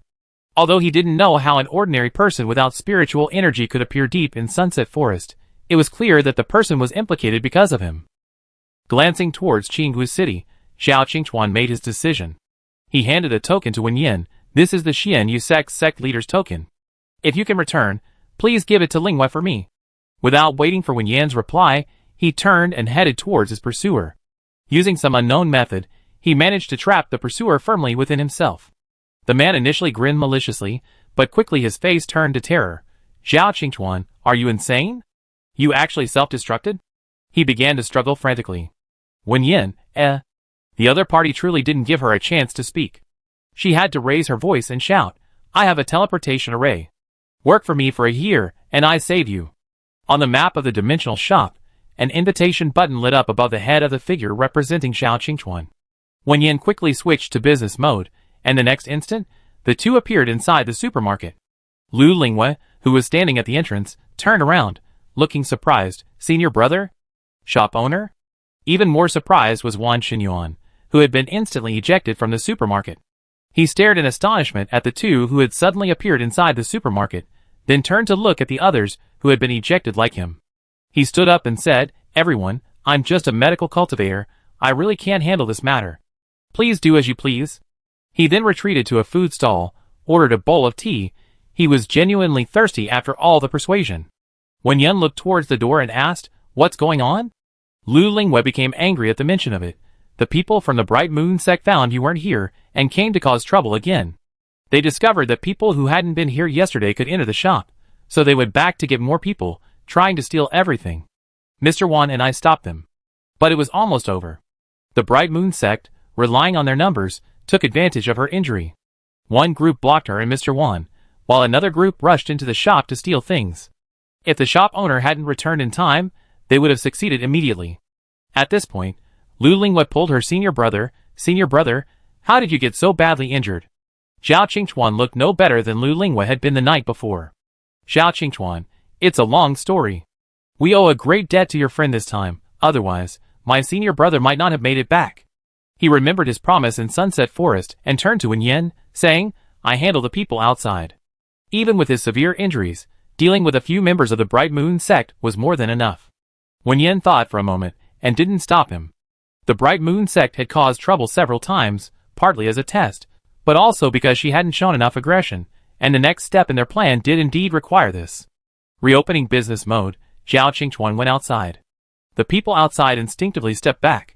Tian Wanshan, the leader, said with a fierce but weak voice, "Xiao Qingchuan, you offended the three upper sects, and you still dared to show your face in Qingwu City? Believe me, their people will be here in less than the time it takes for an incense stick to burn." Xiao Qingchuan, recalling what the shopkeeper had said before he came out, replied, "Then I give you the time it takes for an incense stick to burn to go and warn them. I wait here." With that, Xiao Qingchuan sat cross-legged on the spot and began to regulate his breathing. Chapter 40. The Nine Heavens continent is dotted with numerous cultivation sections. The three oldest and most powerful sects are known as the Upper Three Sects, the Misty Sect, the Void Sect, and the Seven-Star Palace. Besides these, there is also an academy and 72 cities. Unlike most sects hidden in places where spiritual energy gathers, the 72 cities, under the jurisdiction of the Heavenly Tao Academy, are built in the mortal world, adhering to the mandate of heaven to save humanity. The boundary between cultivators and mortals is not very clear. When the Heavenly Tao Academy first appeared, it was not taken seriously by the various sections. It initially attracted independent cultivators. As more and more solitary cultivators joined, these cultivators, to varying degrees, protected mortals. The geniuses who emerged from the mortal world were no longer simply sent to various sects. Many entered the academies in the 72 cities. The best graduates from these academies would then join the Heavenly Tao Academy, gaining access to top-tier cultivation resources, forming a virtuous cycle. As the Heavenly Tao Academy's influence and strength grew, the previously aloof sects finally condescended to acknowledge its existence, and that of the 72 cities, with many establishing outposts in various cities. The three upper sects did the same. However, establishing outposts didn't necessarily mean these powerful sects were particularly wary of the Heavenly Tao Academy. It simply meant that for sects to thrive long-term, they needed to replenish their ranks with fresh blood, and recruiting disciples in the mortal world was something they were already doing. Therefore, Tian Wanshan's statement that the people from the three upper sects would arrive within the time it takes for an incense stick to burn wasn't entirely unfounded. As Tian Wanshan ran off, the crowd gathering in front of the supermarket only grew larger. Inside the store, Wen Yan suddenly remembered that when she and Xiao Qingchuan returned like this, the group of students from Kanglan Academy might still be waiting for them at the exit of Sunset Forest. They had clearly been worried, and perhaps they really hadn't returned yet. She went out and informed Wan Xinyuan. Wan Xinyuan took out his jade token to send a message, then asked Wen Yan, "How did you two come back together?" Wen Yan explained her trip to Sunset Forest, and then inquired about where to find alchemists.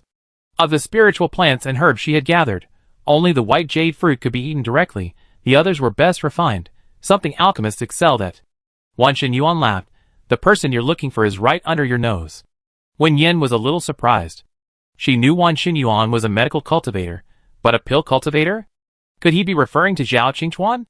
The original Xian Yu sect primarily focused on pill cultivation, thus relying heavily on spiritual energy. With the decline of spiritual energy, rare treasures are scarce, spiritual plants and herbs are difficult to cultivate, and cultivation resources are tight. Their sect was among the first to be affected. Pill cultivators generally don't have very high cultivation levels, but there's one advantage, Wen Yan said, which is a consensus. As long as there are pills, you can forget about killing a pill cultivator. While that's a bit of an exaggeration, it's true for excellent pill cultivators. Zhao Qingchuan was the most talented disciple of the previous generation in the Xian Yu sect. If it weren't for the internal strife within their sect, with him leading the way, the Xian Yu sect wouldn't be in this state. Wen Yan turned around and saw Zhao Qingchuan take out a porcelain bottle, tilt his head back, and swallow the pill. His complexion quickly improved. These two siblings, one having escaped the siege of the three upper sects and the other escaping the attack of the Heavenly Sword sect, likely both possess some means of survival. The people from the Taishu sect arrived quickly. However, another group arrived at the same time. Wen Yan pointed to the latter group and introduced them to Wen Yan. These are people from the city lord's mansion. Fighting is prohibited within the city, but sparring is allowed under the witness of someone from the city lord's mansion. As long as both sides agree, it can be stopped short of a draw, or it can be a fight to the death. Cultivators contend with the heavens, with others, and with themselves. Battles are commonplace. However, ordinary people frequently appear in the 72 cities, and this regulation exists to prevent harm to the innocent. This is why the Bright Moon sect members mostly cause trouble, without pursuing or killing within the city. The Tai Su sect members, dressed in moon-colored robes with subtle shimmering light, ignored Zhao Qingchuan and addressed the city lord's men. This person stole precious spiritual herbs from our Tai Su sect and injured our members. However, if he voluntarily returns them, we can grant him a complete corpse. Wen Yan frowned. The cultivation world was far more cruel than she had imagined. Unlike the work she had seen and acted in, real cultivators didn't need a legitimate reason to kill someone. If you were accused of theft, you were accused of theft, without a chance to defend yourself. Even granting a complete corpse was done with a condescending, merciful tone. This instantly extinguished Wen Yan's goodwill towards the so-called upper three sects. She watched with her arms crossed, not interrupting. Zhao Qingchuan stood up. I was the first to see the silver-leaf snow lotus, and I was the first to pick it. Rare treasures belong to the capable, but what's done is done, no more words are needed. I accept this death match, swearing by my very soul, until we fight to the death. A clamor erupted around them. Swearing by one's very soul was the most solemn oath a cultivator could make. The rules of heaven and earth would grant the oath. That is, only if one of the two combatant souls were annihilated would the battle continue. Even if the spiritual herb was excellent, it wasn't worth such a price. The Tai Su sect members chuckled, completely disregarding Zhao Qingchuan's words. Since that's the case, then let's fight to the death. The city lord's mansion set up a barrier, and Zhao Qingchuan entered voluntarily. When the Taishu sect members entered, the onlookers immediately looked at Zhao Qingchuan with pity. Those who knew him whispered to others, this one is a half-step nascent soul cultivator, and it's said he's been at the peak of the nascent soul stage for a long time, seemingly showing signs of advancement. No one expected that a half-step nascent soul cultivator would be used to deal with a golden core cultivator. This was simply using a sledgehammer to crack a nut. Such a powerful expert could easily kill Zhao Qingchuan. Wen Yuan's expression also changed drastically, but the oath had been made, and the rules of heaven and earth were in effect. There was no turning back. He couldn't help but ask Wen Yan, can your magic artifact really protect the person marked? From Zhao Qingchuan's message to Tian Wanshan to return and report, he had guessed the other party's intentions. If under the absolute protection of the magic artifact, even injured, he believed Zhao Qingchuan could defeat him. But he hadn't expected the Taishu sect to be so cautious, and his heart suddenly felt uncertain. Wen Yan was somewhat surprised by the current situation, yet it seemed reasonable. The other party must already know about the Minghua sect's humiliation at her hands yesterday. The scenario of the protagonist retaliating against the younger generation and then being humiliated by the older ones is ideal, but in reality, the other party came prepared. Although arrogant, they were not complacent. They either wouldn't attack at all, or when they did, they would be ruthless. However, it wasn't a big problem. Zhao Qingchuan wouldn't die anyway. Wen Yan said, let's wait and see. Half-step nascent soul cultivator sounded impressive, but she truly didn't know how things would ultimately turn out. Inside the arena, the two began to fight. The nascent soul cultivator from the Taishu sect immediately unleashed a killing move. However, under everyone's gaze, the attack aimed at Zhao Qingchuan seemed to vanish into thin air. A completely isolated vacuum seemed to have appeared around Zhao Qingchuan, the attack falling into this vacuum, and in the next instant, it returned at an even faster speed. The nascent soul cultivator teleported instantly, dodging the attack, and his gaze towards Zhao Qingchuan became exceptionally cautious. He had initially thought the sect members were making a mountain out of a molehill, but he hadn't expected this person to actually possess such abilities. Not only could he deflect his attacks, but he could even counterattack. Next, a series of attacks came toward Zhao Qingchuan, but no matter what method he used, from what angle, or with how much force, he couldn't target him. His attacks couldn't even get close, and instead, they would turn around and attack him. Now, everyone was stunned. This was a half-step nascent soul cultivator. Above nascent soul was body integration, above body integration was Mahayana, and above Mahayana was tribulation transcending. In the current situation where spiritual energy was becoming increasingly scarce, cultivation was gradually slowing down, and no one had ascended to nascent soul in thousands of years. A half-step nascent soul cultivator meant they could practically roam freely across half of the Nine Heavens continent. And yet, he had been stopped by a cultivator who was only at the golden core stage. Those who witnessed this scene simply couldn't believe their eyes. Amidst everyone's shock, Zhao Qingchuan's counterattack began. The oath of undying conflict was not just empty words. The moment the oath was sworn, the rules of heaven and earth took effect. Until a victor was decided, neither of them could escape. In other words, the nascent soul cultivator was trapped in a battlefield he couldn't retaliate against, while his opponent was a pill cultivator who could endlessly replenish his energy as long as he had pills. Even the smallest ant, if relentlessly biting, can harm an elephant. Even the longest health bar can be worn down. This battle lasted 7 days and 7 nights. Even the city lord of Qingwu City was alarmed, but even she couldn't interfere with an oath protected by the rules of heaven and earth. Not even a tribulation transcending stage expert could do that. So, she wasn't there for Zhao Qingchuan. She was there for the young shop owner who had suddenly appeared in Qingwu City, yet whose origins remained unknown. Looking at the woman before her, Wen Yan asked, "Who are you?" "I am the city lord of Qingwu City," the woman replied. "May I try to destroy your shop?" She added with a smile, "If it's really destroyed, I compensate you with spirit stones. 10,000 high-grade spirit stones. How about that?" "Wen Yan, please do as you wish." The result, of course, was predictable. The shop remained completely still. Wen Yan sighed. She knew that 10,000 spirit stones wouldn't be easily obtained. Fortunately, she hadn't really expected to achieve a sales volume of 100 million in one go. The city lord of Qingwu City, having failed in her first attack, didn't continue, seemingly only testing the waters on a whim. She quickly shifted her attention, becoming interested in Wen Yan's attitude, and asked, "You seem somewhat disappointed that I couldn't destroy your shop." Wen Yan answered honestly, "Because you said you'd give me 10,000 spirit stones." The other party immediately followed up, "Then if I give you 10,000 spirit stones now, will you transfer the shop to me?" Wen Yan shook her head, "No." "All right." The other party didn't insist, but turned to the person behind her and said, "As you can see, even my full force attack couldn't destroy this magic artifact. If anyone in the Nine Heavens continent could do it, it would only be a transcending tribulation stage expert." The cultivator wearing the robes of the Taishu sect changed his expression and respectfully said, "Thank you for your help. Since we decided to settle this with a fight to the death, our defeat is simply due to our inferior skills. This matter has nothing to do with Qingwu City," he glanced at Wen Yan and said, "and nothing to do with anyone else either." The city lord of Qingwu City nodded, took a few steps, then turned back. "Since even I couldn't destroy this shop, it must be destined for Qingwu City. The shop's deed will be given to this shop owner as a congratulatory gift. May your opening be successful." "Yes."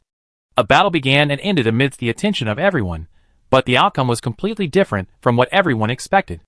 Watching a cultivator, who was only half a step away from reaching the nascent soul stage being slowly ground to death before their eyes, with even the city lord of Qingwu City unable to do anything to him, everyone felt a deep sense of dread towards this suddenly appearing shop and its owner.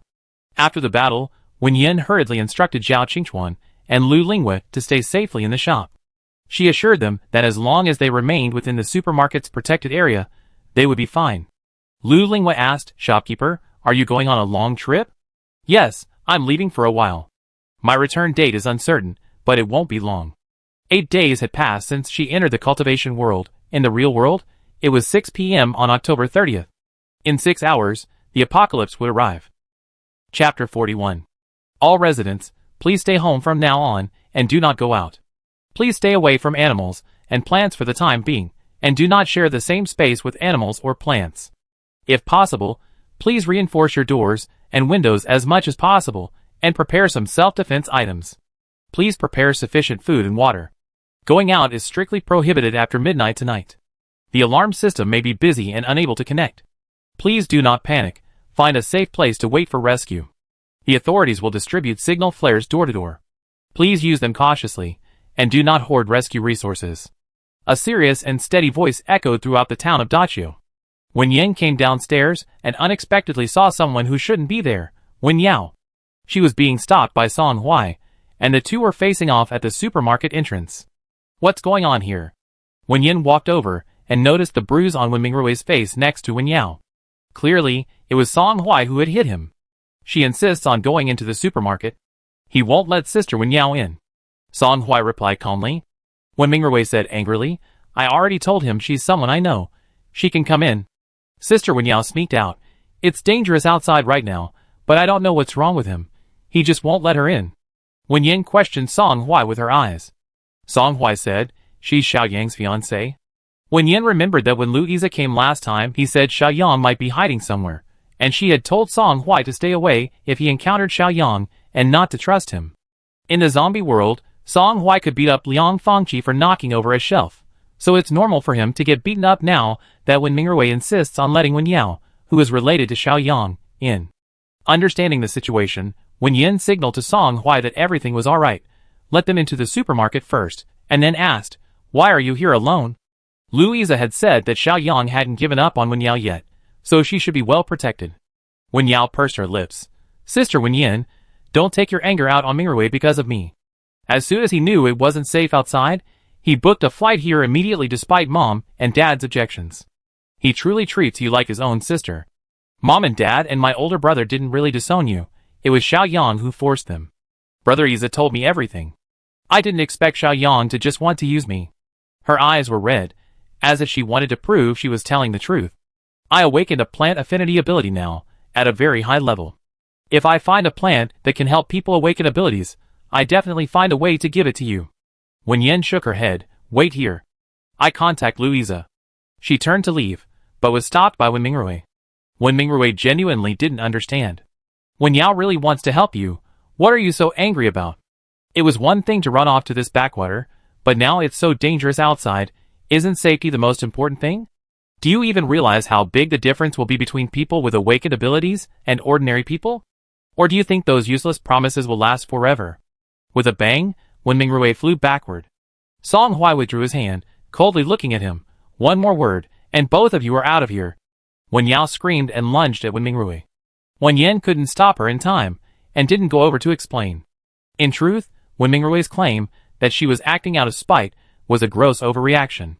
While she didn't force the idea of supernatural abilities, she had seriously considered it. Originally, she planned to use the crystal cores she possessed to see if she could exchange them for some mutated plants from the official sources. However, after discovering that the second world was a cultivation world, she had a better option. In Sunset Forest, she picked a total of 8 white jade fruits.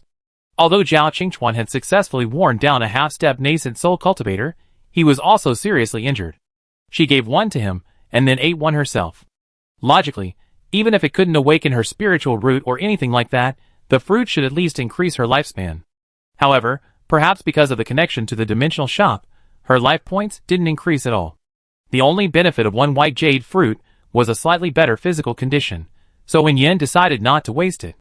Compared to the newly mutated plants in the real world, the spiritual plants and herbs in the cultivation world had absorbed the spiritual energy of heaven and earth for countless years.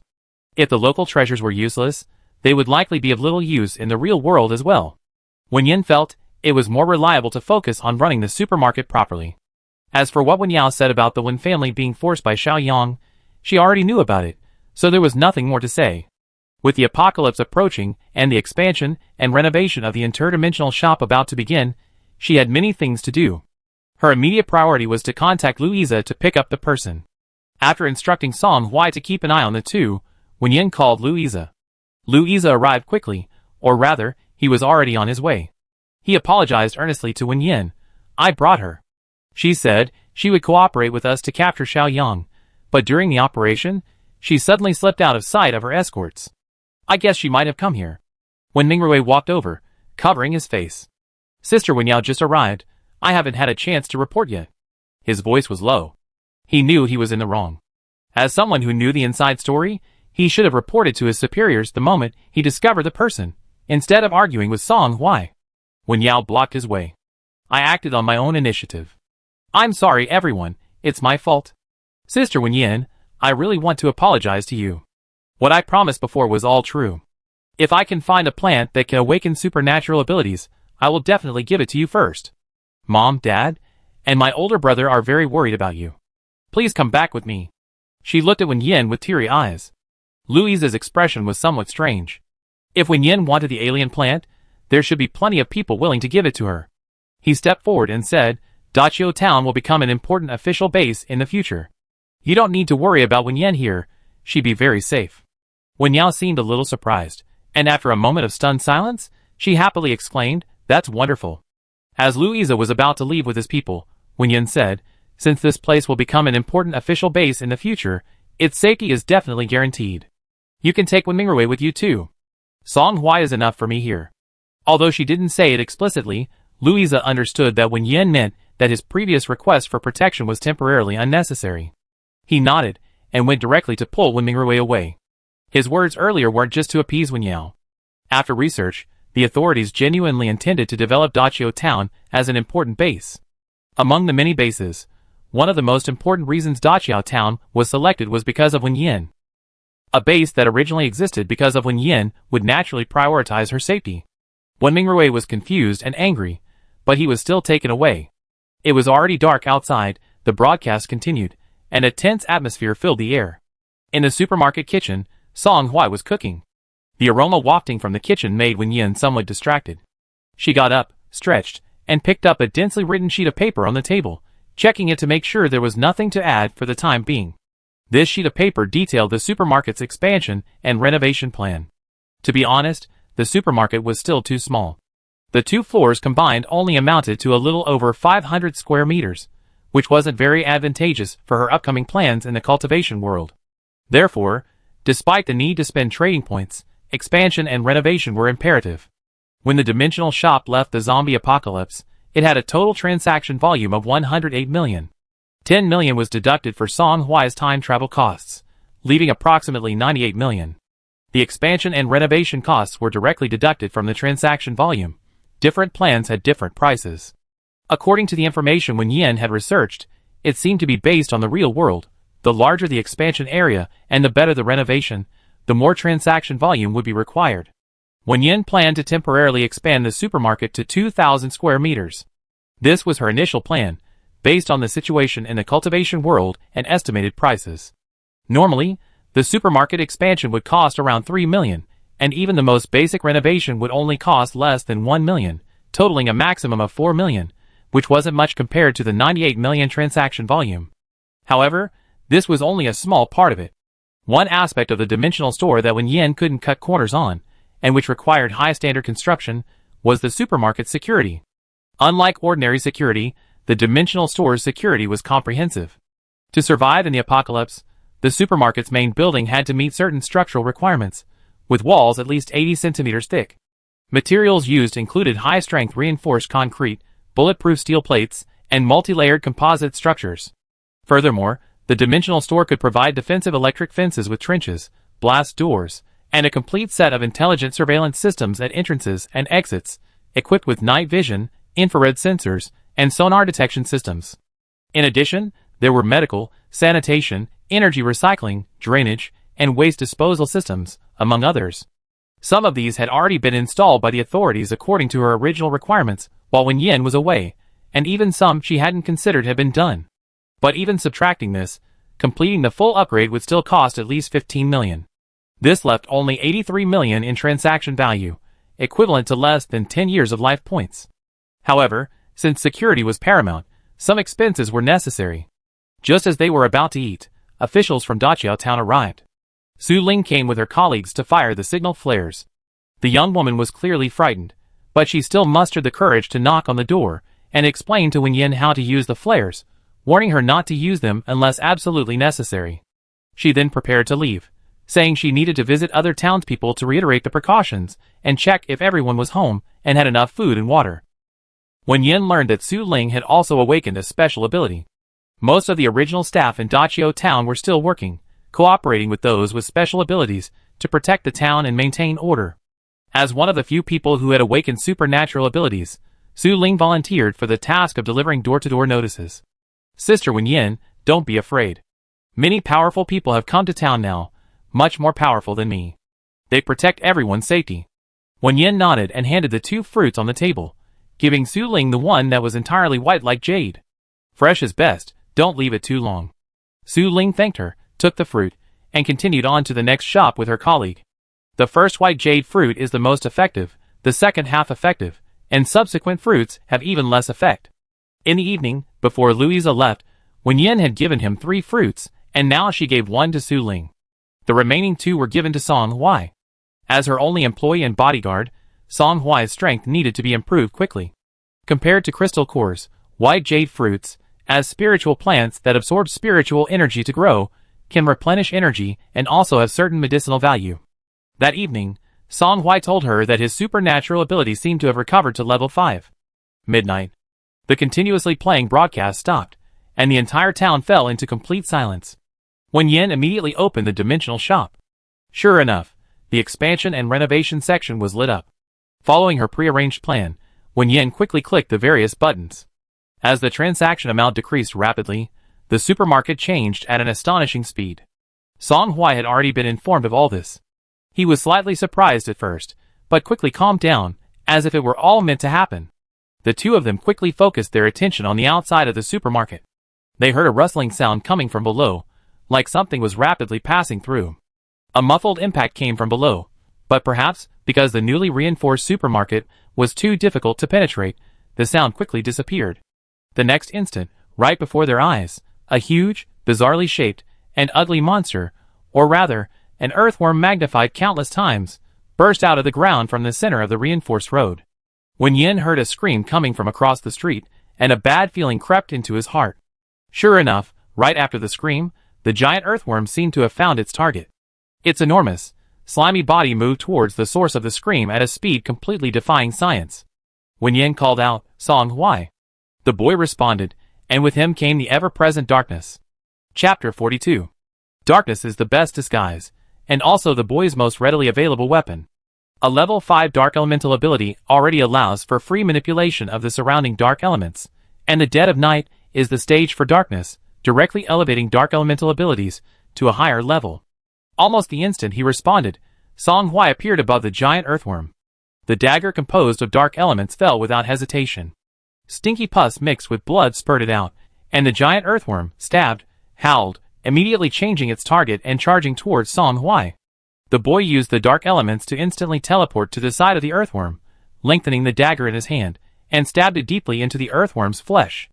Then he retreated rapidly, and with his movement, a huge wound almost directly disemboweled the giant earthworm, splitting it in 2. When the ability users guarding the supermarket arrived, they saw a dead earthworm corpse. The arriving ability users looked at each other in disbelief. Their mission was to protect the supermarket owner, but seeing residents in danger, they naturally couldn't stand idly by. However, the battle ended far too quickly. They had no chance to use their abilities. Even if they all joined forces, they might not be able to defeat the earthworm. No, they definitely wouldn't be a match for it.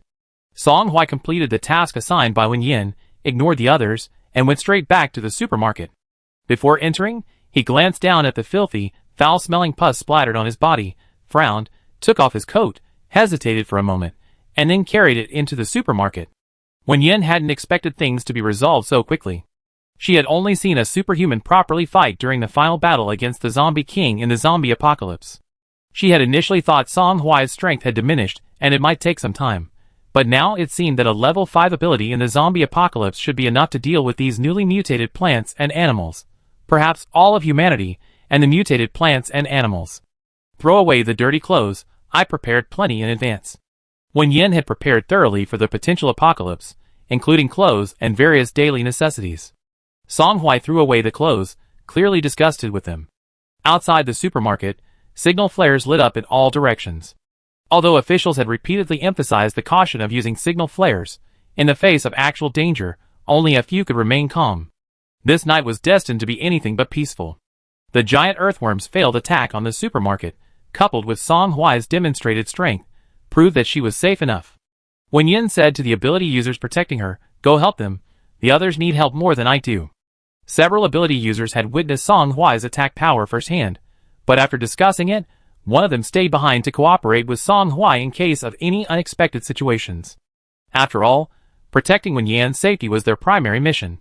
Then, outside the supermarket, 3-story-high man-eating plants emerged from the ground, followed by rapidly growing, thick vines that climbed the walls, and a swarm of giant rats, almost the size of pet cats, appearing out of nowhere. Screams of alarm filled the air. The world seemed to be evolving in an unpredictable direction, transcending the dimensions of time. From a non-human perspective, Wen Yan felt this could be called evolution, and those not chosen were ruthlessly abandoned in this evolution, facing an imaginable apocalypse. Not far away, an inconspicuous weed, overlooked by the cleanup crew, grew from a crack, climbing rapidly to a height that required looking up, and continuing to grow. Its tender green leaves quickly turned dark green, and sharp thorns sprouted from its tips. When attacked, it would spray a highly corrosive liquid. Fortunately, the supermarket had undergone a complete upgrade, leaving only a few black pits on the corrosion-resistant walls. Dealing with this weed took Song Hui a considerable amount of time, mainly because the vines that had climbed the wall had forced many people to flee their homes, making his actions somewhat hesitant as he needed to prevent the corrosive liquid from dripping onto those below. Wen Yan opened the supermarket, letting the people with nowhere else to go in. No one was unsurprised by the supermarket's transformation overnight, but seeing Song Hui outside cutting down the mutated plants as easily as chopping vegetables, and then looking at the clearly unusual superhuman following closely beside Wen Yan, even those with some thoughts dared not speak. The night seemed exceptionally long. As dawn broke, Wen Yan finally saw the entire scene outside. The once clean and tidy streets were no longer what they used to be. The specially thickened ground was riddled with potholes. In the clean flower beds, in the cracks of the ground, and in the open space in front of the supermarket, wherever possible, lush weeds sprouted. These weeds were almost as tall as a person, and unlike before, they couldn't be trampled on, some even reflexively lashed out when people approached. The scene before them resembled a distorted painting. Overnight, the town seemed to have fallen into a primeval jungle. Wen Yan called Song Hui back. The boy's body was already in a recovery phase. He had spent the entire night cleaning up the strange plants and animals nearby, and he deserved some rest. Inside the supermarket, most of the people who had taken refuge were residents from the nearby town. A group of them looked at each other, and one of them stepped forward as a representative. "Boss, your supermarket seems really impressive. Could we all stay here temporarily?" Everyone could see the changes in the supermarket. Blast doors, moats outside, electric fences, surveillance cameras. It all gave people a strong sense of security. Regardless of how these things came about, for them, staying here was the best thing ever. It was truly terrifying outside. Although officials kept emphasizing that something bad might happen that day, and many people even joked online that the end of the world was coming, no one expected it to actually be true until it actually happened. Everything that happened last night was like a nightmare. The end of the world had really come. They were too afraid to go out now. Everyone looked at Wen Yan, but Wen Yan shook her head. "No." "Why?" Everyone was disappointed by this answer, some even questioning her. When she decided to upgrade the supermarket, Wen Yan had considered the possibility of facing this situation. Even if she hadn't let anyone in last night, as time went on and life became increasingly difficult for people in the apocalypse, they would want to hide in the safer supermarket. This had nothing to do with the wickedness of human nature. It was simply people's instinct to seek advantage and avoid harm. Last night, Song Hui went out to deal with the mutated plants and animals, both to help the authorities alleviate the pressure and rescue nearby people, and also to demonstrate his own strength. The apocalypse is irrational. It can even turn normally reasonable people into unreasonable ones.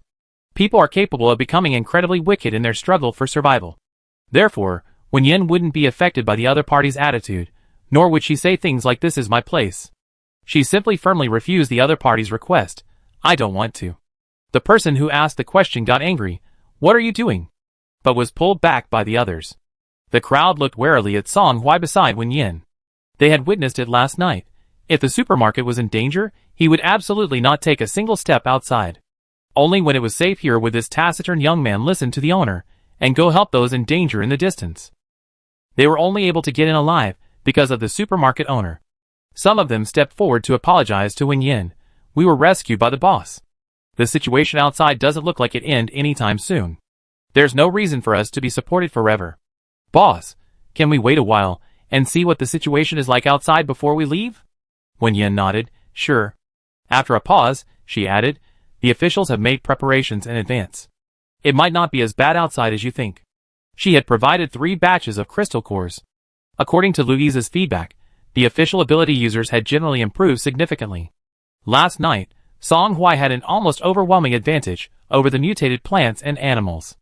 These ability users, who had gained an early advantage through external forces, should at least have the upper hand as well. It's just that there might be too many mutated plants and animals outside, and it would take them some time to deal with them. Wait a little longer, someone should come. Just as Wen Yan guessed, in the afternoon, there was a knock on the supermarket door. It was Su Ling. The girl, who had seemed scared and nervous last night, was now calm and composed, having gone through something. Seeing the townspeople taking refuge in the supermarket, she reassured them, the town will be cleared soon. Please wait a moment, someone will take you home. Don't worry if your houses are damaged, there are designated accommodations in town, so you won't be sleeping on the streets. Cheers erupted in the supermarket. After giving her instructions, Su Ling followed Wen Yan to the lounge, away from the crowd. The calm and composed girl from before reverted to her usual self, recounting her experience of accompanying Wen Yan on the mission the previous night. Her expression held a hint of lingering fear, but even more so pride. She lowered her voice and whispered, Wen Yan, the fruit you gave me yesterday, was it very precious? She hadn't paid much attention when she received it last night, remembering Wen Yan's special recommendation that it was fresh and delicious. She ate the fruit as they walked out, and immediately felt a surge of energy within her. Normally, her awakened fire-based ability could only unleash a tiny flame, but after eating the fruit, she found a secluded spot and was able to summon a large blaze. Otherwise, with her original strength, she wouldn't have been able to offer much help. The entire process, from the moment she ate the fruit to the moment she experienced this change, must have been thanks to the fruit Wen Yan gave her. Wen Yan smiled, pressed her hand to her lips, and shook her head. Su Ling quickly covered her mouth, indicating that she would definitely keep the secret. Because she still had a mission, Su Ling didn't stay long. After a brief stay, she hurriedly left. Shortly after she left, several people with supernatural abilities arrived and took everyone from the supermarket away. Although there had been a slight unpleasantness earlier, everyone made a point of thanking Wen Yan before leaving. Once everyone had left, Wen Yan glanced at the time. It was already 3 p.m. She took out her phone and tried calling Chu Qianqian again, but no one answered. Her phone had lost signal after midnight last night, and she didn't know when it would be restored. Judging from the phone call before midnight last night, Qianqian must have listened to her and made ample preparations. Aunt Chen was already at the official base, so she should be safe. I hope everyone is alright.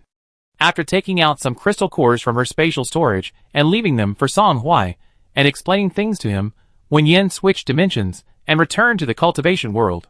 As soon as she appeared, she heard Lu Linghua shout, "Thank goodness! Master is back!" A figure rushed in front of Wen Yan and grabbed her.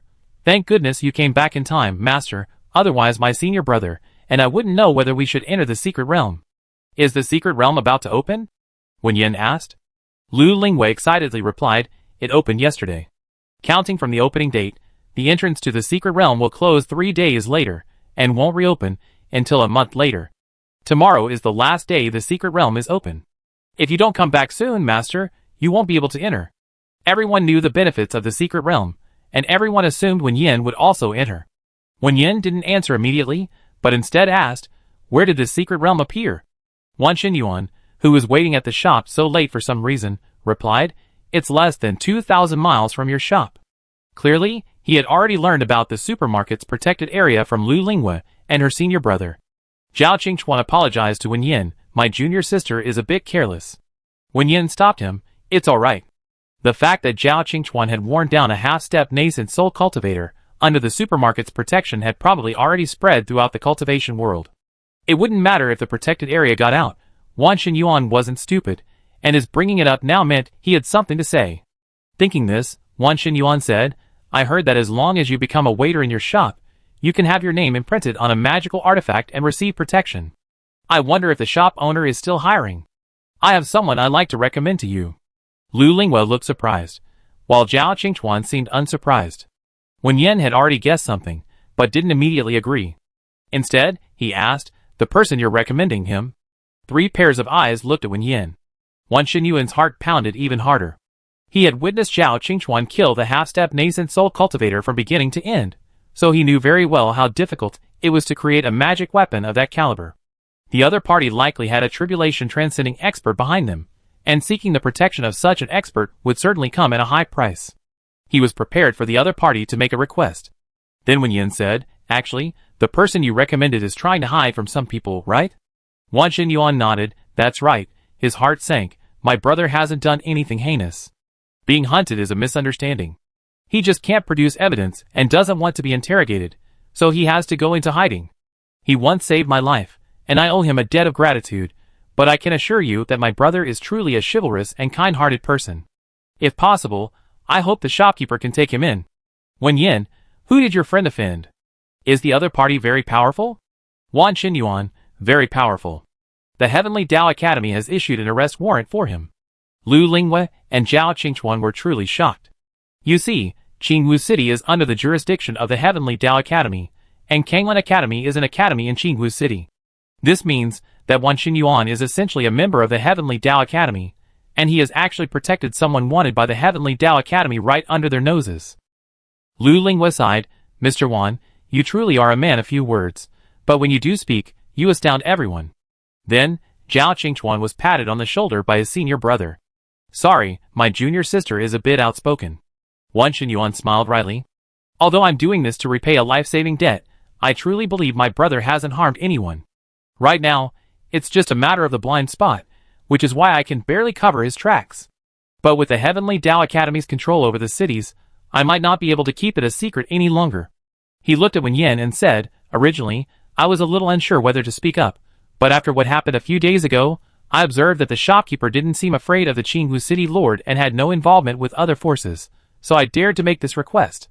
If the shopkeeper agrees, as long as it doesn't violate the laws of heaven and earth, you can ask for anything that I or my brother can do. Brother Wan, why be so humble? A voice came from outside the supermarket, followed by a person stepping into the store. The newcomer was dressed in a black, close-fitting outfit, with an ancient-looking long sword at his waist. He was a burly man with an arrogant tone. The Heavenly Tao Academy can arrest me if they want. I didn't do it. I have nothing to fear. At worst, I fight. Wen Yan looked him over, scanning him from head to toe, and said, I can take him. This sentence stopped the man in the close-fitting outfit from speaking.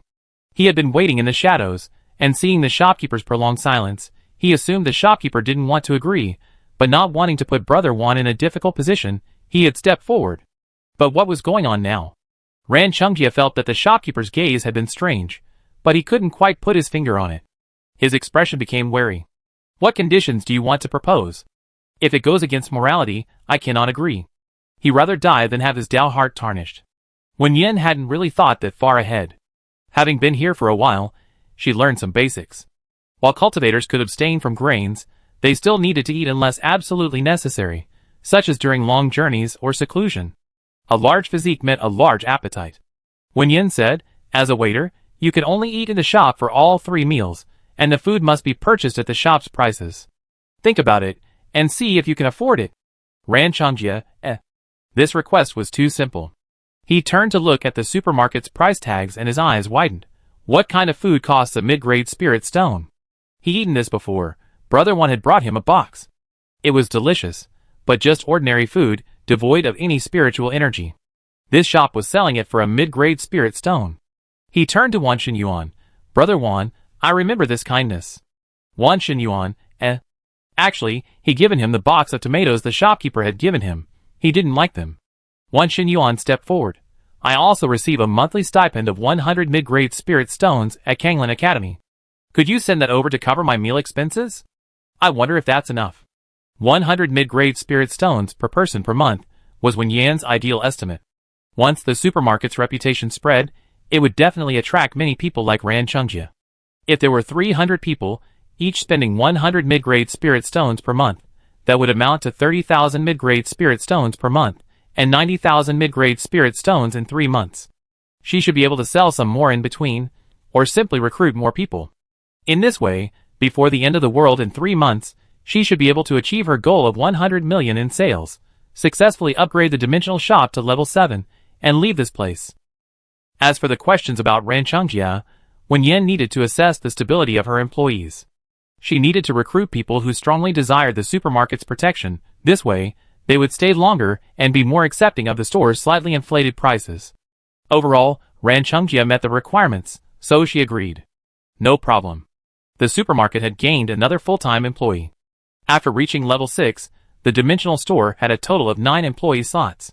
Song Huai, Lu Lingwe, Xiao Qingchuan, and the newly recruited Ranchungjia already occupied nearly half. Wen Yan didn't plan to easily give out any more full-time employee slots.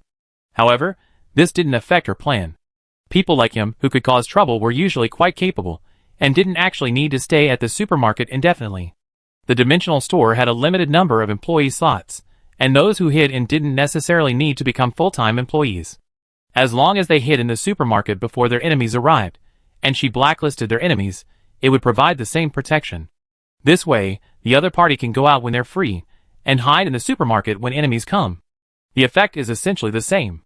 A key reason Wen Yan insisted on spending transaction volume to expand and renovate the supermarket was to increase its size to accommodate potential customers.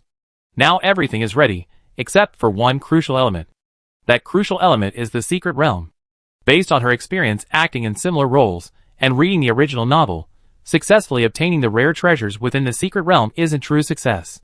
True victory lies in successfully escaping the secret realm and escaping the pursuit of enemy forces outside. Moreover, competition within the secret realm is most likely to create enmity and resentment. Whether she wins or loses, she offends another side, and someone will always need the supermarket's protection. In other words, her target customers are in the secret realm. Therefore, she absolutely must go to this secret realm. The next day was the last day the secret realm would be open, and it wouldn't reopen for another month. Unless absolutely necessary, she didn't plan to use the method of switching business status to leave during this period. Therefore, before entering the secret realm, Wen Yan returned to the real world. Leaving behind the crystal cores she would need for this period, as well as the pills that Zhao Qingchuan had refined after she gave him the spiritual plants last time, Wen Yan said to Song Huai, "I'll be back in about 10 days. During this time, you just need to stay in the shop and don't worry about what happens outside." Unlike her, Song Huai, as an outsider, had no connection to this world. Besides, even with him, the situation wouldn't fundamentally change. Without her, she didn't know what the situation outside would be like, so it was safest for him to stay in the supermarket. The young man gripped the crystal cores and pills tightly and nodded, "Okay." Wen Yan returned to the cultivation world, and the next day, she entered the Qingwu Mountain secret realm with Lu Lingwe, Xiao Qingchuan, and the newly joined Ranchungjia. Chapter 43. Qingwu Mountain doesn't refer to a single mountain, but rather an entire mountain range. The entrance to the secret realm is located in a valley surrounded by these mountains. The Misty Sect, the Void Gate, the 7-Star Palace, the Heavenly Tao Academy, and the 72 cities, along with other sects large and small qualified to enter, are all guarding the outside of the secret realm. Although it's the last day, there are still quite a few people waiting to enter. Zhao Qingchuan explained, although all the sects present can enter, the order is different. The 3 upper sects and the Heavenly Tao Academy will enter first, followed by the large sects and the 72 cities, and finally the relatively weaker sections. That's how the cultivation world works. The strong prey on the weak. Sects like the Profound Moon sect, which lack sufficient strength but obtained a spot for various reasons, are placed last. Wen Yan had no objection to this, and quietly waited in line. When it was Wen Yan and his group's turn, countless gazes, both open and hidden, fell upon them in the valley. Almost all of them were looking at Wen Yan and Zhao Qingchuan. A golden core cultivator killed a half-step nascent soul cultivator. One of the two was the perpetrator, and the other was the key figure.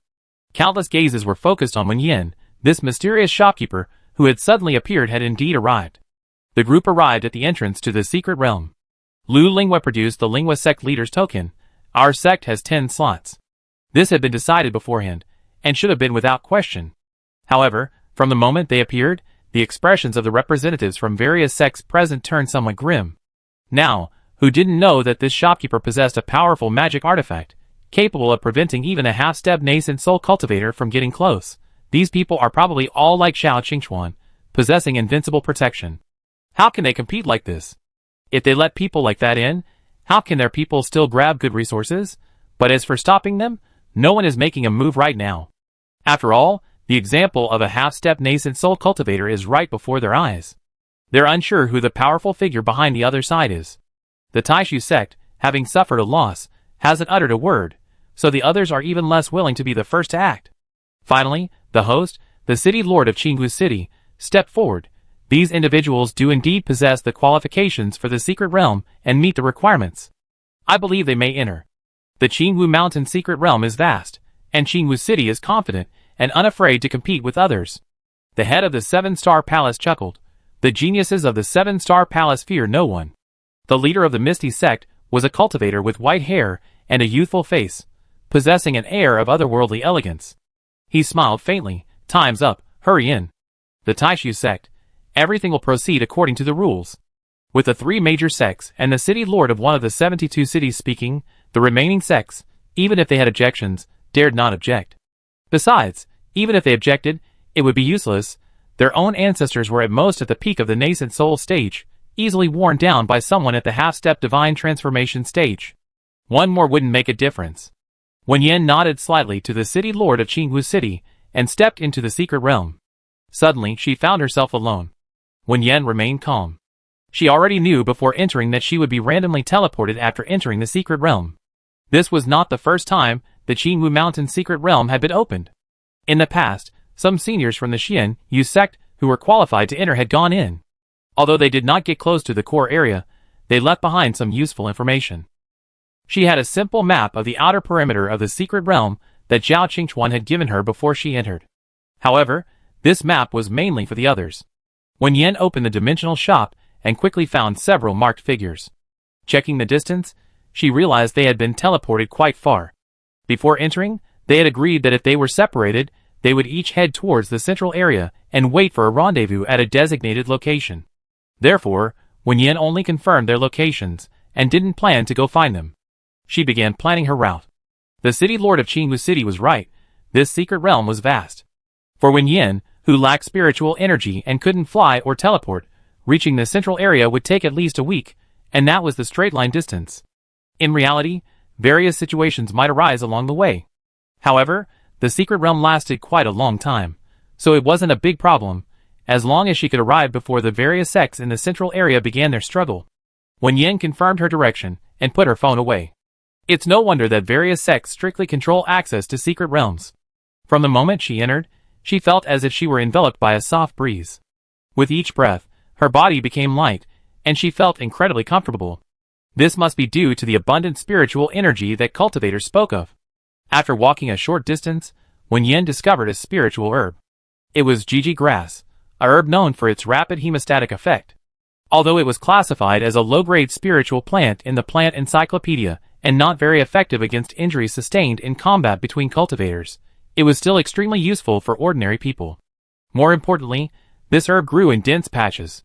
Wherever there was spiritual energy, it would spread like a tenacious weed. The patch Wen Yan discovered seemed to stretch as far as the eye could see, with Gigi grass everywhere in the thicket. She took out a sickle from her spatial storage and began harvesting. The other talented individuals who came and complained that the reeds weren't high grade, but as an ordinary person, she didn't care. Because there was so much reed, Wen Yan spent almost her entire first day cutting grass. Fortunately, the spiritual energy here was abundant, so even after a busy day, she wasn't too tired. By the time she finished harvesting all the reeds, it was already dark. Wen Yan, still stuck in the same spot after a day, didn't rush on her way. Instead, she decided to camp there. She took out a tent from her spatial storage, set it up, hung up a camping light, and took out her cooking utensils to start cooking. Although she had plenty of ready-made food in her spatial storage, after a busy day, she still needed to treat herself to something delicious. She added scallions, ginger, and garlic to the pan, and the aroma of stir-frying immediately filled the air. Wen Yan made braised bamboo shoots, chicken stew with mushrooms, and a spiritual fruit soup. While cutting grass during the day, Wen Yan found more than just reeds. Most of these ingredients grew in the secret realm. The pheasant, for example, was something she stumbled upon while cutting grass. It bounced off and stunned her, allowing her to snatch it. Besides these, there were many other spiritual fruits and herbs, such as the thousand lua leaf, which could clear the mind, the red fruit pill, which could replenish blood, the worry-free fruit, which could improve mood, and many other edible fruits. Wen Yan washed a few to eat as dessert. Taking a bite of chicken, Wen Yan narrowed her eyes slightly. Chickens raised in the secret realm were indeed different. The meat was juicy and tender, not dry at all. She added the spiritual mushroom she had found, and the chicken soup was very flavorful and delicious. Soon, several pairs of green eyes appeared around her. However, after several failed attacks, these slightly intelligent demonic beasts seemed to realize they couldn't harm the person before them and reluctantly retreated. Wen Yan spent a quiet night. Over the next few days, because she frequently encountered spiritual plants she wanted to pick along the way, Wen Yan occasionally deviated from her original route and then went around them. Therefore, after 3 days, she had only covered less than half the distance. That afternoon, she found a rather rare spiritual herb, one that Zhao Qingchuan had mentioned he was looking for in his new secret realm for alchemy. Wen Yan stared intently at the herb before her, slowly crouching down and reaching out her hand. But at that moment, a sound shattered the tranquility. With the appearance of this sound, the herb, which had been quietly unfolding its branches and leaves, began to wither rapidly, dying in the blink of an eye. Wen Yan, This spiritual herb truly lived up to its name. It only liked quiet environments, and even a slightly loud noise would cause it to wither and die. She stood up and looked towards the source of the noise, where 2 groups were facing off. The group that had spoken earlier had more people and surrounded the smaller group, shouting, "Ji Daoyun, Xiao Wu, hand over the return to origin technique, and we spare your lives." The fight had begun before they even entered the central area. Secret realms in the cultivation world are of many kinds. Some are cave dwellings left behind by ancient powerful beings after their ascension, some are man-made spaces, and some are naturally formed. The latter type of secret realm is usually quite large, some even equivalent to a small world. After being discovered, cultivators enter, and some even choose to cultivate in seclusion within these small worlds, or die there if they have no hope of advancing in cultivation. Therefore, besides rare treasures, these places also contain remnants of cave dwellings, which may contain cultivation techniques or magical artifacts. These 2 groups must have gone to the same place. Wen Yan glanced at them, then turned and left. The entrance to the secret realm was closed.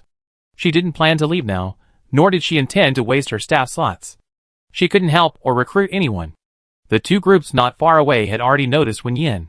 Watching her leave, neither side spoke.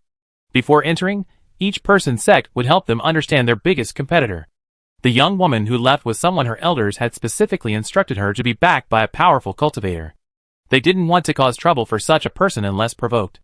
The closer she got to the central area, the more similar incidents she encountered today became. Just like the 2 groups she met before, this was still the early stage of the secret realm. Everyone had just entered. It wasn't time for her to solicit customers yet. Therefore, Wen Yan didn't get involved. She only noted the sects of the 2 groups during their standoff, so she could determine who was an enemy if they encountered each other again. 2 days later, Wen Yan finally found the trail of Sheng Shengduan again. This time, she acted swiftly and decisively, avoiding being interrupted again. She carefully placed the spiritual herbs into a special jade box, and then put it into her spatial storage. Glancing at the sky, it looked like it was going to rain. Wen Yan decided to stop traveling. She set up her tent and started cooking. Soon, the aroma wafted out. Wen Yan was making spicy rabbit cubes. She had killed a rabbit during the day when she encountered 2 sects fighting, and the scattered energy released in the process. She had managed to snag several such low-level demonic beasts like this over the past 2 days, otherwise, she wouldn't have been able to catch them at all. Just as the food was ready, before Wen Yan was about to eat, she habitually glanced at the dimensional shop and then stopped. Less than 100 meters away from her, there were 2 people. Wen Yan frowned, then stood up and headed towards the spot marked with little figures on the map of the dimensional shop. Pushing aside the obscuring grass, she saw 2 of the people who had been arguing over the cultivation technique a couple of days ago. She remembered another sect calling out their names, Ji Daoyun and Xiao Wu. The 2 were lying face down on the ground, seemingly one carrying the other, and had collapsed here. Wen Yan went over and kicked the one on the bottom. "Stop pretending." The person on the ground opened their eyes. Wen Yan, It really was an act. The young man named Xiao Wu opened his eyes, his long, slanted eyebrows looking up at her. "Kill me or torture me, It's up to you. Wen Yan squatted down. Do you have any spirit stones? Yes. How many? 3,000 high-grade spirit stones. How about that? Wen Yan reached out and took the person from the other man. That can buy you a meal, 2 high-grade spirit stones in return. Chapter 44. The rabbits in the secret realm were large and plump, far too much for Wen Yan to finish. After taking the 2 back, he divided the food into 2 portions. Xiao Wu frowned, unsure of the other party's intentions. Was it really just because he had spirit stones, and he wanted to sell them food? Things couldn't be that simple. But whatever the other party's purpose, he was currently severely injured, and his companion was unconscious. It wasn't a good time to break ties. Taking the fragrant bowl of food, he handed over 2 high-grade spirit stones as promised. Wen Yan accepted them. Although it wasn't considered a transaction, receiving spirit stones was still good. According to the calculations of the Interdimensional shop, a low-grade spirit stone was equivalent to a level 1 crystal core in the zombie world, a mid-grade spirit stone to level 2, and a high-grade spirit stone to level 3. Ability users could absorb the energy of crystal cores. Perhaps the spiritual energy in spirit stones could as well. Even if not, it could be used to exchange for other things. Putting the spirit stones away, Wen Yan focused on his meal, ignoring the other person's thoughts. The aroma of the food lingered near his nose. Xiao Wu, who had just survived a fierce battle and 2 days of fleeing with someone on his back, paused for a moment, then decisively picked up his bowl and began to eat heartily. He ate enough for 2, washed the bowl, added a pill to hot water, dissolved it, and fed it to his companion. He then returned the clean bowl to Wen Yan and carried his companion again. The Fire Cloud sect has allied with other sects. We have to leave, Wen Yan said, putting away the bowl and chopsticks. He glanced at the dimensional shop. Do you know which direction to escape to?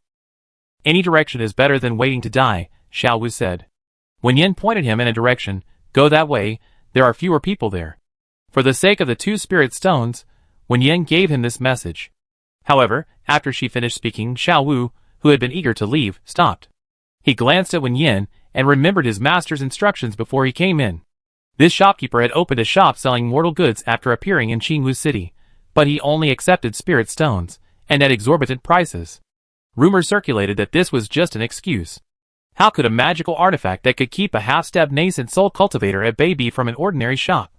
Furthermore, various sects and the Heavenly Tao Academy couldn't trace the shopkeeper's origins, hence the conflicting accounts. His sect had only advised him not to provoke the shopkeeper unless absolutely necessary. Even he had thought so before. But what if the other party really only wanted spirit stones? Remembering the satisfied look on the other party's face when he handed over the spirit stones, Xiao Wu hesitated briefly before speaking. If I offer you 1,000 high-grade spirit stones to escort us until we escape your pursuit, would you agree? Seeing Wen Yan remain silent, he added, I see you seem to know the whereabouts of the others in the secret realm. This transaction only requires pointing out the escape route. Even if we are caught, you won't need to intervene. I handle it myself. Wen Yan thought for a moment and agreed okay. Earning 1,000 high-grade spirit stones for pointing the way couldn't be more worthwhile. Having agreed, Wen Yan didn't delay. He quickly packed his things and led the way. Follow me. The secret realm seemed to be a space independent of the 9 heavens continent. At least that's how the dimensional shop divided it. The entrance to the secret realm was within the supermarket's protected area, and the entire secret realm itself was also included in the protected area. Wen Yan could see the map of the entire secret realm and the distribution of people within it. She agreed to the deal because she could indeed complete it. In the vast jungle, Wen Yan and her entourage constantly adjusted their direction, each time managing to rest briefly before their pursuers arrived, then leaving through a safe exit. Not only did they avoid being caught, as Xiao Wu had predicted, but their journey was actually quite easy. Because they ate and drank as usual, and occasionally stopped to rest when they encountered spiritual plants they wanted to pick. After 3 days of successfully escaping the pursuit, Xiao Wu's complexion was even rosier than before, and the unconscious Ji Daoyuan had also awakened. As agreed, Xiao Wu gave her 1,000 high-grade spirit stones, and the now awakened Ji Daoyuan also smiled, and handed over 1,000 spirit stones. Wen Yan accepted the formers and looked at the latter. Unlike the taciturn Xiao Wu, Ji Daoyuan had a baby face, and spoke in a charming way. Sister, you're beautiful and cook delicious food. I want to follow you. How about these spirit stones for food? Xiao Wu remained silent, clearly agreeing with his companion. Wen Yan didn't immediately refuse the offered spirit stones. I need to rejoin my companions. You don't mind, do you? The two shook their heads. We already achieved our primary goal. We're fine with going anywhere. Ji Dalian explained. The cultivation technique that the Fire Cloud sect tried to seize was left behind by one of our sect's ancestors. It's perfectly compatible with our current cultivation method. We came here to retrieve it. We can't win against the battles between major sects, and we won't get involved. Rare treasures are precious, but one must be alive to obtain them. Cultivators may contend with fate, but sometimes they must also have self-awareness. Wen Yan didn't care whether the other person's words were true or false, as long as it didn't affect her plans. Because she needed to avoid her pursuers, Wen Yan had already deviated from her original route. And with nearly 10 days having passed since the secret realm opened, she needed to hurry. After replanning her route, the three of them set off again. Along the way, Ji Dalian chattered incessantly, asking when she saw Wen Yan picking spiritual plants.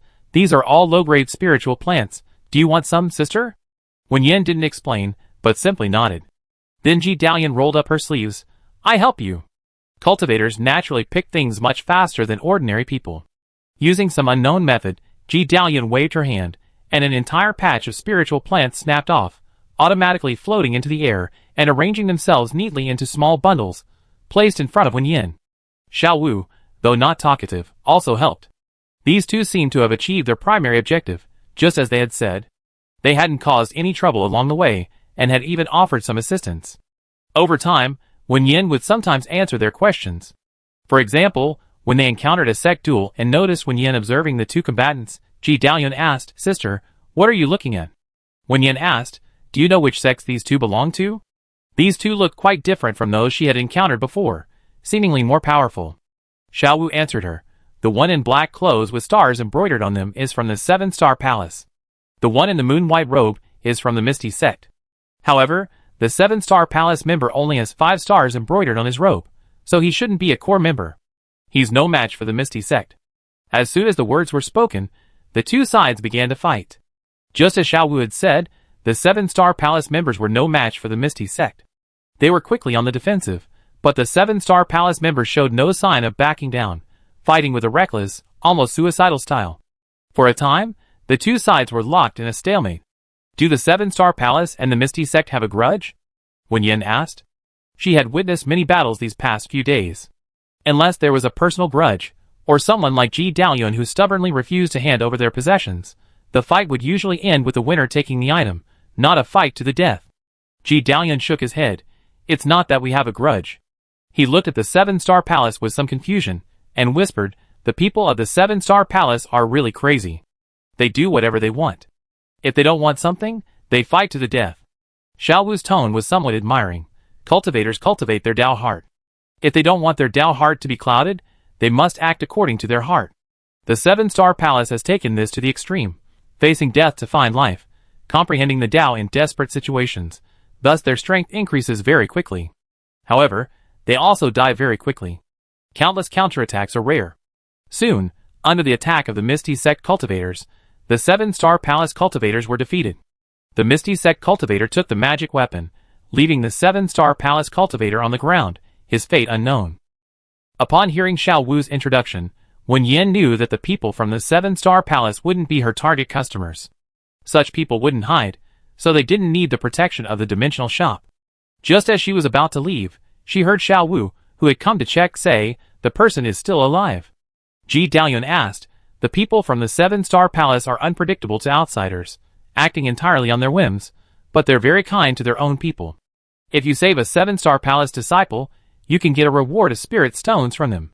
A 5-star is considered an inner disciple. Saving one would get you 1,000 high-grade spirit stones. Sister, should we save them? Help. Wen Yan realized she had misjudged the current situation in the cultivation world. Upon arrival, she had heard many people mention the decline of spiritual energy, leading her to believe that spirit stones would be extremely difficult to obtain. However, upon reflection, the apocalypse mentioned by the dimensional shop hadn't truly arrived yet. Even with the decline in spiritual energy, for the geniuses from various sects qualified to enter the secret realms, producing some spirit stones wasn't a major problem. The fact that items in the supermarket weren't selling well wasn't contradictory to this, since she was indeed selling ordinary goods. Perhaps disdainful of taking other people's storage bags, or perhaps simply looking down on them, the people from the Misty Sect only took the magic treasures, not the storage bags of the 7-star palace cultivators. Xiao Wu found some pills inside and fed them to the 7-star palace members. Carrying the people on her back, they continued their journey. On the way, Ji Dalian hesitated, wanting to speak but then stopping herself.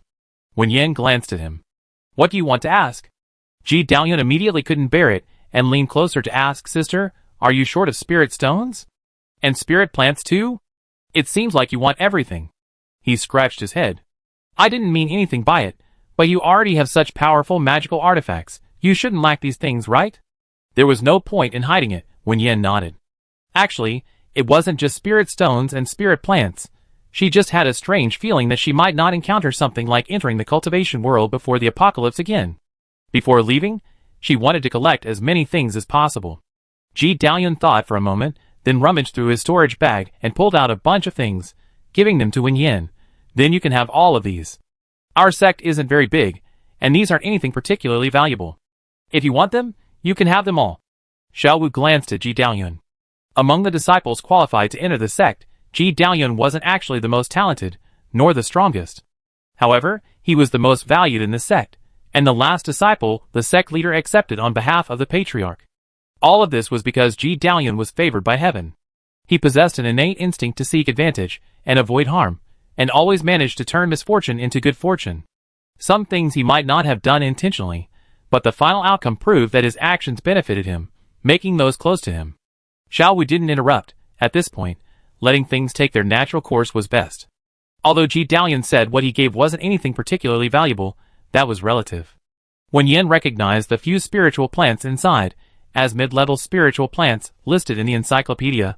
They could be sold for a considerable amount of spirit stones. She said, "If you encounter enemies after leaving the secret realm, you can come to my shop for refuge." Ji Dalian nodded happily. The woman from the 7-star palace was severely injured and didn't wake up until nightfall. Around midnight, Xiao Wu, who was on night watch, suddenly stood up and looked towards the tent. Wen Yan was awakened by Ji Dalian's shout. Turning to look, she saw that the woman from the 7-star palace, who had been lying down, had somehow sat up. She was now sitting cross-legged with her eyes closed, her hands forming hand seals, as if she were practicing some kind of cultivation technique. She went outside and heard Ji Dalian exclaim, "No way, she really can advance." Xiao Wu replied, "She's about to advance to the late golden core stage." Those who entered the secret realm this time were all young prodigies, the highest cultivation level being only the peak of the golden core stage. Advancing to the late golden core stage meant she was among the most powerful of the young cultivators who had entered. Ji Dalian suddenly remembered something and chuckled. "Late-stage golden core cultivators are more valuable. Sister, you can collect an extra 1,000 spirit stones." As soon as she finished speaking, a cold and beautiful woman emerged from the tent, her gaze fixed on Ji Dalian. "Ji Dalian, eh?" He tactfully shut his mouth.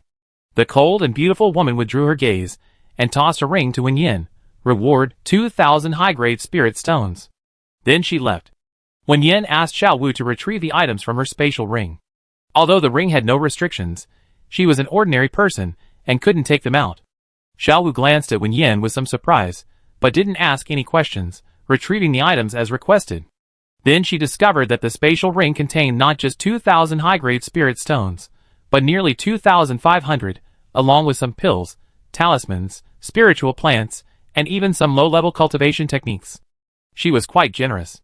In just a few days, Wen Yan earned nearly 5,000 high-grade spirit stones. If calculated based on the transaction volume of the dimensional shop, that's equivalent to 50 million, a truly exorbitant profit. This also opened up a new avenue for her. The secret realm was only open for a month. Even if she kept picking spirit plants, her gains would be limited. It would be better to see if she could save a few people. If we were to draw a parallel to reality, those entering the secret realm were undoubtedly all rich kids, and rich kids are all very wealthy. Having made her decision, Wen Yan's next route was exactly the opposite of before. Instead of picking spirit plants and occasionally passing by sects where battles were taking place, she now focused on the dimensional shop, heading towards populated areas and picking spirit plants along the way. Tianke sect, Qian sect, Qifeng Valley. Wen Yan traveled, picking up people along the way and getting to know many sections. Some were being ambushed and needed to escape, others were seriously injured and needed care. Although he couldn't always find someone he needed, his haul was generally quite good. 10 days later, Wen Yan's personal treasury had reached nearly 9,000 high-grade spirit stones. If the person Xiao Wu was carrying behind him woke up, it might even reach 10,000 high-grade spirit stones. Their group was also growing larger. Apart from the 7-star palace cultivators, who had left earlier, everyone else who woke up expressed a desire to follow Wen Yan to the central area to reunite with their sect, and were willing to pay spirit stones for it. It could be said that entering the secret realm was definitely the right decision.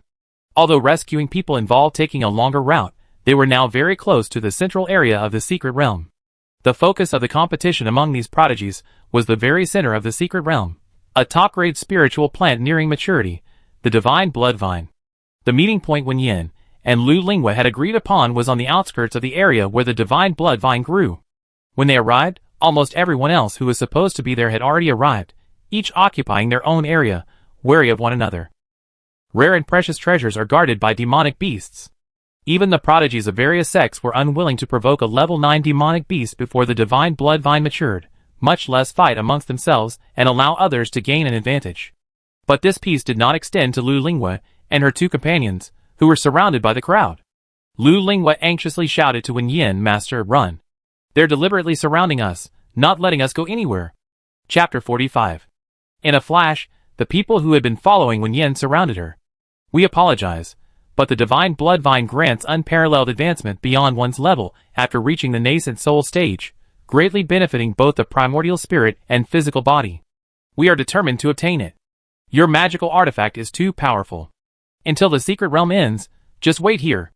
We know we cannot attack you, and we will not attack you, but please do not interfere in the struggle for the divine blood vine.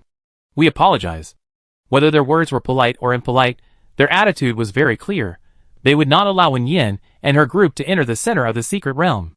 Knowing they couldn't attack Wen Yan, the various sects even chose to unite, dedicating a portion of their forces to watch over her and her companions.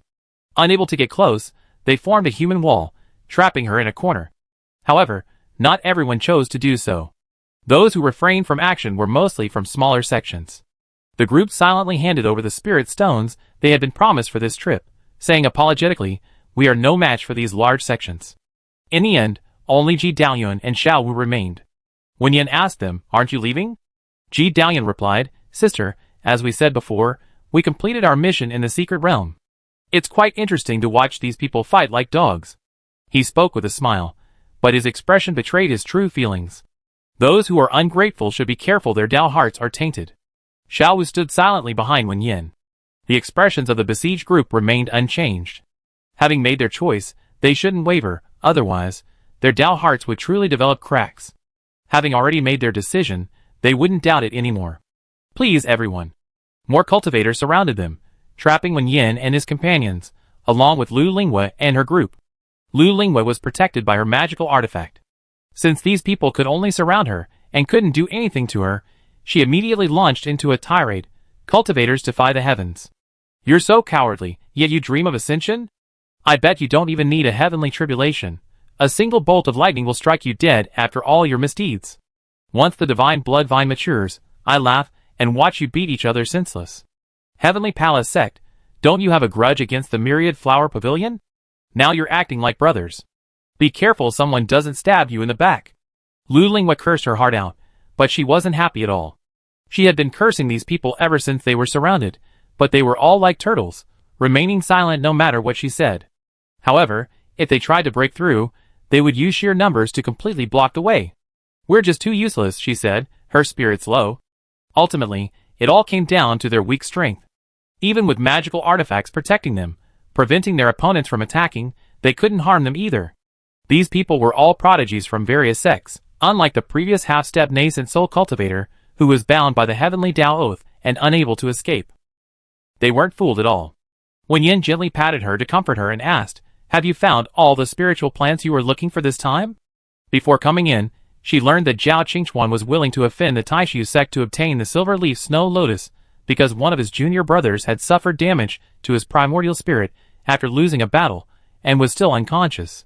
To save him, they needed to use the silver leaf snow lotus as the main ingredient, combined with other spiritual herbs and plants, to refine a spirit condensation pill. They came in this time to find the other ingredients. The soundless melody she had helped gather earlier was also one of the needed spiritual plants. Speaking of this, Lu Lingwa cheered up. When they first entered the secret realm, everyone was scattered, which now seemed like a good thing for them. She had collected many spiritual plants along the way, and with the help of her senior brother and Ran Changjia, they had found most of them. Only the soundless melody is missing. This spiritual herb is so hard to find, it's like it's dying at the slightest disturbance, impossible to find, Lu Lingwa said, somewhat frustrated, but quickly comforted herself. But it's alright, if it really doesn't work, we can use another ingredient. With my senior brother's abilities, he should be able to make it.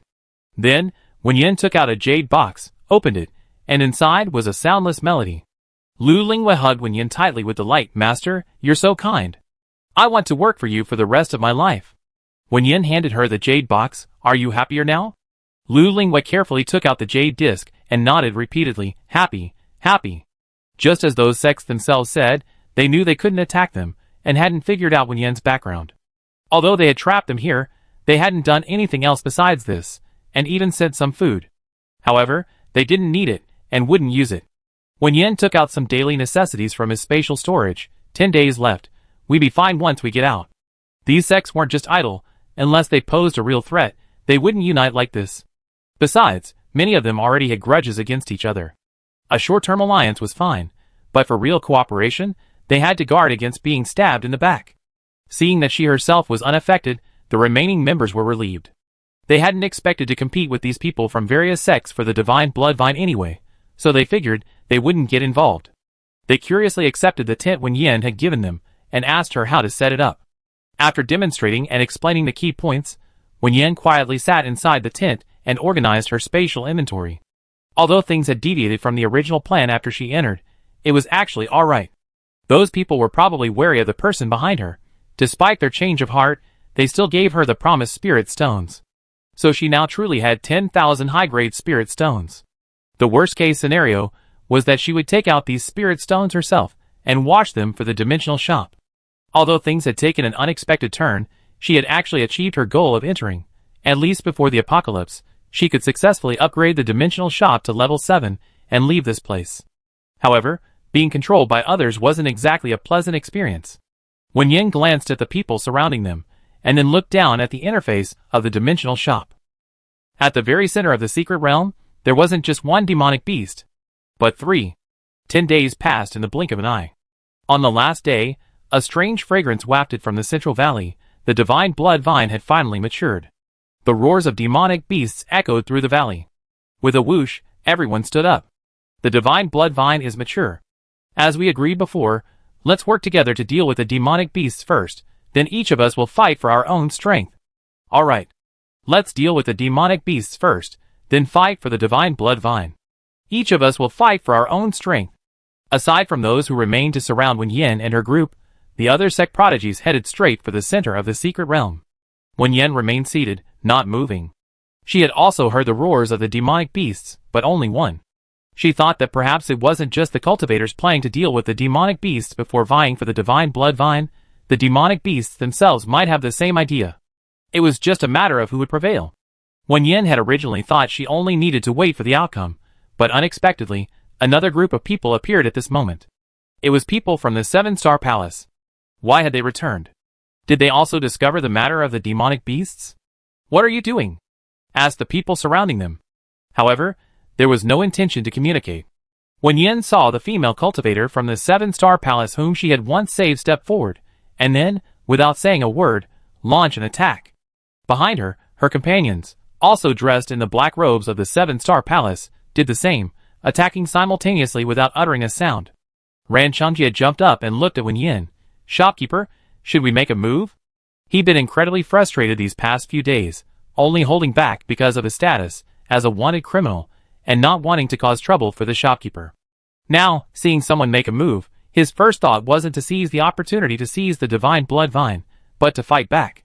He long felt these bastards deserved to be beaten. Ungrateful wretches didn't deserve to cultivate.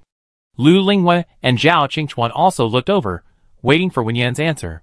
Wen Yan said, "Do as you please." The group immediately joined the fray. Ji Dalian had recovered well these past few days, and was now eager to try. Xiao Wu, I feel I gained some understanding of that Guiyuan Ju, and I'm just worried about where to test it out. Do you want to come along? Xiao Wu smiled.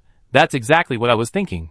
Before they left, Wen Yan stopped them and, after asking them questions, added their names to the supermarket's employee list.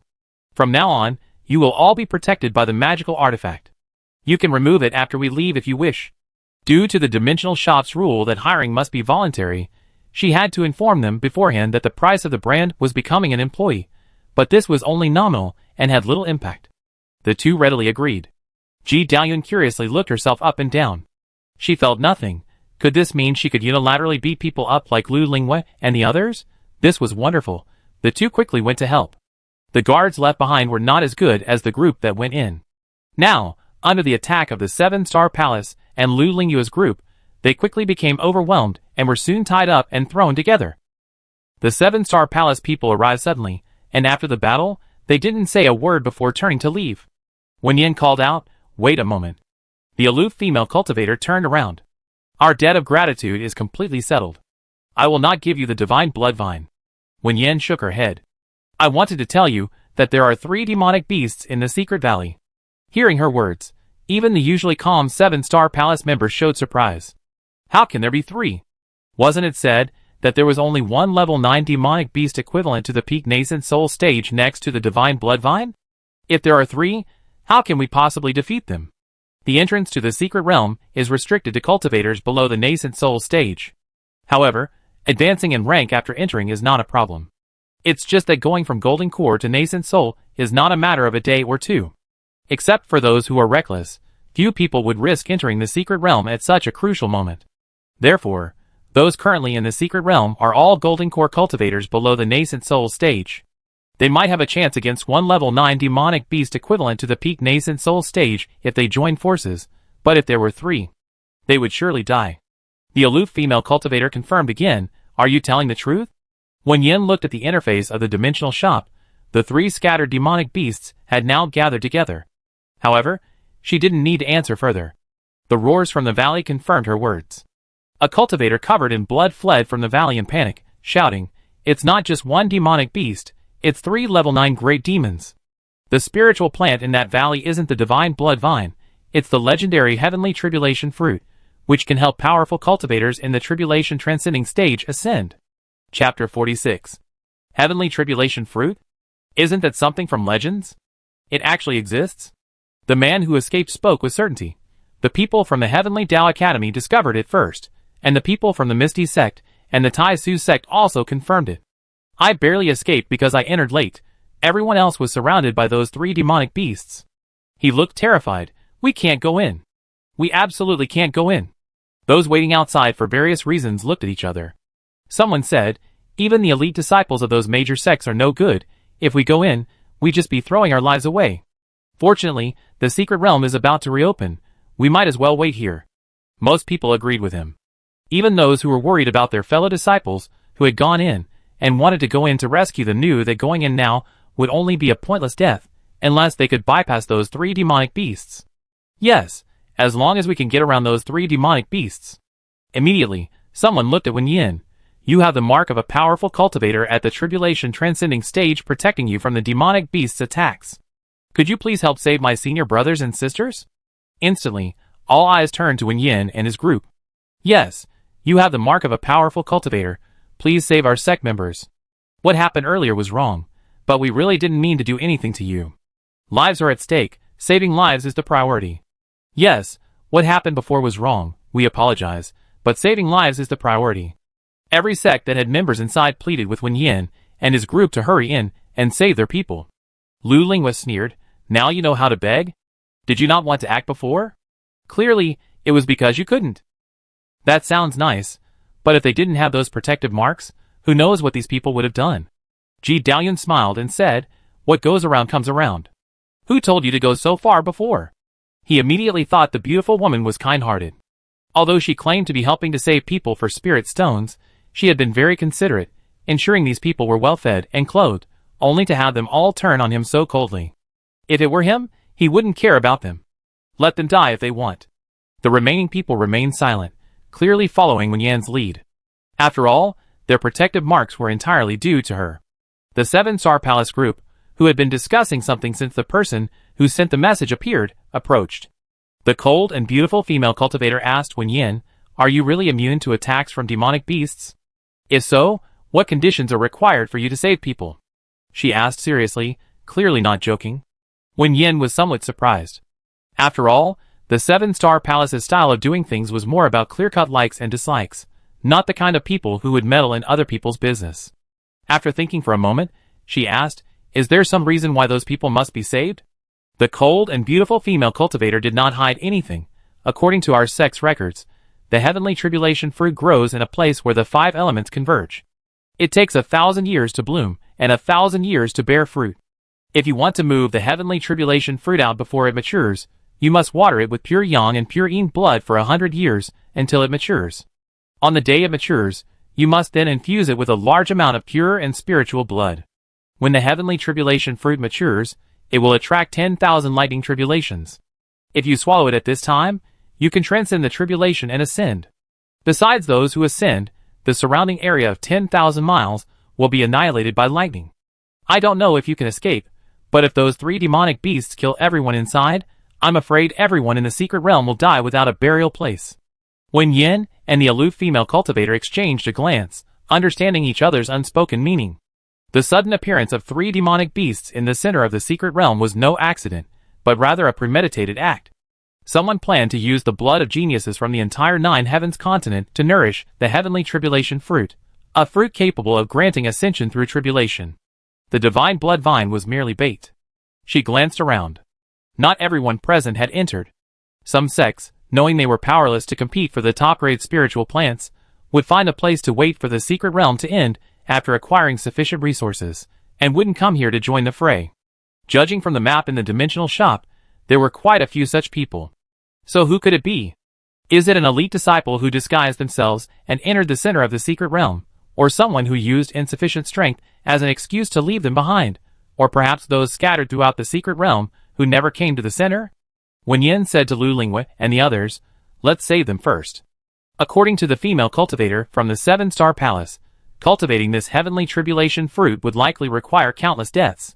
Although she didn't know who was behind it, Wen Yan felt it was best not to let such a person succeed. Besides, she could tell that Lu Linghui and the others didn't truly hate everyone to the point of wanting everyone dead. Let's save them first. However, she herself didn't plan to go. This was when cultivators could play their greatest role. There were still 3 employee positions left in the supermarket. She asked the female cultivator from the 7-Star Palace, who in your sect is the strongest? Select 3, and they can also receive temporary protection. Everyone was surprised that this was possible. Some people immediately showed expressions of regret. If they had known beforehand, they certainly wouldn't have acted so rashly. Having the protection of a powerful figure's mark in the secret realm was a huge advantage, but it was too late to say anything then. The 7-Star Palace quickly selected 3 people. Wen Yan added their names to the list of the dimensional shop. Without further ado, the group, protected by the shop, immediately rushed towards the center of the secret realm. The female cultivator from the 7-Star Palace wasn't among those who left. After all, she had only recently advanced to the late Golden Core stage, and was still inferior to the top disciples of the most prestigious sections. The female cultivator, who had previously maintained a cold expression, softened considerably when facing Wen Yan. You can call me Lin Lang. Wen Yan. As the two spoke, some tried to leave, but were stopped by the remaining members of the 7-Star Palace. Lin Lang drew his long sword. If the heavenly tribulation arrives, it won't matter how far you run. Stay here quietly, or I tie you up like they did. Everyone was forced to wait in place. Lin Lang beckoned to one of his companions, and whispered a few words to him. The cultivator nodded, and walked towards the crowd.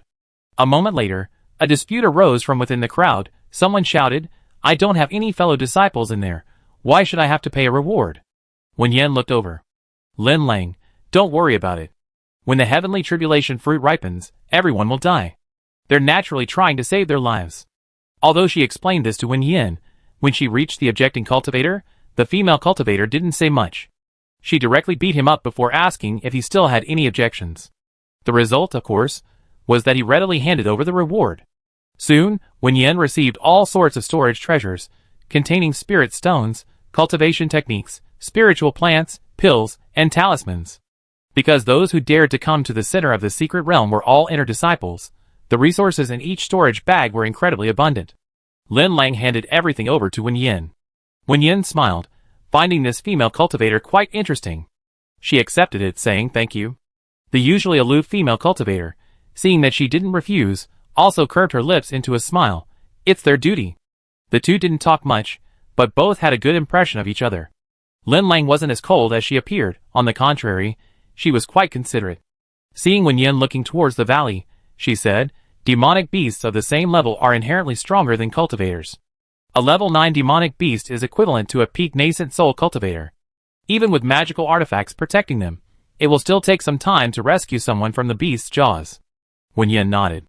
Just as Lin Lang had predicted, a while later, someone returned carrying a heavily wounded cultivator. After setting the man down, they didn't leave immediately but handed Wen Yan a spiritual plant, saying, "There is indeed a divine blood vine in that valley, but it's also true that there's a heavenly tribulation fruit. Quite a few people have died. The people from the Heavenly Tao Academy said that the heavenly tribulation fruit is almost ripe, and we must hurry to rescue everyone." They then hurriedly left. The person who gave Wen Yan the divine blood vine was a cultivator from the 7-Star Palace. She didn't immediately put it away but asked Lin Lang, "Do you need this?" Lin Lang replied, "The divine blood vine can advance through levels. One main ingredient, combined with other spiritual herbs, can refine 3 pills. If you're willing, we can provide the other materials, you just need to sell us one when it's finished." She paused, then explained, "There are no shortcuts on the path of cultivation. I have an elder who has been stuck at the golden core stage for many years without advancing. If he can't break through to the nascent soul stage soon, his lifespan will be nearing its end. Therefore, we need the divine blood vine." The two reached a deal. The 7-Star Palace's reputation as one of the top 3 sects is well deserved. The 3 most outstanding disciples added to the dimensional shop list by Wen Yan, along with Lu Linghua and Ji Daoyuan, ultimately succeeded in rescuing the remaining people. From the center of the secret realm came the unwilling roars of demonic beasts. Lin Lang's compass-like magical artifact trembled as she said, "The secret realm will soon reopen." She glanced around, her cold gaze sweeping over everyone present. That person might be hiding among us. Wen Yan thought for a moment and asked, "After it opens, will everyone be randomly teleported out?" Lin Lang nodded. "The second opening of the secret realm will be very short. Everyone will be automatically ejected to the vicinity of the entrance." She frowned. "That person will definitely take the opportunity to escape." "No," Wen Yan said. "We can go out early and let the people outside prepare." The 7-Star Palace members, who suffered the fewest losses, slowly gathered, surrounding Wen Yan and the others. Taking advantage of the tremors in the secret realm, Wen Yan opened the dimensional shop and switched it to operating mode. In the blink of an eye, everyone added to the supermarket's list appeared inside. The 3 7-Star Palace cultivators saw the shock in each other's eyes. They had never seen a magical artifact that could forcibly exit a secret realm. However, now was not the time to dwell on that. After thanking Wen Yan, the 3 of them headed towards the entrance of the secret realm as quickly as possible. They had to notify their sects as soon as possible, so they could prepare to ambush anyone emerging from the secret realm. Apart from the few cultivators from the 7-Star Palace, even Zhao Qingchuan, who had already experienced an instant return once, was still shocked by the second experience. Among the group, only Ji Daoyuan was carefree. She had already started browsing the supermarket, instinctively buying a bag of spicy strips with spirit stones. This looked so red and appetizing, it must be some kind of delicious dessert. Before Wen Yan could warn him, the other person took a bite. The bag of devilishly spicy strips, which had somehow ended up in the warehouse, and no one had bought before, was now in their mouth. Afterwards, Wen Yan successfully sold a bottle of beverage and a carton of milk. Ji Daoyuan's baby face turned bright red from the spiciness, but he still ate while slurping. "It's spicy, but it's delicious." Suddenly, he stopped eating, frozen in place. Wen Yan, thinking the spicy strips had expired and something was wrong, was about to check when Xiao Wu stopped him. Xiao Wu's expression was hard to describe. It was as if he had witnessed something absurd yet somehow expected. "He's about to advance." Lu Linghua, huh? Zhao Qingchuan and Ran Chongjia were also bewildered. How could he not advance in the spiritually rich secret realm, but suddenly advance after coming out? Xiao Wu. He was actually supposed to advance anyway, maybe the time just came. Don't worry about him. However, although they said not to worry, the remaining people couldn't help but become curious. Lu Linghua, Ran Chongjia, and even the usually composed Zhao Qingchuan couldn't resist buying a pack of the devilish spicy strips to try, and then each contributed a high-grade spirit stone to Wen Yan's shop. Because Ji Daoyuan suddenly advanced, He and Xiao Wu temporarily retained their employee status and stayed. Wen Yan returned to the real world. The events in the secret realm were no longer relevant to her. She planned to first see if the spirit stones were useful in the real world, and then see if the items she had collected from the secret realm could be put to use. In the supermarket, the boy outside Wen Yan's room suddenly stood up. The door opened, and seeing Song Hui standing there, Wen Yan checked her phone. "I'm not late, am I?" The boy shook his head. "No." Wen Yan nodded understandingly. "It's really boring being alone. Come on, let's go for a walk."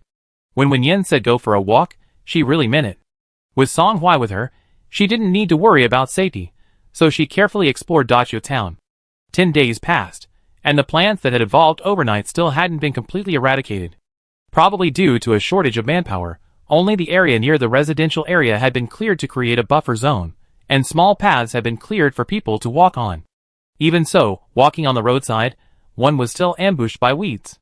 Although it was daytime, wherever there was shadow, there was dark element. Before the plants could even get close to Wen Yan, they had already been completely cleared away. On the way, they also encountered a group of ability users on a mission.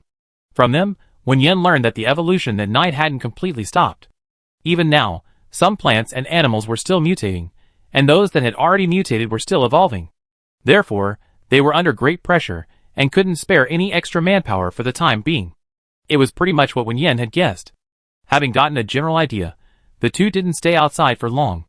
Communication was difficult, so Wen Yan asked the other person to pass on a message to Louisa if he returned, asking him to come over when he had time. Then she went back to the supermarket. Almost immediately after them, Louisa appeared in front of the supermarket. He seemed to have come from nowhere, covered in dirt and blood.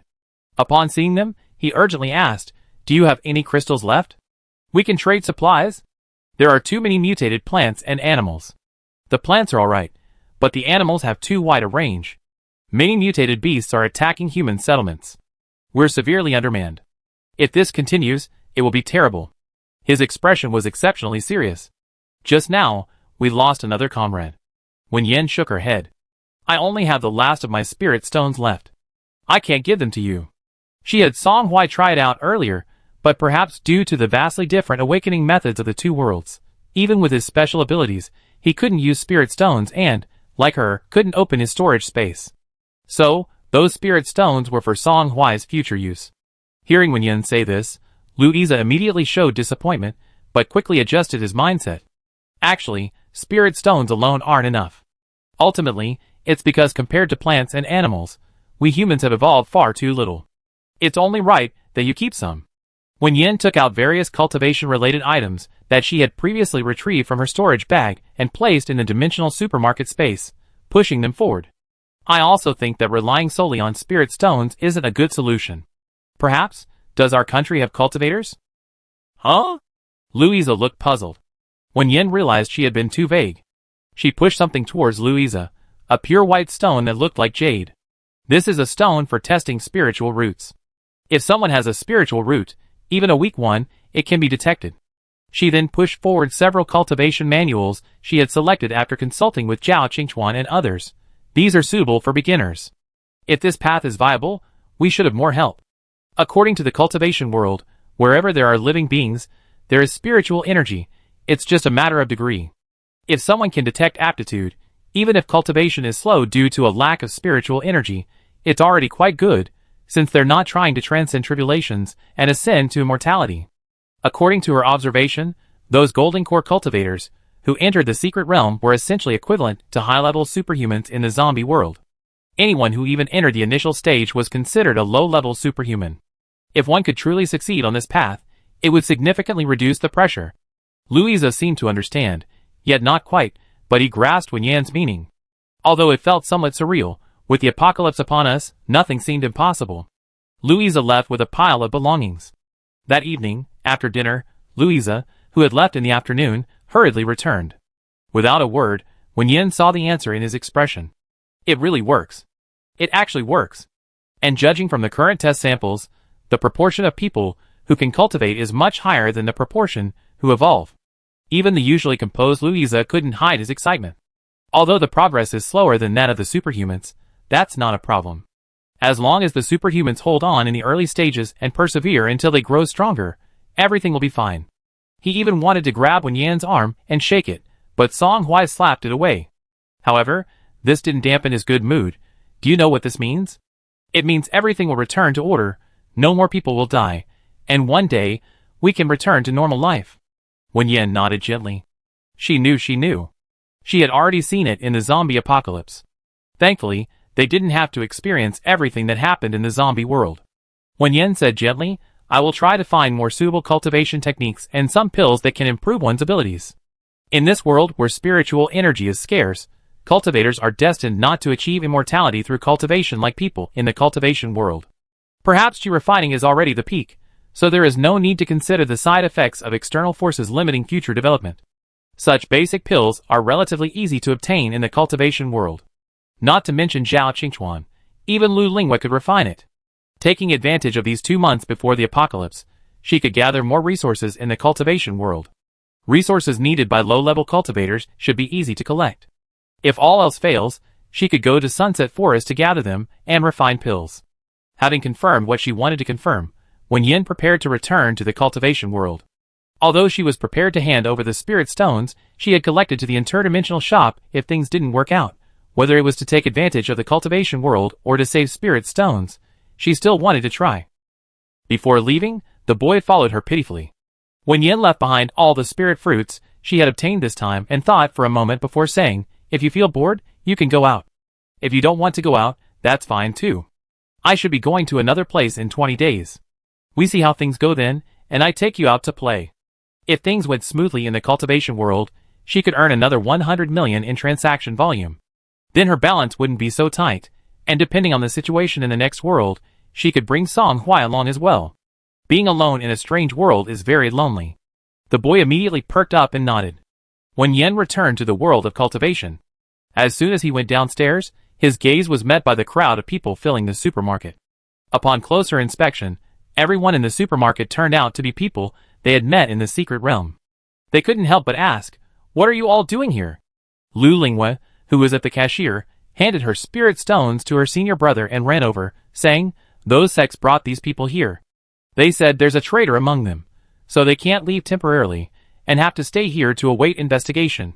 She winked slyly. I made a request, saying I could stay here, but I had to pay spirit stones for food and lodging. Those sects are very wealthy, and they all agreed. Lin Lang walked over. It was my suggestion to the sections. We decided on Qingwu City. I think this place is very suitable. Ji Daoyun smiled. I also voted in favor. Wen Yan had never hidden her purpose of earning spirit stones. Everyone was intelligent enough to see through it. Her eyes curved into a smile. Welcome. The price listed is the selling price.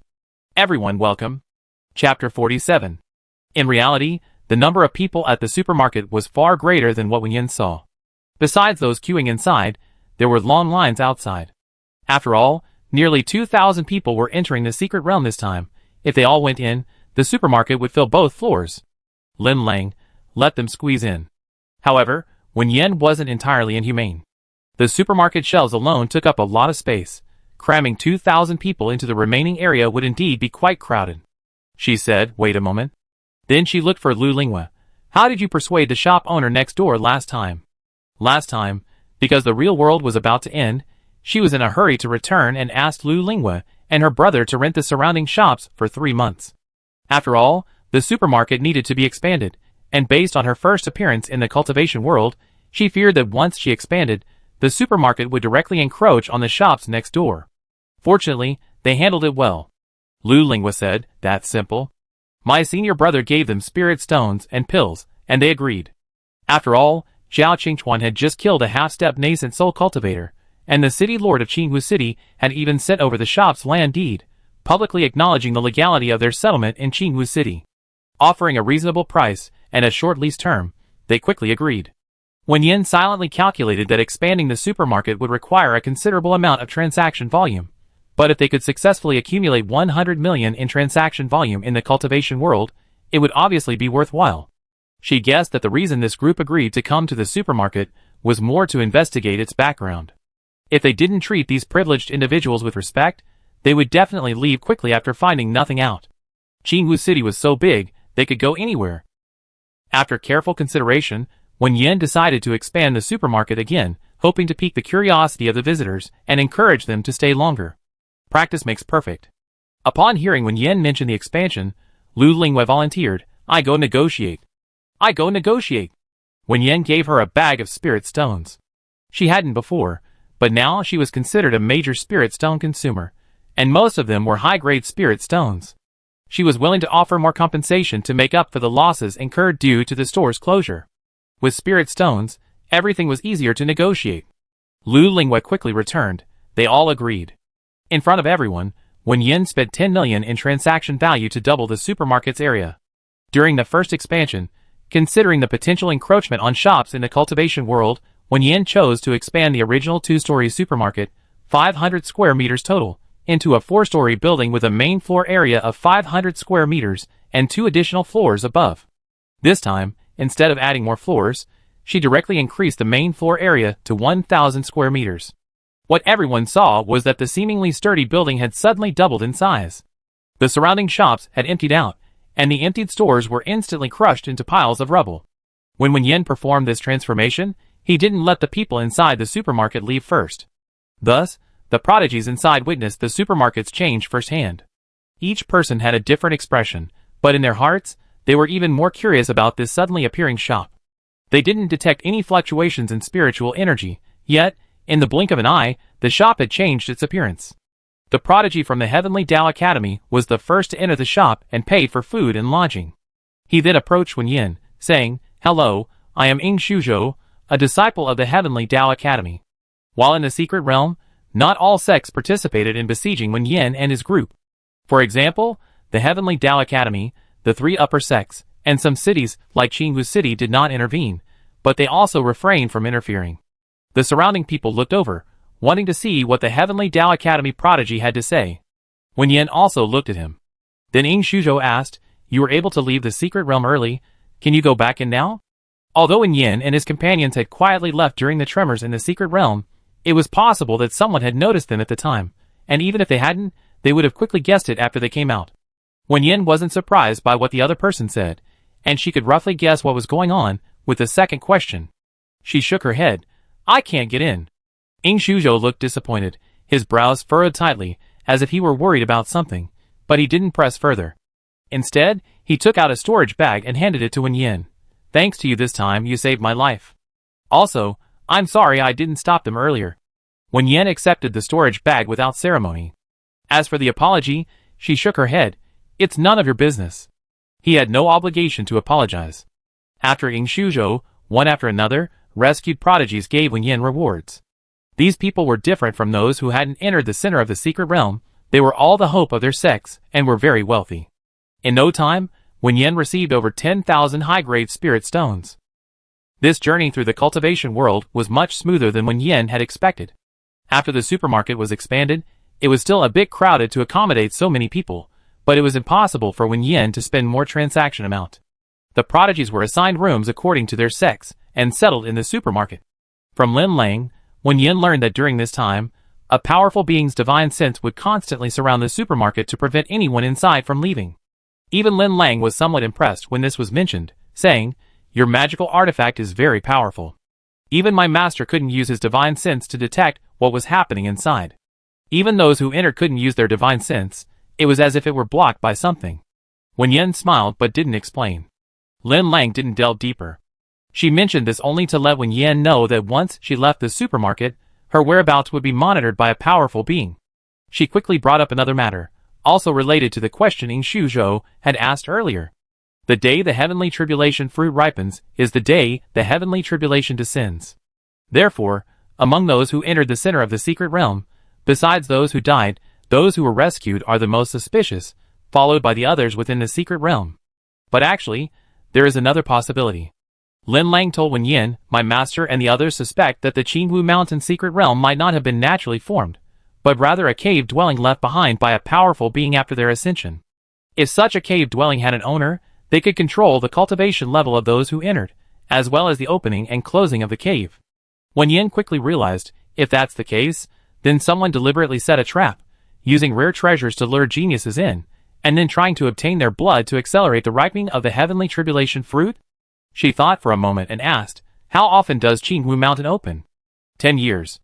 Every 10 years, a batch of geniuses enter, and countless geniuses perish. Deaths in a secret realm are perfectly normal. No one would suspect anything. As for this exposure, Wen Yan said, is it because the heavenly tribulation fruit is about to ripen?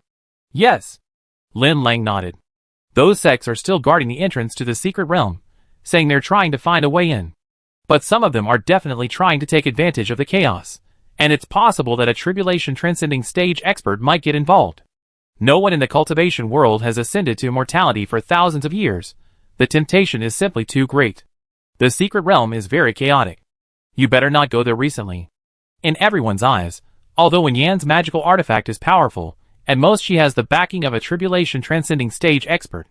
This time, the secret realm might attract more than one tribulation transcending stage expert, hence Lin Lang's warning. Wen Yan nodded her thanks, we won't go. There are nearly 2,000 people in the supermarket now. Even if each person gets one mid-grade spirit stone per day, it's enough to accumulate 100 million in sales before the apocalypse. She doesn't need to take the risk, she can just wait quietly. Originally, Wen Yan thought that with so many people living in the supermarket, there might be some conflicts and disputes. However, these people are quite peaceful, but something else unexpected happened. That evening, Ran Chungjie came to find him. Since leaving the secret realm, Ran Chungjie had been unusually silent. Now, finding Wen Yan, he seemed to have made a decision, saying, I know your spot for this magical artifact is very valuable, but I have things I must do. Cancel my mark. Wen Yan frowned. Aren't you still wanted? When entering the secret realm, Ran Chungjie used a disguise pill, but while it could fool those at the nascent soul stage, it couldn't fool those above. Now that news of the heavenly tribulation fruit had spread, even if he had used a disguise pill, he would still be recognized. Today, she saw the Heavenly Tao Academy's inspection team loitering around the supermarket. Ran Chungjie's expression was extremely grave. He lowered his voice and said, what I'm about to say is related to this matter. I suspect that the heavenly tribulation fruit is connected to the Heavenly Tao Academy. Wen Yan looked at him in surprise. Ran Chungjie, before I began cultivating, I had a close friend.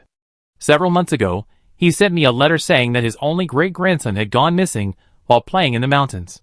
His family had searched in vain and wanted my help, so I went. I searched in the mountains for several days, and finally only found a tattered, blood-stained piece of clothing. I assumed he had been killed by a wild beast in the mountains, and couldn't be brought back to life.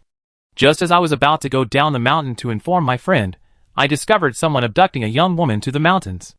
I rescued her, but because of some urgent matters, I couldn't help her return home immediately, so I entrusted her to my friend's family for temporary care. His expression was filled with resentment and regret, but when I returned after dealing with the matter, my friend's family had been. The woman was brutally murdered and disappeared without a trace. The Heavenly Tao Academy investigated and determined I was the last person to have contact with her, and they wanted to arrest me. However, I was determined to catch the real culprit and avenge my family, and I didn't want to be trapped in the Heavenly Tao Academy, so I went into hiding. Originally, I suspected the woman was the real culprit, but if I'm not mistaken, she has probably already become fertilizer to nourish the heavenly tribulation fruit. Wen Yan was startled. She recalled Lin Lang's explanation when they discovered the heavenly tribulation fruit in the secret realm. The heavenly tribulation fruit grows in a place where the 5 elements converge. That secret realm clearly didn't meet the requirements. Therefore, to cultivate the heavenly tribulation fruit, before attracting a genius in the final step, it must first be watered day and night with the blood of the most yin and yang. Your close friend's great-grandson is a pure yang body? Yes, Ran Chungjie nodded. My close friend originally planned to send him to Kanglin Academy a year later. The Heavenly Tao Academy believes I'm the murderer, but I know I'm not. Their relentless pursuit might be because they think I learned something I shouldn't from that woman. Didn't the person who escaped from the center of the secret realm say that it was the Heavenly Tao Academy who first recognized the heavenly tribulation fruit? That's too much of a coincidence. Anyway, I have to leave here, find clues, and avenge my friend's family. Ran Chungjie's suspicions weren't entirely unfounded. When life and death are at stake, Wen Yan knew that no amount of comforting would be enough, but those people outside won't let you leave Qingwu City. Before the heavenly tribulation fruit ripens, all those who enter. No one who passes through the secret realm can leave. Ran Chungjie said fiercely, even if I die, I will break out. Wen Yan thought for a moment and said, actually, if you suspect it's the Heavenly Tao Academy and are searching in the vast sea of people, why not stay here? Perhaps the city lord of Qingwu City has some clues. When you entered the secret realm, the other party didn't make a sound, did they? Ran Chungjie went there with the idea of giving it a try. After all, the secret realm is indeed a good opportunity for cultivation and improvement, and it would be a pity to miss it. At that time, only the city lord of Qingwu City was above the nascent soul stage. Originally, Wen Yan thought that the other party was the lord of a city, and might not care about a small wanted poster. If it were an ordinary murder case, that might be the case. But if, as Ran Chungjie said, it involves the heavenly tribulation fruit, then we need to reconsider. Thinking about it now, wasn't it a bit too easy for Wan Xinyuan, a medical cultivator, to hide someone wanted by the Heavenly Tao Academy? Tonight, I go to the City Lord's mansion with you. The City Lord has delivered the land deed. I haven't had a chance to give him my thanks yet. Wen Yan had a feeling that this heavenly tribulation fruit, which required blood to nourish, might be related to the near-future apocalypse of the cultivation world. The dimensional shop only gave her a time frame, but didn't explain what the apocalypse would be like or why. Whether it was Lu Lingwei and Zhao Qingchuan, whom she met at the beginning, the chivalrous Ran Chungjie, or Ji Daoyuan and Xiao Wu, whom she later encountered in the secret realm, they were all very good people. Besides, she had gained over 20,000 high-grade spirit stones with almost no effort, and was about to complete the dimensional shop's mission. What she gained from this world was unbalanced with what she had given, which wasn't a good thing. She hadn't mentioned it before because it wouldn't have mattered. Now that she had a clue, Wen Yan decided to investigate as much as she could. Hopefully, there wouldn't be an apocalypse. Chapter 48. Wen Yan specifically asked Lu Lingwei to hire a carriage, then loaded it with all sorts of snacks and treats, especially desserts, practically emptying the supermarket's current inventory. She had given some when the city lord's people came to deliver the land deed last time, and they had come back several times afterward to buy desserts, presumably because the city lord liked them. Naturally, Wen Yan wanted to give them something they would like in return. These items, at their current market value, were worth many spirit stones, far exceeding the value of the land deed itself. But this land deed was more than just a contract. It represented the official recognition of Qingwu City, even a kind of backing. After this, not only the Minghui sect, but even the Heavenly Sword sect behind it dared not show its face, falling silent completely. Furthermore, the other party had spoken up for them when they entered the secret realm, so Wen Yan was genuinely grateful. However, Wen Yan also felt that such goodwill must have a reason. She didn't actually know if what Ran Chungjie said was related to the Heavenly Tao Academy, or even how to ask. After all, she hadn't been in this world for very long. Taking Ran Chungjie, there was a kind of test. If her guess was correct, the other party would tell her. That afternoon, Wen Yan and Ran Chungjie, who was driving, arrived at the city lord's mansion. They didn't stay long and quickly returned. Accompanying them was an old man. He was unassuming, his aura subtly concealed, but he was actually a nascent soul stage cultivator. This is the Dean of Kanglin Academy. Right now, all the Mahayana Tribulation Transcending Stage experts are focused on the Heavenly Tribulation fruit in the secret realm. Let him protect Ran Chungjie as he leaves. Even if people from the Heavenly Tao Academy chase after him, it won't matter. These were the exact words of the City Lord of Qingwu City. Upon seeing Wen Yan bring Ran Chungjie into the City Lord's mansion, this straightforward City Lord neither feigned ignorance nor spoke in riddles. In the past 100 years, Qingwu City has seen several cases of geniuses dying young. Most of the deceased possess pure yin or pure yang constitutions. I am not certain whether these matters are related to the Heavenly Tao Academy, but since these cases began 100 years ago, they naturally could not have been committed by this cultivator Ran. Ran Chungjie is not yet 100 years old.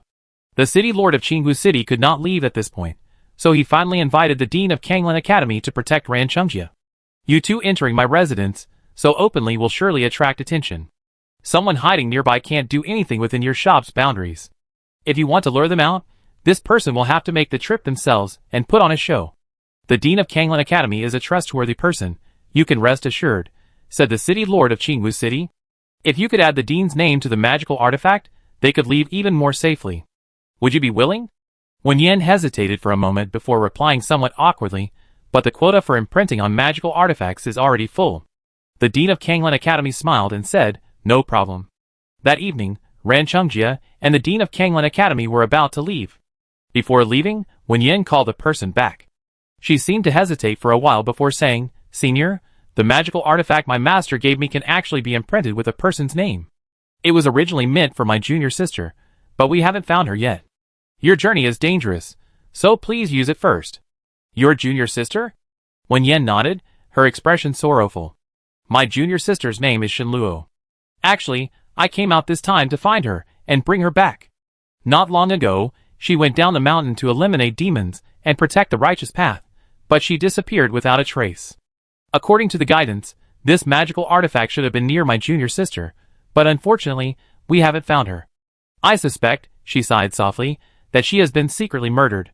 My junior sister has a pure Yin constitution.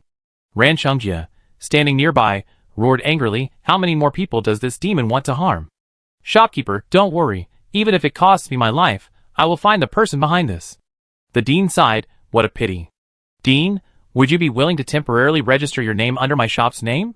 The dean of Kanglin Academy agreed. Wen Yan instructed, once you leave the shop's protective range, the magic artifact's effect will cease. You must be careful. If you encounter danger, you must return to within 2,000 miles of the shop as soon as possible. As long as you are within that range, I can rescue you in time. Both nodded. Finally, Wen Yan looked at Ran Chungjie. Leaving the magic artifact's protection will be extremely dangerous. The person behind it already suspects you know something. Without the magic artifact's protection, even the dean may be overwhelmed. At that time, you might very well die on the way. Do you still want to go? Ran Chungjie was resolute. Even if it means death, I will go.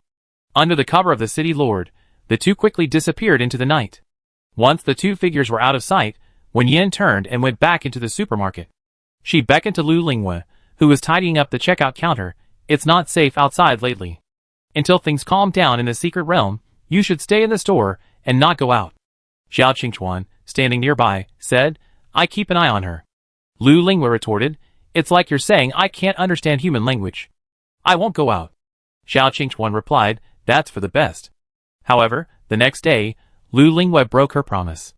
The long-absent Minghui sect reappeared. Tian Wanshan, who had disappeared for a long time, reappeared. He looked extremely disheveled, exuding a kind of madness, and in his hand, he tightly gripped a pale-faced young man. Lu Lingwe immediately ran out of the supermarket. The person she had kidnapped was her senior brother. When Wen Yan came downstairs after hearing the news, the matter had already been resolved very quickly. Xiao Qingchuan originally wanted to capture Tian Wanshan, but the man went berserk and tried to self-destruct, killing him with a single palm strike. Inside the supermarket, Ji Daoyun got into a fight. Xiao Wu stepped in to help, and the two sides fought their way from inside the supermarket to outside. However, because Ji Daoyun and Xiao Wu had the supermarket's protective bug, their opponents were no match for them. Perhaps because of Lin Lang's suggestion to confine people in the supermarket, a few days later, some people started complaining about the supermarket's prices, directly targeting Lin Lang and her fellow disciples, leading to a fierce conflict. A large group of people surrounded Lin Lang and his group, demanding an explanation. Lu Lingwe, unable to contain her anger, went to help, and Xiao Qingchuan, worried, followed. The other side outnumbered them, and Ji Daoyun and Xiao Wu also joined the fray. Wen Yan remained upstairs. One of the prodigies, seeing this, asked, Shopkeeper, aren't you going to do anything about it? Wen Yan made himself a cup of tea. No need, he replied, it won't cause any major trouble. Just as Wen Yan said, no intervention was needed. After a few days, the previously noisy prodigies quieted down one by one. The city lord's mansion sent guards, led by a nascent soul cultivator, who immediately arrested the ringleaders, telling them that anyone who didn't want to stay at the shop was welcome in Qingwu City's prison. Once the guards left, the remaining people completely quieted down. Wen Yan gazed towards the city lord's mansion, wondering if things would develop as they had predicted. Because of the official rule that no one who had entered the secret realm was allowed to leave Qingwu City, Wen Yan didn't return to the real world for the time being. With the supermarket quiet, she began to get busy collecting various unique resources from the cultivation world. The supermarket's prices were high, but the prodigies weren't the type to compromise their standards. The sales at the dimensional shop were growing faster than she had anticipated. In just a few days, 1/3 of the 100 million sales target had been reached, with only 10 days left to complete the task. She had to lower the supermarket's prices, but received a warning from the dimensional shop for slacking off. Wen Yan was somewhat helpless. The system was truly sensitive in this regard. Fortunately, having many clever people makes things easier. Under Wen Yan's hints, Lin Lang, Ji Daoyun, and the others quickly understood her intentions. Although they didn't know why she wouldn't even accept the spirit stones offered to them, these people were either not the type to pry, or they all felt that the pretty sister's actions were reasonable, or they felt indebted to Wen Yan and simply followed her lead. Soon, some of the extravagant prodigies became shrewd and calculating. This should at least delay things for another 20 days. During this time, Wen Yan began collecting various low-grade pills, magic tools, and cultivation techniques. Since spiritual energy was scarce in the real world, cultivating with spirit stones could be twice as effective. Although Wen Yan had over 20,000 high-grade spirit stones, she still needed to keep some and not spend them all. The low-grade pills, magic tools, and cultivation techniques were all prepared for beginners. Since the spiritual energy in the real world was insufficient, preparing high-grade ones wouldn't be necessary. Apart from a few rare and precious treasures that were actually useful, Wen Yan didn't collect anything too expensive. Even so, spirit stones were still spent like water. This was after Wen Yan had collected spirit herbs from the trading market and had Zhao Qingchuan and fellow disciples from the Lingua sect friendly favor to process many low-grade pills. Lin Lang and his group had generously sponsored many low-grade cultivation techniques, and Ji Daoyuan and Xiao Wu had contacted their sects and generously sponsored many low-grade magic weapons. Only after all the saving, they still had 10,000 high-grade spirit stones left. Wen Yan felt a little regretful. They couldn't leave Qingwu City now, otherwise they could go to Sunset Forest. A few suitable cultivation techniques would be enough, and magic weapons couldn't be forged in a short time. Only low-grade pills, if they had spirit plants and herbs, with Zhao Qingchuan and his group's professional speed, could be refined in large quantities quickly. Then, cultivators in the real world could directly use these pills to improve their cultivation. She asked Zhao Qingchuan. Although cultivators didn't encourage drug use for cultivation, that was for those with talent. Those without talent, or with only a little, could take it. With their skill level, refining low-grade pills wouldn't leave too many impurities, so the benefits outweighed the drawbacks. 16 days after Ran Chungjie left, the transaction volume of the dimensional shop, under Wen Yan's control, still rose to 9,300 high-grade spirit stones.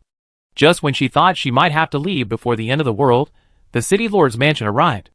A group of nascent soul peak cultivators directly surrounded the supermarket. The leading cultivator said, "Everyone come out and leave with me." The prodigies who were already feeling stifled and wanting to leave the supermarket, seeing this, hesitated to leave. Ying Shuzhou, a prodigy from the Heavenly Tao Academy, stepped forward and asked on behalf of everyone, "Why should we go with you? Where are you taking us?" Someone declared, "I'm not going anywhere until my sect arrives." Without a word, the leader grabbed the speaker, the nascent soul peak cultivator overwhelming the golden core stage. By order of the city lord, from this moment forward, no one is to leave the city lord's mansion until the end of the secret realm. He scanned everyone present. Among you, some are the masterminds behind the heavenly tribulation fruit case. Everyone was shocked. Ying Shuzhou quickly reacted. Was it the person we captured earlier who confessed? The nascent soul cultivator didn't answer, but his silence was practically an admission. Involving the heavenly tribulation fruit case, the troublemakers immediately fell silent. Besides, going only to the city lord's mansion was fine. The real fear was going to some unknown place, where they might lose their lives and have no recourse. In broad daylight, Qingwu City had arrested them. Even if they knew one of them was the culprit in the heavenly tribulation fruit case, they couldn't simply kill them all, lest the innocent be killed and the innocent let go. A small city like Qingwu couldn't bear the wrath of all the sects. In the end, the prodigies obediently came out. The nascent soul cultivators looked at Wen Yan and his group. Everyone knew they were protected by magical artifacts. Wen Yan stepped forward. "I go with you." Everyone was taken to the city lord's mansion. They weren't imprisoned, but it was practically the same as being jailed. A formation trapped them all, essentially creating a prison, and then those who brought them were released. Wen Yan held her phone in her sleeve, her finger hovering over the interface for switching business. It should be soon. As darkness fell, the prodigies, ignored by everyone, felt uneasy. Lu Lingwa, usually restless, unusually didn't flit between her senior brother and the shopkeeper. She felt uneasy, as if something major was about to happen. The last time she felt this way was when she was 6 years old. She hadn't been in the sect long when her master suddenly received a message and hurriedly led her fellow disciples out, never to return. Later, the Xianyu sect became the Lingyu sect, and her junior brother, only a few years older than her, became the senior brother. Lu Lingwa looked up at the shopkeeper, who sat quietly. Seeing her look over, the shopkeeper beckoned and handed her a gummy bear. Eating the candy, Lu Lingyua's heart gradually calmed down. Lin Lang and his sect companions stood at the edge of the formation. Ji Daoyuan seemed oblivious to everything. Seeing Wen Yan give Lu Lingwa candy, she also went over for some. Xiao Wu couldn't bear to watch. Her previously anxious heart inexplicably relaxed. In the silence, a blinding white light suddenly flashed across the sky, followed by a tremendous roar. An extremely thick bolt of purple lightning illuminated the entire night sky. One after another, each bolt was thicker and more terrifying than the last. The prodigies in the formation jumped to their feet in shock. One cried out, "It's a heavenly tribulation. It's a heavenly tribulation fruit. It must be a heavenly tribulation fruit." But why? Wasn't the culprit supposed to be among us? No one left. No one watered the heavenly tribulation fruit. So how could this lightning tribulation have attracted us at this moment? No, wait, look. The center of this lightning tribulation isn't in the direction of the secret realm. It definitely isn't a heavenly tribulation fruit. Hearing that it wasn't a heavenly tribulation fruit, most of them breathed a sigh of relief. Thankfully, it wasn't a heavenly tribulation fruit. Ordinary heavenly tribulations only target those undergoing tribulation. As long as they were careful, they wouldn't be struck by lightning. Otherwise, given the power this heavenly tribulation displayed, they would surely have died. Yet, some remained uneasy. Ing Shuzhou murmured, "Even the Mahayana stage hasn't experienced such a tribulation. Could someone be ascending?" But spiritual energy had declined for many years. The higher a cultivator ascended, the more difficult it became. Advancing from golden core to nascent soul was still somewhat hopeful, but advancing from nascent soul to deity transformation was incredibly difficult. By extension, it was utterly impossible for a tribulation transcending stage expert to ascend under these circumstances. "It's not a tribulation," he suddenly looked up at the sky. "It's the heavenly tribulation fruit. The heavenly tribulation fruit is ripening." While everyone looked up at the increasingly dense lightning in the sky, only Wen Yan lowered her head, her fingers flying across the interface of the dimensional shop. The dimensional shop's recruitment rules were similar to those in the real world. Hiring required mutual agreement, while contract termination only required unilateral cancellation. However, if she unilaterally terminated the contract, she would need to pay a certain penalty, which would be deducted directly from the transaction amount. Wen Yan was rapidly working, removing Lu Lingwa and the others from the employee list and replacing them with several unfamiliar names. Almost simultaneously, invitation buttons lit up above these names, indicating that the recipients had signed the contract she had provided beforehand. 7 names were removed, and 7 more were added. Wen Yan looked up at Lin Lang. "Keep an eye on them." She was referring to Lu Lingwa and the others, who were relatively weaker. The formation they were in was strong enough to trap everyone, preventing outsiders from entering. Lin Lang and his group were strong enough to handle any ill-intentioned individuals. Lin Lang agreed without hesitation. "Okay." Wen Yan instantly pressed the button to close the store, and appeared inside the supermarket. Appearing in the supermarket were not only her and 6 other names, but also the Dean of Kanglin Academy, who had left earlier. Before Wen Yan even pressed the termination button, the other party immediately understood the problem. The old man, who had previously retained some scholarly air, now had his hair and beard bristling, staring intently at Wen Yan. "You lied to me. This magical artifact can summon people back even from over 2,000 miles away."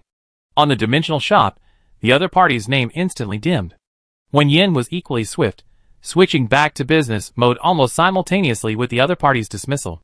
This time difference wasn't enough for the other party to break through the 2,000-mile radius around the supermarket amidst the heavy encirclement. Watching the group disappear before her eyes, Wen Yan, her mind extremely tense, let out a soft breath. What happened next was no longer within her control. 6 against 1, and with the dimensional shops all around defense, if even this couldn't stop the other party, then she couldn't offer any more help. In the sky, the lightning continued, even expanding in scope. Wen Yan knew that someone was picking up the scraps. The allure of the heavenly tribulation fruit was too great. Even if it caused the extinction of all living beings within a radius of 10,000 miles, what did it matter? As long as one could ascend, some people would be willing to give up everything, even the qualification to be a human. Others were also nurturing the heavenly tribulation fruit. She wondered what was happening with the city lord of Qingwu City. Perhaps the other side had made preparations. The good news was that the city lord of Qingwu City, or rather, those in her faction, had indeed made preparations. Just before the heavenly punishment was about to descend, the expanding lightning began to gradually dissipate, indicating that the heavenly tribulation fruit was stopped at the last moment before ripening. Halfway through this dissipation, it suddenly accelerated, and almost instantly, the sky returned to clarity. A moment later, the city lord of Qingwu City appeared before the supermarket. She looked as if she had just survived a major battle, covered in blood, but her face beamed with a triumphant smile. "Finally, that harmful thing is destroyed, and I even killed a few idiots along the way." That was satisfying, she said gently. Congratulations. The city lord of Qingwu City's smile faded. I owe you a lot for your help in luring him out. I wasn't sure it was him, so I wanted to see if he would take this opportunity to escape. I didn't expect him to still be here. The city lord of Qingwu City was referring to was the dean of Kanglin Academy. No wonder so many people couldn't find the entrance to the secret realm. Logically, even if the secret realm was closed, a powerful cultivator at the tribulation transcending stage should have been able to find it. Several powerful cultivators working together could have blasted an opening, but it turns out the entrance wasn't even in Qingwu Mountain. I thought he was trying to escape, but it turns out he was indeed using this opportunity to leave, not to escape, but to continue ripening the heavenly tribulation fruit. If you hadn't summoned him back in time, even if we had discovered it, it would have been too late to stop him. The city lord of Qingwu City looked at Wen Yan with extreme solemnity. You saved the people of the Nine Heavens continent. The spiritual energy of the Nine Heavens continent declined because thousands of years ago, someone used the heavenly tribulation fruit to transcend tribulation and ascend. The heavenly Tao was deceived and, in its anger, sent down divine punishment. This news wasn't leaked back then, because we were worried that if someone knew about it, they might resort to desperate measures because they couldn't ascend, repeating the tragedy. But despite all our precautions, the problem didn't lie with those at the tribulation transcending or Mahayana stages, but with a nascent soul stage cultivator who dedicated himself to teaching and nurturing. She sneered, he's certainly got a good plan.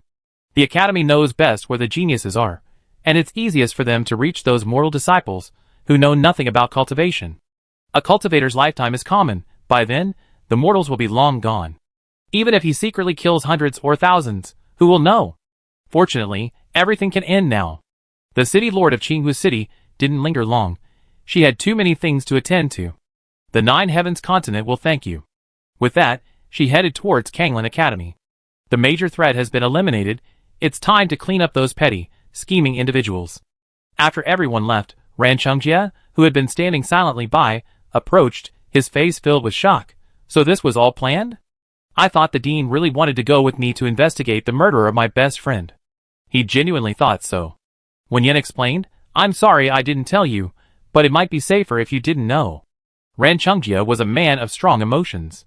If he knew that the person traveling with him was a notorious villain who had harmed countless people, even if he wanted to, it would be difficult to prevent the other party from noticing. Not telling him was actually better for him. Ran Chungjie waved his hand. Shopkeeper, there's no need to say that. I, Ran Chungjie, can distinguish right from wrong. You did the right thing. Besides, what does it matter if I lose my life? Being able to avenge my friend and save those innocent people is worth it. But how exactly did you communicate? I was there too. How come I didn't understand the Qingwu City Lord's meaning? Lu Lingwei and the others, who had returned from the City Lord's mansion, asked the same question. Wen Yan explained one by one. At first, the City Lord said she wanted to lure the snake out of its hole. I didn't actually think it was related to the dean, but later she mentioned that I should add the dean of Kanglin Academy's name to the magic weapon, so I couldn't help but think more about it. Lu Lingwei was puzzled. Although the City Lord of Qingwu City is quite powerful, and Qingwu City is her home turf, there are so many powerful figures surrounding her. It's understandable that she wants you to add the great demon's name to the magic weapon, right? That would be safer, and she could escape even if surrounded. Wen Yan nodded, indeed. I just felt that the City Lord had shown me extra goodwill from the beginning, so I overthought it. Although she didn't think she was an unpleasant person, she didn't think everyone would love her either. She looked at Zhao Qingchuan. The City Lord of Qingwu City first appeared when you killed the half-step nascent soul cultivator, but actually, she came for Mr. Wan, or more precisely, for the cultivator Ran that Mr. Wan had hidden. The fact that the City Lord didn't deny recognizing Ran Chungjie when I went there proves this point. At that time, in investigating the disappearances of various individuals with pure Yin or pure Yang constitutions, Mr. Wan's ability to hide people for so long must be due to the City Lord's tacit approval. Wan Qinyuan, surprised to learn that his dean was the great demon lord who had rushed over, exclaimed, Is that so? He then agreed, the City Lord isn't one of those incompetent and corrupt City Lords in some cities. I thought it was a case of the blind eye, but it turns out the City Lord tacitly approved it. He then thought, that's probably why the people from the Heavenly Tao Academy didn't follow. Wen Yan nodded, then smiled slightly. Perhaps not only the City Lord, but also the Dean tacitly approved it. The City Lord of Qingwu City had invited the Academy Dean to protect Ran Chungjie, displaying complete trust in him. It's highly likely that he shared information he gathered during his investigations. The bad guys, believing they infiltrated the good guys' camp, would only think the good guys who shared everything with them were foolish. Since he had first-hand information, there was no need to rush into action against Ran Chungjia. This was the reason he survived until Wen Yan's shop appeared. The Qingwu City Lord's leniency towards Ran Chungjia, his excessive trust in the Academy's dean, coupled with his words about luring the snake out of its hole, and his suggestion to have the dean's name imprinted on a magic artifact, all of these combined made me feel that something was amiss. And what confirmed this even more was what happened later. I mentioned to the dean that I had a missing junior sister. Ran Chungjia interjected. Was her name Shenluo? Does she not exist? Is this just a fabrication? But what does this have to do with the dean? Wen Yan shook her head. There is indeed a pure Yin body named Shenluo, but she is not my junior sister. This was merely something she had learned from the 2,000 people she had been staying at the supermarket.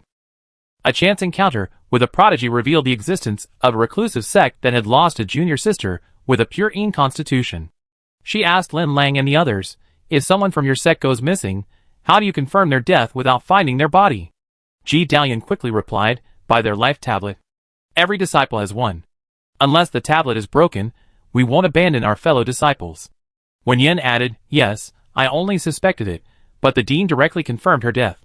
Ran Chungjia, straightforward by nature, upon hearing that a junior sister with a pure Yin constitution had been murdered, would immediately think of the tragic deaths of his own friend's family, and thus feel indignant, perhaps without considering other factors. However, as the dean of Kanglin Academy, despite her mere suspicion, he offered no words of comfort or assistance in the search, but simply acknowledged the person's death, saying only, what a pity. Unless the other party knows that this person is already dead. After Ran Xiushi left with him, the people in the shop started deliberately causing trouble for Lingua and the others, because the dean wanted to confirm whether what I said about reserving the last spot for junior sister was true. He should already know about my performance in the secret realm. At that time, I told Lin Lang that only 3 people's names could be imprinted into the magic artifact. He probably realized this later and suspected that I deliberately erased someone's name, setting a trap for him. Lu Lingwei exclaimed, but we were all indeed protected by the magic artifact. Xiao Qingchuan pondered, is it because of the time difference? Yes, Wen Yan nodded, as long as the time difference is set up properly, it can be guaranteed that everyone is protected by the magic artifact precisely when causing trouble. Because of this, the city lord of Qingwu City took the opportunity to expose several traitors, arresting them and imprisoning them in the city lord's mansion under the guise of maintaining order, which led to the series of events that followed. In the end, because the Academy Dean still did not give up on the heavenly tribulation fruit, he was eventually exposed. The entrance to the Qingwu Mountain secret realm isn't the real entrance. The real entrance is actually outside the shop's protected area. However, from the moment when Yan interrupted the 3 demonic beasts, who killed a prodigy while watering the heavenly tribulation fruit, everything went beyond their original plan. The exposure of the heavenly tribulation fruit attracted countless powerful figures, who, suspecting the mastermind was within the secret realm, ruthlessly trapped everyone in Qingwu City, including the Academy's dean. Unable to leave unnoticed, she couldn't re-enter the secret realm to ripen the heavenly tribulation fruit. Therefore, when she brought Ran Chungjia to the city lord's mansion, and the city lord of Qingwu City invited her, she accepted without hesitation. If he successfully escaped, he could smoothly leave, and secretly ripen the heavenly tribulation fruit. Only the final step remained, which he was confident he could achieve with a little care. If he failed, he could also have the city lord of Qingwu City testify that his departure was merely a ploy to lure the enemy out. But he still desperately wanted the heavenly tribulation fruit. So when Wen Yan offered to fill one spot, the other couldn't resist the temptation and agreed. Under absolute protection, he was certain he could escape smoothly. Lin Lang said, successfully escaping is only the first step into the trap. Indeed, Wen Yan nodded. Ji Dalian stretched, that's great. Although because of this scoundrel's misdeeds, the spiritual energy will probably take over 1,000 years to slowly recover, it's still better than deceiving the heavenly Tao a second time and causing a major disaster. I always felt that if he had actually succeeded, something terrible would have happened. Lu Lingwen nodded in agreement. She had genuinely been a little scared at the time. Xiao Wu took out the jade token, glanced at it, and said, our sex people have arrived. Ji Dalian stood up and said to Wen Yan, pretty sister, wait for me. I gathered everyone from our sect. We go to Sunset Forest to pick lots of spiritual plants and herbs for you. We can't go deep inside, but picking more low to mid-grade spiritual herbs won't be a problem. Lin Lang stood up. We can only linger on the edge. My fellow disciples have arrived too. Let's go deep into Sunset Forest to find rare treasures. Ji Daoyuan was annoyed. High cultivation level doesn't mean you're all that. My luck is definitely better than yours. The two groups left the supermarket one after the other, flying towards Sunset Forest. Lu Lingwa also wanted to go, but Zhao Qingchuan stopped her. I also invited several friends who are willing to come and help. They should be back soon. Let's prepare the alchemy furnace first, you be busy later. Lu Lingwa finally gave up. It was good to be busy. She was afraid she wouldn't be able to help. Everyone busied themselves for one person. Wen Yan didn't rest either. Each sect had its own communication channels, and the geniuses who had initially left quickly returned. Perhaps influenced by the previous practice of charging food and lodging fees for entering the shop, they all proactively offered spirit stones to buy things. The dimensional shop's sales surged again. It was only thanks to Lin Lang's return with spirit herbs, who promptly lured everyone to Sunset Forest, that Wen Yan wasn't forced to leave the dimensional shop before the first batch of pills was even ready. Chapter 49. Here are 1,000 each of chi-inducing pills, chi-gathering pills, marrow-cleansing pills, and heart-cleansing pills. These are all low-grade pills, suitable for use during the chi-refining stage. There are 500 rejuvenation pills to treat internal injuries, and 500 detoxification pills to cure all poisons. There are 2,000 bottles of rejuvenating powder, which can quickly heal any external injury except for severed limbs. Higher-grade pills take time to refine. Currently, only 200 each of Foundation Establishment pills and Chi Harmony pills have been refined. In addition, some special rare and precious treasures can be refined into pills that are even more effective. These have already been refined into high-grade pills and placed in my Qiankuan bag, with detailed instructions on their use. The rest are stored in a cold jade box. Cultivators will benefit from these pills for breakthroughs, and mortals will have their lifespan increased. Magic weapon crafting is slower. There are 200 yellow-grade weapons, 20 profound-grade weapons, and only 3 earth-grade weapons. However, a master craftsman from the treasure pavilion has come to help, and has crafted a low-grade heaven-grade dagger that can be used even without spiritual energy. Very sharp. Here are some low-grade spirit herb seeds, some are medicinal herbs, and some are spirit plants cultivated by our sect's spirit farmers. These low-grade spirit plants don't require too much spiritual energy, and with proper cultivation, the yield is still quite good. Besides low-grade cultivation techniques, there are also several low-grade alchemy and weapon refining techniques. The selected formulas and techniques are relatively simple and easy to learn, with some marked tips. If you have talent, you should be able to understand them. And these spirit stones. Zhao Qingchuan explained each storage bag he took out, with Lu Lingwa adding that these were all refined by them in the past few days. Lin Lang and his fellow disciples from the Seven-Star Palace, along with Ji Daoyuan and Xiao Wu, and their summoned senior brothers and sisters, traveled daily between Sunset Forest and the supermarket, delivering the spiritual plants and herbs they had gathered to the alchemists for refining. As for magical artifacts, they were sent by a prodigy they had previously rescued in the secret realm, contacting a sect. These were artifact refiners, skilled in this craft. The cultivation techniques were collected collaboratively after hearing Wen Yan's request. Of course, besides what Zhao Qingchuan mentioned, Wen Yan received many other things during this period. The city lord of Qingwu City announced to the entire city Wen Yan's role in preventing the heavenly tribulation fruit from ripening. Many sects with bases in the city, including the Treasure Pavilion and Kanglin Academy, immediately sent various resources as a token of their gratitude. In addition, the prodigies and their sects who had been saved by Wen Yan twice, either directly or indirectly, also sent gifts of gratitude. Some were genuinely grateful, preparing thoughtful and comprehensive gifts.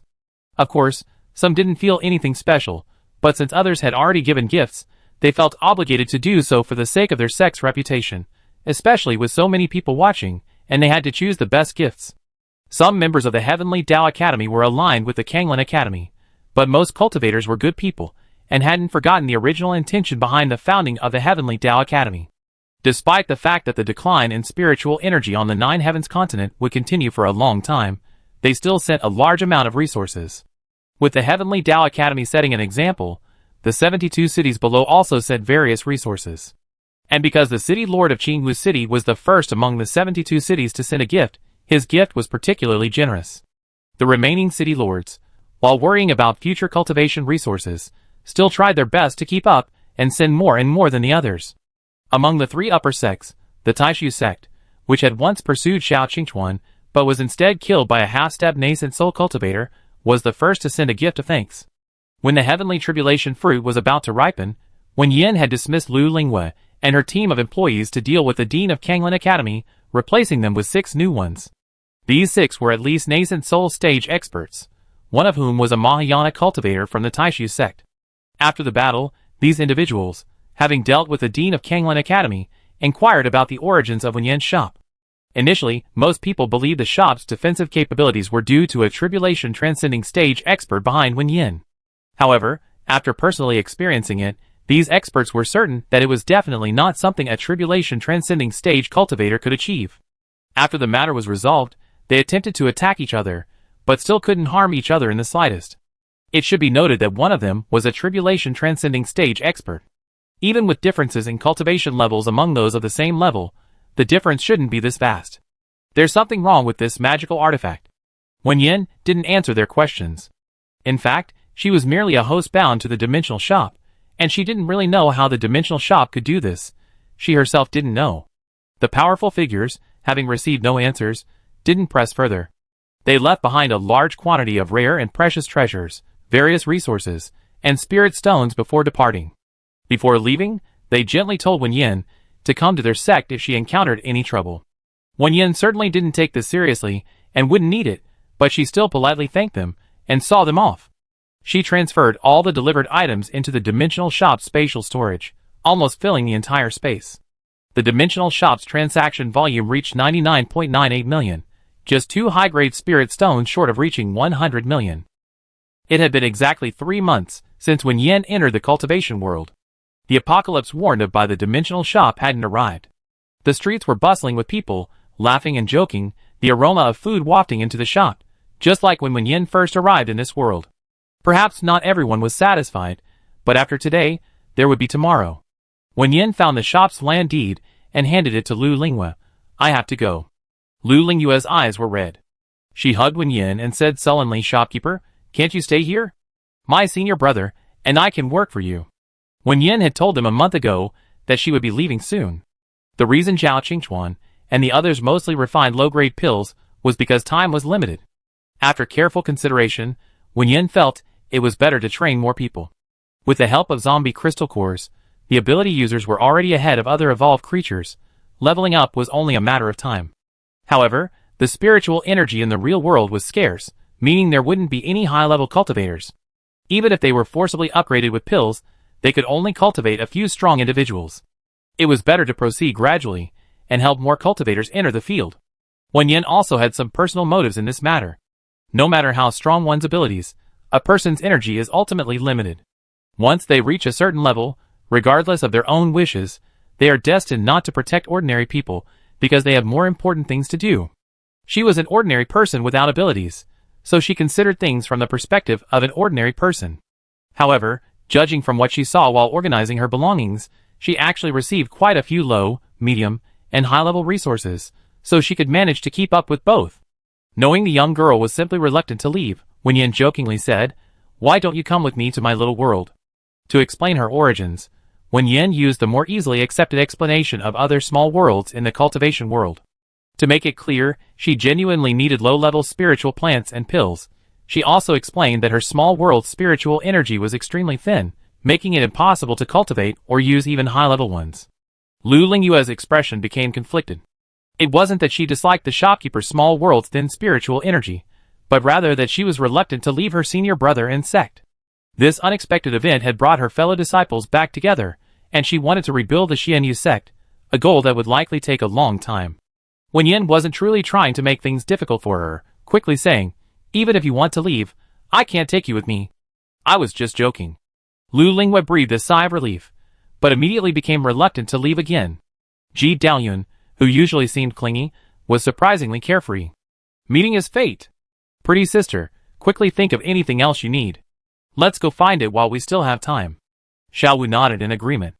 Lin Lang also looked over and asked seriously, is there anything else you need? Wen Yan quickly shook her head, no, you already given me so much.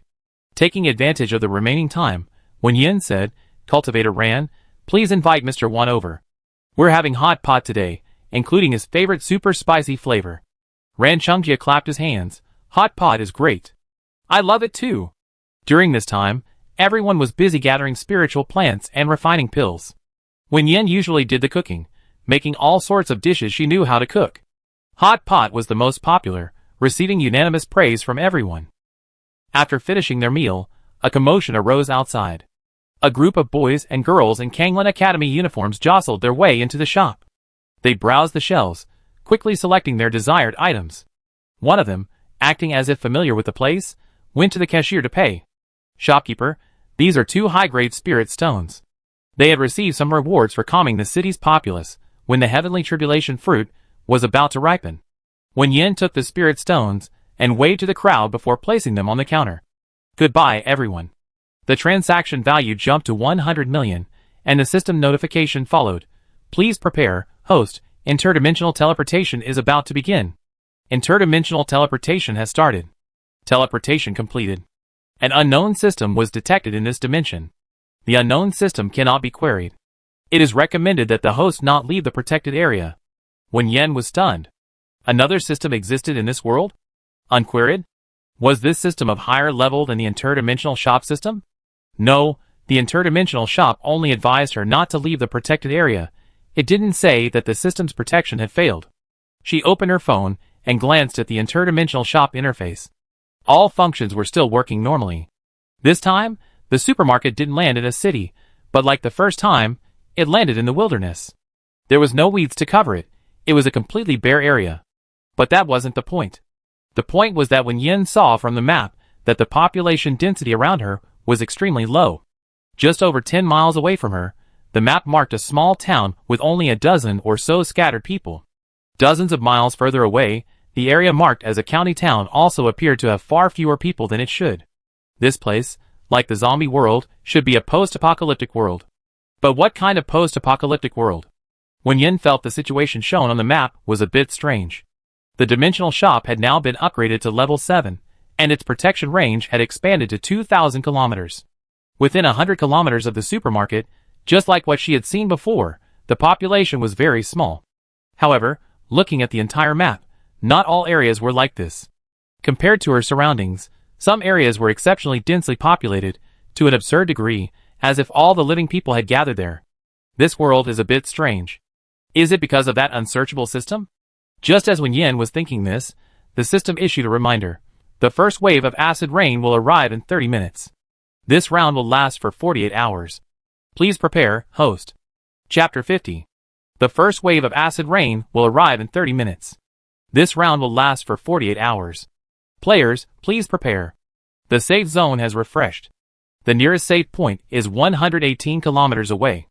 Please proceed as soon as possible. Damn this stupid game. Xiao Qing, in Red Maple Town, 12 kilometers from the supermarket, cursed angrily upon receiving the system notification. Looking at the dilapidated brick house she was hiding in, she had no choice but to get up. This damn system always kept its word. If it said acid rain would fall in half an hour, it would definitely arrive. And it would be highly corrosive acid rain. Based on past experience, immediately heading to the nearest safe point after receiving the system notification was always the right decision. If she set off now, there was a high probability of reaching the refreshed supply point before the first wave of acid rain arrived. If she was lucky, besides replenishing common supplies, she could also buy some protective gear. But if she stayed put out of fear, that would be truly disastrous. The intensity of the subsequent acid rain would only increase. Despite the extreme heat of the past few days having left Xiao Qing in poor mental and physical condition, she struggled to her feet and headed towards the nearest safe point, hoping to reach a supply depot and acquire protective gear before the first wave of acid rain arrived. At the same time, countless players set off from various locations, rushing towards the nearest safe point. The dimensional shop. After receiving the system notification, Wen Yan pondered what the dimensional shop wanted her to prepare. The supermarket was completely protected in this other world. The system was only reminding her not to leave the protected area, and all functions were working normally, meaning she herself was safe. The impending acid rain posed no real threat to her. So, what should she prepare? Finally, Wen Yan's gaze turned to the currency specified in this interdimensional shop's rules. Game currency. Yes, this interdimensional shop was collecting a type of game currency. When she was teleported here, the interdimensional shop mentioned the existence of an unknown system in this world. Combined with the earlier hint about acid rain, Wen Yan guessed this was probably a survival-related game. She went outside the supermarket, squatted down, and picked up a clod of dirt from the ground. With a gentle twist, the clod crumbled into dust. Looking around, the ground was cracked and barren. Clearly, this place had been suffering from drought for a long time. High temperatures, acid rain, perhaps a natural disaster. Opening the interdimensional shop, Wen Yan saw on the map that the little people who had been mostly stationary were now moving, spreading in all directions, regardless of whether the area was crowded or sparsely populated. Several were heading in her direction. At their speed, the fastest should arrive in 3 hours. After thinking for a moment, Wen Yan switched dimensions and returned to the real world. The things she had obtained in the cultivation world were still in her spatial storage. The scene before her changed, and this time Wen Yan was prepared as she pushed open the door. She wasn't surprised to see Song Hui at the door. "Go find Louisa, I need to talk to him," she said, pausing before adding, "You come with me to another world later." Her mission in the cultivation world had gone smoothly. She earned 11 years of life points in just 1 month of real-world time. The supermarket had also been upgraded twice, so there was no need for renovations or expansions for the time being.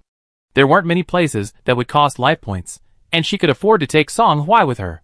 Moreover, this time the dimensional shop needed to collect 200 million in transactions, not 100 million, so she needed an assistant. "So let's bring Song Hui along, he must be bored here alone." Hearing her words, the boy's eyes immediately lit up. "Okay." Soon, Louisa arrived. Since returning with cultivation pills and techniques, his main task had become staying in Dachio town to monitor Wen Yan's needs. It was stated that whatever conditions were requested, as long as it could be met, they would be provided with priority. Things related to Wen Yan had the highest priority. Therefore, Louisa arrived quickly. Wen Yan, thinking that people from the post-apocalyptic world might come to the supermarket soon, said briefly, "I need some things to protect against acid rain, whether it's protective gear, usable materials, or anything else, preferably something that covers all aspects." She thought for a moment and added, "Ideally, something that allows a person to still travel even in strong acid rain, even if only briefly." The timing of the dimensional shop's warning and the movement of the little figures on the map were too consistent. Wen Yan couldn't help but suspect that the game systems these people were bound to had also issued the same warning. However, even with the warning of the impending acid rain, most people still left their sheltered places and headed in all directions, indicating there must be a reason for them to travel, even at the risk of being soaked in acid rain. Therefore, there must be a demand for these protective items. This time, the supermarket's exchange rate was 1 game coin to 1 transaction value. Unlike the zombie apocalypse world with its different levels of crystal cores, or the cultivation world with its different grades of spirit stones, game coins, apart from their denominations, were the same as currency. This time, however, the price of top-grade goods was no longer set by Wen Yan herself. The system provided a fixed price. She glanced at it before leaving and saw that compared to before the apocalypse, the prices of all top-grade goods fluctuated between 3 and 5 times. It was unclear whether this was related to the scarcity of resources in the real world or the scarcity of resources in the apocalyptic world itself. But whatever the reason, it wasn't Wen Yan's immediate concern. The prices were fixed and couldn't be changed. What she needed to consider now was how to achieve the 200 million sales target. At the minimum of 3 times the price, this would require nearly 70 million worth of resources before the apocalypse. Her previous agreement with the authorities was a minimum of 720,000 per month, totaling just over 8 million per year. And that was in the real world. In the apocalyptic world, it would take approximately 23 years. 200 million in sales would only buy 23 years of life points, too slow and inefficient. Furthermore, the temporarily unsearchable system mentioned by the interdimensional shop still bothered Wen Yan. Therefore, she had called Louisa over, intending to exchange items obtained from the cultivation world for some resources. Before Wen Yan could even mention the exchange, Louisa readily agreed. "The things you gave me last time were very useful. Although we can't control the overall situation yet, many important areas haven't experienced much turmoil because we made preparations in advance. We already have reserves of these kinds of supplies, so we can get a batch first. If demand increases later, we can also open corresponding production lines." Louisa asked, "How much do you need now?" Wen Yan paused for a moment, then said, "Let's send 1,000 sets first.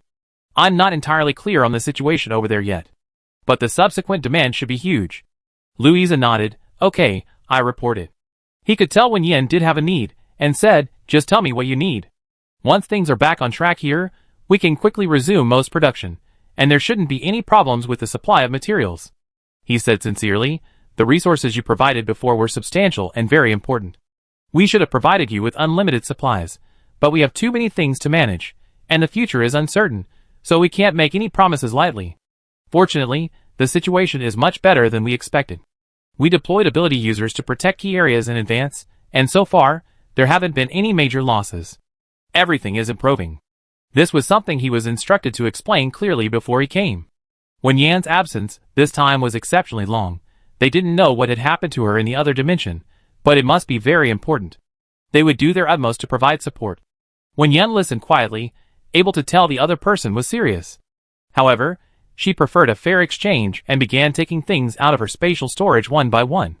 Although she hadn't fully grasped the situation yet, and her needs weren't large, as Louisa had said, she and the real world were a mutually beneficial relationship.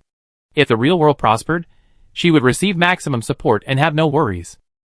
Therefore, she didn't intend to hold on to these things indefinitely.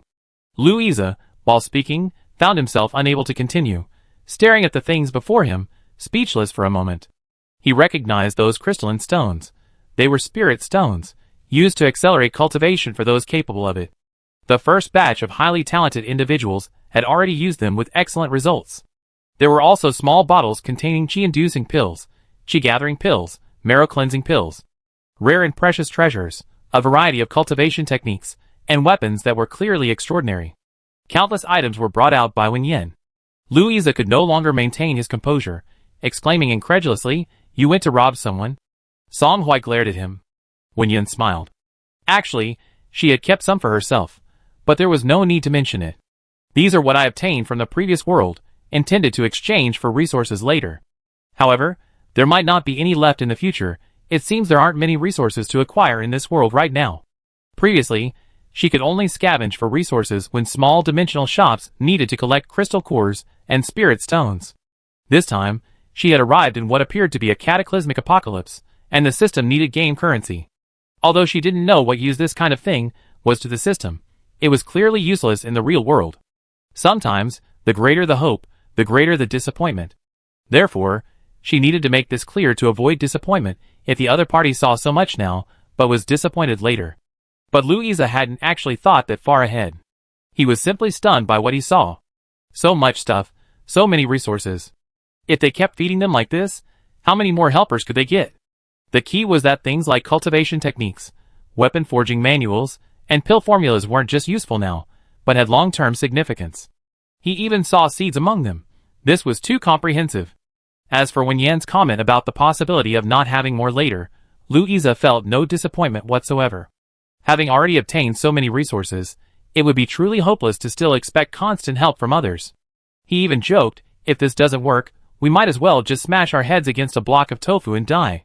Then, his expression turned serious, and he thanked Wen Yan in an exceptionally solemn tone. Without further ado, he said, I will report the supply of acid rain protective gear immediately. The leading figures in the relevant industry have already been protected, so there shouldn't be any problems with that. This was exactly what Wen Yan needed. The entire world was caught in a survival game, and the so-called acid rain, as part of the challenges, was bound to be extremely dangerous. Moreover, according to the game's progression, it usually increased in difficulty, and the later stages might become increasingly dangerous. She needed not only ordinary protective gear, but also the support of professionals to attract customers in a targeted manner and complete the transaction targets for the interdimensional shop. Having finished discussing the important matter, when Yen checked the time, she had to go back. Louisa stood up. He needed to hurry and return these things to report the situation. Before leaving, he suddenly remembered something and turned back saying, by the way, I don't know if you care, but I feel it's better to tell you. Wen Yao has led the rest of the Wen family, except for Wen Mingxiu and Wen Mingrui, to join Xiaoyang. They gathered a group of ability users, calling themselves new humans, wanting to establish a new order, and have occupied an area to build a survival base. Wen Yan, She didn't know what to say for a moment, finally saying, I understand. Louisa just felt he should tell her, he had many things to do, and left hurriedly after speaking. After seeing them off, Wen Yan returned, thinking about Louisa's words. She didn't understand what Wen Yao was thinking. With her plant affinity ability, plus Wen Mingrui, who was also an ability user, even in the apocalypse, the Wen family could live well. What difference would becoming so-called new humans make? But it had nothing to do with her anyway. Louisa said the supplies wouldn't arrive until evening at the earliest, but people from the apocalypse world were already almost there. Wen Yan didn't wait in the real world. Instead, she switched dimensions and returned to the apocalypse world, taking Song Hui with her. Shortly after the two appeared at the supermarket, figures appeared in the distance. Several people, covered in sweat, were running wildly in the rain. The first person, seeing the supermarket, was overjoyed and shouted as he ran towards it. "It's a supply point. Look, a supply point has spawned here. Quick, come in and take shelter from the rain." Chapter 51. Zhao Qing felt she was about to give up. Because she had set off early, she had successfully reached the respawn supply point before the acid rain arrived and replenished her supplies and armor. However, her luck hadn't run out. After more than 2 hours of running, the acid rain intensified, corroding the surface of her low-level protective gear, leaving pits. She hadn't seen the second supply point that should have appeared. This meant she had missed the second respawn. To replenish supplies again, she would have to wait for the third respawn in 3 hours. But could she hold on until then? Despite wearing goggles, her eyes were starting to swell and turn red, her throat was swollen and burning, every breath was painful, and her exposed skin felt a burning sting. She doubted she could make it. Just then, through a cloud of acid mist, a massive 4-story building vaguely appeared. Is this a newly refreshed supply point? Could it be that she didn't miss the second refresh, but was just moving too slowly? But why is this supply point so big? Although supply points vary in size, with larger ones providing more supplies, those usually appear in the later stages of a natural disaster. This acid rain is only in its first wave, and yet such a large supply point has appeared. Zhao Qing had some doubts, but she couldn't dwell on them. Her companions were already shouting and running towards the supply point. She couldn't fall behind. Who knew when the supply point would disappear? She had to get in as quickly as possible and buy enough supplies to last until the next refresh. Inside the supermarket, Wen Yan watched as 3 people rushed in one after another, completely unsuspecting that a modern supermarket had appeared in this desolate place. Each person went straight to the shelves, followed by exclamations of surprise. How come things here are so cheap? So cheap. At the last supply point, a bottle of water cost 20 game coins, but here it's only 6. Is there a bug in the system? Who cares if it's a bug? It's good that it's a bug. This damn system is always ripping people off, fleecing them. Hurry up and fleece them. Keep your voice down. Can't you see the NPC is right next to us? Yeah, keep it down, let's make a fortune quietly. Having overheard the whole thing, Wen Yan thought, She already understood her identity in this world. She was an NPC in a survival game, appearing at supply points along players' escape routes. And her shop's items were cheaper than those at other supply points. However, this wasn't something she, as an NPC, needed to explain. The players had already come up with an explanation. It was a system bug, and they needed to hurry and fleece them. That's good. Wen Yan led Song Hui a little further away, leaving the supermarket to the players who were shopping. Thinking that Song Hui was just a child when the zombie apocalypse appeared, and she wasn't sure if he understood the meaning of NPC, Wen Yan briefly explained to him, when they call you NPC, it means they're calling you a shop assistant.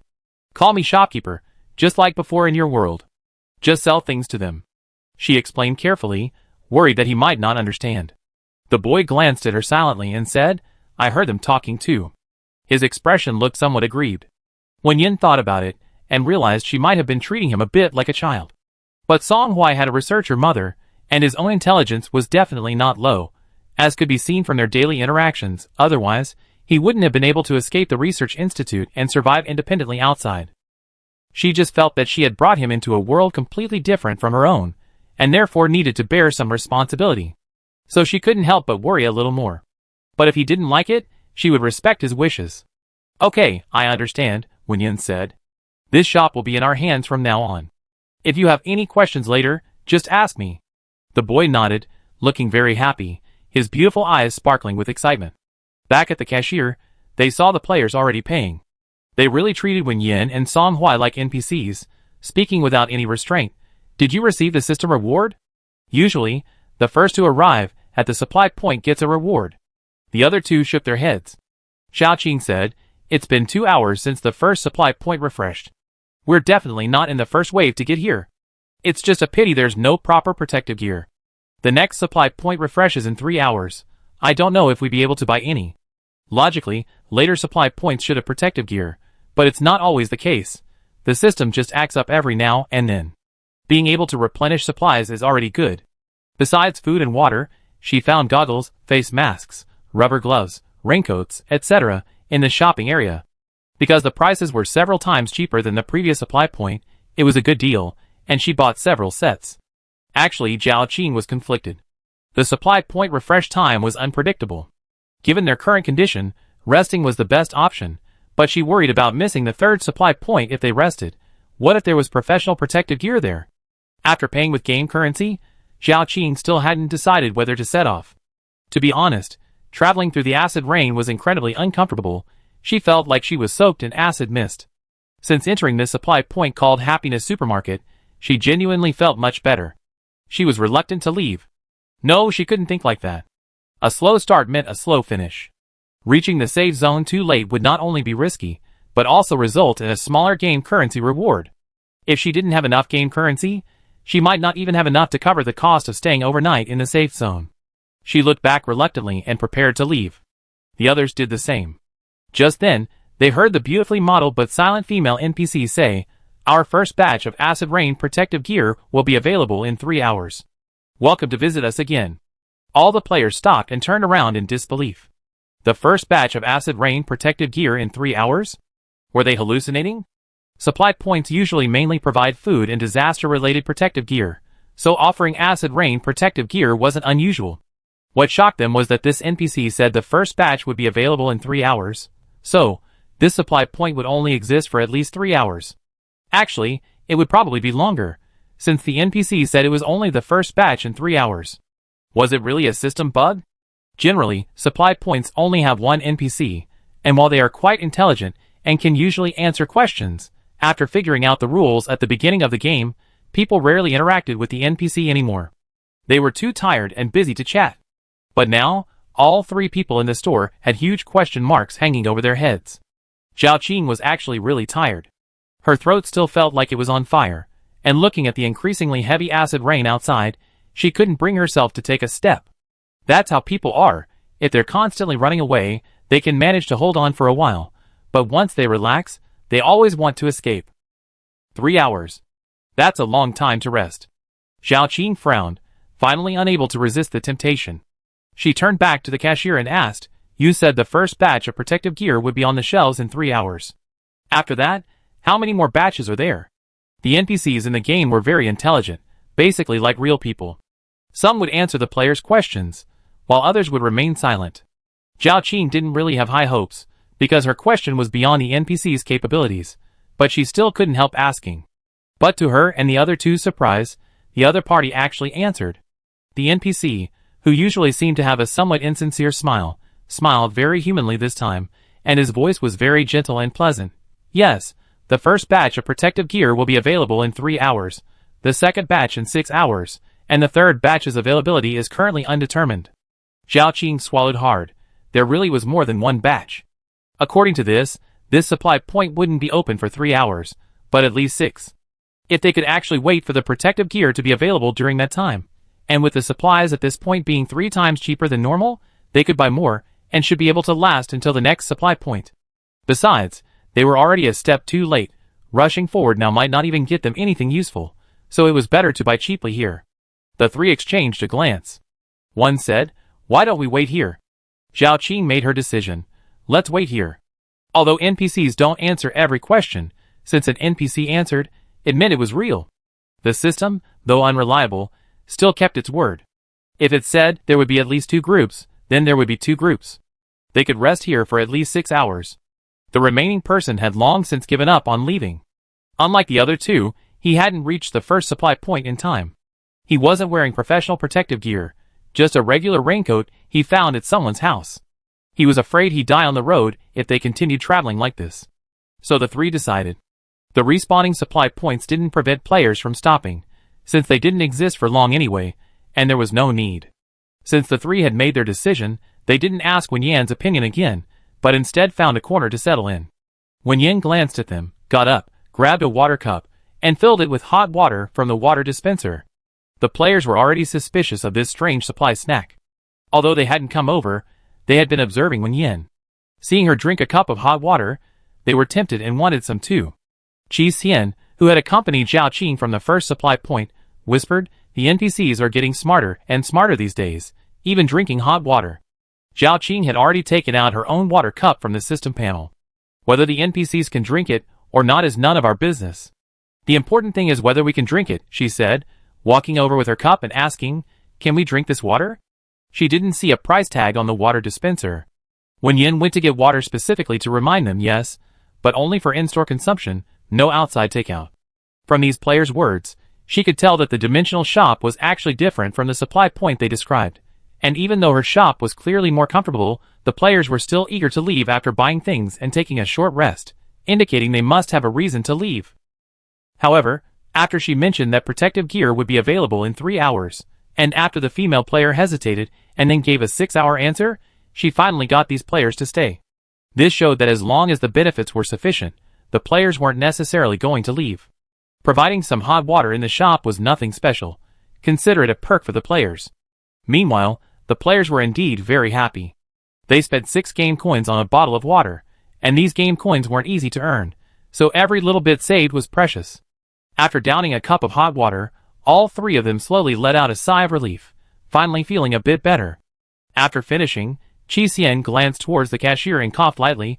"The NPC said it's free inside, but didn't say it was limited to 1 cup, right?" The other 2 nodded silently. Looking at Wen Yan's expression, the 3 carefully took another cup. Confirming there really was no limit, they couldn't help but feel overjoyed. They felt they had truly struck gold. The notoriously money-grubbing system had actually created such a huge bug. Not only had prices generally dropped by 3 times or more, but the refresh time had also been extended, and they could even drink hot water for free. They exchanged glances. "Should we notify the others?" Zhao Qing thought for a moment. "Let's go ask if we can pre-order protective gear. If so, we notify the others. Anyway, the supply point will eventually be depleted, and they have to leave eventually. Although they're escaping alone, they do know people, they just gotten separated for various reasons, but they can still contact each other through the system panel.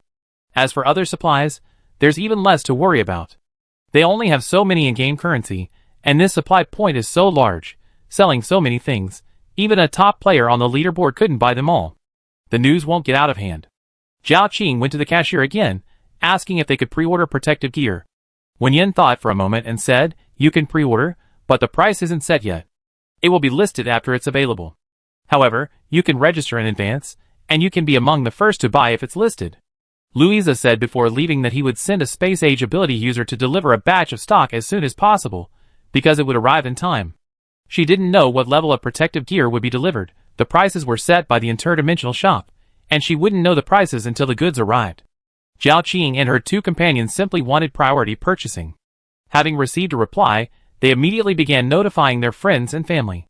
If they were lucky enough to live nearby, they could arrive within 6 hours and take advantage of the system's offer. Wen Yan guessed their thoughts. After everyone left, she said to Song Huai, "You wait here. I'm going back." The time travel fee for employees was a one-time cost. Each time the dimensional shop switched dimensions, it only teleported Wen Yan herself. Song Huai had to stay here until he had accumulated enough transaction volume to leave. Someone needed to watch the shop. After giving the instructions, Wen Yan went upstairs and returned to the real world. The 3 hours she mentioned were equivalent to 1 hour in reality. Louisa was giving an approximate time, but since she was a system NPC, it was best not to be late, otherwise, whatever she said later would raise suspicions among the players. Louisa had left a dedicated contact number when he last came, so she dialed it directly and gave him a time. "Can you get here before then? It doesn't matter if the first batch of armor isn't too high quality, as long as you can get here on time." Louisa asked her to wait a moment and quickly called back. "No problem," I asked. The ability users in H City have already set off with supplies, and should arrive in about half an hour. There are also some professional-grade protective gear and equipment on their way. They all arrive soon. Since she only had half an hour, Wen Yan didn't return to the post-apocalyptic world and simply waited in the supermarket. A short while later, Su Ling brought an unfamiliar superhuman into the store.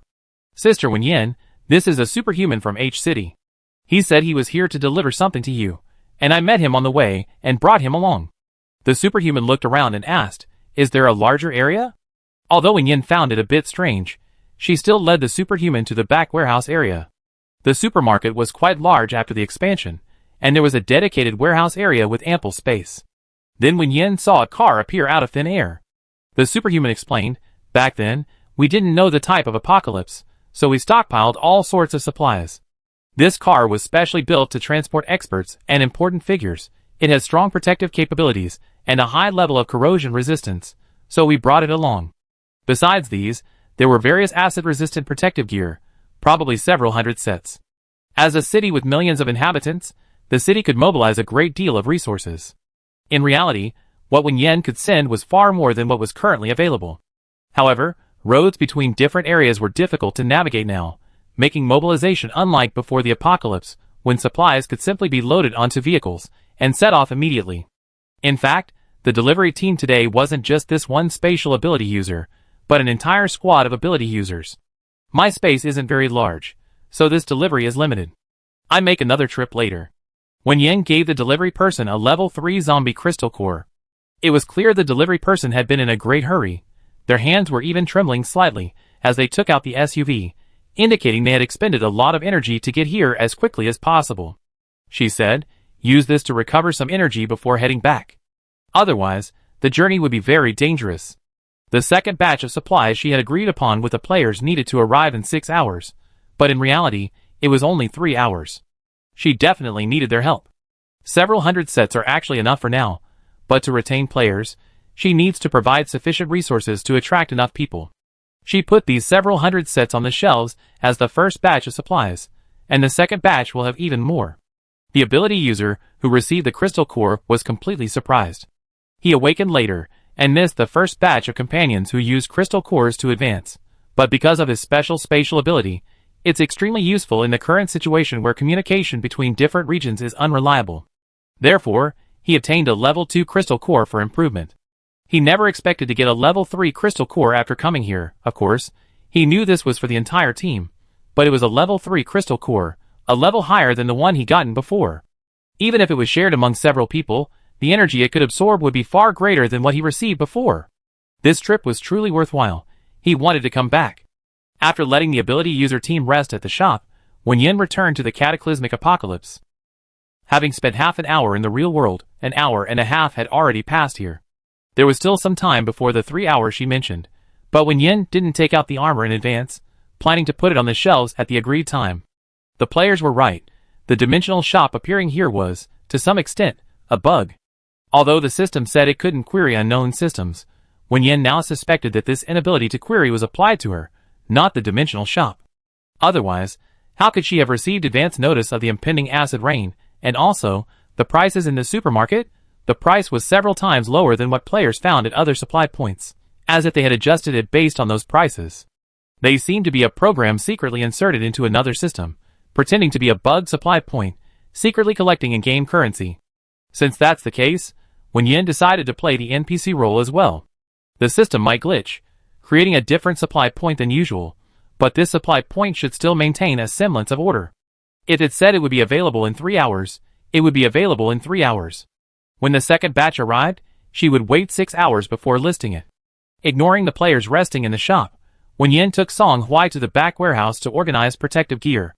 Since the supplies appeared, the dimensional shop had already set prices. These were special supplies stored by the authorities, not ordinary equipment. They weren't cheap, and even tripled in price, they were still quite expensive. However, they should sell. Along with the acid rain, the fog outside thickened, but the supermarket remained completely unaffected. While waiting, players gradually arrived at the supermarket. Most of them, like Xiao Qing and her group, had stumbled upon this unexpected supply point and rushed in excitedly. The crowd grew larger and larger. Some, initially frightened, didn't rush to the safe zone in time. When the acid fog filled the air and their shelters were no longer sufficient, they were forced to go outside, by which time the acid rain was already heavy. The injured players all had burn wounds, a horrifying sight.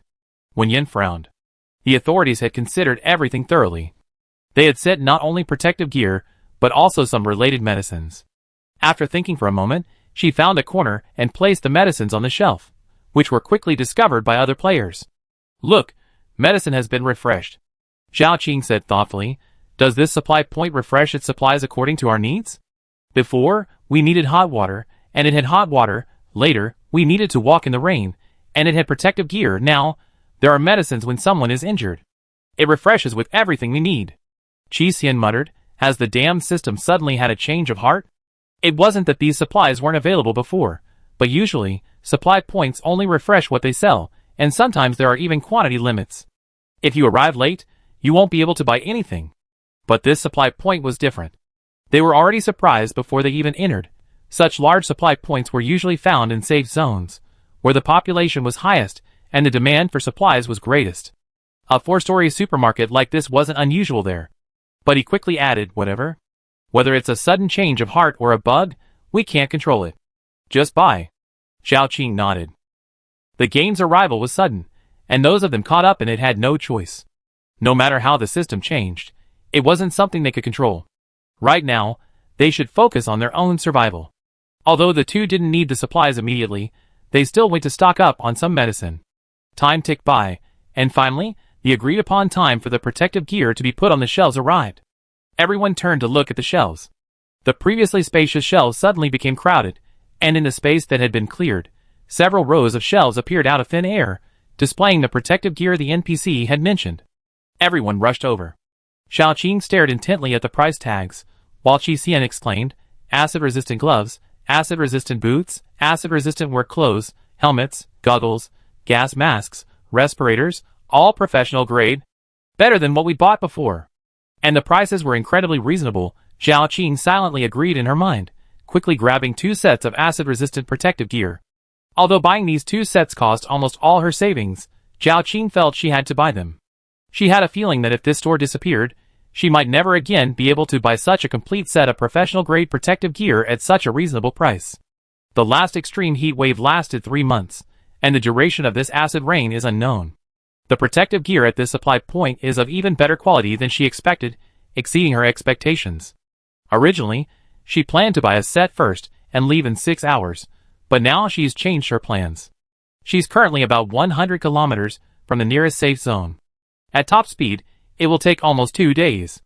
2 sets of protective gear should be enough for her to reach the safe zone, and since she won't need to detour to find new supply points, she'd likely be among the first players to arrive, earning more in-game currency and paying less for accommodation. The safe zone lasts for 1 week after each forecast refresh, giving her 5 days of safety.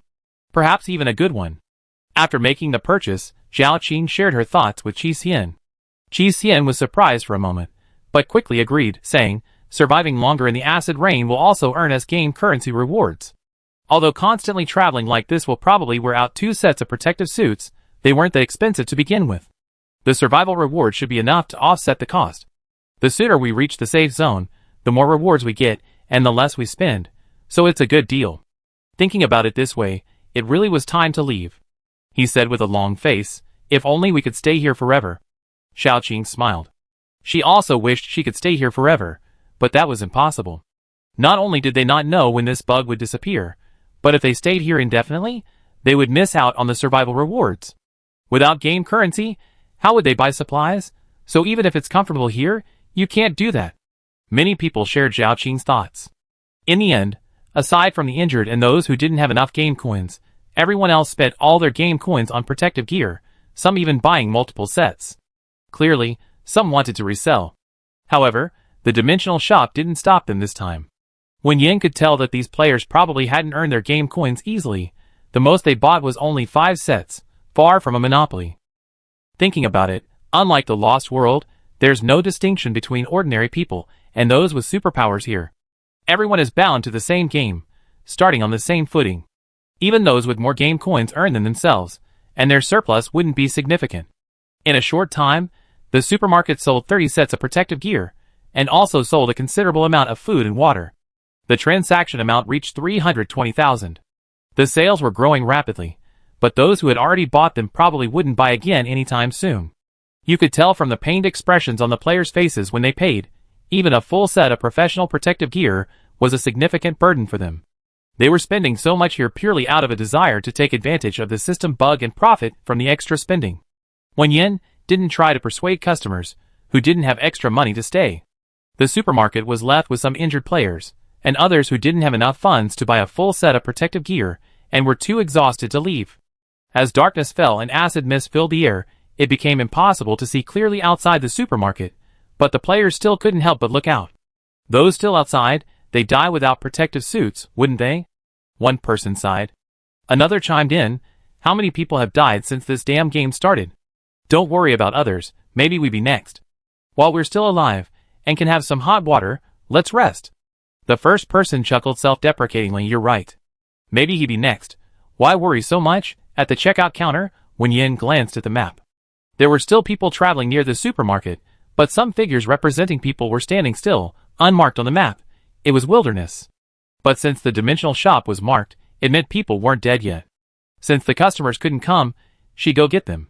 Leaving the shop to Song Hui, Wen Yan went to the back warehouse and drove the previous Superhuman's car out the back door. She was under the supermarket's protection, but the customers weren't, and driving was faster. The people resting inside the supermarket exchanged glances. Did anyone hear a car? I heard it. Me too. Is it some big shot?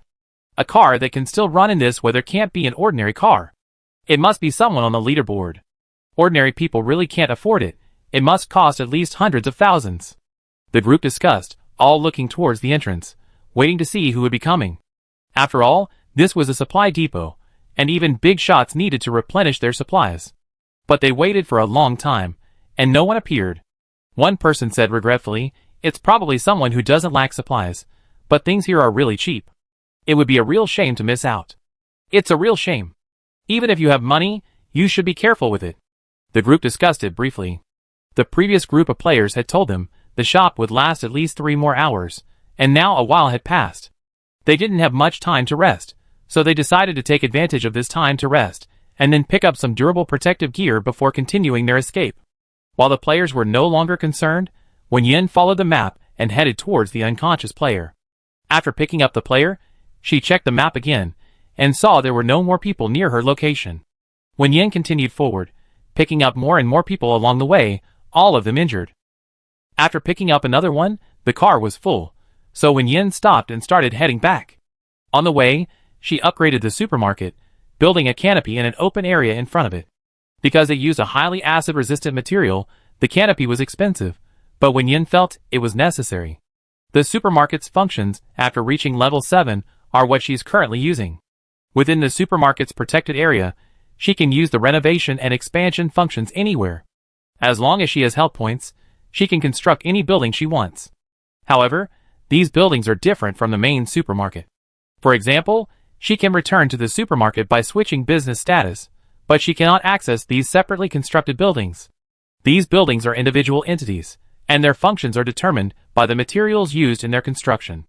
The reason for this is, as mentioned before, Wen Yan feels it's best to maintain her identity as a system NPC on the surface.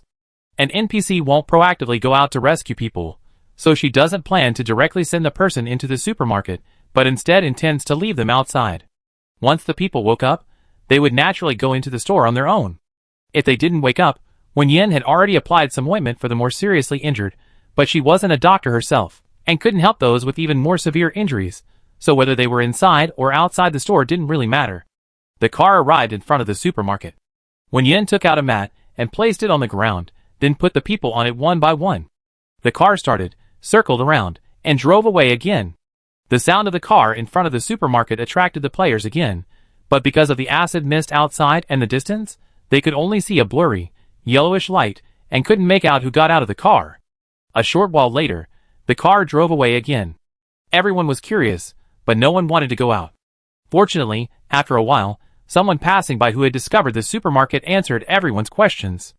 This person had also accidentally discovered that there was a supply point here, and had only come to replenish supplies, but unexpectedly saw several unconscious people at the entrance. Who are those people who fainted at the entrance? Why aren't they coming in?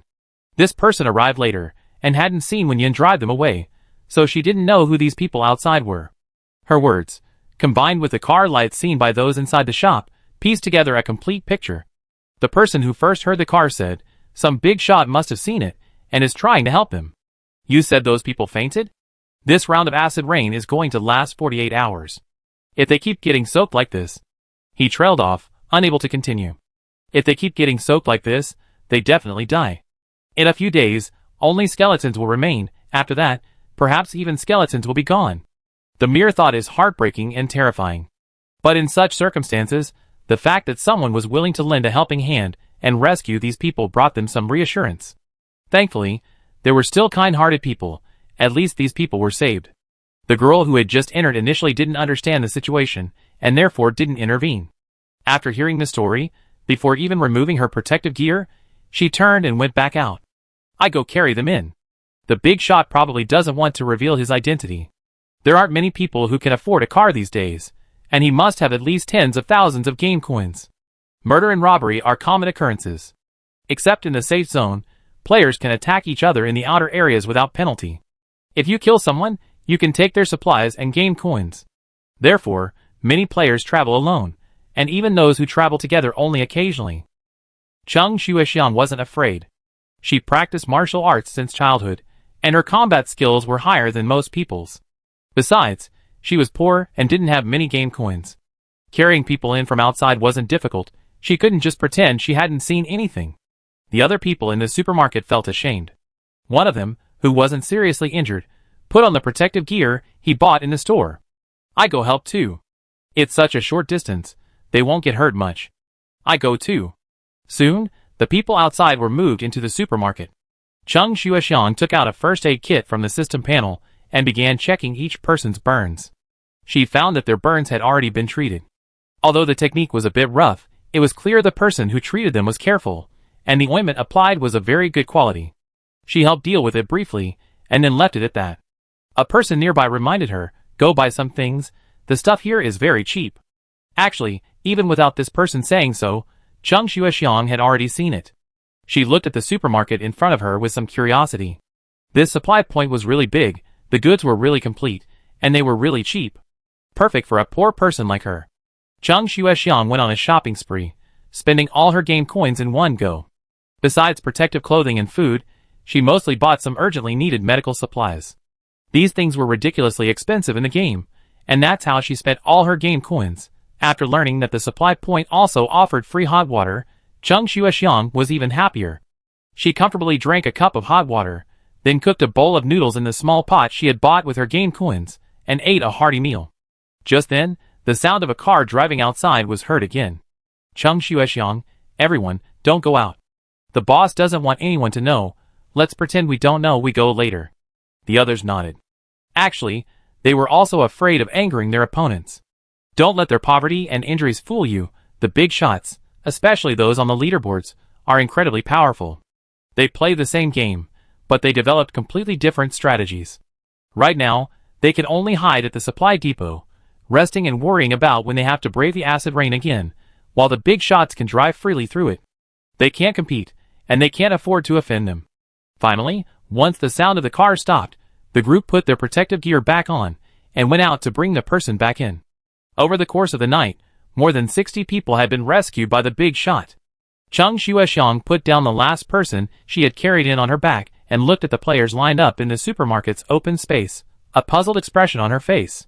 They're rescuing people, I'm rescuing people. So why are people so different? Why can others accumulate game currency, while I'm so poor? She was truly penniless now. Looking at the newly arrived protective gear on the shelves, she was envious, but couldn't afford it. Turning her head, Cheng Xuexiang was stunned. How come there was another NPC in the supermarket? She was certain it was an NPC because she had seen it come out of the supermarket, and immediately go to the checkout counter, even talking to the cashier from before. Clearly an intelligent NPC. But aren't there only one supply point at each of the other supply points? A player nearby said. I knew this supply point was bugged. Not only are the items cheaper, but it takes longer to respawn, and 2 NPCs have spawned. This same NPC was always there before. He added, somewhat puzzled, could it really be stuck? It's already dawn, and so much time has passed, yet this supply point is still there. They had initially thought they have to travel in the rain last night. But this supply point just wouldn't disappear. Seeing the injured person being carried in, they became a little scared and didn't leave. Cheng Xuexiang was just asking. Having a few NPCs didn't really matter. She reminded them, you should rest well, and set off quickly. This is just a transit point. If you keep hiding, you won't get any game currency, and even if the items here are cheap, you won't be able to afford them. After saying that, she left. The remaining people sighed, knowing they had to leave too. Soon, only those carried in last night remained in the supermarket. These people were all too badly injured to have fainted. Even if they wanted to earn game currency, they were powerless and had no choice but to stay. Most of them were already awake. They were all confused about why they were there, only knowing that they had been rescued by a powerful figure in a car, but they didn't know who that person was. Now, all they could do was pray that the supply point wouldn't disappear, giving them a place to stay. Meanwhile, Wen Yan opened the dimensional shop and checked the transaction volume. The efforts of the night had paid off. Most of the people she rescued hadn't reached the first supply point in time for various reasons, missing the resupply and lacking protective gear, which led to them fainting on the road due to respiratory infections. These people generally still had game currency, just unspent. Some had even received survival rewards for being soaked in acid rain for a long time. This was perfect for buying supplies. Therefore, the dimensional shop has reaped considerable profits, with transaction volume increasing from 320,000 to 1,080,000. At a rate of 1 million per day, that's 30 million per month. The transaction volume is being completed quite quickly, although not as fast as in the cultivation world, it's still excellent. 30 million in transactions can be exchanged for more than 3 years of life points. In short, this business is doing well. However, the car has indeed suffered significant corrosion from the acid rain. Although it can still hold on a little longer, the tires need to be replaced as soon as possible. She returned to the real world later and talked to Louisa, asking them to send over a few cars. That evening, she would go out to pick up injured people, just like the night before. Although she knew Song Hui hadn't rested all night, Wen Yan, being an ordinary person, was really struggling to keep going. She had to tell the young man who had also been watching the shop all night, "I'm going to sleep for a while, you can take over later." Okay. However, despite the agreed upon shift change, perhaps because she was too tired, Wen Yan didn't hear her alarm. When she woke up again, it was already late afternoon. She quickly washed up and went downstairs. The young man was still watching the shop, and the shop was still filled with injured people. However, judging from the rate of increase in sales, some people had indeed entered the supermarket during the day. But when she first arrived, there weren't many people around the supermarket to begin with, and with the acid rain, people were walking in all directions, not everyone passing through, so the growth rate wasn't as fast as yesterday. Wen Yan had some ideas, but she wasn't in a hurry. She had already slept all day, it was time to let Song Hui rest. The two ate a simple meal. Wen Yan thought for a moment and said, "People will keep coming here. Let's switch shifts so everyone can get some rest. You work the night shift, and I work the morning shift. That do for now." Song Hui said, "I'm going out tonight." Wen Yan shook her head, "I have to do this for now." Only she could see the map of the dimensional shop, so the job of picking up people at night had to be hers. Besides, she had other things to do tonight, so she had to do this herself for the time being. The boy didn't argue further, and went upstairs. Inside the supermarket, the players ate instant noodles, glancing towards the rest area. "Can you smell that? It smells like food over there. Looks better than instant noodles. By the way, do the NPCs we encountered eat?" Someone replied, "We should be grateful for anything to eat. If you don't like instant noodles, give them to me." "Why should I give them to you? I risked my life for these noodles. I only ate them today because I was injured. I usually just eat dry bread." "I don't believe you. You definitely still have game currency." "Nonsense, I don't." The topic was diverted, and no one paid attention to the NPCs eating anymore. That evening, after handing the supermarket over to Song Hui, Wen Yan drove out again. This time, there weren't many people to pick up, only a few in some more distant areas. She drove towards the distance. After picking up the person, Wen Yan didn't immediately return to the supermarket. Instead, at the spot where she found the person, she used the most expensive acid-resistant material in the supermarket to make a road sign. The sign only had the word supply point and a direction. On their way back, Wen Yan and her team placed these road signs at regular intervals. Although the materials were expensive, the higher price was justified. The quality of the items in the interdimensional shop was excellent, and they should last for a considerable time. Since it was just a road sign, the actual cost wasn't too high. If someone saw the sign and headed towards the supermarket, they would definitely make a purchase, so it was actually worthwhile. While Wen Yan was busy with this, on the other side, Zhao Qing, who had bought 2 sets of protective suits at the supply depot, looked at the map. More than a day and a night had passed since she left the supply depot, and she was less than 10 kilometers away from the nearest safe point. It's fair to say she barely stopped during this time, sometimes even skipping supply depots. Part of the reason was that her protective suit was better than she expected. Her original plan was to change suits along the way, making sure 2 sets were enough to reach the safe zone. But so far, aside from changing her goggles and gas mask, everything else was still from her first suit. Plus, she'd been constantly traversing the acid rain, accumulating a high survival reward, almost recouping all the game currency she spent. In other words, she'd practically gotten a free suit. While traveling in acid rain was far from comfortable, it was much better than she anticipated. Now she was alone. Qi Xian and the other person were too tired to rest at supply depots, while she chose to continue. Seeing the safe zone getting closer, Xiao Qing gritted her teeth and pressed on. Behind Xiao Qing, a supply depot was 50 kilometers from the safe zone. Qi Xian and another person traveling with him were surrounded. He began to regret not having Xiao Qing with him.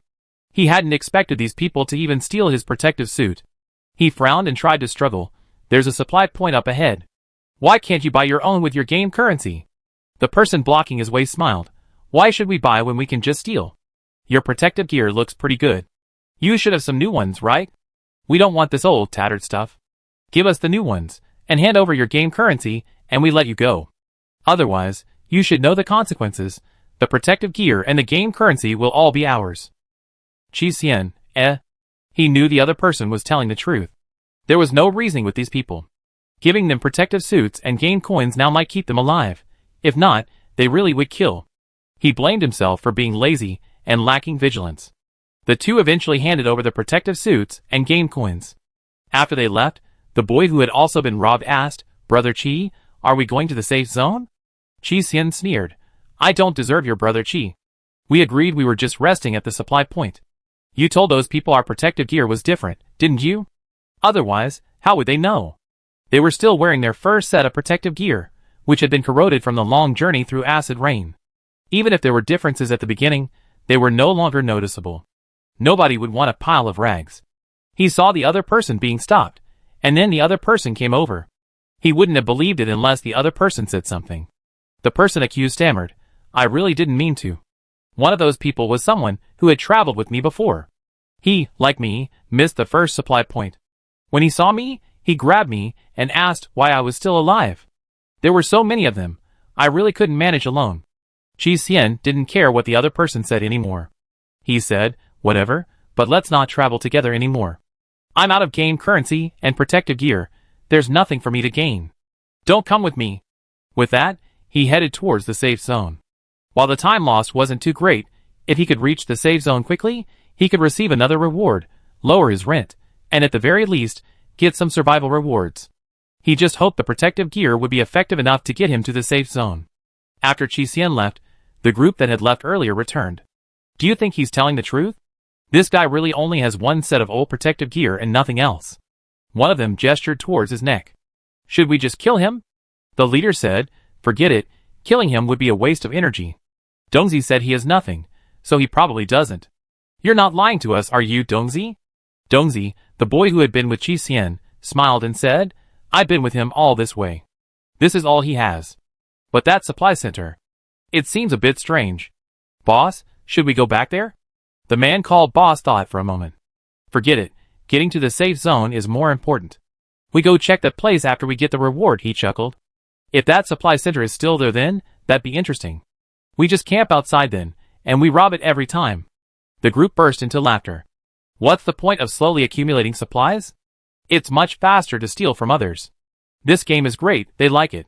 Chapter 52. Wen Yan spent several nights placing directional signs in all directions around the supermarket. Sure enough, more people came to the supermarket afterward. As predicted by the system, the acid rain lasted for 48 hours, paused briefly for 2 hours, and then resumed. This time, the acid rain was even stronger. Some players, for various reasons, were forced to stay in the supermarket. They were both relieved that the supply point bug hadn't disappeared and worried that when it did, they would be doomed. To prepare for the possibility of the supply point disappearing at any moment, the players remaining in the supermarket even took turns on duty to avoid being exposed to the acid rain while they slept. Perhaps because of their shared plight, the players talked more than before, encouraging each other. Through their conversations, Wen Yan also learned more about this world. It turned out that this world really was as she had guessed, a post-apocalyptic survival game. The hints the Dimensional shop gave her were actually game system prompts for the players, but the players received an extra one. The safe zone was refreshing. Now Wen Yan finally understood why, even though her supermarket had cheaper prices, players were still so eager to leave after replenishing their supplies. They needed to get to the safe zone as quickly as possible. According to the game rules, players would receive a notification sometime before each natural disaster. If they immediately set off for the safe zone after receiving the notification, they would have a greater chance of encountering a supply point along the way. Here, players could replenish their daily necessities and protective gear needed for the specific disaster. For example, this disaster was acid rain, so the protective gear included masks, goggles, and acid-resistant suits. If you're too afraid to go out, you miss out on supply points. If you're planning to hide forever, it's even worse. Before the apocalypse, there were wealthy people who received advance warnings and naturally wanted to stockpile supplies and hide. However, as the natural disasters worsened, situations became increasingly uncontrollable. For example, during one thunderstorm disaster, you could be struck by lightning anywhere outside the safe zone. How could you possibly hide then? After experiencing several rounds of natural disasters, players gradually understood the game's mechanics. It forces players to run through natural disasters, like hunters chasing prey, watching them struggle for survival. Of course, to prevent these prey from dying too quickly, the game does offer rewards. Each player has a survival time statistic. The longer you survive in the disaster, the faster your stat increases. Furthermore, the earlier you reach the safe zone, the more rewards you receive, and the early arrivals get the best living conditions and the most favorable accommodation and shopping prices. This leads to a situation where, regardless of their reluctance, players will immediately set off for the safe zone upon receiving the game system notification. A player on duty side, but I have to admit, some people are just naturally gifted. What's a life or death situation for us is a piece of cake for them. I've seen top players on the leaderboard before. Aside from being among the first to arrive at the safe zone to collect rewards, they don't stay there at all. They're always out there vying for survival rewards. Another player nodded in agreement. The longer you accumulate survival rewards, the more rewards you get. Sometimes you can even find system-distributed gift packs outside. If I had that skill, I go too. The rewards in those gift packs are really generous. The player who initially brought up the topic quickly advised, you should take it easy. The gift packs are good, but there are so many people vying for them. Haha, I know my own limitations. Let those big shots fight over these supplies. I'm just going to stay put. The two exchanged a glance inside. Just surviving was a blessing. Their only hope now was that the bug at the supply point would persist, ideally becoming a permanent bug, giving them a permanent rest stop. Unfortunately, that was impossible. Listening to the player's words, Wen Yan seemed thoughtful. This game didn't seem very player-friendly, but some people seemed to be thriving within it. However, perhaps because her activities these past few days had revolved around the supermarket, she hadn't encountered the big spenders the players were talking about. If these people were here, they would probably have considerable spending power. They all sound very wealthy. However, Wen Yan wasn't in a hurry. Unlike the previous Cultivation world, the system hadn't issued any warnings or reminders, meaning that staying for an extended period wouldn't be a problem. Her current speed was already quite fast, given the game's mechanics. Reaching the transaction threshold was only a matter of time if she stayed long enough. The acid rain outside was intensifying, and fewer customers were arriving. Having grasped the game's general rules, Wen Yan knew this was because the first wave of players, who were supposed to reach the safe zone, had already arrived. Those delayed for various reasons, like the players left in the supermarket, were probably finding temporary shelter. Once the new safe zone refreshed and the players started moving, a new wave of customers would arrive. Wen Yan waited quietly. Safe zone. As one of the earlier players to arrive at the safe zone, Zhao Qing successfully received generous system rewards and secured accommodation in a central area at a relatively favorable price. Prices within the safe zone increased from the center outwards, so her area not only offered cheap lodging but also relatively low prices. Furthermore, because she only wore out one set of protective gear along the way, her travel costs were reduced. Zhao Qing had essentially made a fortune this time. Some players, who arrived at the safe zone earlier than her, hadn't even earned as much in-game currency. However, she certainly wouldn't publicize this. After spending 3 days in the safe zone, Zhao Qing received news that her friend, whom she had notified at the supply point, had also arrived. However, due to a series of unforeseen circumstances, the friend hadn't taken the supply point route and instead took a detour, arriving later and staying in the outer city area. Within the safe zone, people in the inner city could move freely within their own area and could also go to areas further out than their own, but they couldn't go to areas closer to the center than their own area. Therefore, Zhao Qing had to go out to find her friend. But this didn't matter. No one would make a move here. To Zhao Qing's surprise, on her way to visit her friend, she encountered Qi Xian, who looked truly pathetic. "What happened to you?" Zhao Qing first messaged her friend, then took Qi Xian to a shop and bought him a meal. Although the prices were high, Qi Xian certainly wouldn't be able to enter the inner city at this time, so this was the only option. Looking utterly disheveled, Qi Xian didn't have time to say anything. He wolfed down his food, and only then did he recover. With a wry smile he said, "I really should have come with you," and recounted his ordeal. "That guy who was with us earlier, he's most likely a vulture." Zhao Qing sat up straight. A vulture? Vulture is a term used by game players to refer to gangs that specifically target and rob ordinary players. These people specifically target ordinary players, taking advantage of them being alone or injured to steal supplies and in-game currency. They are extremely despicable, the most hated group by all players, and one of the reasons why players are hesitant to travel together. Qi Xian nodded. "The one who was with us probably had our eye on us from the beginning. I suspect they might have changed their strategy. They might have some people pretend to be alone to lower the other player's sympathy, then lure them to a location where their accomplices have been lying in ambush." He had initially only been cautious and hadn't followed the previous person, but the further they went, the more uneasy he felt. He had originally planned to go directly to the safe zone with Zhao Qing, but it was Lu Dong who suggested going to the supply point. Of course, he was mainly to blame himself for lowering his guard because the other person was alone. Initially, during natural disasters, many people acted together. Strength in numbers increased the chances of survival. However, since the appearance of the vultures, many players have become hesitant to team up, as they specifically target and rob those who appear to be weak but are grouped together. Later, as players began to split up, the vultures, finding it less easy to obtain in-game currency, started acting independently, breaking up into smaller groups. This has become incredibly difficult to defend against. Qi Xian thanked Zhao Qing sincerely. He wasn't actually short of money for a meal, but because he arrived late, his reward was low, and he could only stay in the outer city where accommodation was expensive. So he had to save his meager reward for lodging. He said angrily, "These people are truly despicable. They're taking turns guarding outside the safe zone. Anyone trying to enter has to pay them protection money. I still had some survival rewards, but they stole them too." He was just unlucky, encountering this group time and time again. Zhao Qing didn't know what to say. Surviving a natural disaster was already exhausting enough. Having to guard against being attacked by their own kind was even worse. These so-called kind were even more ruthless than the game system. At least the game system gave them some rewards. But these people only knew how to reap without sowing. Furthermore, this group was extremely bullying and cowardly. They dared not provoke those with ability, and the weak banding together only made it easier for them to exploit. Now, even splitting up didn't work, they were still being targeted. They treated the players like blood bags, relentlessly sucking their blood. 2 days until the new safe zone refreshes. They definitely make their move again then. Zhao Qing frowned. She felt unsafe herself. For the past 2 days, she had a feeling of being watched, but hadn't noticed anything.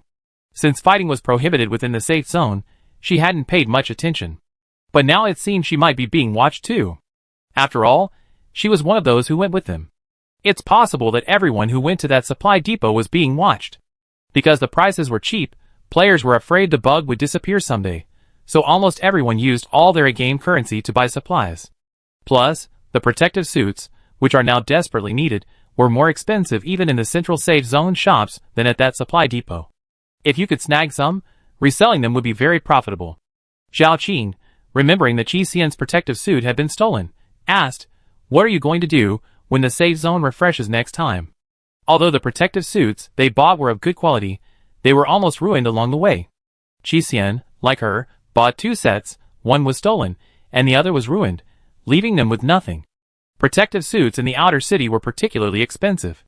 Qi Xian hesitated for a moment, then shook his head. "We see then." Zhao Qing knew what he was worried about. Similar to the rules regarding prices and accommodation, in the safe zone, supplies were more plentiful closer to the center. Shops had ample stock, and there were fewer people, so there was no shortage of goods. The outer city was the opposite. However, there were no restrictions on the number of items that could be purchased within the safe zone. In fact, it was possible for someone in the inner city to buy for someone in the outer city, but the key problem was the lack of trust between them. Whether the buyer paid a deposit in advance or the person helping paid ahead, both sides would have concerns. She hadn't brought this up without a purpose, and understood Qi Xian's concerns. She said, "The area where I live is relatively cheaper, but it's still twice as expensive as the supply depot we went to before. The quality is slightly lower though.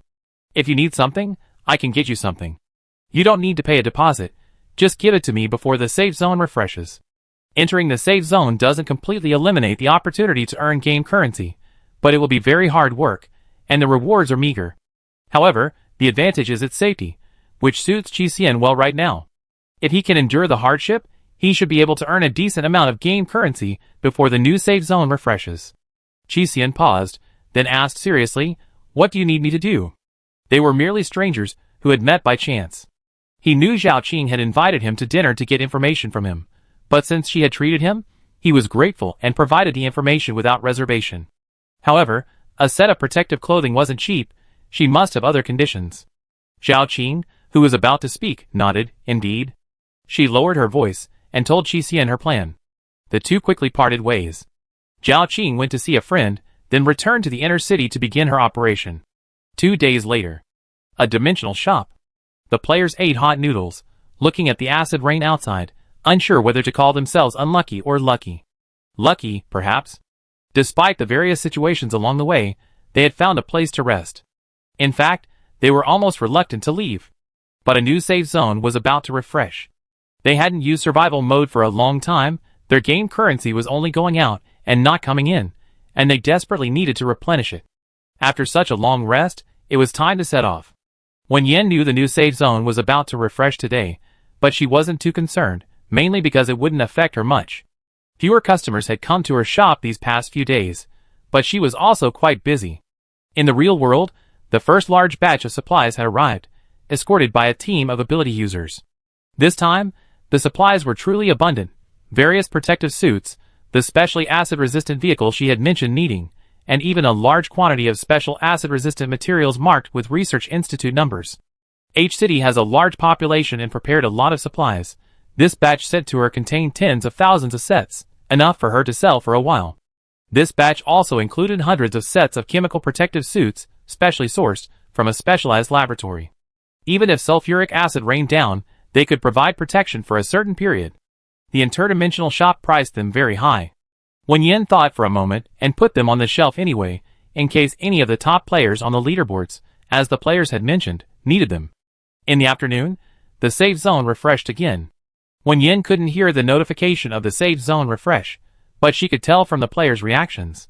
The players who had been resting in various places rushed to the shopping area, made their final purchases, and hurriedly left the supermarket. They headed towards the new safe zone. Wen Yan thought for a moment, then had sawn why open the shop. She went to the backyard, got in her car, and left the supermarket. Before leaving, however, she took out a small porcelain bottle from her spatial storage, poured out a pill, and swallowed it. A moment later, Wen Yan picked up a mirror and looked at herself. In the mirror, the original actress Wen Yan's face was gone, replaced by a gentle, but somewhat ordinary face. This was a disguise pill concocted by Xiao Qingchuan, effective for 24 hours. She only discovered this later when organizing her space. Xiao Qingchuan was indeed very meticulous, preparing all sorts of pills. It came in handy now. The transformed Wen Yan drove off. She didn't actually have a fixed destination, but wanted to see where the safe zone would spawn this time. She planned to leave markers along routes players were likely to take, hoping to attract some customers. While Wen Yan was driving off, Zhao Qing, over 100 kilometers away in the safe zone, also set off. She was still alone. This time, she wasn't as lucky as before. The safe zone had spawned nearly 200 kilometers away, so she had to set off as soon as possible. Another regrettable point was that she had originally planned, if possible, to pass by the original supply depot again to see if she could still find it. She knew in her heart that this was highly unlikely, but she couldn't help but hold on to that hope, especially after buying overpriced items at the safe zone shop. Unfortunately, this safe zone was too far away, and taking a detour would make it even further. She decided against it. Anyway, that supply depot must have disappeared long ago. After packing her things, Zhao Qing, as usual, chose the direction closest to the safe zone and set off. Shortly after leaving the safe zone, Zhao Qing sensed someone following her. She walked slowly, and the other person walked slowly. She walked quickly, and the other person walked quickly. Finally, Zhao Qing simply stopped. The people following behind, knowing they'd been discovered, showed no sign of panic. Instead, they swaggered out. There were 3 of them. One of them was Lu Dong, whom they traveled with for a while earlier. Zhao Qing frowned. "It's you." Lu Dong dropped the pretense, grinning. "Miss, I know you bought 2 sets of protective suits. You just changed into this one, right? Also, you didn't stop on your way to the safe zone, so you must have accumulated quite a few survival rewards. Oh, and by the way, being among the first to enter the safe zone, you got a good reward too. You had such a good time in the inner city these past few days. Could you spare us a little something?" He and 2 others surrounded her. Zhao Qing took a few steps back. "You get your comeuppance for stealing other people's things like this." Lu Dong laughed loudly. "Complaint? I was just begging for your pity. What kind of comeuppance could I possibly have? If you're so capable, you should help others more. I saw you even treated Qi Xian to dinner, right? Share some of that kindness with us brothers." The group laughed arrogantly. Zhao Qing lowered her head. "What if I don't give it to you?" Lu Dong's smile vanished. "Then don't blame us for being impolite." "How impolite?" Lu Dong was already getting impatient. "Of course we kill you. Don't think I'm joking. If you know what's good for you, hand over the supplies and gain currency." Zhao Qing seemed frightened, constantly backing away, as if she stepped on something and accidentally fell to the ground. Seeing her like this, Lu Dong and his 2 companions felt as if the supplies and gain currency were beckoning to them, and they laughed without any attempt to hide their mockery. Bang! Bang! Bang! 3 gunshots rang out in quick succession. The smiles on the faces of the 3 men froze. They looked down in disbelief and saw blood gushing from their chests. Lu Dong looked up at Zhao Qing. "You." Zhao Qing stood up, flicked her wrist, and a dagger slid from her sleeve. Without a word, she finished them off, ending their lives. Qi Xian emerged from their hiding place with his men. His hand, which had fired the gun, was still trembling, but his face was beaming with satisfaction. These beasts deserved to die long ago. Seeing this scene makes all the cost worthwhile. The apocalypse had arrived, and everyone had become a part of the game. No one could escape it. Resources that were once controlled could now be purchased with game currency, though they were incredibly expensive. This gun cost a whopping 100,000 game coins. It was a pool of money they all chipped in. Honestly, getting a group of people who don't really trust each other to pool 100,000 game coins for an item is incredibly difficult, but they were driven to desperation. If they didn't pay, they'd be treated like lambs to the slaughter, constantly exploited and exploited. Why didn't those vultures kill them? Not out of kindness, but because as long as these weaklings lived, they were walking game coin extraction machines. With a little nurturing, they could be exploited again. That's why, this time, they reached their limit and weren't going to tolerate it any longer. Zhao Qing's plan was this. They split into 2 groups. One inconspicuous group would lie in ambush, while the other group, like her who clearly had extra supplies, would act as bait to lure the vultures. Fortunately, they succeeded. Zhao Qing said, "Let's go find the others." Although the vultures outnumbered them, they were timid. It would take 3 people to deal with her alone. The other groups would probably be about the same. Only one group was the most troublesome. Their leader, the vulture leader at the top of their group. He definitely had a gun. According to their plan, the others would try to stall for time after being followed, while those targeted by the vulture leader would run away as soon as they left the safe zone. They needed to find them quickly and rescue them.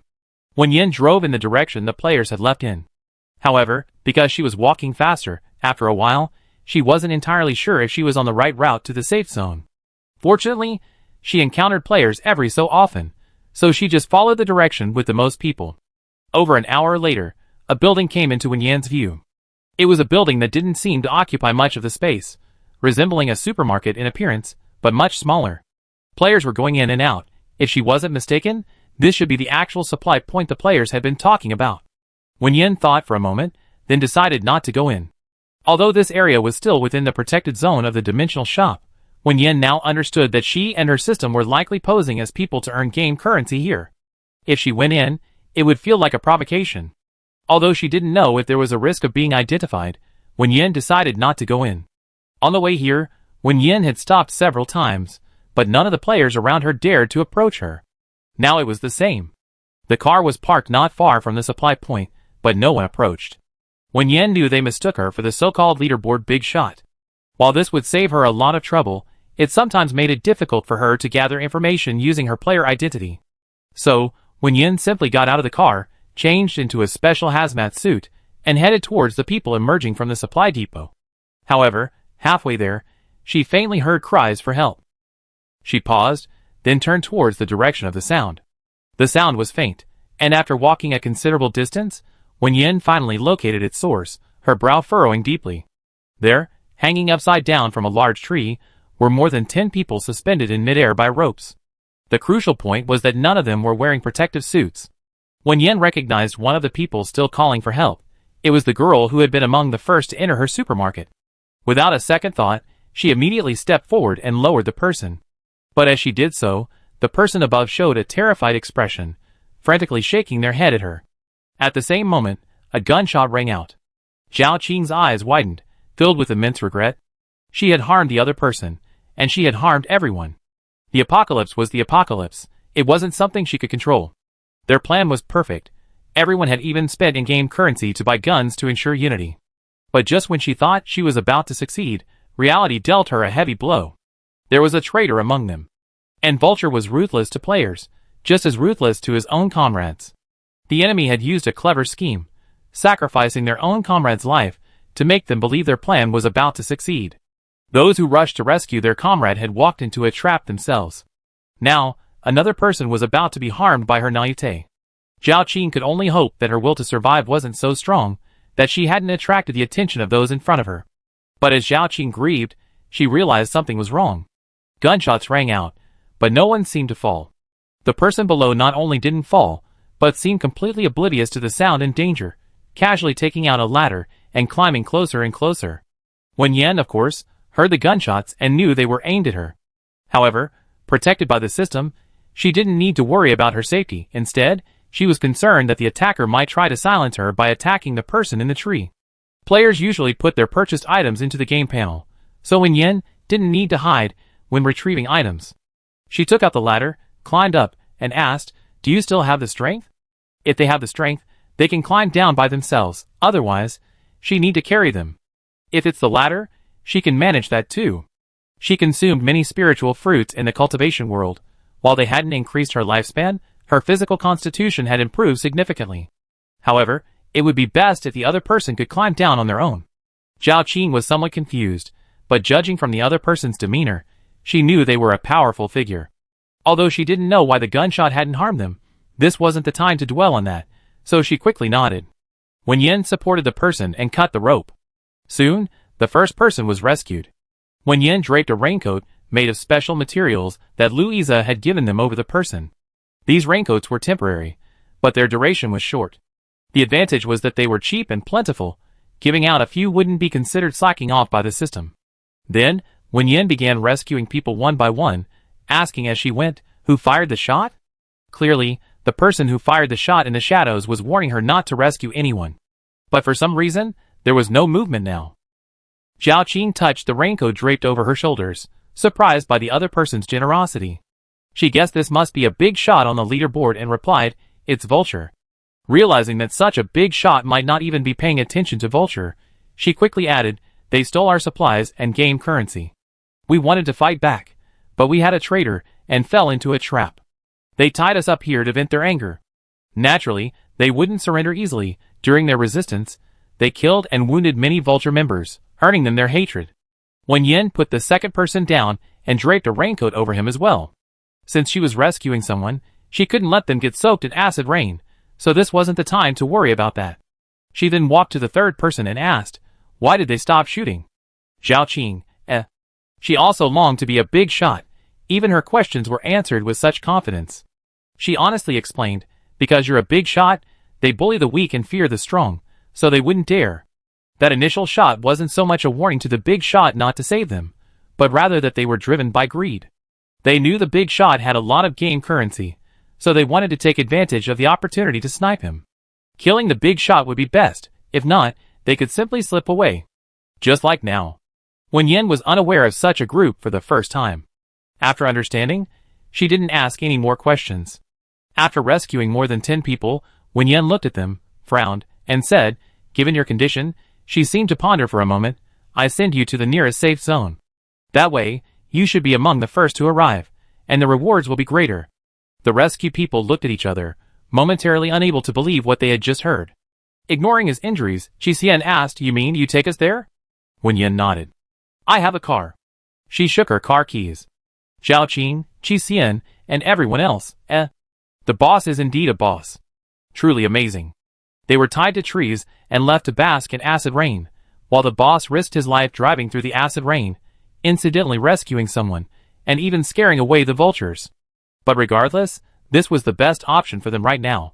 Although they hadn't been in the acid rain for long, the intensity of the second round was already enough to directly damage their skin. In such a short time, each of them was covered in wounds. In this situation, even if they wanted to earn the survival reward, they simply couldn't. Moreover, they didn't have any protective gear. The safe zone had only recently refreshed. If they could get there by car, they'd be among the first to arrive, and the rewards would be significantly greater than what she received last time. This way, they could also give something back to the big boss. He had rescued people and given them raincoats. Although he hadn't mentioned anything about rewarding them, they couldn't ignore it. It was a bit cramped for a dozen people to ride in the car, but the SUV was spacious enough to manage. And since no one was checking for overloading, they were already quite satisfied to be able to get on the car smoothly without getting soaked in acid rain, and to be among the first to arrive at the safe zone. But why wasn't the car moving? Zhao Qing thought for a moment and tentatively said, "Big boss, we can give you 2/3 of the reward after we reach the safe zone." The others quickly nodded in agreement. Things were cheap in the central area, and the remaining third would be enough. They could use the rest of the time to recover from their injuries, and wait for the new safe zone to refresh.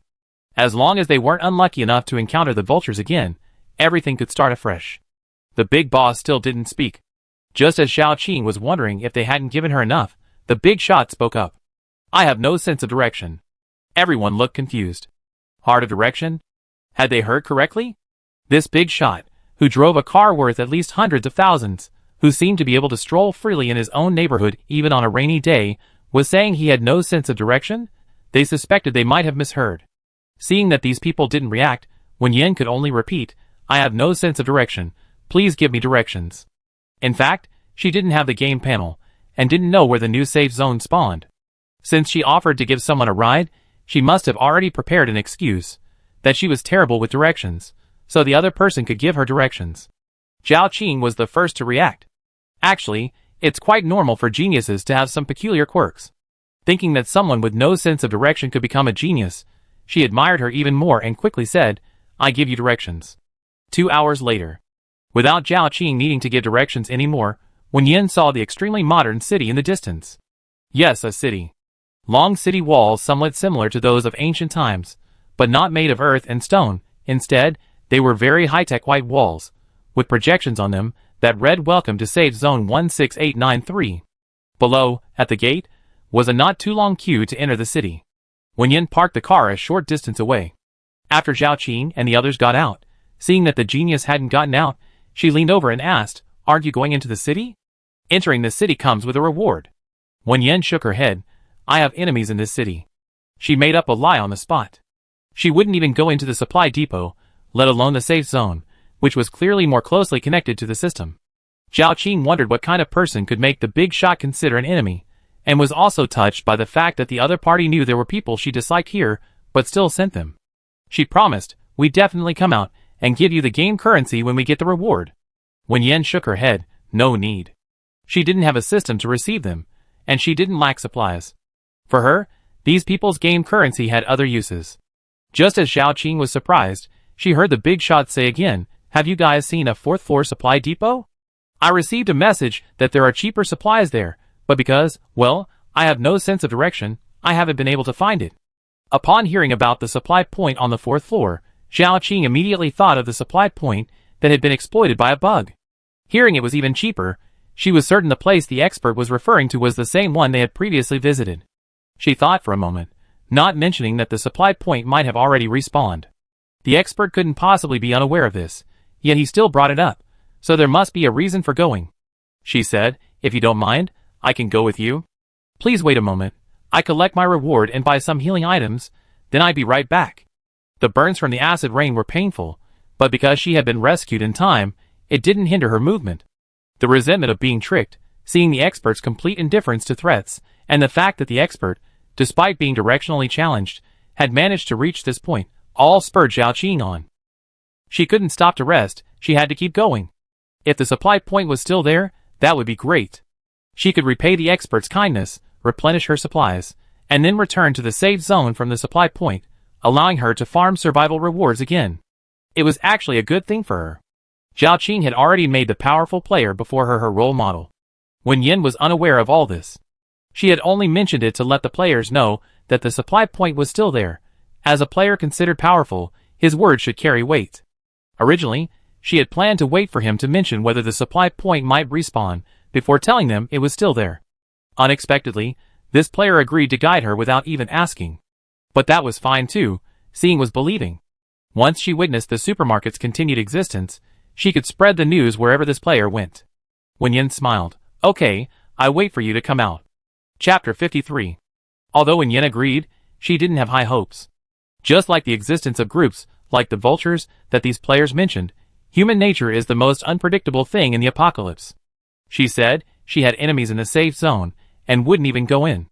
If the other party had ulterior motives, they definitely wouldn't have come out. After all, you can't fight in the safe zone, and she's terrible with directions. However, Zhao Qing came out quickly.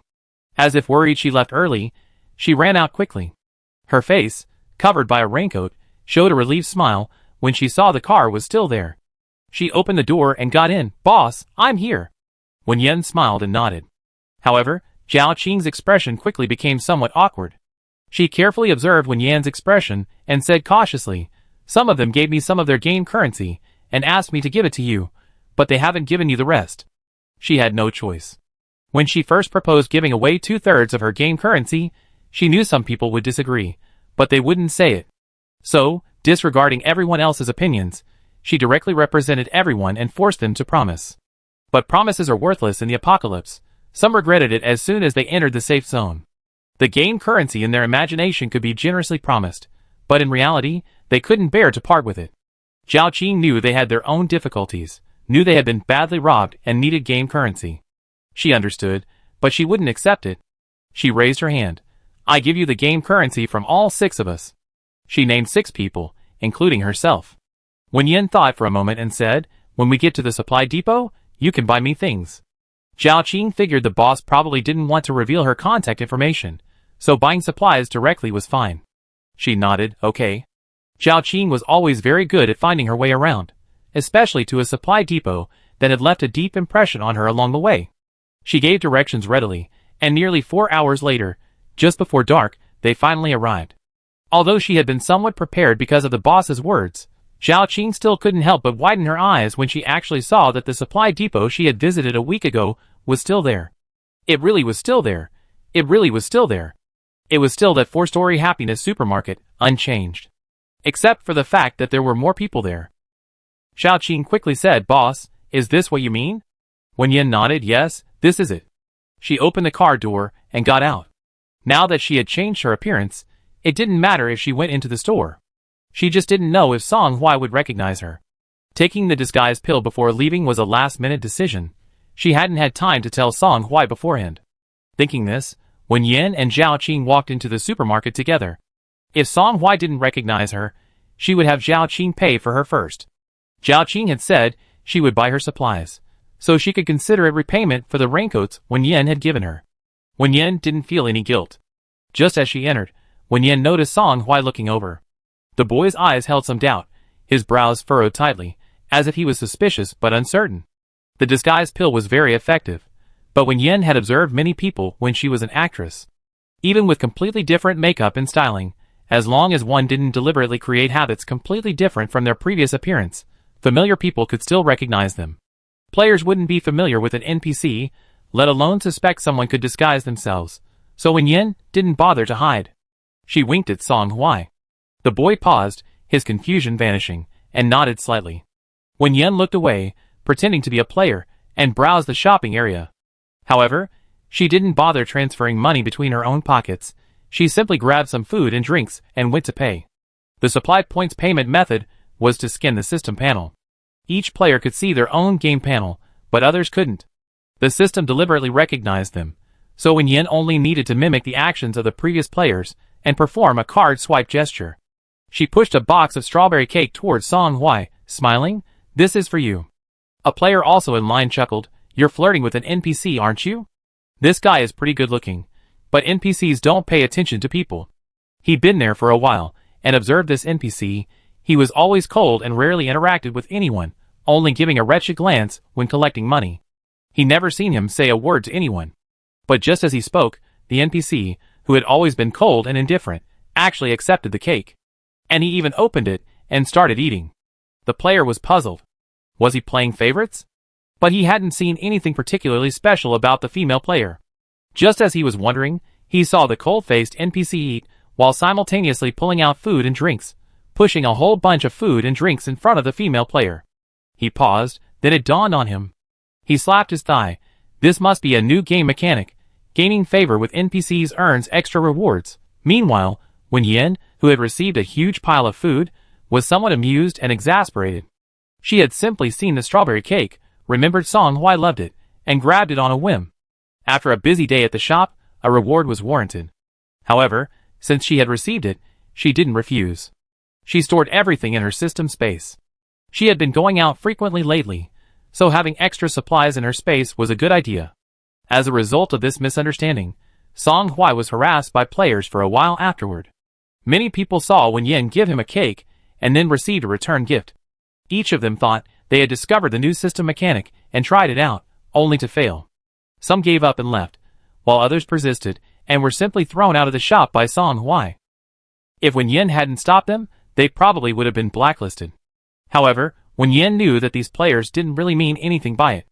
Resources were precious in the apocalypse. Even food and drink were worth a lot of in-game currency, so they naturally wanted to take advantage of any opportunity. To avoid causing Song Hui further trouble, Wen Yan didn't speak to him much afterward. The player who was thrown out of the shop was the same one who had initially been queuing to pay behind Wen Yan. Having been thrown out once, he didn't dare try again. If he caused a disturbance with the NPC, and they wouldn't let him in again, that would be a huge loss. But even though he had stopped going near the NPC, why was the NPC still glaring at him? The player was puzzled, and could only try to stay as far away as possible. After buying some things, Wen Yan went to the rest area to wait for Zhao Qing. This rest area was one she had specially prepared for players to relax. It had sofas for short rests, and tables for placing things. After a while, Zhao Qing returned. She carried a pile of things and placed them on the table. Wen Yan knew the prices of the supermarket's goods. A quick glance told her that Zhao Qing hadn't held back at all. She had said she would give her 2/3 of the reward she received, and she had given them all. Zhao Qing accepted them. Zhao Qing also breathed a sigh of relief. She knew that the powerful player wouldn't care about such small things, but she had to keep her promise. She had indeed regretted being hung from the tree, and occasionally thought that she could have been more despicable, but thankfully she had met the powerful player, preventing her from becoming the kind of person she once hated due to momentary emotions. The medicine Zhao Qing bought in the safe zone was very expensive, and she hadn't bought too much to save game currency. Now, taking advantage of the cheaper prices here, she bought a lot and sat on the sofa, applying medicine to her wounds. After applying the ointment, she asked curiously, "Boss, what brings you here?" She noticed the other person hadn't bought much. Wen Yan sipped the milk tea Song Hui had prepared and nodded casually, "I'm waiting for someone." "Oh, I see." Zhao Qing nodded, not asking further. Actually, this situation was quite common. Just like when she encountered supply depots before, she would contact her friends.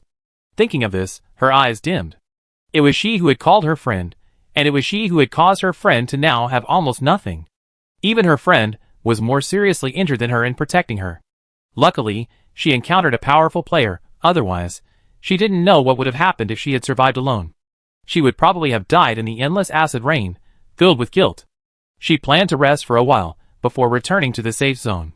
Then, she would come back here from the safe zone. She could earn survival rewards, see if she could find a refreshed gift pack, and replenish her supplies before the supply point disappeared. Thinking about it this way, the existence of this supply point was truly invaluable. Zhao Qing couldn't help but share her thoughts with Wen Yan. After reaching the safe zone, many players stopped coming out.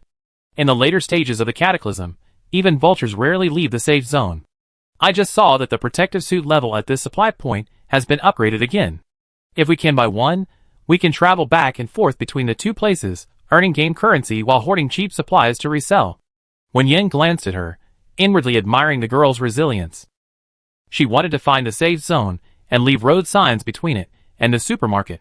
Her plan was this: she needed to let the players in the safe zone, where the most players were, know that there was a supply point there that wouldn't disappear anytime soon, a good place for them to buy and sell supplies.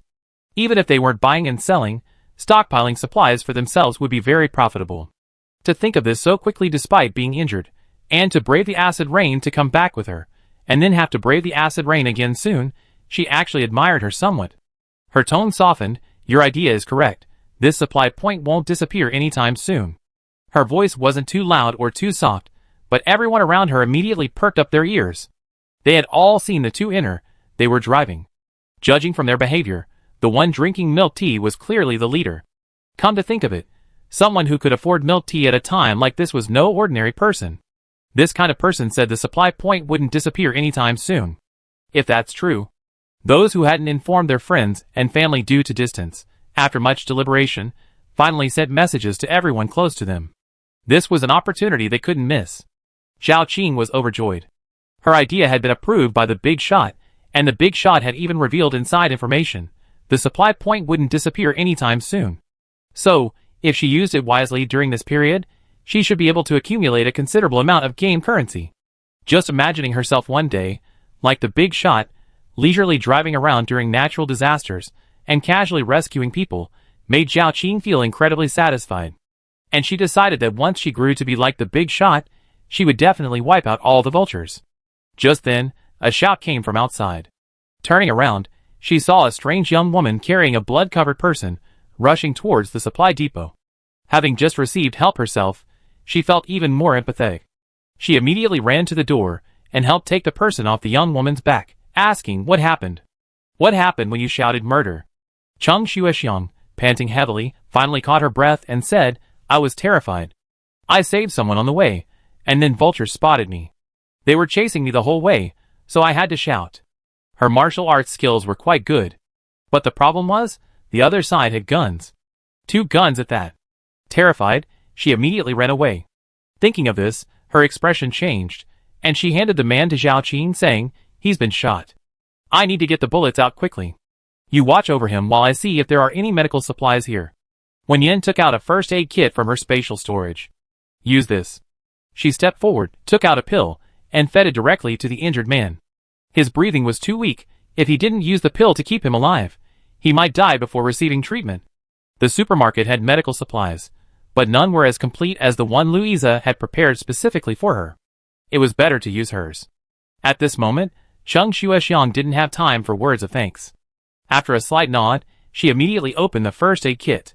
Her eyes lit up when she saw the various medicines and equipment inside. These were all good things. Very good, very good. With these things, the person in front of her had a greater chance of survival. She could also save some money.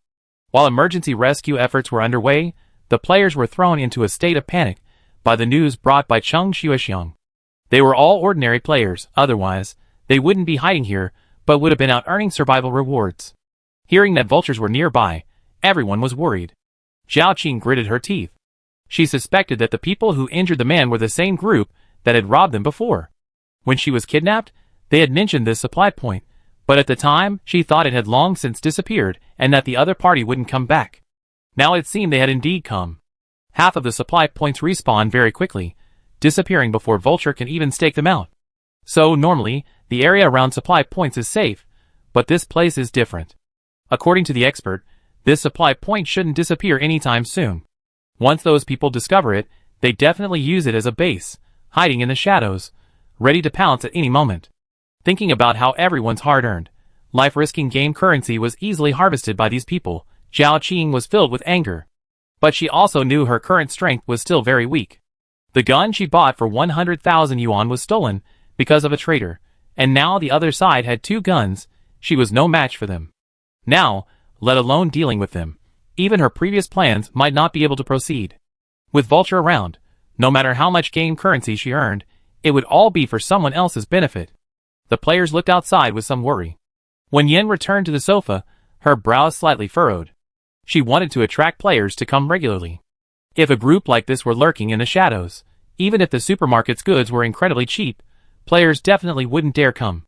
Compared to supplies, their lives were more important. Even if that group didn't care about their lives, constantly being targeted as easy prey would be unbearable. This group had to be dealt with. She opened her phone, looked at the dimensional shop, thought for a moment, and walked towards the cashier. When she was ambushed, she had already noticed this group. Now, on the dimensional shop's map, not far from the supermarket, she indeed saw a group of people hiding in the shadows. These people had stolen their game currency, which was easy to obtain, and they naturally had plenty of protective gear, allowing them to wait in the acid rain. Since that's the case, let them stay in the acid rain to their heart's content. Wen Yan didn't intend to kill them. Killing this group would be useless. Vulture is a term, not just referring to this particular group. If she only killed them, another group of vultures would come, one after another. They might be afraid at first, but with enough profit, they would dare to take the greatest risks. Therefore, if she were to strike, she would strike decisively. She needed to terrify them completely. Zhao Qing watched Wen Yan go to the cashier, assuming she was going to buy something again. However, when Wen Yan returned from the cashier, she didn't go back to the sofa, but headed straight for the door, seemingly to leave. She quickly stepped forward. "Boss, are you going to deal with the vultures? Do you want me to come along?" She wasn't sure if she could help. If she couldn't, she'd just be a hindrance. So she didn't insist on going, only asking if there was anything she could do, even if it meant being bait. But the boss shook his head. Wen Yan said gently, "Just wait here." Meanwhile, Cheng Xuexiang, who was in surgery, noticed Wen Yan leaving and quickly called out, "Where's your first aid kit? How am I going to find you later?" The things in that kit were so good, it must have been expensive. She had to return it. Wen Yan was amused by her and smiled slightly, saying, "I'll be back. You can return it to me then." "Good." Cheng Xuexiang responded and continued her surgery. Wen Yan left the supermarket, but instead of starting, she walked a short distance before swallowing a disguise pill. The girl, who originally had a gentle temperament, has become a petite and thin little girl. Chapter 54. Wen Yan, dressed in protective gear, trudged through the acid rain, looking just like the other players. Through her interactions with the players over this period, she had grasped the game's basic mechanics and the players' daily lives. As an actress, imitation was a piece of cake for Wen Yan. Even if anyone came by, they wouldn't notice anything amiss. Wen Yan headed towards the location of the vulture's hideout on the map. After using the disguise pill, she now looked like an ordinary, somewhat thin girl, but her expression was one of joy mixed with caution, as if she had gotten a great deal, and was afraid of being discovered. She passed by the vulture's hideout not far away. Things happened very naturally. She was robbed, just like the injured player before. However, perhaps because she was alone and seemed easier to deal with, the attackers didn't open fire immediately but instead surrounded her. This was good. Wen Yan glanced at the dimensional shop, confirming that most of the hiding people were still there, then called out, "Song Huai." Song Huai, who had been following from the shadows, appeared instantly. With a speed the vultures couldn't even see, he bound the entire group tightly in the blink of an eye. After binding them, Song Huai nodded to Wen Yan and quickly disappeared again. Wen Yan, holding the ropes, asked, "Should I kill you, or will you come with me?" She had called Song Huai along because she was worried the group would escape if they realized she was protected by the dimensional shop. Now that they were captured, she could handle it alone. As an NPC at the supply point, Song Huai still needed to go back and watch the shop. The group of vultures still had no idea how it all had happened. It all happened so fast, they hadn't even seen anyone before they were kicked to the ground, one after another. When they came to their senses, all that remained was the fat sheep they were supposed to rob. At this point, they realized they'd been tricked. This short girl was just bait. The enemy had come specifically to capture them. The leader's eyes darted around. This person was most likely one of the top-ranked players on the leaderboard, probably possessing some special items bought from the system, something they couldn't possibly handle. While inwardly cursing these so-called big shots for meddling, the vulture leader's attitude was humble. "Please forgive our ignorance. We were blind to your greatness, and being beaten is only fair. Game currency and supplies are all yours. As long as they were alive, they could rob others later. They were just trying their luck, but they hadn't expected the supply point to still be there. It'd been so long, maybe it really was a system bug. They figured as long as they held their ground, they wouldn't lack supplies. If they could resell a large quantity of supplies to the safe zone, they could make a fortune." Thinking about how much more they could get back, they weren't going to hold back any longer. The vulture leader didn't intend to play tricks on the leaderboard leaders, and cleanly handed over all the looted supplies. Wen Yan didn't respond, but stepped forward to collect the supplies before saying, "Let's go." The vulture leader frowned. What did that mean? The group looked at each other, then turned to their leader. One of the underlings whispered, "What do we do, boss?" He was kicked. The vulture leader frowned deeply. What do we do? How should I know? He thought. They were tied up like dead fish on a chopping board. That mysterious person hadn't given them any room to struggle. What could they do? They could only follow. Wen Yan, holding the ropes, led the group to the supermarket. The vultures looked grim. They had followed that meddlesome girl, who had sneaked in here without anyone's knowledge. They hadn't dared cause trouble at the supply point, so they left to ambush others. But they'd been completely taken advantage of. Should they apologize to that person? Or pay compensation? It wasn't impossible. As long as they were alive, they could turn the tables sooner or later. The vulture leader gestured for his men to remain calm. To their surprise, the short girl had no intention of leading them into the supply depot. Instead, she pulled them to a stop a short distance away and drew a circle around them. Stop inside and don't move. The group was confused but dared not disobey. Inside the supermarket, Cheng Xuexiang, who had already removed the bullet, curiously looked out the window. When she saw clearly, she was shocked and shouted, "It's these people. They were the ones chasing me all the way here. If I hadn't run fast, I probably would have been shot like this unlucky guy." Lin Zheng, the unlucky guy who had been awakened by the pain of having the bullet removed, murmured, "Eh?" Everyone was drawn to Cheng Xuexiang's voice and looked out the window, discussing, did those people take advantage of her because she looked thin and weak, and then they messed up? It's obvious. Did you guys notice? That girl doesn't care about the acid rain at all. Besides the protective suit, she must have other methods. I didn't see her at the supply point. She might have found the system's airdrop gift pack. It could also be a survival reward or some other title reward. In any case, she's not an ordinary person. Why did she draw a circle? Those people seem quite obedient. Standing inside the circle, haha, someone has to deal with them. Suddenly, several exclamations rang out simultaneously. The players who had been watching the commotion from the window couldn't help but come to the door, craning their necks to look outside. Their voices were full of disbelief. One of them rubbed his eyes and asked doubtfully, "Am I seeing things? A pavilion just rose from flat ground?" A group of voices echoed, "You're not seeing things. I saw it too. Good heavens, it really is flat ground." They appeared. That group of people is standing right in the middle of that pavilion. Holy crap, look, there are so many pillars around the pavilion. It looks like a prison. Exactly. This isn't a pavilion, it's a cage. The players exclaimed in surprise for a moment, then quickly clapped and cheered. That's exactly what they wanted. These shameless, heartless bastards always target the weak, bullying the weak and stealing their in-game currency and supplies. So many people have died because of them, they deserve to taste this. That's good. Killing them would be too easy for them. This is how it should be. Let them suffer in the acid rain. Don't they like camping out at supply points? This time, let them camp to their heart's content, and let the other vultures see the consequences of stealing other supplies. The boss probably meant the same thing, right? Probably. I just don't know how they did it. Building a cage out of thin air, that's amazing. It's probably some kind of temporary fortress. I heard other players mention it. You have to survive a certain amount of time to unlock it, and it's supposedly incredibly expensive. It's only bought by top players in extreme situations, when they're out earning survival rewards or fighting for titles. Ah, so the top player spent a lot of money to catch the vulture? The group was immediately moved. It wasn't that other top players on the leaderboards had helped others, but this was the apocalypse, a game-driven apocalypse.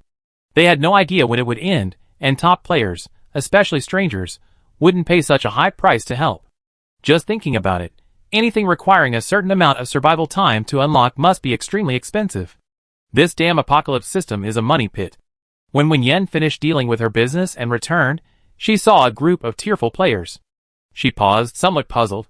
Cheng Xuexiang, always eager to make friends, was the first to approach, her eyes wide. "Big brother, you must have spent a lot of game currency buying that temporary shelter, right? Did these guys rob you too? Their eyesight is terrible." From her words, Wen Yan roughly understood the reason for the players' expressions. She had indeed overheard players mentioning temporary shelters, though without the system, she wasn't sure what they looked like. But that didn't matter, most players probably didn't know either. As for those who could afford it, they probably wouldn't be able to tell anything. From what she knew, the game system refreshed its inventory with each update, so it wouldn't attract much attention. Zhao Qing approached and asked, "Have you seen a girl about my height? She's probably also going to find those vultures." She frowned, looking worried. The big shot who took them to the safe zone said he was going to find the vultures, but these people have already been captured. "Where did he go?" Wen Yan said, "I know her. She has other business to attend to, and won't be back for a while." She mentioned some features from their first disguise. Zhao Qing felt relieved. She remembered the big shot saying he came here to wait for someone, and this must be the person in front of her. Sure enough, the big shot's friend was the big shot. He captured those vultures so easily. "Thank you for your help. These people have robbed and killed many people." Before she went solo, she had also had friends killed by the vultures, so she deeply hated them. She had initially thought of just tolerating it, but tolerance only led to their worst behavior. Zhao Qing made up her mind to work hard to earn game currency and survival rewards. After resting for a while, she bid farewell to Wen Yan. "Please tell the big shot I'm heading back to the safe zone." Wen Yan knew she was going to trade supplies between the two locations and nodded, "I tell her." After she left, Wen Yan returned to the rest area. The disguise pill's effect still had some time left. She couldn't control it herself. Many people in the shop had seen her as an NPC before, so she had to wait until she returned to her original appearance before going back. In between, Wen Yan went to the cashier under the pretext of buying something, letting Song Hui go back to rest first. The shop didn't necessarily need an NPC. From what she understood, in the game system's supply trading points, NPCs generally mainly answered questions and maintained order. As for cashiering, players could actually do it themselves, but since there were NPCs present, they would habitually pay the NPCs. She only needed to control the dimensional shop to collect money whenever players went to buy things. After letting Song Hui go back to rest, Wen Yan kept an eye on the players inside the shop while also looking at the dimensional shop map. The players outside alone might not be enough to stop greedy hearts. The reason no one was coming now was because many people didn't know about it yet. As more and more people learned about the permanent supply point, more and more players would come, and more vultures would be attracted. Wen Yan's eyes flickered as she looked at a group of people on the map. A group of about 7 or 8 people suddenly chose to move away as they approached the dimensional shop. After retreating a sufficient distance, they stopped and then dispersed into individuals or small groups. Then they headed towards the shop. They were probably vultures. It was unclear whether they were just passing by and originally planning to resupply, or if they had heard about it and were scouting the location. A while later, the scattered group entered the supermarket one after another. Pretending not to know each other, they wandered around, bought supplies, and then, instead of leaving, approached the gathered players and began inquiring about the people outside. Given the situation outside, anyone would be curious. These people looked no different from ordinary players, and the players already inside the supermarket weren't wary, readily revealing that the person imprisoned outside was a vulture. However, they were also cautious, not mentioning Wen Yan directly, but referring to him as a big shot. He must be a top-ranked player. These guys deserved it. Seeing he was alone, they mistook him for ordinary players like us and dumped him. Even though the cage didn't get rained on by acid, just smelling the acid fumes was unbearable. As the natural disasters worsen, staying outside will definitely become increasingly unbearable. They deserve it. I used to hope they died, but now, haha, I actually hope they live well. The vultures, pretending not to know each other, exchanged glances. The player who had spoken first, the seemingly honest and simple-minded one, continued, "But the big boss won't stay here forever, will he? What if he leaves?" The players glanced at Wen Yan, figuring that this big boss didn't seem to be leaving anytime soon, and said, "Maybe the big boss has his own plans. Who can say for sure? Anyway, it's true those guys outside got caught." After saying this, the players looked at the others with some suspicion. These people hadn't come and worried about whether the supply point would disappear, but instead kept questioning the vultures outside, seeming very concerned. The players, who had survived the apocalypse for a long time, also became wary and fell silent. The disguised vultures realized they had been too hasty, but they remained composed and didn't rush to leave. Instead, they inquired about whether the supermarket would disappear. The seemingly honest vulture said, "I heard it from others, that there's a bug with this supply point." Since they had heard the news, they must know. The players inside the supermarket didn't hide anything anymore, and truthfully recounted how long the supermarket had existed. Some of them were rescued by Wen Yan initially. They were too badly injured to travel, but unexpectedly, the supply point hadn't disappeared, and they had survived. To be precise, they were doing quite well. Aside from not receiving any survival rewards and their game currency dwindling, it was a very good place to live. It's even better than the safe zone. The items here are cheaper than in the very center of the safe zone. Many players are actually conflicted. If this supply point can stay, they don't really need to leave. They can just wander around the area during the early stages of the disaster, accumulate survival rewards, and with the prices at the supply point, they can survive. At least it's safer than outside. Going out means facing not only the natural disaster, but also the even more terrifying human nature. However, they really don't know when this supply point will disappear. Wen Yan observes. This time, the vultures seem more cunning than those outside. They always remember their status as ordinary players. Some even feigned hesitation before ultimately deciding to stay, while others bought a lot of supplies with in-game currency. Perhaps to lower others' guard, only the lone player remained in the supermarket, sitting alone in a corner, unnoticed. When Yan looks at the map, after the group left, they indeed regrouped. They didn't return after that, but instead set up camp some distance from the supermarket. Based on the players' tendency to head straight for the safe zone, Wen Yan guessed they had probably already reached it, and then heard about the bug supply point there, which is why they came. This suggests they might have accomplices. Meanwhile, Zhao Qing, after a long journey, finally returned to the safe zone with supplies. Because they met Wen Yan, they were among the first to arrive at the safe zone. However, Zhao Qing didn't go to the central area, but stayed in an outer area. During her absence, more players arrived. These players stayed even further out and bought more expensive goods. Normally, prices should be higher the further out of the safe zone, so Zhao Qing's reselling should theoretically be more profitable in the outer city. But that's not actually the case. Just like Qi Xian, who was robbed and entered the safe zone late, those who arrive last have usually encountered various accidents, and their in-game currency is significantly less than that of those in the inner city. Things are most expensive there, but the players there are also the poorest. Therefore, the area between the center and the outer city is actually more suitable for reselling supplies. Zhao Qing can mark up the price, and players in this area can buy items cheaper than in the regular shops, and importantly, they can afford it. Zhao Qing's first reselling attempt was successful. The second time, Qi Xian chose to go with her. Although his injuries hadn't healed, he really didn't want to be exploited like this anymore. They hadn't known each other for very long, but they had been through quite a lot together, and it was definitely safer for them to go together. Zhao Qing agreed. And so, the two began shuttling between the safe zone and the dimensional shop. Dimensional shop. Before the effects of the disguise pill wore off, Wen Yan left the supermarket, took another disguise pill, and transformed into a different person. He returned to the supermarket as a player, attracting no attention. Perhaps genuinely intimidated by the screaming vultures outside the supermarket, the second group of vultures hesitated to act.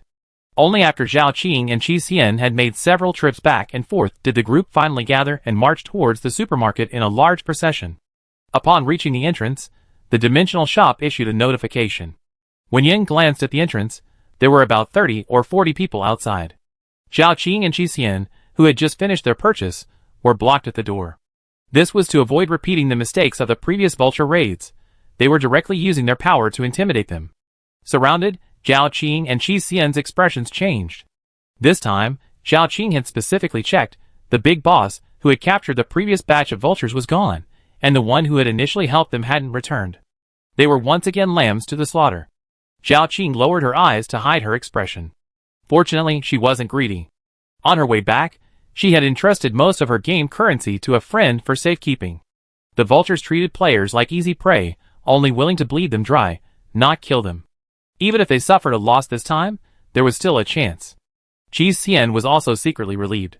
He had ultimately given some of his game currency to Zhao Qing's friend for safekeeping. Although it was only a third, it was better than having it all stolen. The two were already prepared to be robbed. Inside the supermarket, the lone player who had been quietly waiting in a corner stood up. A gun had appeared in his hand, and he addressed the other players. "Are you going to leave yourselves, or do I have to escort you out?" The players' faces paled instantly. "This is a supply depot. You can't make a move." "Right, didn't you see those vultures outside? If you make a move, you end up like them." The young man twirling the gun chuckled. "If I'm not mistaken, the big shot you're talking about is that short girl who was sitting in the rest area earlier, right? She's already gone. Do you think I don't know?" These idiots. Their eyes kept glancing in that direction while they were talking. Did they think he couldn't see it? When that girl left, these guys were like rabbits without a shield, making it so obvious. Did they think everyone would notice? He said, "Don't worry, this is a supply point, I won't shoot." The players breathed a sigh of relief, but then he continued, "But many of you have already missed 2 safe zones, haven't you? You've been hiding here without going out to earn survival rewards. Even if you don't go out now, you have to sooner or later." His tone was full of threat. "Hiding like this won't work. This game isn't played like this. I'm helping you now, taking all your supplies, so you can go out and earn game currency without worry." This was utterly unreasonable, and the players were furious. But some were weak, some were injured, and they were no match for them. If they kept delaying, they would definitely anger these people, and then they might lose their lives. Finally, some started to leave. The young man approached Wen Yan, looked him up and down, and raised his gun. "You just arrived, right? You should have a lot of game currency. Come on out." Wen Yan looked behind him, but didn't move. The man sensed something was wrong and turned around in confusion, but before he could even fully turn around, a powerful punch struck him, knocking him to the ground before he could even see who had attacked him. The players who were nearby, their faces contorted with despair, were stunned. NPCs actually attacked first?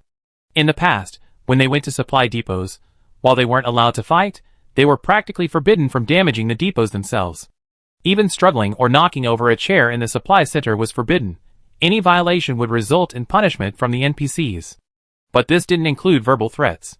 That vulture didn't do anything, just raised its gun. So why did the NPC attack so suddenly? Song Hui didn't explain, nor would he. After knocking them down, he simply left the supermarket. For a level 5 ability user, dealing with dozens, even hundreds, of ordinary people was no problem. It was like cutting vegetables. Then he threw them all together, placing them on opposite sides of the supermarket, one side from the original group of vultures. Wen Yan didn't go out. He clicked on the dimensional shop, selected the expansion and renovation section, and built a larger cage than before, locking all the people inside. Due to renovation costs, this cage wasn't too big, they were even more crowded than the ones next door, and the edges were even exposed to acid rain. But this had nothing to do with Wen Yan. She remained inside the supermarket without moving. The players suspected everyone, but no one pointed to her. After all, the top players on the leaderboard weren't easy targets, they couldn't just keep running into them. Finally, they concluded that top player from before must not have left. She's been secretly protecting us. Yes, that must be it. But I wonder why NPCs go out too. Previously, NPCs would at most walk to the door and throw out troublesome players. They rarely went out to directly attack players. Moreover, this NPC is way too powerful. One player said, "NPCs shouldn't be that powerful." A long time ago, when I passed a supply point, I saw a player beating up an NPC. I even thought, if NPCs are this powerful, what's the point of beating them? It's not necessarily that the NPC was too weak, maybe the player you encountered was too strong. That's possible. That girl looked tall and thin, but she was incredibly strong, and she had a lot of items. That's probably why she was able to beat the NPC. I only knew she was strong before, I didn't know she was this strong. That NPC was practically a superhero. Forget it, let's not worry about it. Anyway, it's a good thing for us. They already didn't understand this game, so it's normal to have another NPC they don't understand.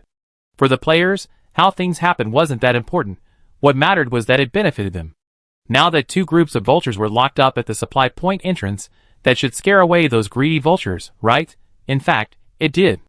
In the following days, several groups suspected to be vultures came to the supermarket, but after seeing the people at the supermarket entrance, they basically didn't follow up.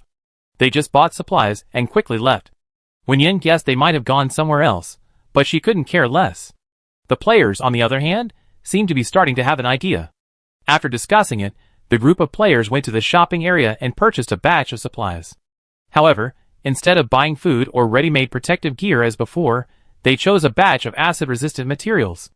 Wen Yan realized that these were for building structures. One of the players approached Wen Yan. "Do you want to join us? We're planning to build a temporary shelter near this supply point. It'd be safer living outside, and we could earn survival rewards too." Wen Yan thought for a moment and said, "What if this supply point disappears?" It certainly wouldn't disappear in the short term, but she worried that these players were too reliant on the supermarket. If she completed her transaction quota and left, they wouldn't be able to survive the subsequent natural disasters. She and the system were already variables, and Wen Yan hoped to avoid potential problems as much as possible. However, this wasn't really a concern. The key was that Wen Yan wasn't a native of this world. She didn't have the game system or previous experience. All her information about the game came from inferences based on interactions with players, so her understanding wasn't comprehensive. A player said, "Didn't a veteran say that this supply point wouldn't disappear in the short term?" We discussed it, and think that by short term, the veteran standard should at least be measured in months. Wen Yan nodded. Indeed, at the current pace, the dimensional shop will remain here for at least several more months. Even if more people find out later, it should last for 3 months. After thinking for a moment, he added, maybe 2 or 3 months. The player nodded happily. We think so too. The current natural disasters basically occur every 3 months. Almost half a month has already passed. If we can hold out for another 2 months, we can probably survive this round of disaster, and that's enough. They didn't know what the next round of disaster would be, and they weren't thinking about that too much. They just wanted to get through this hurdle first. As long as this supply point can last for 3 months, they can successfully weather the acid rain disaster. It's relatively safe here because of the powerful NPCs protecting it. If they set up temporary shelters, they can stay inside for a considerable time. These makeshift shelters are a form of self-protection for players, and their survival time is counted normally, just like how experienced players can unlock temporary shelters. It seemed like a great deal. Although she missed out on the rewards for entering the safe zone, she also avoided a lot of danger, and the items here were so cheap, it all seemed like a bargain. The player was delighted. Wen Yan thanked the player for their kindness, but declined with a pretext. Although she wasn't affected by the acid rain, she didn't want to stay in it. The invited player was puzzled but didn't insist, continuing to invite others. More people meant more money could be shared on materials, saving more money, and thus earning more. Wen Yan waited a few more days, confirming that the 2 groups of vultures outside had indeed deterred many people and prevented any trouble. Once the disguise pill's effect wore off, she returned to the supermarket as an NPC. Her reappearance didn't cause much of a stir among the players. They were outside building houses, working feverishly. Zhao Qing and Qi Xian returned to the safe zone with a large amount of supplies to resell, and their arrival was quickly noticed by those with ulterior motives. Those who had survived several rounds of natural disasters and successfully entered the safe zone were generally shrewd, and many began following them, wanting to see where they got their supplies. Zhao Qing and Qi Xian were aware of the people following them, but they didn't interfere. In reality, they couldn't. Besides, the supply points had so much stock that even if more people came, it would still be enough. The safe zone was so large that some people couldn't travel for various reasons, and that's where their profits came from. In short, the market was big enough. As long as no one tried to rob them like vultures, it didn't really matter. More and more people flocked to Wen Yan's supermarket. Transaction volume increased day by day. As the natural disaster worsened, the protective gear and acid-resistant materials provided by the supermarket were constantly being updated. Louise's side took Wen Yan's needs very seriously. From the moment the request was reported, all relevant experts were mobilized. Countless supplies were being supplied to Dachio Town. As the supermarket's location, Dachio Town also received many benefits. To facilitate the transport of supplies, a high-level team of ability users was specially dispatched to open a passage to Dachio Town. Supply was not a problem, and with the protection level constantly increasing, more and more people gathered near the supermarket in the apocalyptic world. The signposts Wen Yan had previously erected proved extremely effective, guiding wave after wave of players who had received the news to the correct direction. As more and more people gathered around the supermarket, the vultures, originally intended as a deterrent, became ineffective. They were originally used to intimidate the colluding vultures and prevent them from harming vulnerable players, but now that vulnerable players, and even some who were not vulnerable, were gathering, the vultures had no place to survive. Wen Yan collected the materials and then ignored them. Overnight, the area in front of the shop was spotless. Transaction volume increased day by day, reaching 120 million after 2.5 months, and the acid rain disaster finally subsided. Just when Wen Yan thought he could proceed smoothly, waiting for the next disaster to arrive and continue accumulating transaction volume, the system issued a notification: a flood disaster is imminent. To ensure the host's safety, the dimensional shop will soon change its form and will no longer operate from its fixed location. Please prepare accordingly. Flood? Wen Yan frowned. The system's instruction to change the supermarket's form and make it temporarily closed meant the flood was incredibly large. The supermarket might survive the flood, But the problem was that the players wouldn't be able to reach this place smoothly. They couldn't stay nearby as they were now. There might be other reasons. But in any case, the supermarket wouldn't remain here. Wen Yan looked outside. All the players wore surprised expressions, clearly having received a notification from the game system. To be precise, the players had received the notification, but she had likely received information secretly intercepted by the dimensional shop. Outside, the players were already packing up. Although they knew most of the acid-resistant materials they bought would be useless later, they couldn't bear to throw them away. After dismantling most of the materials, they picked out the useful ones and put them in their backpacks before heading to the supermarket to shop. The next natural disaster was in 48 hours. The players still had some time. Fortunately, the supply center remained operational throughout this period, successfully helping them weather the acid rain disaster and allowing them to accumulate a considerable amount of survival rewards, enabling them to make substantial purchases to prepare for future natural disasters. However, it's unfortunate that equipment for dealing with flood disasters hasn't yet been replenished. But another issue is also crucial: food and water.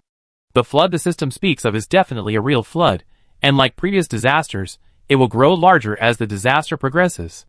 Given the system's past track record of instability, this flood might even turn into a vast ocean later on. At that point, food and water will definitely be in dire need. Therefore, this is something that must be purchased. Afterwards, she could only rush to other resource respawn points as soon as possible. Those points should spawn corresponding equipment as the natural disaster occurs, such as small boats, assault boats, and even ferries, though they could forget about the latter.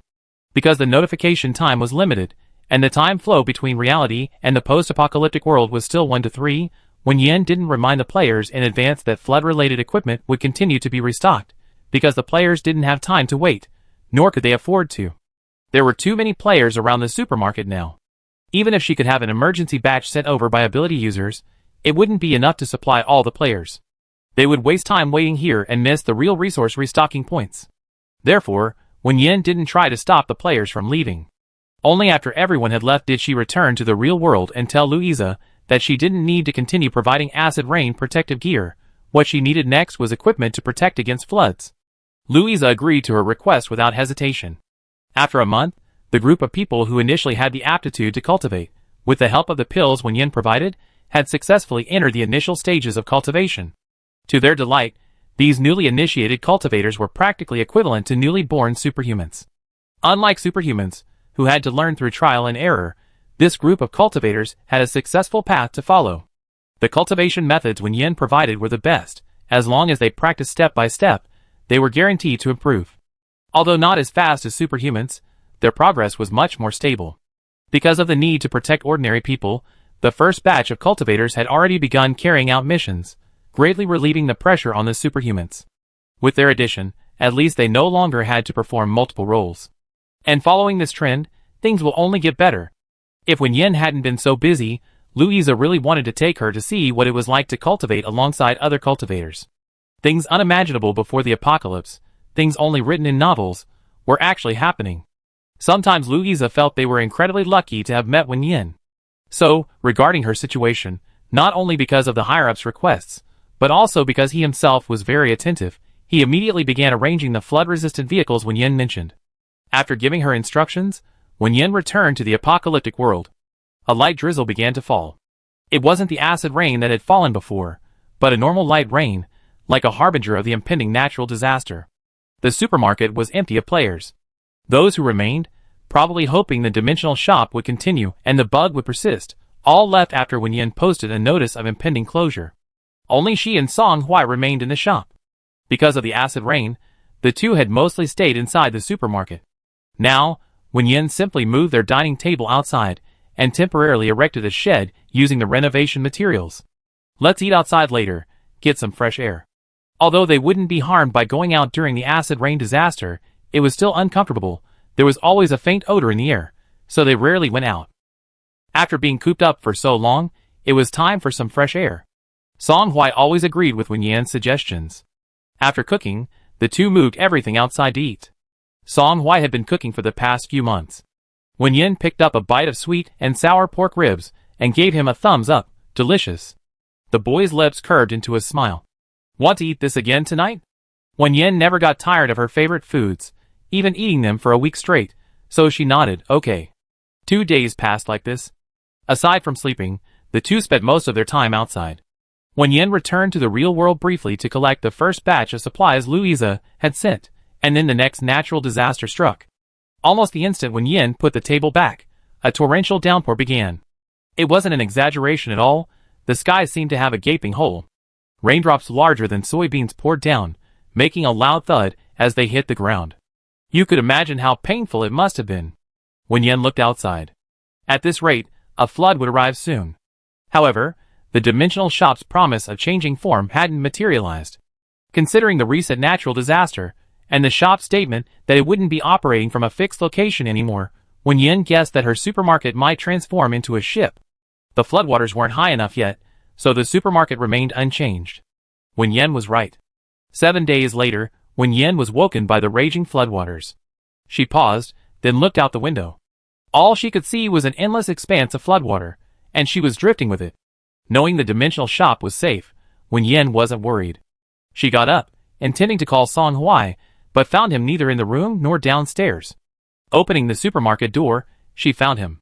The young man, undeterred by the wind and rain, stood on the deck, watching the storm with great interest. Wen Yan opened the dimensional shop, using expansion and renovation panels to connect the supermarket to the deck, and built a viewing platform before walking over, pulling up a chair, and sitting down, also looking at the scenery with great interest. She had a basic understanding of how this world operated. Although the second wave of natural disasters was quite different from the first, she wasn't too worried. She had already completed more than half of her transaction volume in 3 months, so she felt no pressure.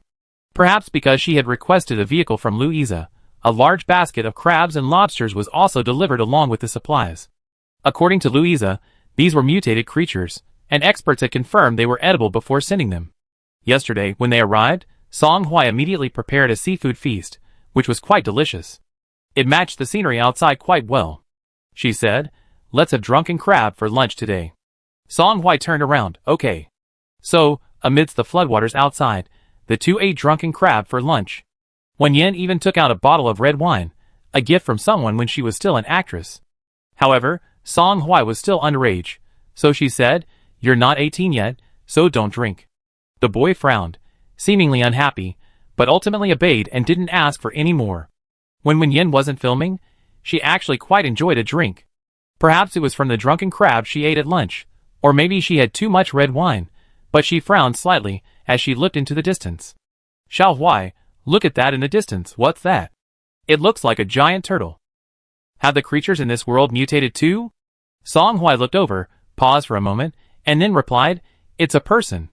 In the distance, Song Qinghe felt he was about to give up. He had set off exceptionally early, and was incredibly lucky to have reached the supply depot, but unfortunately, the supplies at this replenishment point were limited, and the last vehicle had already been sold when he arrived. So he hurried to the next supply depot. This time he made it in time, and even managed to buy supplies, but unfortunately, he encountered vultures. The vulture population in their area had been reduced to a few by a powerful figure long ago, but for some reason, their numbers had increased again in the last 2 months, seemingly migrating from an unknown source. He did manage to buy a vehicle, but it was for the vultures. Song Qinghe was used to his bad luck, but he had always had some strokes of luck, allowing him to bounce back at crucial moments and at least survive. This time, however, he might not be so lucky. On a makeshift wooden tray, Song Qinghe began mentally writing his will. Just then, he faintly heard a sound coming from not far ahead. Song Qinghe abruptly looked up in the direction of the sound. Despite the heavy rain, he could see a massive cruise ship approaching in the distance, and on its deck, a figure seemed to be waving at him. Ignoring the strange cruise ship, he hurriedly reached out in response. I'm here. Song Qinghe didn't have much hope, because the rain was too heavy, and he felt the other person couldn't see him. He also suspected he was hallucinating before his death, because despite his efforts to ignore it, the cruise ship was undeniably strange. How to describe it? It was like an enlarged small boat carrying a building that should have been on land. The seemingly flimsy boat was somehow managing to support a 4-story building, truly baffling. Unless it's a dream. But in reality, it really isn't. Just as Song Qinghe suspected he was falling into a death-defying hallucination, the cruise ship approached at breakneck speed. Then, a rope was thrown down from the ship. The thrower had excellent aim. The rope looped directly around Song Qinghe's neck, like suspending a turtle. Song Qinghe, Never mind, being saved is the priority. Luckily, the rope wasn't tied in a knot. He quickly adjusted it, securing the rope firmly around his body, and was slowly pulled up. Once up, Song Qing had touched his face and found a man and a woman standing before him. The woman looked to be in her early 20s, with very beautiful features. Even before the apocalypse, she could be a star, and even more beautiful than the stars he's seen on TV. The man looked younger, only a teenager, tall and thin, but also very handsome. He quickly said, "You saved me, right?" "Thank you. Little brother, you're really strong. I was in the water for ages, worried I wouldn't have the strength to get out, but you just pulled me up." He chuckled, trying to create a friendly atmosphere. However, things didn't go as planned. After he spoke, the boy, who had previously seemed expressionless, simply snorted coldly and stopped looking at him. Song Qinghe was somewhat at a loss. He knew he wasn't good with words, mainly because he was always unlucky, and people didn't want to get close to him. He was also worried about implicating others, so he was always very careful with his words. But sometimes, the more careful you are, the easier it is to make a mistake, and before he knew it, he had offended someone. Clearly, he didn't know how he had offended the boy. Fortunately, the very pretty girl didn't let the atmosphere remain tense for too long. She gave him a smile that Song Qinghe found hard to describe. Friendly, yes, but somewhat formulaic. He thought for a moment, and figured adding a welcome might create a better atmosphere. Just as he was thinking this, he heard the person in front of him say, "Welcome to Happiness Supermarket." Song Qinghe, So it really is a supermarket. Speaking of which, he cautiously looked up at the 4-story building in front of him. He had to admit, it was impressive from a distance, and even more so up close. It really looked like a giant small boat carrying a huge supermarket. It was so strange. However, he knew this, so he just smiled politely. Although he thought he was being careful, Wen Yan still noticed. In fact, when she first saw the supermarket's current form, she was also somewhat shocked, mainly by the dimensional shop itself. The transformation was quite simple. They simply placed the supermarket on a tiny boat magnified many times over, disregarding whether it conformed to the principles of physics. As long as it was functional, that was enough. However, aside from the initial surprise, Wen Yan had already gotten used to it. She smiled and continued, "This is a supply point. Although its form had changed, if it continued to operate, it would definitely still function as a supply center, since players were already accustomed to trading this way." However, since the transformation, Wen Yan hadn't seen any other supply points, so she wasn't quite sure what they looked like. Fortunately, the other party seemed to be behaving normally, and didn't seem surprised by her words. "Oh, I see," Song Qinghe said. He quickly accepted it. After all, the supply depot had whatever it was. Having been adrift in the flood for so long, Song Qinghe actually had quite a bit of survival reward. He went into the supermarket, first exchanging his points for clean clothes, and then bought a huge pile of supplies. "Things here are so cheap." Song Qinghe was shocked. He had never seen such a cheap supply depot. Almost everything was several times cheaper than before. He wondered if he had hit rock bottom again, although a rebound might bring even greater misfortune, but he couldn't worry about that now. Buy it, even if you run out of game coins. Louise's vehicle had arrived long ago, and Wen Yan had already put it on the shelves. However, when this first customer after the flood disaster went to pay, she noticed he hadn't bought anything and reminded him, "Flood disaster vehicles are now available. Players can purchase an unlimited number." Song Qinghe shook his head, "No thanks." Having drifted alone for so long, he had a lot to say. He didn't care that the person opposite him was an NPC, and complained bitterly, "Even if I buy the best items, they just benefit others. I might as well buy food. Eating it is what really matters." Buying a vehicle meant being seen, and being seen meant being robbed. And that wasn't enough. Those people also stole other supplies and gained coins, leaving him with only a wooden plank. He had completely learned his lesson. He wouldn't flaunt his wealth. Once the supply point disappeared, he returned to his wooden plank and continued drifting. Wen Yan, She didn't try to persuade them further and paid the bill. The supermarket boat drifted for 2 days, and whether it was due to the wrong direction or because they were too far into the floodwaters, they hadn't encountered anyone else. Song Qinghe had been eating and sleeping comfortably for the past 2 days. After staying there for a while, he noticed that the 2 NPCs on the boat seemed different from those he had encountered before. He couldn't quite put his finger on the difference, but there was a certain feeling, especially the girl who seemed to be in charge. She was gentler than the NPCs he had seen before, and even reminded him that hot water was free. So, after 2 days, Song Qinghe, who rarely spoke to people, couldn't help but strike up a conversation. When will this supply point disappear? He quickly added, can I ask? If not, never mind. Wen Yan smiled. It won't disappear until all the items in the store are sold out. She roughly calculated that now that the supermarket was sold out, they would have enough for their goal. Although they hadn't encountered any new customers in the past 2 days, Wen Yan wasn't in a hurry. At most, it would just slow down the pace of reaching their goal. Song Qinghe frowned and asked, you NPCs have KPIs? That made sense, and Wen Yan, not wanting to explain too much, simply nodded. Song Qinghe, seemingly lost in thought, clenched his fist as if to punch himself. After a moment of mental preparation, he said, how about this? If you trust me, you can give me a small boat and some supplies. He explained, I'm a rather unlucky person. I often get robbed. If I go out on my own, I'm sure I run into someone. Wen Yan, A moment later, Song Qinghe was sent off by Song Hui, sitting on a small boat and waiting behind him. Wait for my good news. That day, Wen Yan caught 3 groups of vultures. Vultures are best at finding people, and from then on, customers kept coming, even swarming in, because in this apocalyptic disaster, apart from the exceptionally unlucky Song Qinghe, other players were actually in groups. A fleet of small boats, carrying countless players, headed towards Happiness Supermarket. After the second disaster ended, Wen Yan successfully accumulated 200 million in transaction volume.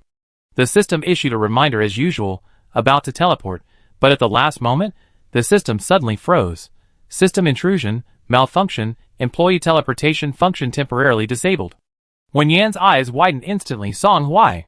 But when she opened her eyes again, she was in another world. The sky outside was pitch black, without a glimmer of light. A loud knocking sounded at the door. The person on the bed abruptly rolled over, landing on the edge of the bed with a tumble. A cold glint flashed in their hand as they tensed, assuming an attack stance. But the next moment, the figure relaxed, lazily leaning back against the bed. Wen Yan rubbed her temples. She'd been in this world for several days, but she still hadn't fully adjusted. Just as she was thinking this, a timid voice came from outside. Mommy, are you awake? Wen Yan's lips twitched involuntarily. For some reason, she'd been surrounded by a bunch of children since she arrived. The person outside, not hearing a response, knocked cautiously again. Mommy, what would you like for breakfast this morning? I make it. Wen Yan replied. Wait. Opening the door, Wen Yan went to the kitchen, took out her key, and unlocked the large lock on a wooden chest in the corner of the room, revealing its contents. A cloth bag, only a third full, contained a dark red powder called kudzu root powder, a small basket of tuberous vegetables, somewhat like potatoes, with little flavor but quite filling, called ground beans here, and a small jar of coarse salt granules. This was all the food her family of 5 currently had. Wen Yan scooped out a full ladle of kudzu root powder and counted out 3 ground beans. Now, it should be said that her eldest son and second daughter had gone out with the town's hunting party, leaving only her and her 2 younger children at home. It was said that she had another eldest son, who through some unknown means, had joined the hunting party and had gone hunting with the rest of the town the day before she woke up. When Wen Yan woke up, she only found a note left by her second son, saying that he was worried about his eldest brother, and had secretly gone with the hunting party. Wen Yan frowned. The eldest brother had said he'd be back in 3 days, and now it was the 5th day, and not a single member of the hunting party in town had returned. Turning around, she handed the food to the child following Baba. Glancing at the child, Wen Yan then pulled out 2 red beans. Steam these. The child looked about 5 or 6 years old, dressed in tattered clothes with a hole near his bottom. He kept instinctively trying to cover the hole, making him walk somewhat awkwardly. However, Wen Yan already knew that the child was actually 9 years old, suffering from malnutrition and hunger. Taking the food from Wen Yan, the child opened his mouth, then looked at her with some fear before clutching the food and diligently preparing the food. Wen Yan, seemingly oblivious, left the kitchen, went back to her bedroom for a nap, and only got up to wash and go to the living room when she saw the child carefully feeding an even smaller child. Seeing Wen Yan come out, the child panicked, dropping the wooden spoon from his hand. The doll being held, thinking its brother was playing with it, clapped and laughed. Wen Yan sat down at the table, glancing at him. Eat your food, what's the rush? The child quickly picked up the spoon, smiling ingratiatingly at her, carefully wiping it with his sleeve until it was spotless, then began feeding the doll again. Wen Yan, She simply lowered her head to eat, out of sight, out of mind. Wen Yan had no memory, and her actions were always based on her own ideas, But none of the children in this family said she was wrong. She had guessed the reason behind this, but because her memory hadn't returned, she hadn't investigated further. For now, she needed a place to stay. Chapter 55. After finishing her portion, Wen Yan stood up. Eat the rest, don't waste it. The child nodded quickly. After speaking, Wen Yan ignored him and went to the courtyard. She found a corner and used a stick to trace patterns on the ground. In just a few days, she had learned that this world was a wasteland with extremely low productivity. Cultivable land was a precious resource. The people here divided cultivable land into 5 levels. The higher the level, the higher the productivity, and vice versa. Everything else was dead soil. Dead soil didn't mean completely barren, rather, only mutated plants could grow there. Many of these contained toxins, and the few edible ones were either inherently aggressive or protected by strange beasts. The small town she was in only had a small plot of 5th-grade farmland in the town center. The rest of the land was mostly dead soil. Not only could nothing grow there, but people living on such soil for a long time would slowly become infected with toxins, causing their health to deteriorate. Wen Yan dug a hole in the ground, buried a small root vegetable she had casually taken from the basket, placed her palm on the ground, and silently chanted, "Imbue with spirit." A moment later, a tender green sprout struggled to break through the black soil, growing slowly, but quickly stopped. Wen Yan's face turned pale, but she breathed a sigh of relief. Fortunately, imbuing with spirit was effective even on dead soil, although it would consume far more of her energy than imbuing normal soil. She hadn't tried it for the past few days, because this inexplicably appearing ability was intermittent. Her body contained many toxins, and only by consuming food grown with this ability could she barely expel some. She had been working hard these past few days, hoping to improve her condition. Wen Yan found a small wooden basin and dug up the small patch of soil she had just imbued with spirit power, along with the kudzu roots beneath it. She transplanted them into the basin. If she didn't do this, over time, the originally imbued soil would still be eroded by the surrounding soil. She placed the small basin in the room, dragged a chair out, and laid down in the yard to bask in the sun. Lately, she had been experiencing headaches, as if she had forgotten something. Even this so-called imbued ability wasn't actually her own. She had heard about it from others in town while she was out gathering information. They said it was an ability only very powerful people in big cities possessed. She tried it when she returned, and unexpectedly, she actually had it.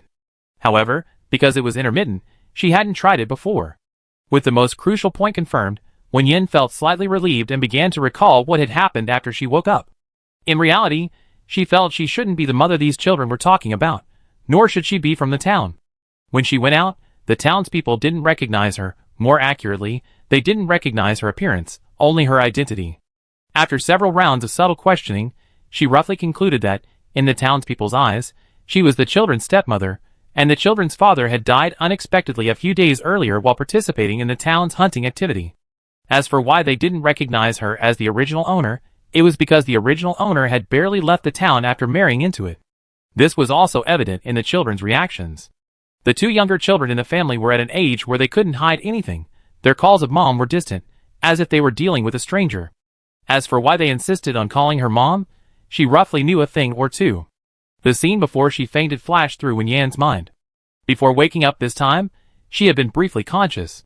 A very thin girl was the first to find her, followed by a taller boy. They asked her something, but she remembered nothing. These 2 people must be the eldest son and second daughter who had left one after the other. She didn't know why she was here, and then this family found her. She had lost her memory, and these children had just lost their protector. They needed an adult to help them protect their home. Wen Yan could leave now, but ultimately she didn't. At least, she had to wait for the 2 older children to return.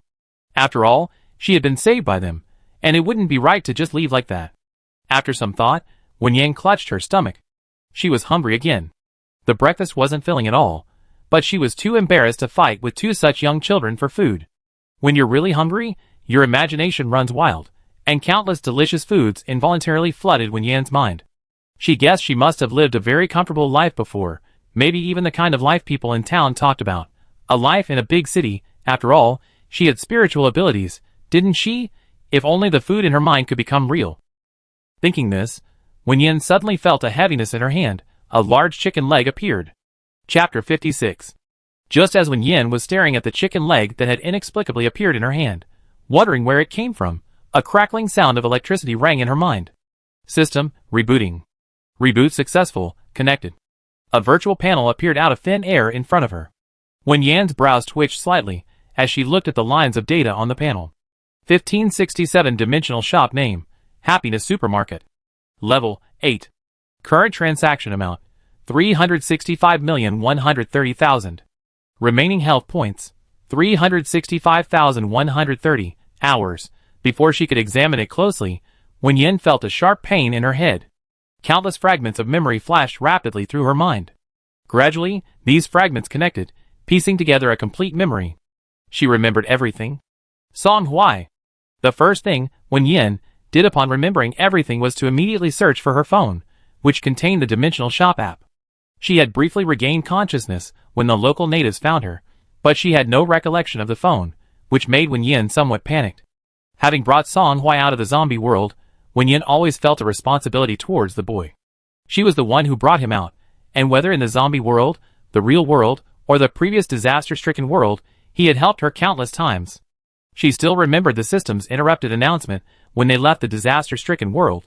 The employee teleportation function was temporarily suspended, and Song Hui was stranded in that world. Suddenly, Wen Yan stopped. Concern clouded her judgment, and her gaze returned to the virtual panel that had appeared out of nowhere in front of her. This virtual panel hadn't been there before.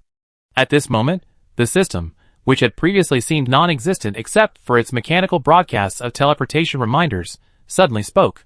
Sorry, host, due to a system malfunction, the program malfunctioned, the teleportation target was lost, and some functions are temporarily unavailable. However, please rest assured, the system has been repaired and fully upgraded. The previous problem will definitely not recur. Wen Yan keenly realized that this system now had a much more human feel than the previous bot. But regardless, this was exactly what she needed now. She needed to know how to return to the world of calamity. She had to go back and bring Song Hui out. Without the system's protection, she had personally witnessed how miserable the people in that world were. She had to go back. How can I return to the world of calamity? Wen Yan asked immediately. As if knowing Wen Yan would ask this question, the system had already prepared an answer, quickly adding, don't worry, you can go back. As long as you complete the mission in this world, the system will upgrade again, and you can go back. What is the transaction amount for this mission? Wen Yan had completely recalled her previous memories, and knew that her mission was to complete as many transactions as possible. When this crucial question came up, the system's voice trailed off, as if it were feeling guilty. This mission is a bit more difficult. Wen Yan frowned. Because the original teleportation target was lost? She hadn't forgotten what the system had just said. Besides some functions being unusable, this incident also included the loss of the teleportation target. In other words, the world she was in now wasn't the original destination. Considering the system's attitude, it was clear that this mission wouldn't be easy. As expected, the system stated, the host needs to complete 500 million transactions in the wasteland world before she can upgrade and leave this world. Wen Yan asked again, are there any other effects? The system paused before replying. Because this world was originally at a higher level, the time flow is 3 times that of the host's original world. 3 times that of the original world. That means 6 times that of the cataclysmic world. Wen Yan couldn't help but frown. This mission was much more demanding than before. Before regaining her memories, she had been staying in the small town and was unfamiliar with the outside world. She didn't know how long it would take to complete the 500 million transactions. Even if everything went smoothly, 6 times the time would still be a considerable amount. She immediately stood up from her chair. She couldn't wait any longer. As she walked out, Wen Yan quickly inquired with the system about the currency she needed to exchange this time, or rather, the resources she needed to collect. Having experienced several worlds, Wen Yan already knew that interdimensional trading was just the official term. In reality, the currency stipulated by the shop was the resources she needed to collect in the corresponding world. For example, in the zombie world, she needed to collect zombie crystal cores. In the cultivation world, she needed to collect spirit stones. And in the disaster world, she needed to collect game currency. She just didn't know what she needed to collect this time. The system quickly provided the answer, energy stones. The currency used this time was energy stones. As Wen Yan expected, although she had lost her memory, her instincts remained, and she was consciously gathering as much information as possible. Based on her previous understanding, the most important thing in this world was energy stones, a special type of energy crystal. One of its most important abilities was purification, similar to the spirit empowerment she had heard about from other townspeople. Thinking of this, Wen Yan suddenly realized something. Previously, before she had any memories, she had a preconceived notion that spirit empowerment was a human ability, since that's what the townspeople said. However, she wasn't sure whether this ability was an evolutionary process like in her original world, or some other development. Things couldn't just be a coincidence. The most important ability here happened to be spirit empowerment, and she just happened to possess it. Her previous actions were definitely thanks to the system. The reason it worked intermittently was probably because the system hadn't fully recovered. After Wen Yan inquired, the system gave a definite answer. This world hadn't experienced any mutation or catastrophe, but rather the consequence of humanity's unscrupulous misuse of energy. However, precisely because this world had a high level of technological development, they had found a special energy crystal and developed various functions, one of which was purification. Spirit empowerment wasn't a superpower, but rather one of humanity's ways of utilizing energy crystals.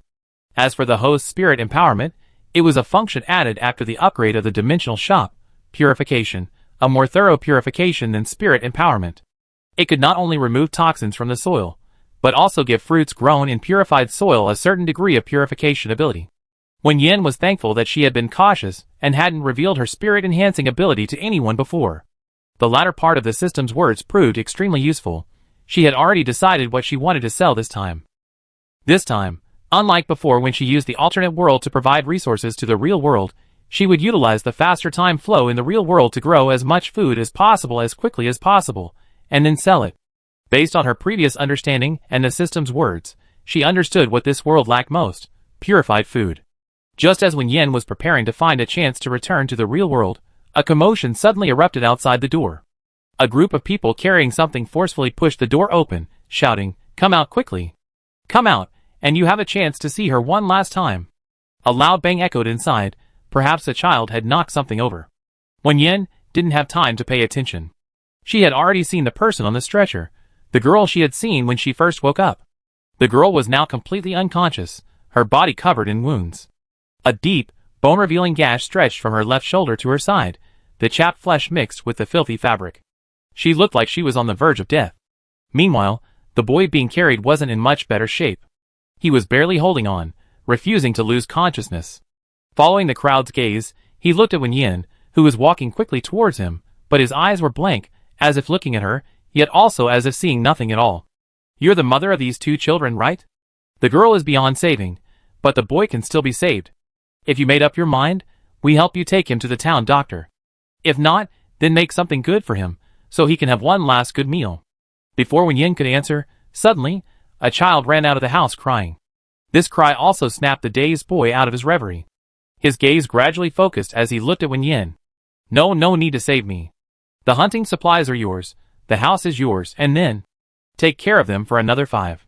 No, 3 years, 3 years will do." He finished speaking haltingly, then coughed up another mouthful of blood. Before he could speak again, Wen Yan stepped forward and interrupted him, saying decisively, "Take them to the doctor, both of them." She then turned and picked up the still crying child, returning to the room to bring the younger one along. Taking this opportunity, she retrieved a fully equipped first aid kit from her backpack, part of the supplies Louisa had given her, containing a complete set of emergency medications and supplies. Leaving the room with the kit, Wen Yan glanced at the group, frowning. "Let's go." Perhaps her tone was too assertive. Those who had initially considered asking about medical expenses due to the dilapidated state of their home didn't bother with further questions. Let them go, it wasn't their concern. The group hurried towards the town center. Wen Yan walked beside the stretcher, directly feeding the unconscious person a pill she had obtained from the cultivation world. Without a word, she also fed the boy one. The boy glanced at her, but didn't refuse, obediently swallowing it. At this moment, Wen Yan used the supermarket's purification function again, completing a basic purification of their bodies. The still conscious boy, perhaps sensing something, looked at Wen Yan with a shocked expression. Wen Yan simply nodded slightly and remained silent. Although called a town, it wasn't actually very small. Unlike normal worlds where the population is concentrated in the town center and fields are on the periphery, here it was the opposite. Cultivable fields were surrounded by a central area. Therefore, it took Wen Yan and her companion, living on the outermost edge, some time to find the doctor living in the central area. Upon arriving, Wen Yan looked around and silently chose a location to place the supermarket. Perhaps because of the upgrade, this time the dimensional shop didn't randomly place supermarkets like before.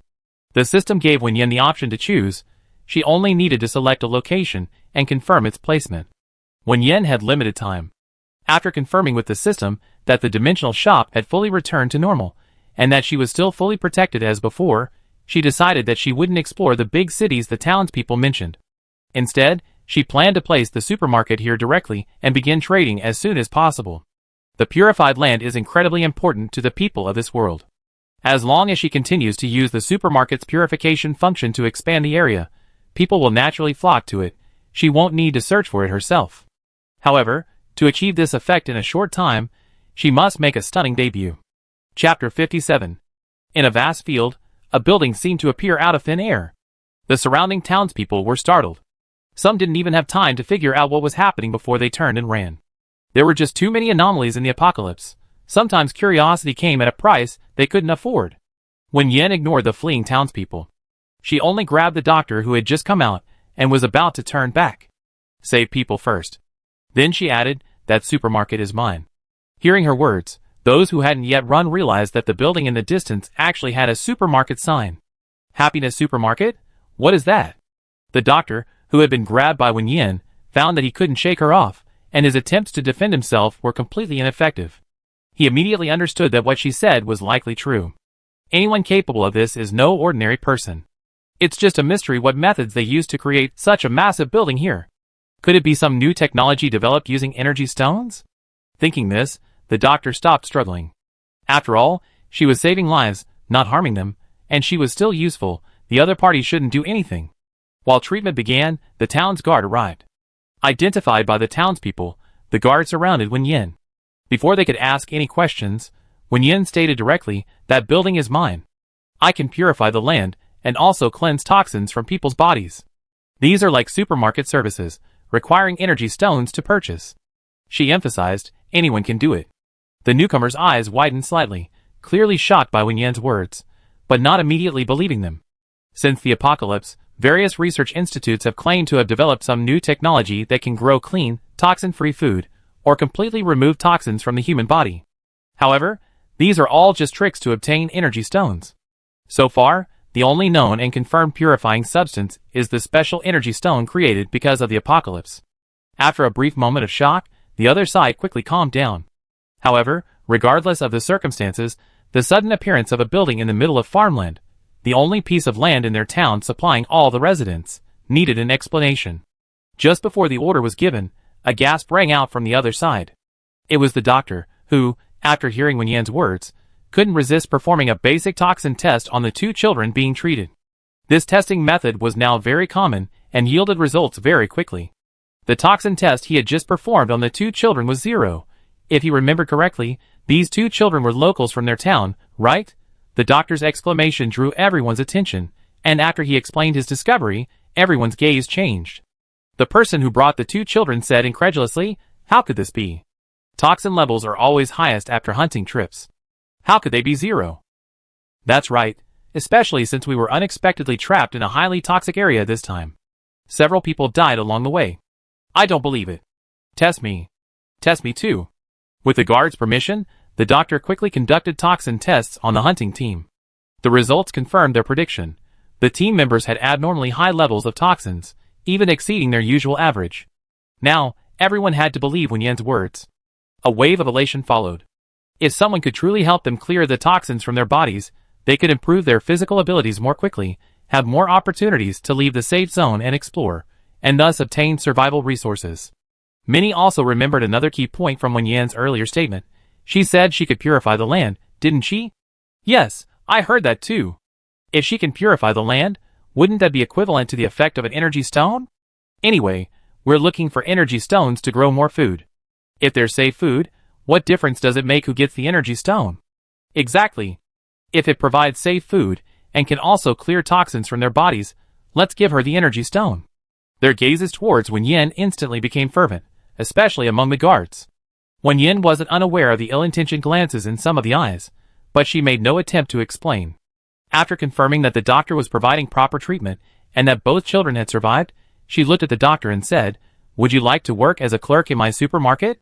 I can regularly detoxify you for free and provide safe food as your salary. The doctor hesitated. The situation was uncertain, and he was doing quite well in this small town thanks to his decent medical skills.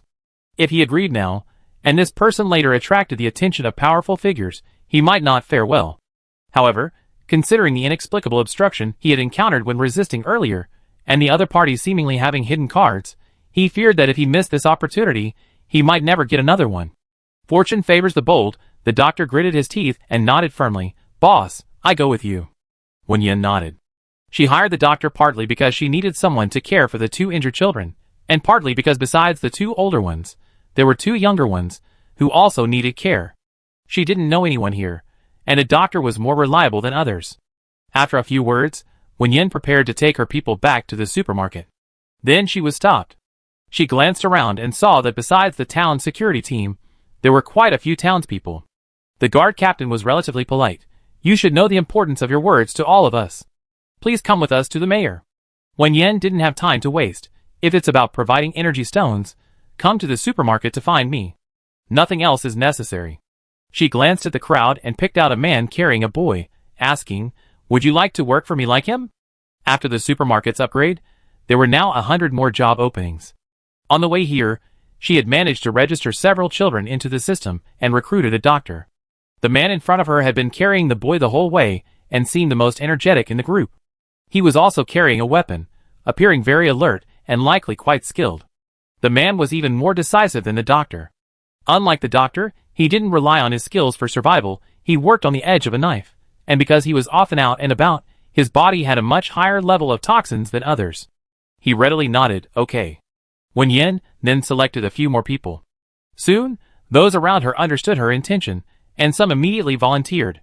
Wen Yan chose a few with decent skills and simply raised her hand, saying, let's go. A group of people walked out, but the guards blocked their way.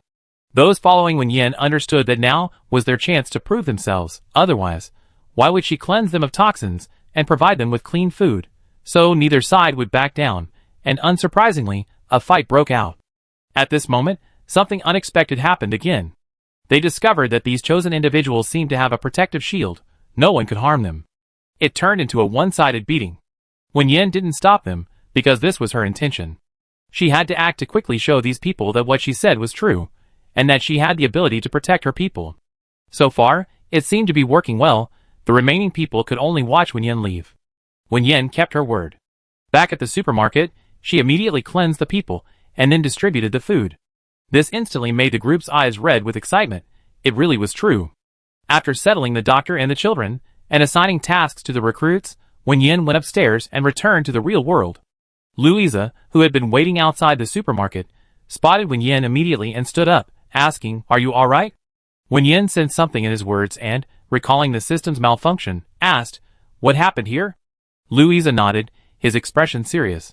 While you were gone, this supermarket briefly disappeared for a moment. He frowned.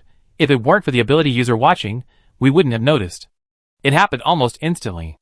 If their people hadn't been watching, they might not have noticed at all. Even the ability user who discovered it wondered if they were seeing things. But it happened so fast. According to the ability user who witnessed it, it was like a frame dropping in a video. A very brief instant, the supermarket vanished from their sight, only to quickly return to normal. After receiving the news, Louisa had been waiting outside the supermarket and immediately spotted Wen Yan returning. Wen Yan nodded, neither denying nor explaining further, only saying, it's alright now. After a moment's thought, she went outside the supermarket. The outside world was the same as when she left, filled with alien plants. The town's interior was quickly cleared due to patrols by ability users, but new alien plants continued to emerge. Wen Yan tried using purification on these emerging plants. The alien plant that was about to invade suddenly stopped and rubbed against Wen Yan's fingers. Just as she had expected, the alien plants here could also be purified. Louisa, who followed behind, was utterly stunned by the scene. Could this really be possible? Wen Yan directly stated her request. I have limited time now. I need your help to clear enough land and manpower around here as quickly as possible. I will purify this place, and what you need to do is plant and provide enough food. With a transaction value of 500 million, the goods to be traded are countless. The technological development level of the wasteland world is not low. Strictly speaking, it is very high. What she can provide to attract them to trade is safe food, so planting as much as possible is never too much. Louisa waved to someone in the distance, and immediately a superhuman came over, listened to his words, and quickly left. Louisa, the surrounding area will be cleared soon, and the best agricultural teams and planting experts will be brought over. Food sourcing will take some time. The superhuman team will arrive as soon as possible for the first batch, and others will arrive gradually. His gaze burned with fervor. The scene of Wen Yan taming the alien plant was still vivid in his mind. He would agree to any request Wen Yan made without hesitation, especially since her request wouldn't be unreasonable. Although food was precious now, if Wen Yan could truly tame the alien plant, they would only have more and more food in the future, so there was no need to worry. Because the flow of time was reversed this time, Wen Yan didn't rush back. Instead, she waited 3 days, until the first batch of food arrived and was stored before returning to the wasteland world. In that short time, the supermarket in the wasteland world was completely surrounded. Compared to the previous guard team, this group was incredibly aggressive. However, none of them could get in. Wen Yan stood at the supermarket entrance, glanced at the time, and said to the people outside who clearly weren't locals, "If you're going to make a move, do it quickly." She said sincerely, "No matter how I explain, you always have doubts. Don't worry, I won't hold a grudge." Explaining with words would only lead to disbelief. It was better to let them take action directly. After a brief standoff, the supermarket was engulfed in artillery fire. When the dust settled, the supermarket stood intact. Wen Yan invited those who had been surrounding her inside, both those who had fought and those who hadn't. In her first transaction with the wasteland world, Wen Yan secured a full 100 million in revenue. This was a world of rapid technological advancement, but also one of stark social stratification. A vast amount of resources were concentrated in the hands of a select few, but they were powerless against Wen Yan and her supermarket, ultimately forced to engage in trade. No one could refuse purification. In the second month, Wen Yan achieved half of her target. In the third month, Wen Yan reached the system's stipulated 500 million in revenue. However, she didn't leave yet, because the transaction wasn't truly complete. Purification took time, and food growth also required time. Ultimately, it took Wen Yan 6 whole months to achieve this goal. At this point, a year and a half had passed in the real world, and 3 years had passed since the apocalypse. Wen Yan didn't know if Song Hui was still alive. But she had to go back. When the system asked her again whether she wanted to return to the post-apocalyptic world, Wen Yan replied, "Confirm." Chapter 58. This was a desolate land, littered with rotting corpses. The familiar system voice echoed in Wen Yan's mind. The current apocalypse is plague. Wen Yan's heart tightened. Plague. This wasn't something that could be completely resisted simply by having superpowers. Besides, in this game-controlled world, the plague might be different from the ordinary one. After a moment's thought, Wen Yan decided to head towards the nearest safe zone. Song Hui's superpower level was already quite high. She was willing to believe that the somewhat stubborn boy could persevere. As she got closer to the safe zone, more and more people gathered around. Although Wen Yan herself didn't have a system, she knew from her previous experience that these players with systems were connected and knew more information. She offered food in exchange for information. And things went much more smoothly than she had imagined. Because Song Hui's name was prominently listed on the game's leaderboard, and he was the only player using his real name. Wen Yan frowned, guessing that Song Hui's separation from her system had allowed him to be identified by the game's natural disasters and pulled into the game world. She couldn't help but ask the system if it could take him away. Perhaps wanting to make amends for the previous mistake, the system decisively replied, "The system has been upgraded and can help the shopkeeper escape." Hearing this answer, Wen Yan felt somewhat relieved. Following the information she had gathered, Wen Yan changed direction and headed towards the place where Song Hui had last appeared, as the system had indicated. Along the way, she helped many players replenish their supplies. Although she didn't have a mission this time, anyone who saw the scene before them would feel a pang of pity. If she couldn't do it, so be it. If she could, she helped anyway. But not everyone appreciated it. For example, right now, someone was targeting Wen Yan because of her kindness. Vultures. Where there are people, there is conflict. Last time she came with a mission, Wen Yan had dealt with quite a few of these people, but she knew it was impossible to completely eliminate them. She didn't hold back with these people. In the last wasteland apocalypse, she had exchanged a lot of good stuff. After indiscriminate firing, the surroundings finally quieted down. Wen Yan was about to get into the car to rest, when she suddenly sensed something was wrong. She raised her hand to fire, then suddenly stopped. A shadow spread from beneath her feet, growing larger and larger. Wen Yan. A voice, different from her usual clear one, sounded hoarse in her ear. The shadow rose upwards until it enveloped Wen Yan. But Wen Yan wasn't afraid, she even smiled. Song why? The shadow paused, then continued upwards, until finally, a figure appeared before Wen Yan. It was a body different from the slender boy she used to have. It belonged more to a grown man. Wen Yan's eyes curved into a smile, about to speak, when suddenly the shadow fell over her, tightly, embracing her.